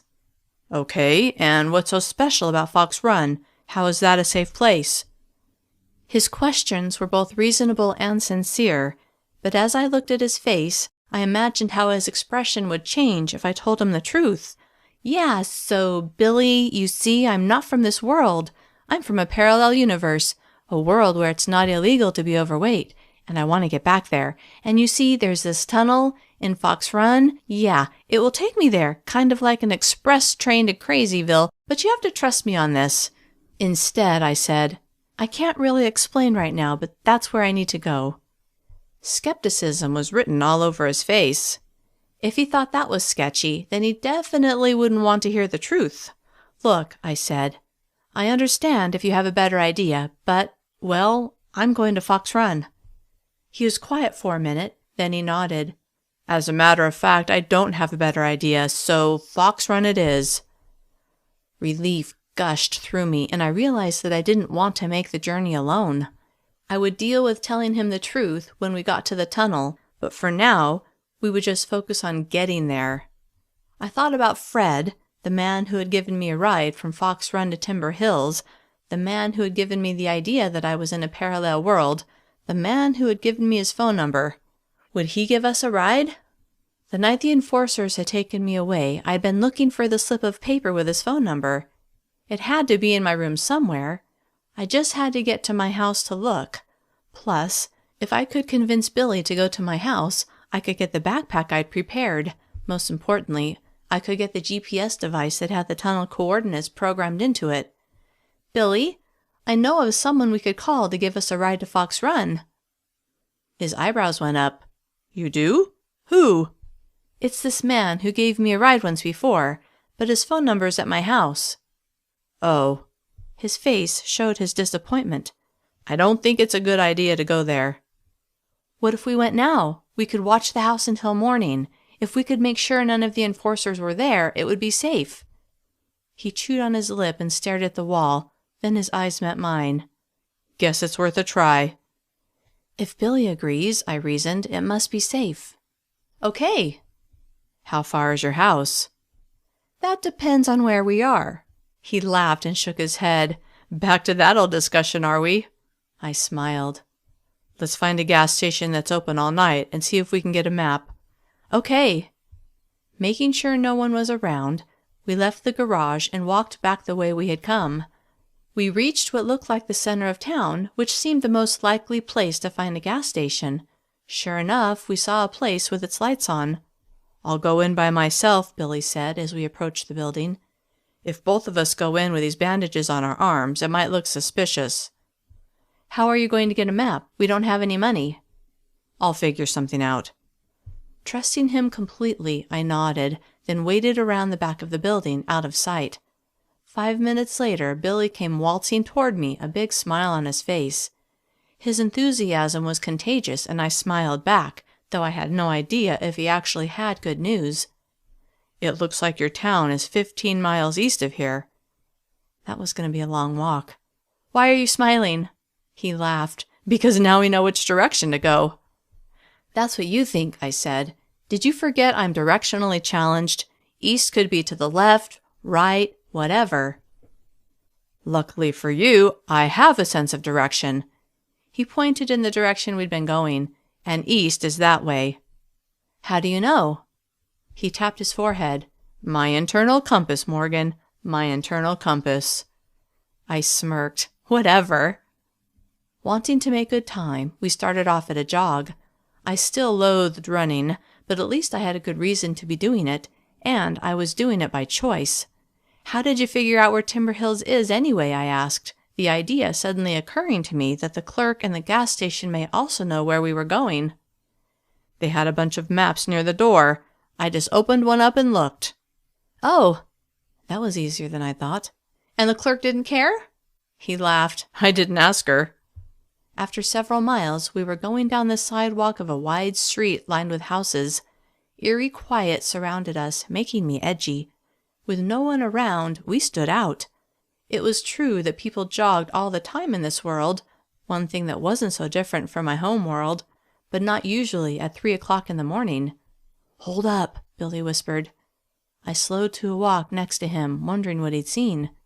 He motioned with his head toward a pair of bicycles lying in a nearby yard. "What do you think?" "Bikes would be faster," I said, "but I hate to steal from some kid."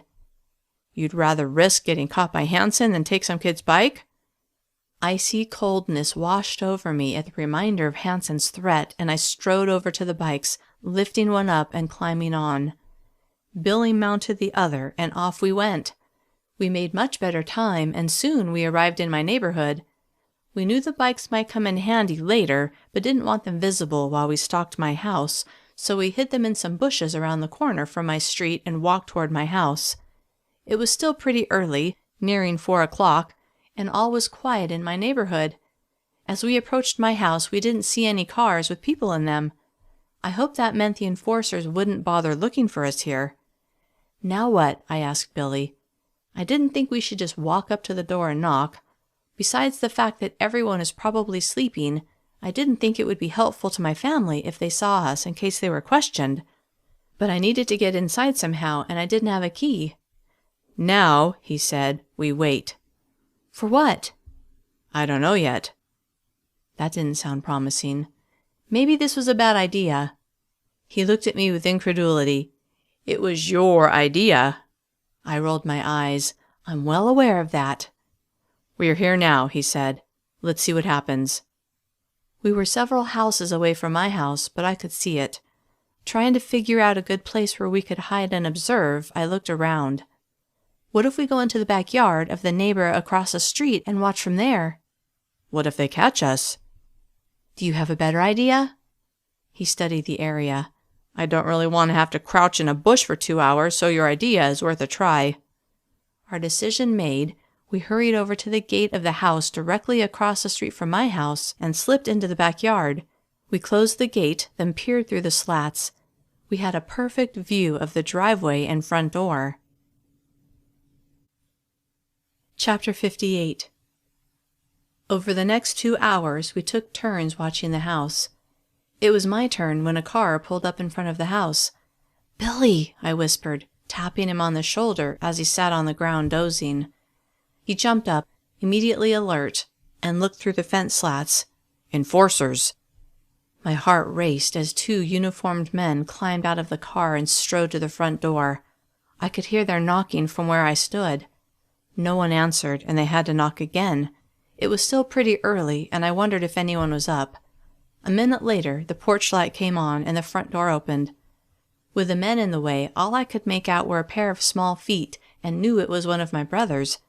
A moment later, Mom came into view. Her hair was disheveled like she'd been sleeping. Her face came in and out of view as she spoke to the men, and they shifted position. But when I saw her face, I could tell she was distressed. What exactly were they telling her? That I had attempted to kill an enforcer before escaping? Or that Billy and I had assaulted 2 enforcers? Either one was a serious crime, and I could only imagine the worry that news would give Mom. She wiped at her face, and I knew she was crying. I had an overwhelming urge to run to her and tell her I was okay, that the men had deserved what they'd gotten, but I knew that wouldn't help the situation. Finally, Mom shook her head and closed the door. The men walked back to their car and got in, but just sat there. "Do you think they're going to leave?" I was frantic to talk to Mom, and to get my backpack. "Doesn't look like it." "What should we do?" I pressed my face against the tiny space between the slats, watching. "We can wait if you want, but I kind of doubt they'll be leaving any time soon." The sun was rising, and before long, Timber Hills would be alive with activity. Sighing, I turned away from the fence and looked at Billy. "I guess we should keep moving." The sound of an engine turning over broke the silence. I spun around and peered through the gap in the fence. "They're leaving," I whispered without looking away. "Maybe it's a trick and they're just going around the block." Though he could be right, I couldn't leave now. "Let's wait and see." "Okay." He paused. "Are you hungry?" I glanced at him. Of course. He reached into his pocket, pulled out one of the power bars we pilfered from Tasco's office, and held it out to me. I took it from him and stared at it. "Do you think this one has the drugs in it?" "Nah." Billy unwrapped his and took a bite. "These are the old kind. They're fine." My stomach wanted to believe him, so I opened mine and ate it. It didn't taste quite as good as the new ones, but that just reassured me that it was probably safe. We stayed in the neighbor's backyard for 20 more minutes, and the enforcers never came back. "What do you think?" I finally asked, keeping my voice to a whisper. I didn't know who lived in the house that we stood next to, and didn't want to find out. "Should we go over there?" "Now? While your family's home?" "Well, yeah, that's kind of the point." "I thought there was something you needed to get." "There is, but I'd like to see my family too." "That's not a good idea." "Why not?" "What if they have to report that you were there?" "They would never do that." "What about the little kids? If they saw you, they might accidentally tell someone, and if the enforcers found out, your family could get in trouble." Of course he was right. I could totally see Brandon or Zach letting it slip that they had seen me at the house. What would happen to my family if the enforcers found out they hadn't immediately reported me? Would they get sent to Camp Willowmoss? The thought of my little brothers or Amy or even Mom having to go through what I'd experienced made me sick. "Okay, you're right. We'll wait until they leave. Then I'll get what I came for." Billy nodded. "I'm sorry, Morgan. I know you wanted to see them." "What about you? Don't you have a family you want to see?" The warm expression on his face faded, but he didn't answer. "What time does your family leave?" I let my question drop. "About 7:30. "Okay, we have less than an hour to wait." Chapter 59. When the garage door slid open an hour later, I pressed my face to the fence and watched as Mom herded the boys and Amy out to the car. Seeing them made my heart ache, and I wanted to let them know I was okay. Mom seemed downcast. I was certain it was due to her early morning visitors. They backed out of the garage, and the door rumbled closed, then they drove down the street. The enforcers hadn't come back, and I hoped they had moved their search elsewhere. "Ready?" Billy asked. "Yeah." Quietly, we opened the gate, left the backyard, and shut the gate behind us. We dashed across the street to my house and into my backyard. When Goldie didn't come out to meet me, I was surprised. "I have a dog." "Where is it?" "I don't know."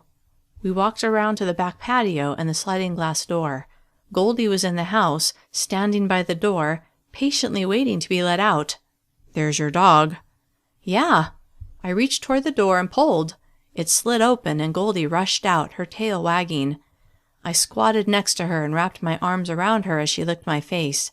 After a moment I stood. I guess my mom forgot to let her out and lock the door.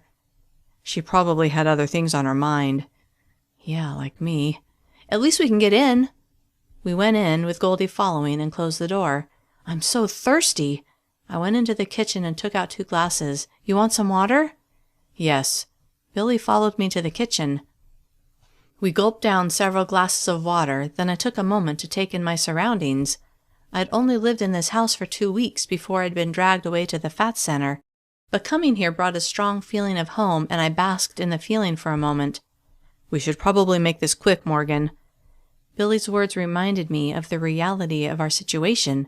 Okay, I'll be back in a sec. I dashed up the stairs to the room I shared with Amy. Someone had made my bed and picked up the clothes I'd carelessly left on the floor. Knowing it must have been Mom, I smiled. I hurried to the closet to get the backpack I'd filled with my getaway supplies. At first I didn't see it and worried that Mom had found my odd assortment of items and put them away, but then I saw it, tucked back in the corner. I pulled it out and unzipped the main compartment, quickly looking through the items inside. Everything was there. The only thing I'd been unable to find the night I'd been taken was Fred's phone number. I'd looked through the desk drawer and hadn't found it that night, but I would look again. I yanked open the drawer and quickly searched, but didn't see the scrap of paper with his number on it. Wanting to be thorough, I pulled the entire drawer out and dumped the contents on the floor, then sifted through each item. Yes, I said under my breath as the scrap of paper came into view. I placed it in my pocket and quickly scooped the rest of the items into the drawer before putting it back in the desk opening. I picked up the backpack and turned to leave the room, then set it on the floor and hurried to my desk. I pulled out a sheet of paper and a pen and wrote a note to Mom telling her I was okay and that I would see her soon. I tossed the backpack over my shoulder, dashed to Mom's room, and put the note in her dresser drawer, then raced down the stairs to where Billy was petting Goldie. Billy stood when I came into the room. Are you ready to go? Yeah, let's get out of here. I'm afraid those enforcers will be back any second. What do you have in that backpack? Why? He frowned. Maybe I'd have some suggestions of what to bring. Okay. I set the backpack on the floor and unzipped it. Billy reached in and pulled out the axe. Why do you have a hatchet? You mean an axe? Morgan, this is called a hatchet. An axe has a longer handle. Oh.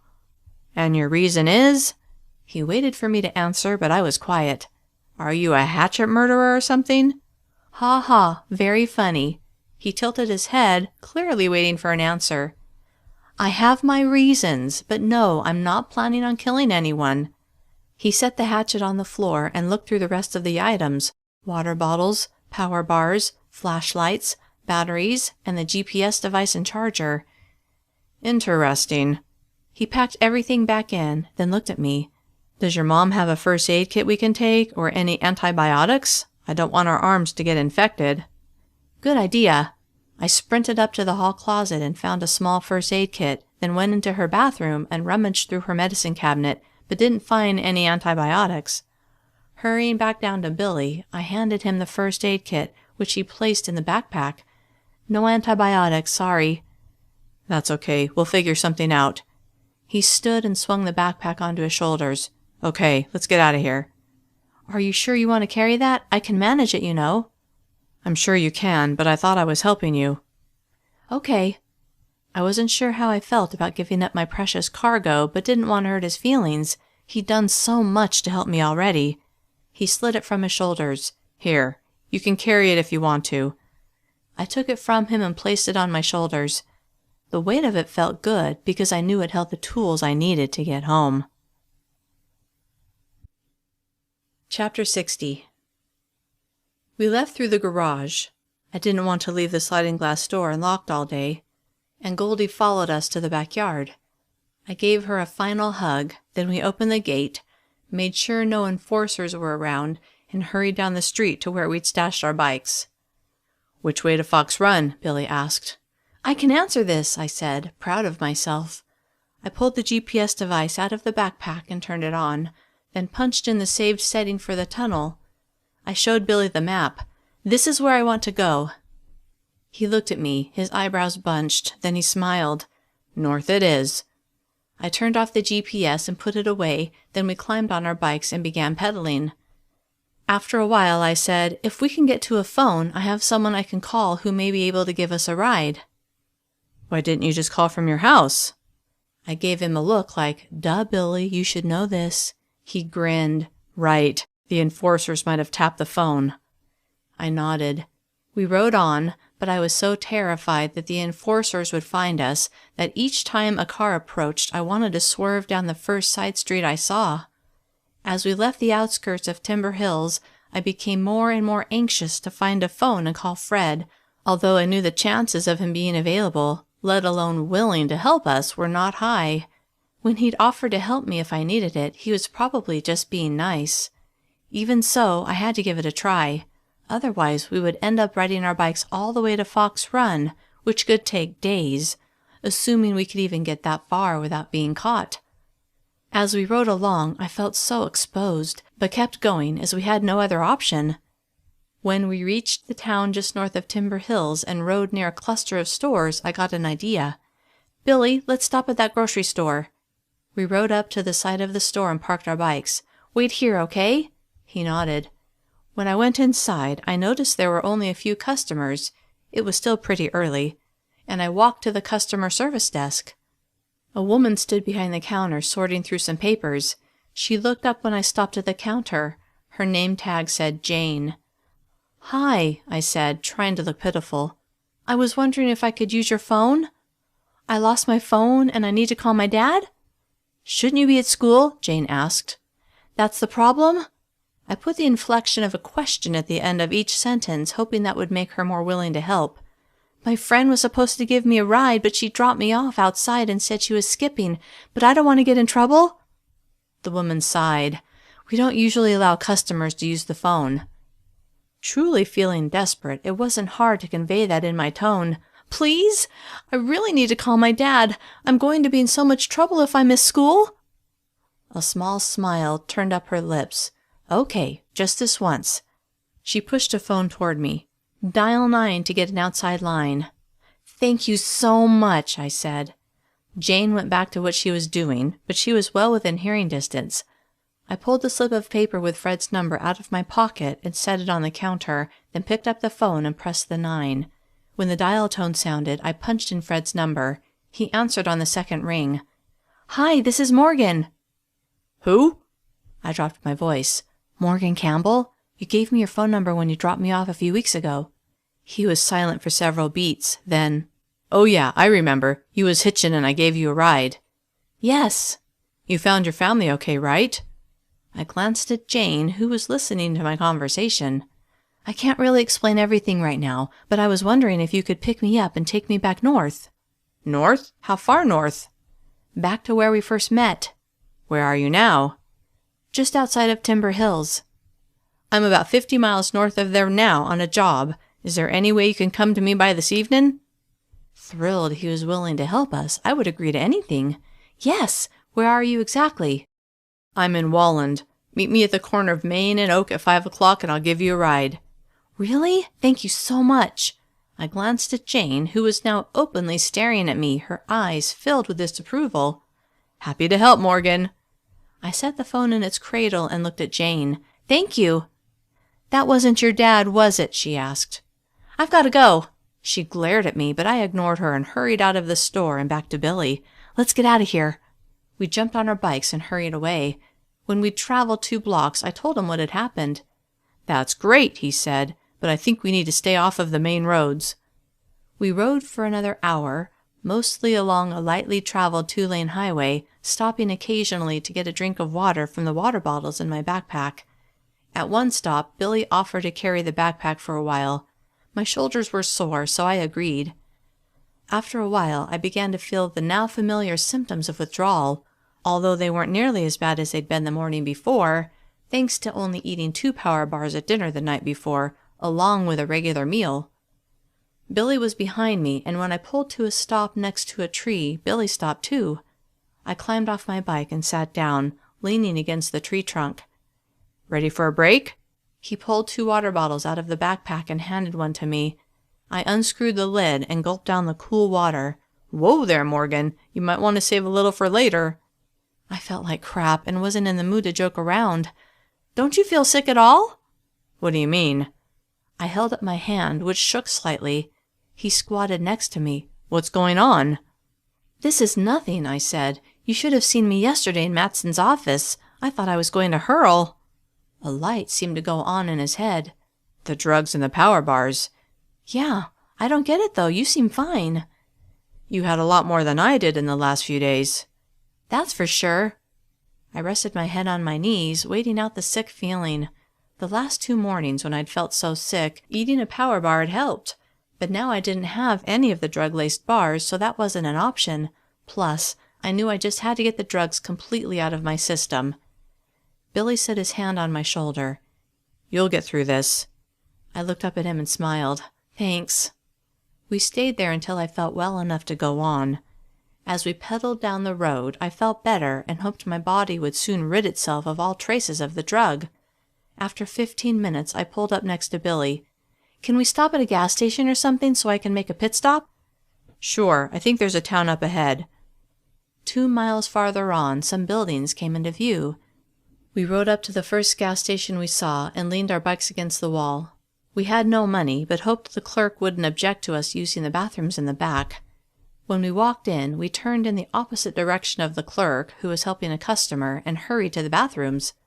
Afterward, as we headed toward the exit, the television behind the counter caught my attention. I jabbed Billy in the arm, motioning with my head for him to check it out. The sound was off, but there was no mistaking what the news anchor was talking about. Pictures of Billy and me filled the screen. It was the picture they'd taken when I'd first arrived at Camp Willowmoss. My lip was swollen and my face was bruised. I wasn't smiling, and I looked like a juvenile delinquent, a criminal, which was basically what the caption called me. It said, "Morgan Campbell and Billy Foster, wanted for the assault of an enforcement officer, reward for information leading to their capture." My gaze locked on Billy's, and his eyes were as wide as mine. As one, we turned and looked at the clerk, who was staring right at us. Then we ran. "Hey!" the clerk called after us. "Wait a minute! Stop!" Ignoring his command, we jumped on our bikes and raced away, pedaling furiously. We had no doubt the clerk would be calling the authorities and that they would be there any second. "What should we do?" I screamed. "What should we do?" "I don't know," Billy said. That was not the answer I wanted to hear. Chapter 61. When we came to a side street lined with houses, Billy swerved to turn and I followed his lead. 30 seconds later, we heard blaring sirens coming from the street we just left. Certain it was enforcers who were after us, we pedaled onward, glancing over our shoulders to make sure they weren't behind us. We turned at the next street, where, besides a woman pushing a stroller, no one was around. We flew past her and turned down another street, and after a moment I slowed and turned to Billy. "Do you even know where we're going?" He shook his head. "No idea. I just wanted to get away." I nodded. "We'd better figure out where we are, or we might get way off track. We have to meet Fred at 5 o'clock. I glanced at my watch. That's in less than 8 hours, but we still have to go a long way. "I wonder how far we have left." I looked up ahead and saw where the street curved, which made a wide spot where we wouldn't be in front of anyone's house. "Let's stop up there." Moments later, we were stopped, straddling our bikes. Billy took the backpack off of his shoulder and pulled out 2 water bottles, handing one to me. "Let me have that for a sec," I said as I pointed to the backpack. He handed it over. I pulled out the GPS device and turned it on. The battery showed 50% left, which I hoped would be enough to get us to Fred. I could charge it in his car. After turning it on, I typed in Walland, the town where we were to meet Fred. Seconds later, it showed the way to go. "Looks like we have another 35 miles. "If all goes well," Billy said, then gave me a look like, "Yeah, right. Then we should have no trouble getting there in time." "If all goes well," I echoed. "Can I see that?" He pointed to the GPS, which I handed to him. Then he studied the map.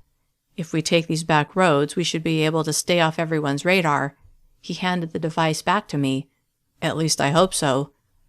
Living on hope wasn't my first choice, but since I had no other option, I went with it.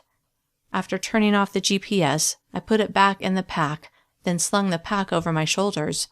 I placed one foot on the pedal. Let's go.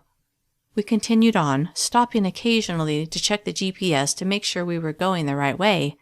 After 2 hours, stopping a few times to rest, we'd gone another 15 miles.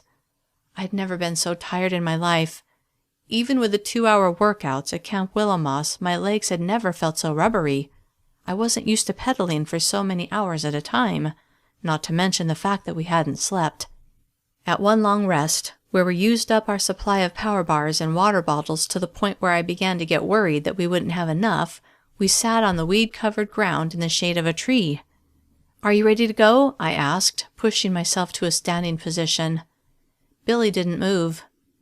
"Where are we going, Morgan?" I looked down at him. I knew what he was really asking, and it scared me. "To meet Fred." Billy stared out over the meadow across the road from us. There were no houses in sight. Then he looked up at me. "First of all, who is this guy? Second, where is it that you want him to take us?" I sank to the ground next to him and looked back the way we had come. The road stretched on and on, with no cars in view. I turned to Billy. "I can't explain right now, but I can tell you that there's a safe place there, in Fox Run." He sighed. "You don't have to go with me if you don't want to." I fervently hoped he would stay with me, though. "But that's where I'm going, one way or another." He looked away and shook his head, then he looked back at me. "I'll stay with you, for now." I smiled. "Thanks."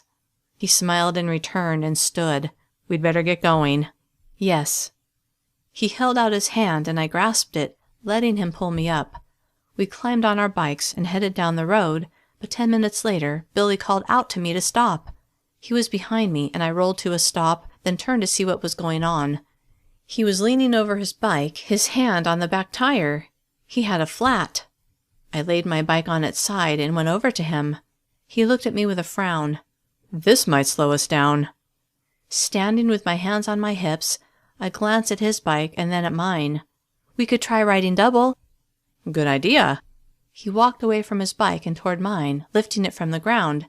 "Maybe I could drive and you could sit on the handlebars." Regretting my suggestion, I looked at the bike. I guess we could try that." "Or we can just walk." I grimaced. "We still have, 20 miles to go." "Just saying it's an option." I took the backpack off of my shoulders and handed it to him. "It might be better if you're wearing this." "Yeah." He put it on, then straddled the bike. "Okay, let's give this a try."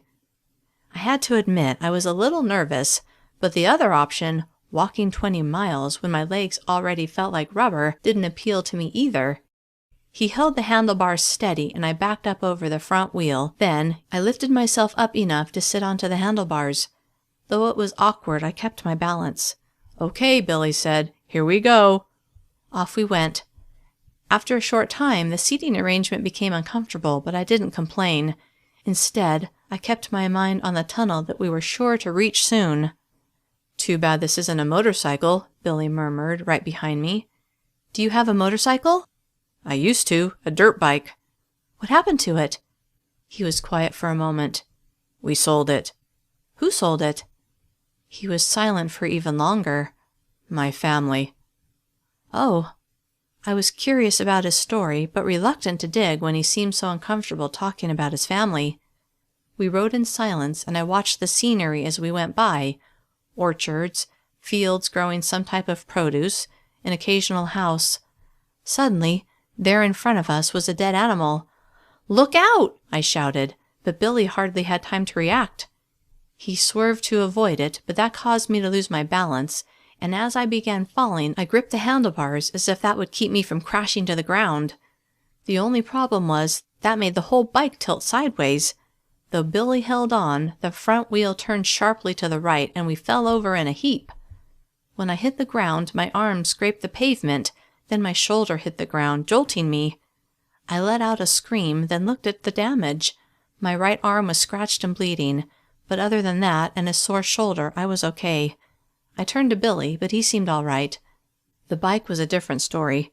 The front rim was bent and some of the spokes had popped loose. "Are you okay?" Billy asked as he crouched next to me and looked at my arm. "I'll live." He pulled off the backpack and found the first aid kit we'd taken from my house, then cleaned up my arm. "That should help." My arm looked better. "Thanks." "We should probably change the bandages on our arms while we're at it." I examined the place on my arm where we'd sliced out the chip. The bandage was pretty dirty. Billy changed the bandage on my arm, and then I changed the one on his. "Now I guess we have to walk." He smiled half-heartedly as he stood. I took the GPS out and turned it on. "We have 15 miles left." "That's not too bad, and it's only noon. We should be able to make it." I was going on 31 hours with no sleep. My legs were sore, and I was on edge, expecting the enforcers to roar up to us in their car at any moment. Too tired to complain, I just nodded. "Yeah." He rolled the bike off of the road as best he could and laid it on the ground, then walked back to me. "Let's go." I pushed myself off of the ground and stood next to him, the backpack in my hands. "I'll carry that," he offered, taking it from me. I was happy to hand it over, and once he put it on, we began walking. We stayed on the edge of the road as we walked, far enough to avoid getting hit by the rare cars that drove by, but close enough to walk on even ground. We trudged along for at least 2 miles before a house came into view. It was set well off of the road, surrounded by trees, with a long dirt road leading to the front. A moment later, I heard the sound of a distant car approaching. We hadn't seen a car in the last half hour, but every time one passed, my heart thundered with fear. I looked over my shoulder at the vehicle that was still quite a ways away, but did a double take when I thought I saw a light bar on the roof. "Are those enforcers?" Billy looked over his shoulder, then grabbed my arm and urged me forward. "Yeah, I think so." He frantically searched the area. "Over there, behind those trees." Though my legs were like lead weights, the rush of adrenaline gave me sudden energy, and we sprinted toward the thick trees that concealed the house and hid behind the closest one. Seconds later, the car drove by, and sure enough, it carried a pair of enforcers. Nausea welled up inside me, and a sudden dull ache pushed against my skull. "That was close," Billy whispered. "Too close." Too scared and worn out to speak, I nodded. Hanson's promise to kill me kept playing through my mind. If they caught me and brought me back to Camp Willowmoss, I had no doubt that not only would Hanson make my life a living hell before he actually did kill me in some horrific manner, but all of his buddies would too. I simply could not get caught. "What are you kids doing?" an older female voice called out to us. Chapter 62. Startled, I spun around and saw a woman with deep wrinkles in her face and a puff of gray hair. She wore an apron and stood on the porch of the small house, the door hanging open behind her. "Come over here now." She motioned for us to approach. I looked at Billy, and he glanced at the woman, then he shrugged. The two of us walked side by side to the porch, stopping at the foot of the 3 steps that led upward. Maybe it was the warm smile on her face or the apron she wore, but she reminded me of my grandmother, a woman who was fiercely independent but loved her family more than anything. "What are you doing in my yard?" She waved her arms around to encompass the tree-filled space. I shifted my attention to the doorway behind her, afraid someone else was inside, someone who might be calling the enforcers to come pick us up. Maybe her job was to stall us long enough for them to show up. Then she could get the reward money. "Well?" Billy smiled. "I'm sorry we bothered you, ma'am. We'll be on our way." She smiled back. "There's no hurry, son. I don't get many visitors out here. Why don't you come in and rest for a spell? You look plumb worn out." She was right about that, but I still didn't trust that she wasn't just trying to stall us. "We should go," I whispered to Billy. "What's that, dear?" she asked me. I said we should get going." "Oh."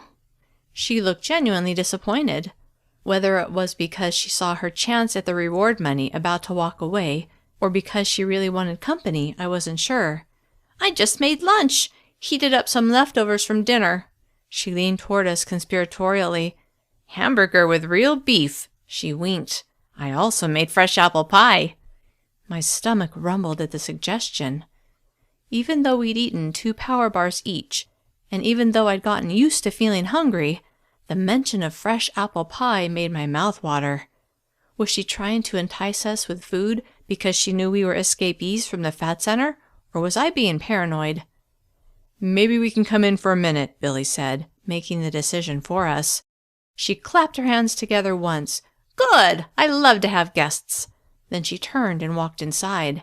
We mounted the porch steps, but when we reached the doorway, I peeked inside before going in. A tidy room with wood floors and furniture like my grandmother's, and only the old woman. Come in," she said eagerly as she walked into an adjoining room. Billy gave me a gentle shove, and I stepped over the threshold. The aroma of freshly baked pie filled my nose. I relaxed. She was telling the truth. We walked toward the room where she'd gone, the kitchen, and Billy whispered, "Do you notice she doesn't have a TV?" I immediately caught on to what he was telling me. No TV meant she didn't know who we were. My fears began to ease. When we walked into the kitchen, she was setting 2 placemats on a small round table to join the one she'd already laid out. Sit down," she smiled as she bustled around. Billy took the backpack off of his shoulders and set it on the floor. "Do you have a bathroom I could use?" I asked. "Oh yes, it's down the hall and to the right." "Thank you." Not only did I want to freshen up, I wanted an excuse to check the place out and make sure my trust wasn't misplaced. I walked back through the living room and down a hallway. There were 3 rooms off of the hallway, 2 bedrooms and a bathroom. I went into the first bedroom and looked around. A neatly made bed and a tidy dresser nearly filled the small space. I peeked in the closet for good measure, but the only thing I found were a few dresses hanging from the bar and some boxes stacked in a corner. I went to the other bedroom, which appeared to be the room the woman used. This bed was neatly made as well, but on her dresser I saw several photos of a young family with 2 small boys. I wondered if these were her grandchildren and if they lived nearby. I looked in her closet too, just to be safe, but no one was lurking. Next, I went into the bathroom, and when I looked in the mirror, I hardly recognized myself. My hair was a mess, and the worry in my eyes was unmistakable. I freshened up, then opened the medicine cabinet, curious what I might find. There were a few medications, but nothing that looked like an antibiotic, not that I planned to steal from this woman. So I closed the door and went back to the kitchen. "Everything okay?" Billy asked. I nodded. "Everything's great." He smiled. "Mrs. Duncan said she has enough food for us to split a hamburger." I looked at Mrs. Duncan, who was mixing a pitcher of liquid, her back to us. At Billy's words, she turned and nodded, then went back to her task. Billy leaned toward me and whispered, "I'm Brian, and you're Michelle." I nodded. "Thank you for inviting us to lunch, Mrs. Duncan." She set the spoon in the sink and carried the pitcher to the table. "You're very welcome, dear." She pointed to the pitcher. "Help yourself to the lemonade." With a twinkle in her eye, she said, "It's made with real sugar." "Did you make your pie with real sugar too?" I asked. "Oh yes. There's really no other way to make it taste right." "But isn't that expensive?" "It is kind of a treat, but I've been around a lot of years and I'm not going to change the way I cook just because a bunch of—" She stopped suddenly. "Please have some lemonade." Then she turned her back and began working at the counter. I looked at Billy, my eyebrows raised. He smiled and shrugged. A few minutes later, Mrs. Duncan set half a hamburger on each of our plates, including her own. "I'm sorry they're not whole, but that's all I had." "No, that's fine," I said. "They smell heavenly." She placed a plate of fresh vegetables on the table as well, then sat down. "Help yourselves." I took a bite of the hamburger and my taste buds rejoiced. "This is wonderful. I haven't had a real hamburger in ages." In fact, I hadn't had one since I'd stepped foot in this world. Only the veggie burgers that seemed so popular. "Thank you." "I'm not sure I've ever had a hamburger made with real beef," Billy said. "Is it difficult to get?" She suddenly seemed nervous. "Where are you 2 headed?" "East," Billy said before I had a chance to respond. Her eyes went to the bandage on Billy's arm, then to mine. "What happened to you?" I'd only eaten half of my hamburger, but my appetite disappeared under her questioning. I fell." She nodded. "And you, Brian?" I had to suppress a grin when she called him by his alias. "Yeah, I fell too." "That's very strange. You both falling and getting hurt at the same exact place." Billy stood suddenly. Thanks again for lunch, but we should be going. Taking my cue from Billy, I stood as well. Mrs. Duncan chuckled. Sit down now, both of you. I glanced at Billy, and he looked at me, neither one of us moving. Please. Slowly, we sat back down. You're those 2 kids who ran off from that federally assisted thinning center, aren't you? No TV, huh? I said under my breath, my anxiety notching up. No, I don't have a television, Mrs. Duncan said, but I do have a radio, and of course, internet. I sighed. You didn't call the enforcers, did you? Of course not. I don't take kindly to what our government has done. I well remember the way it used to be, and I don't approve of the control they want to have now. My tension loosened a bit, unless she was just pretending. But if she'd called the enforcers, surely they would have come by now. Now, what are your real names? I can't remember what they said on the news. Billy and Morgan, ma'am, Billy said. Oh, yes. Well, welcome to my home, both of you. Thank you, I said, as my appetite returned. Would you mind if I charged up my GPS device? No, you go right ahead. I plugged it in. It was down to 15%. Then I went back to the table. When we'd finished our hamburgers and vegetables, Mrs. Duncan brought out her apple pie. As I imagined the sweet flavor, my mouth watered. She gave each of us a generous slice, and I enjoyed every bite. We really do appreciate the meal, Billy said, but we have to get going. I understand. Would you mind if we filled our water bottles before we left? Billy asked. Of course not. You help yourself. I helped Billy fill the 6 water bottles, then we put them in the pack, along with a charged GPS device. Morgan, Billy said quietly as I zipped the backpack closed, maybe we should call this guy we're meeting and see if he'll meet us outside of Walland. That way we won't have to go right into the middle of town. Good idea. I turned to Mrs. Duncan. Do you mind if I use your phone? That's fine, dear. She pointed to a wall-mounted phone, one with a long cord attached to it. I took Fred's phone number out of my pocket and punched it in. He answered right away. Hi, it's me, Morgan. I'm glad you called. You are? Why? I'm really sorry, but I'm not going to be able to help you out. My heart pounded at this new wrinkle. Why not? Just a few hours ago you said you would. I know, but that was before I knew you as a fugitive. I can't afford any more trouble with the government. I'm really sorry. Good luck. Then he hung up. I stared at the phone, now dead in my hand. A moment later, a dial tone sounded, and I hung the phone back in its cradle. When I turned to look at Billy, he and Mrs. Duncan were both watching me. I looked directly at Billy. We have a problem. Chapter 63. What's wrong? Billy asked. Will you excuse us a minute, Mrs. Duncan? I said. Sure, honey. I pulled Billy into the living room. Fred bailed on us. What? Why? He found out the enforcers are after us, and he doesn't want to get involved. I frowned. I don't really blame him. Yeah, I guess. What do we do now? Remind me again why we have to go to this place that's 200 miles away? I sighed. I'll remind you that I'm going there. I hope you'll come with me, but I can't explain right now. Okay, whatever. I have nowhere else to go. Inside, I smiled, relieved I wouldn't be on my own. So, he said, how do you propose we get there? I walked into the kitchen, and Billy followed me. Mrs. Duncan, you don't happen to have a pair of bikes we can borrow, do you? No, I can't say that I do. Disappointment swelled within me, and my shoulders slumped. But, she said, her eyes sparkling, I might have something better. My hopes rose. Follow me. She opened a door that led out of the kitchen and to the back part of her property. Billy put the backpack over his shoulders, and we followed her out. She walked toward a barn, but stopped in front of the doors. Would you mind opening that for me? It's a little heavy. Billy stepped forward and slid open the first door, then the second, then stepped back to allow Mrs. Duncan to enter first. She walked in with us close on her heels. Will that do? When I saw what she pointed to, my eyes widened. I didn't know much about motorcycles, but this one looked sleek and fast. Billy walked over to it and ran his hands over it. This is a beauty. He turned to Mrs. Duncan, his eyebrows furrowed. This is yours? Not exactly. It's my son's. You see, his wife found out that he almost crashed, and she got scared. She told him it's either her or the bike. She chuckled. You can see he made his choice. Why didn't he sell it? I think he's hoping his wife will change her mind. But won't he be mad that you let us take it?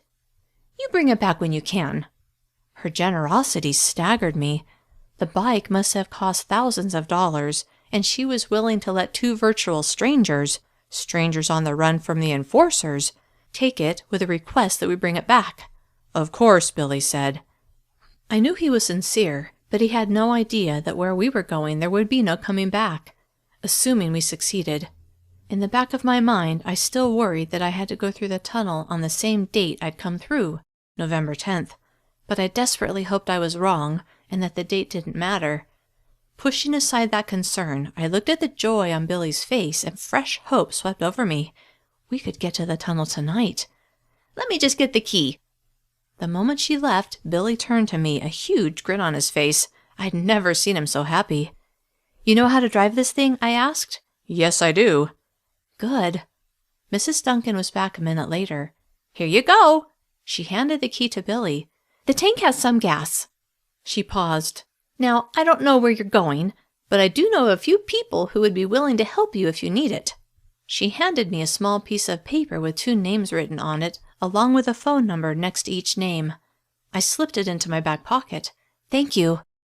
One more thing, she said. Then she handed me 2 $20 bills. I stared at the money, feeling guilty that I was considering accepting it when I didn't know if she could afford it, but also knowing we would absolutely need it. She must have read my mind because she said, "Don't you argue. I know you can use it." I felt tears of gratitude for all that she was doing for us, a pair of fugitives that she'd barely met. Thank you so much for your generosity.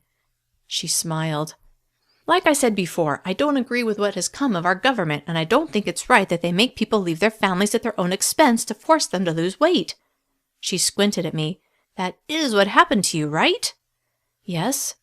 Are those fat centers as bad as I've heard? I had no idea what she'd heard, but what I did know was that the experience I'd just been through had been much worse than I would have imagined. If someone had told me that the fat centers drugged teenagers into submission and had games where you fell into pits filled with live spiders, I would have laughed, thinking they were teasing me, but as I knew all too well, it was completely true. I looked at Mrs. Duncan and nodded. She reached out and stroked my arm, which made me think of Mom, which in turn made me anxious to get going and get home. The helmets are over there. She pointed to a nearby shelf. There are 2. She chuckled. My son actually thought his wife would ride with him. Billy helped me put one on, then he put on the other.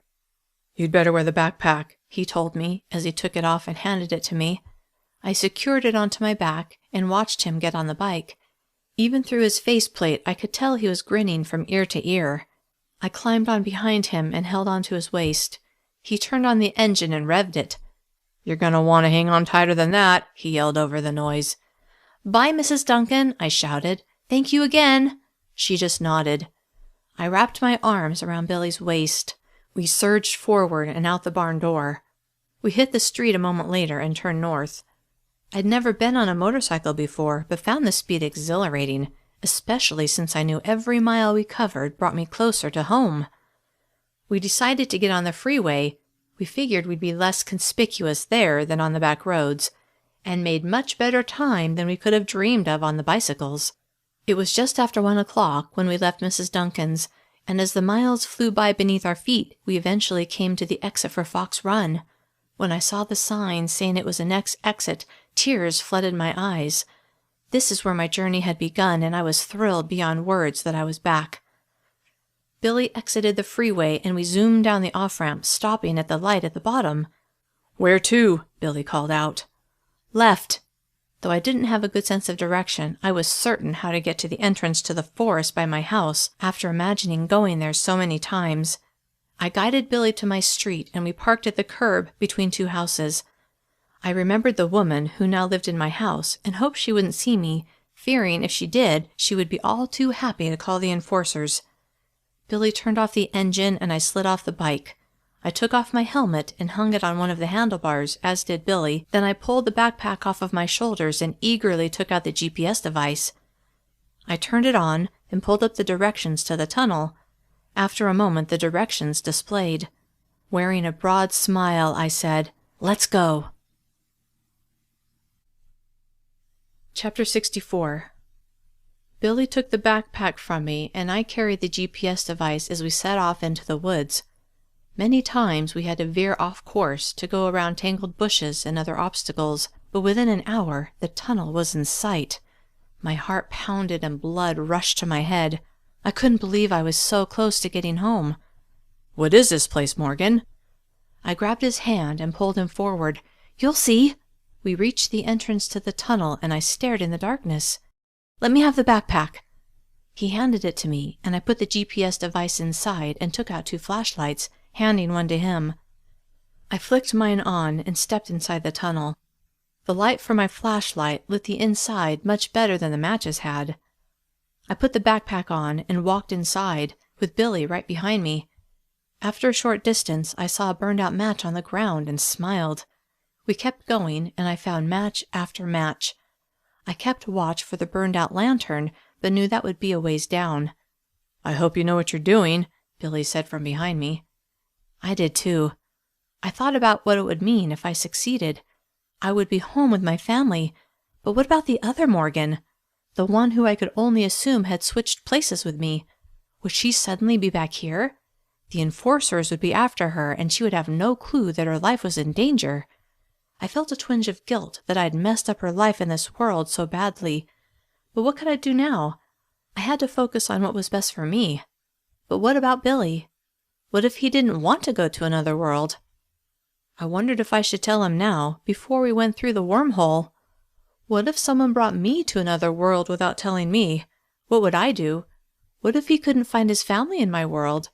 What if he got there and couldn't get back here but didn't want to stay in my world? He'd helped me so much. I had to give him the choice. I stopped, and Billy ran into me. "Sorry," he said. I turned to look at him in the light from the flashlight. "I need to talk to you." He shone his flashlight on the earth-covered walls. "Now? Here?" "Yes. I need to tell you something before we go any farther." "Okay, what is it?" I pictured my family and how happy I would be to see them, and I couldn't hold back a smile. "I'm from a different world." Billy stared at me for a second, then burst into laughter. He looked at me like I was insane. "What?" The look of astonishment on his face made my smile fade. "It's true. This tunnel leads to my world." Through his laughter, he said, "Are you like an alien or something?" I shoved him with a hand, not holding the flashlight. "No, you idiot, it's a parallel universe." He finally stopped laughing. Don't you think you should have mentioned this before?" "Why, so you could mock me?" "You know it sounds crazy, right?" "Of course I know that, but it doesn't make it any less true." "And this," he swung his hand around, "other world, I suppose it's okay to be fat there, right?" "Yes," I said with enthusiasm. "There are people there who are overweight, but you can eat what you want, and no one is dragged out of their homes and taken to fat centers." He spoke to the wall. "This is unbelievable." Then he looked back at me and stared. "You really believe this, don't you?" "Duh, because it's true." "So, when we come out the other side of this tunnel, how will I know we're in this other world of yours?" "First off," I said, "a big tree will be blocking the exit, which is why I brought the axe." "It's a hatchet." "Whatever. I brought it so we could get out of the hut that we're going to go into." "A hut. Right." "Yes, and then we'll go to my house, the one that you parked by, and my family—" Tears sprang to my eyes at the thought. "My family will be inside, not some other family that moved in because my dad was forced to go to a fat center." He nodded. "Okay." "Do you believe me now?" I'm not sure yet. I guess we'll see." I turned and started walking again. I saw another match on the ground. "See that match?" He shone his flashlight where mine was pointed. "Yeah?" "It's for me, when I came through, and eventually we'll see the lantern I dropped." "Okay." His agreement wasn't enthusiastic, but that was all right. He would believe me soon enough. We continued on, and I saw several more matches, but then I stopped seeing them. They just weren't there anymore. "The lantern should be around here somewhere," I said, shining the light around as a bad feeling began to grow within me. Billy shone his light around too. I walked back the way we had come, thinking maybe I had missed it, but I didn't see it. But I did see the beginning of the matches again. "Maybe someone else found it and picked it up?" "That sounds reasonable," he said. But deep down I had a very bad feeling. I didn't say anything and kept walking, on the lookout for any clue I had come through here before. Finally, we came to the end, and I saw the ladder that led upward. I looked up and saw that the space I had come through, the space that had been open the last time I'd been here, was closed. The bad feeling increased, but I forced it down, my hopes overriding any doubts. "We need to get through there." I pointed to the square that would need to be removed. Billy scaled the ladder and pushed against the square, but it didn't budge. He looked down at me. "Are you sure you came through here?" I didn't like his logic. It only confirmed the fear that was growing inside me. "Yes, of course." He climbed down, and I took off the backpack. He unzipped it, then removed the hatchet. He set the pack on the ground and climbed back up the ladder. He swung the hatchet at the wood, and it didn't take long for him to break through. Light from the space above trickled down. He kept working at the square until it was open enough for us to climb through. "Do you want to go first?" he called down to me. Unease tightened my chest. "You're already there, so go ahead." "Okay." He hoisted himself through and disappeared from view. Then he poked his head back down. "Your turn." I slung the backpack over my shoulder and climbed up the ladder, my heart thudding at what I would find. A moment later, I reached the top. Chapter 65. "Hand me the backpack," Billy said, his hand extended. I gave it to him, and he pulled it through. Then he reached down and helped me up. The moment my head was through the opening, I saw that the hut was intact. No tree had crushed the door. The unease swelled to a crescendo. "I thought you said a tree had fallen on this place." Billy smiled tightly, like he wanted to placate the crazy girl in the room, but couldn't hide the obvious truth. I opened my mouth to speak, but a thick knot had formed in my throat as my hope that I would be reunited with my family faded, and the distinct possibility that I was still in Billy's world seeped into my gut. Trying to gain control over the hysteria that was just beneath the surface, I swallowed several times. "There may be an issue with dates." My voice caught as I spoke. "Dates? What do you mean?" "Well, you see, when I came through it was November 10th, and now it's what, the end of September?" "Yeah, so?" "Well, maybe I have to come back on the same date, November 10th. "Are you sure?" I couldn't hold back the tears any longer. "Of course I'm not sure," I shrieked, making Billy fall back a step. "I don't know that much about parallel worlds, okay? For all I know, we're in a completely different world now." I found it hard to breathe, but somehow I kept talking. "Maybe in this world they just kill you if you're overweight, or maybe in this world it's okay to be fat, but you aren't allowed to live past the age of 20. "Morgan, calm down." "Calm down? How can I calm down?" An overwhelming feeling of despair flooded me, and I wrapped my arms around my stomach and fell to my knees. Sobs tore from my throat as the stark reality pounded through my head. I'm still in this world. Dad's still locked in a fat center. Hanson still wants to kill me. Billy and I are fugitives in this world, on the run, just two kids with zero resources. Distraught beyond all reason, I sobbed and sobbed and sobbed. I felt Billy's hand on my shoulder, but it didn't help. The only thing that would help would be for me to be with my family, in my world. "Hey, Morgan, hey, it's going to be okay. You just have to come back here in 6 weeks, right?" He paused, but I didn't answer. "I'll help you, okay? I'll make sure you get back here at the right time." My tears slowed, and I turned my head. "You will?" I hiccuped as my sobs subsided. "You believe me?" He hesitated. "Sure, yes." I knew he didn't really believe me, but was probably afraid of what I would do if he said so. Slowly, I managed to get myself under control. Then, despite what my gut told me, a whisper of hope pricked my mind. "Wait a minute," I said. "Maybe I'm wrong." I stood and wiped the tears from my cheeks. "Maybe I am back, but it's just September here too." My voice lifted as I warmed to the idea. "Yeah, that would explain everything. That's why the cover was on, and that's why the lantern wasn't there." "But what about the matches? Those were there from before." I wouldn't allow him to squelch my hope, and I waved away his logic. "That was from where I came through the wormhole, or whatever, into your world. They stopped halfway because when I stepped from my world into yours, it was like a new tunnel, and now, since it's early, it's like I never went through that first half. That's why the lantern isn't there. That's why the matches stop so suddenly, because I hadn't gone through that first part of the tunnel yet. That wouldn't have happened until November 10th. Morgan, you need to face reality. I didn't want to hear it. His reality didn't involve parallel universes, but I knew that I had come from another world. When I found this hut, I continued, ignoring his statement, I marked trees with a marker so I could find my way back. So of course they won't be there now. I looked at him, eager for him to agree. Because it's too early, don't you see?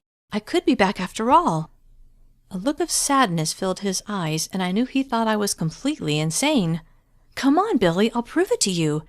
I dashed toward the door and flung it open. He reluctantly followed, the backpack in his hands. He put it on and followed me out. The sun was beginning to go down, just like the night I'd found the hut, and I asked Billy to give me the GPS device so I could find the way back to my house. He handed it to me, and I programmed in my Fox Run address. It said it would take 30 minutes to get there, but I didn't plan on taking that long. No, I was going to move as fast as humanly possible to my house. I would prove to Billy that I wasn't crazy. No, I was stone cold sane, and I really did come from a different world. Slow down, Morgan, Billy called after me as I raced onward. Ignoring him, I kept moving forward, getting frustrated when I had to go around particularly large obstacles. Finally, we were mere minutes from our destination, and my heart pounded as hope and fear battled for prominence. Finally, a row of houses came into sight, and I imagined my family throwing their arms around me at my return. My heart filled with a bursting joy that I had only imagined before. But then something near my house caught my eye. Something that looked fast and sleek, and I felt my hopes crash down, and I felt my face crumple with defeat. There's the motorcycle, Morgan. Yes, I whispered. I see it. Then I heard a sound that sent tremors through my whole body. A siren wailed in the distance, and it sounded like it was getting closer. Holy crap, Morgan, we've got to go. I know, I said, this time with no emotion in my voice. I had to shut off all feeling, or I would implode. It was too much. The truth that I had failed. The truth that I was still here and the enforcers were trying to find us. The truth that if I didn't come to the tunnel on the right date, then I would be stuck in this world forever. Like a robot, I let Billy take my hand and urge me forward, running toward the motorcycle, running toward freedom. The scream of the sirens increased as the enforcers approached, but we reached the motorcycle first. I knew it! A woman screamed. I knew it was you! I looked at the woman and recognized her as the woman who lived in my house. I hated her with an unreasonableness that shocked me. Morgan, put on your helmet. We've got to get out of here. They'll be here soon. I did what he asked without thought, then climbed on behind him and held on as we roared away from my house, away from the approaching sirens, and toward whatever life I would have to live for the next 6 weeks until I could try again to go through the tunnel. 6 weeks, I told myself over and over. 6 weeks. I just have to survive here for 6 more weeks, and then I will succeed. And when I tried again, Billy would be by my side, and Billy would see that I wasn't crazy, and Billy would know that I was telling the truth. And when he arrived in my world, a world where it was okay if you weighed something besides what other people told you to, he would smile. And when I saw my family, my whole family, including Dad, I would throw my arms around them and I would never let go. But for now, I held on to Billy as we flew down the road, away, away, away from the enforcers who wanted to catch us. This has been Dare to Endure, Parallel World Book 2, written and narrated by Christine Kersey. Copyright 2013 by Christine Kersey. Morgan's story continues in Dare to Defy. Thanks for listening.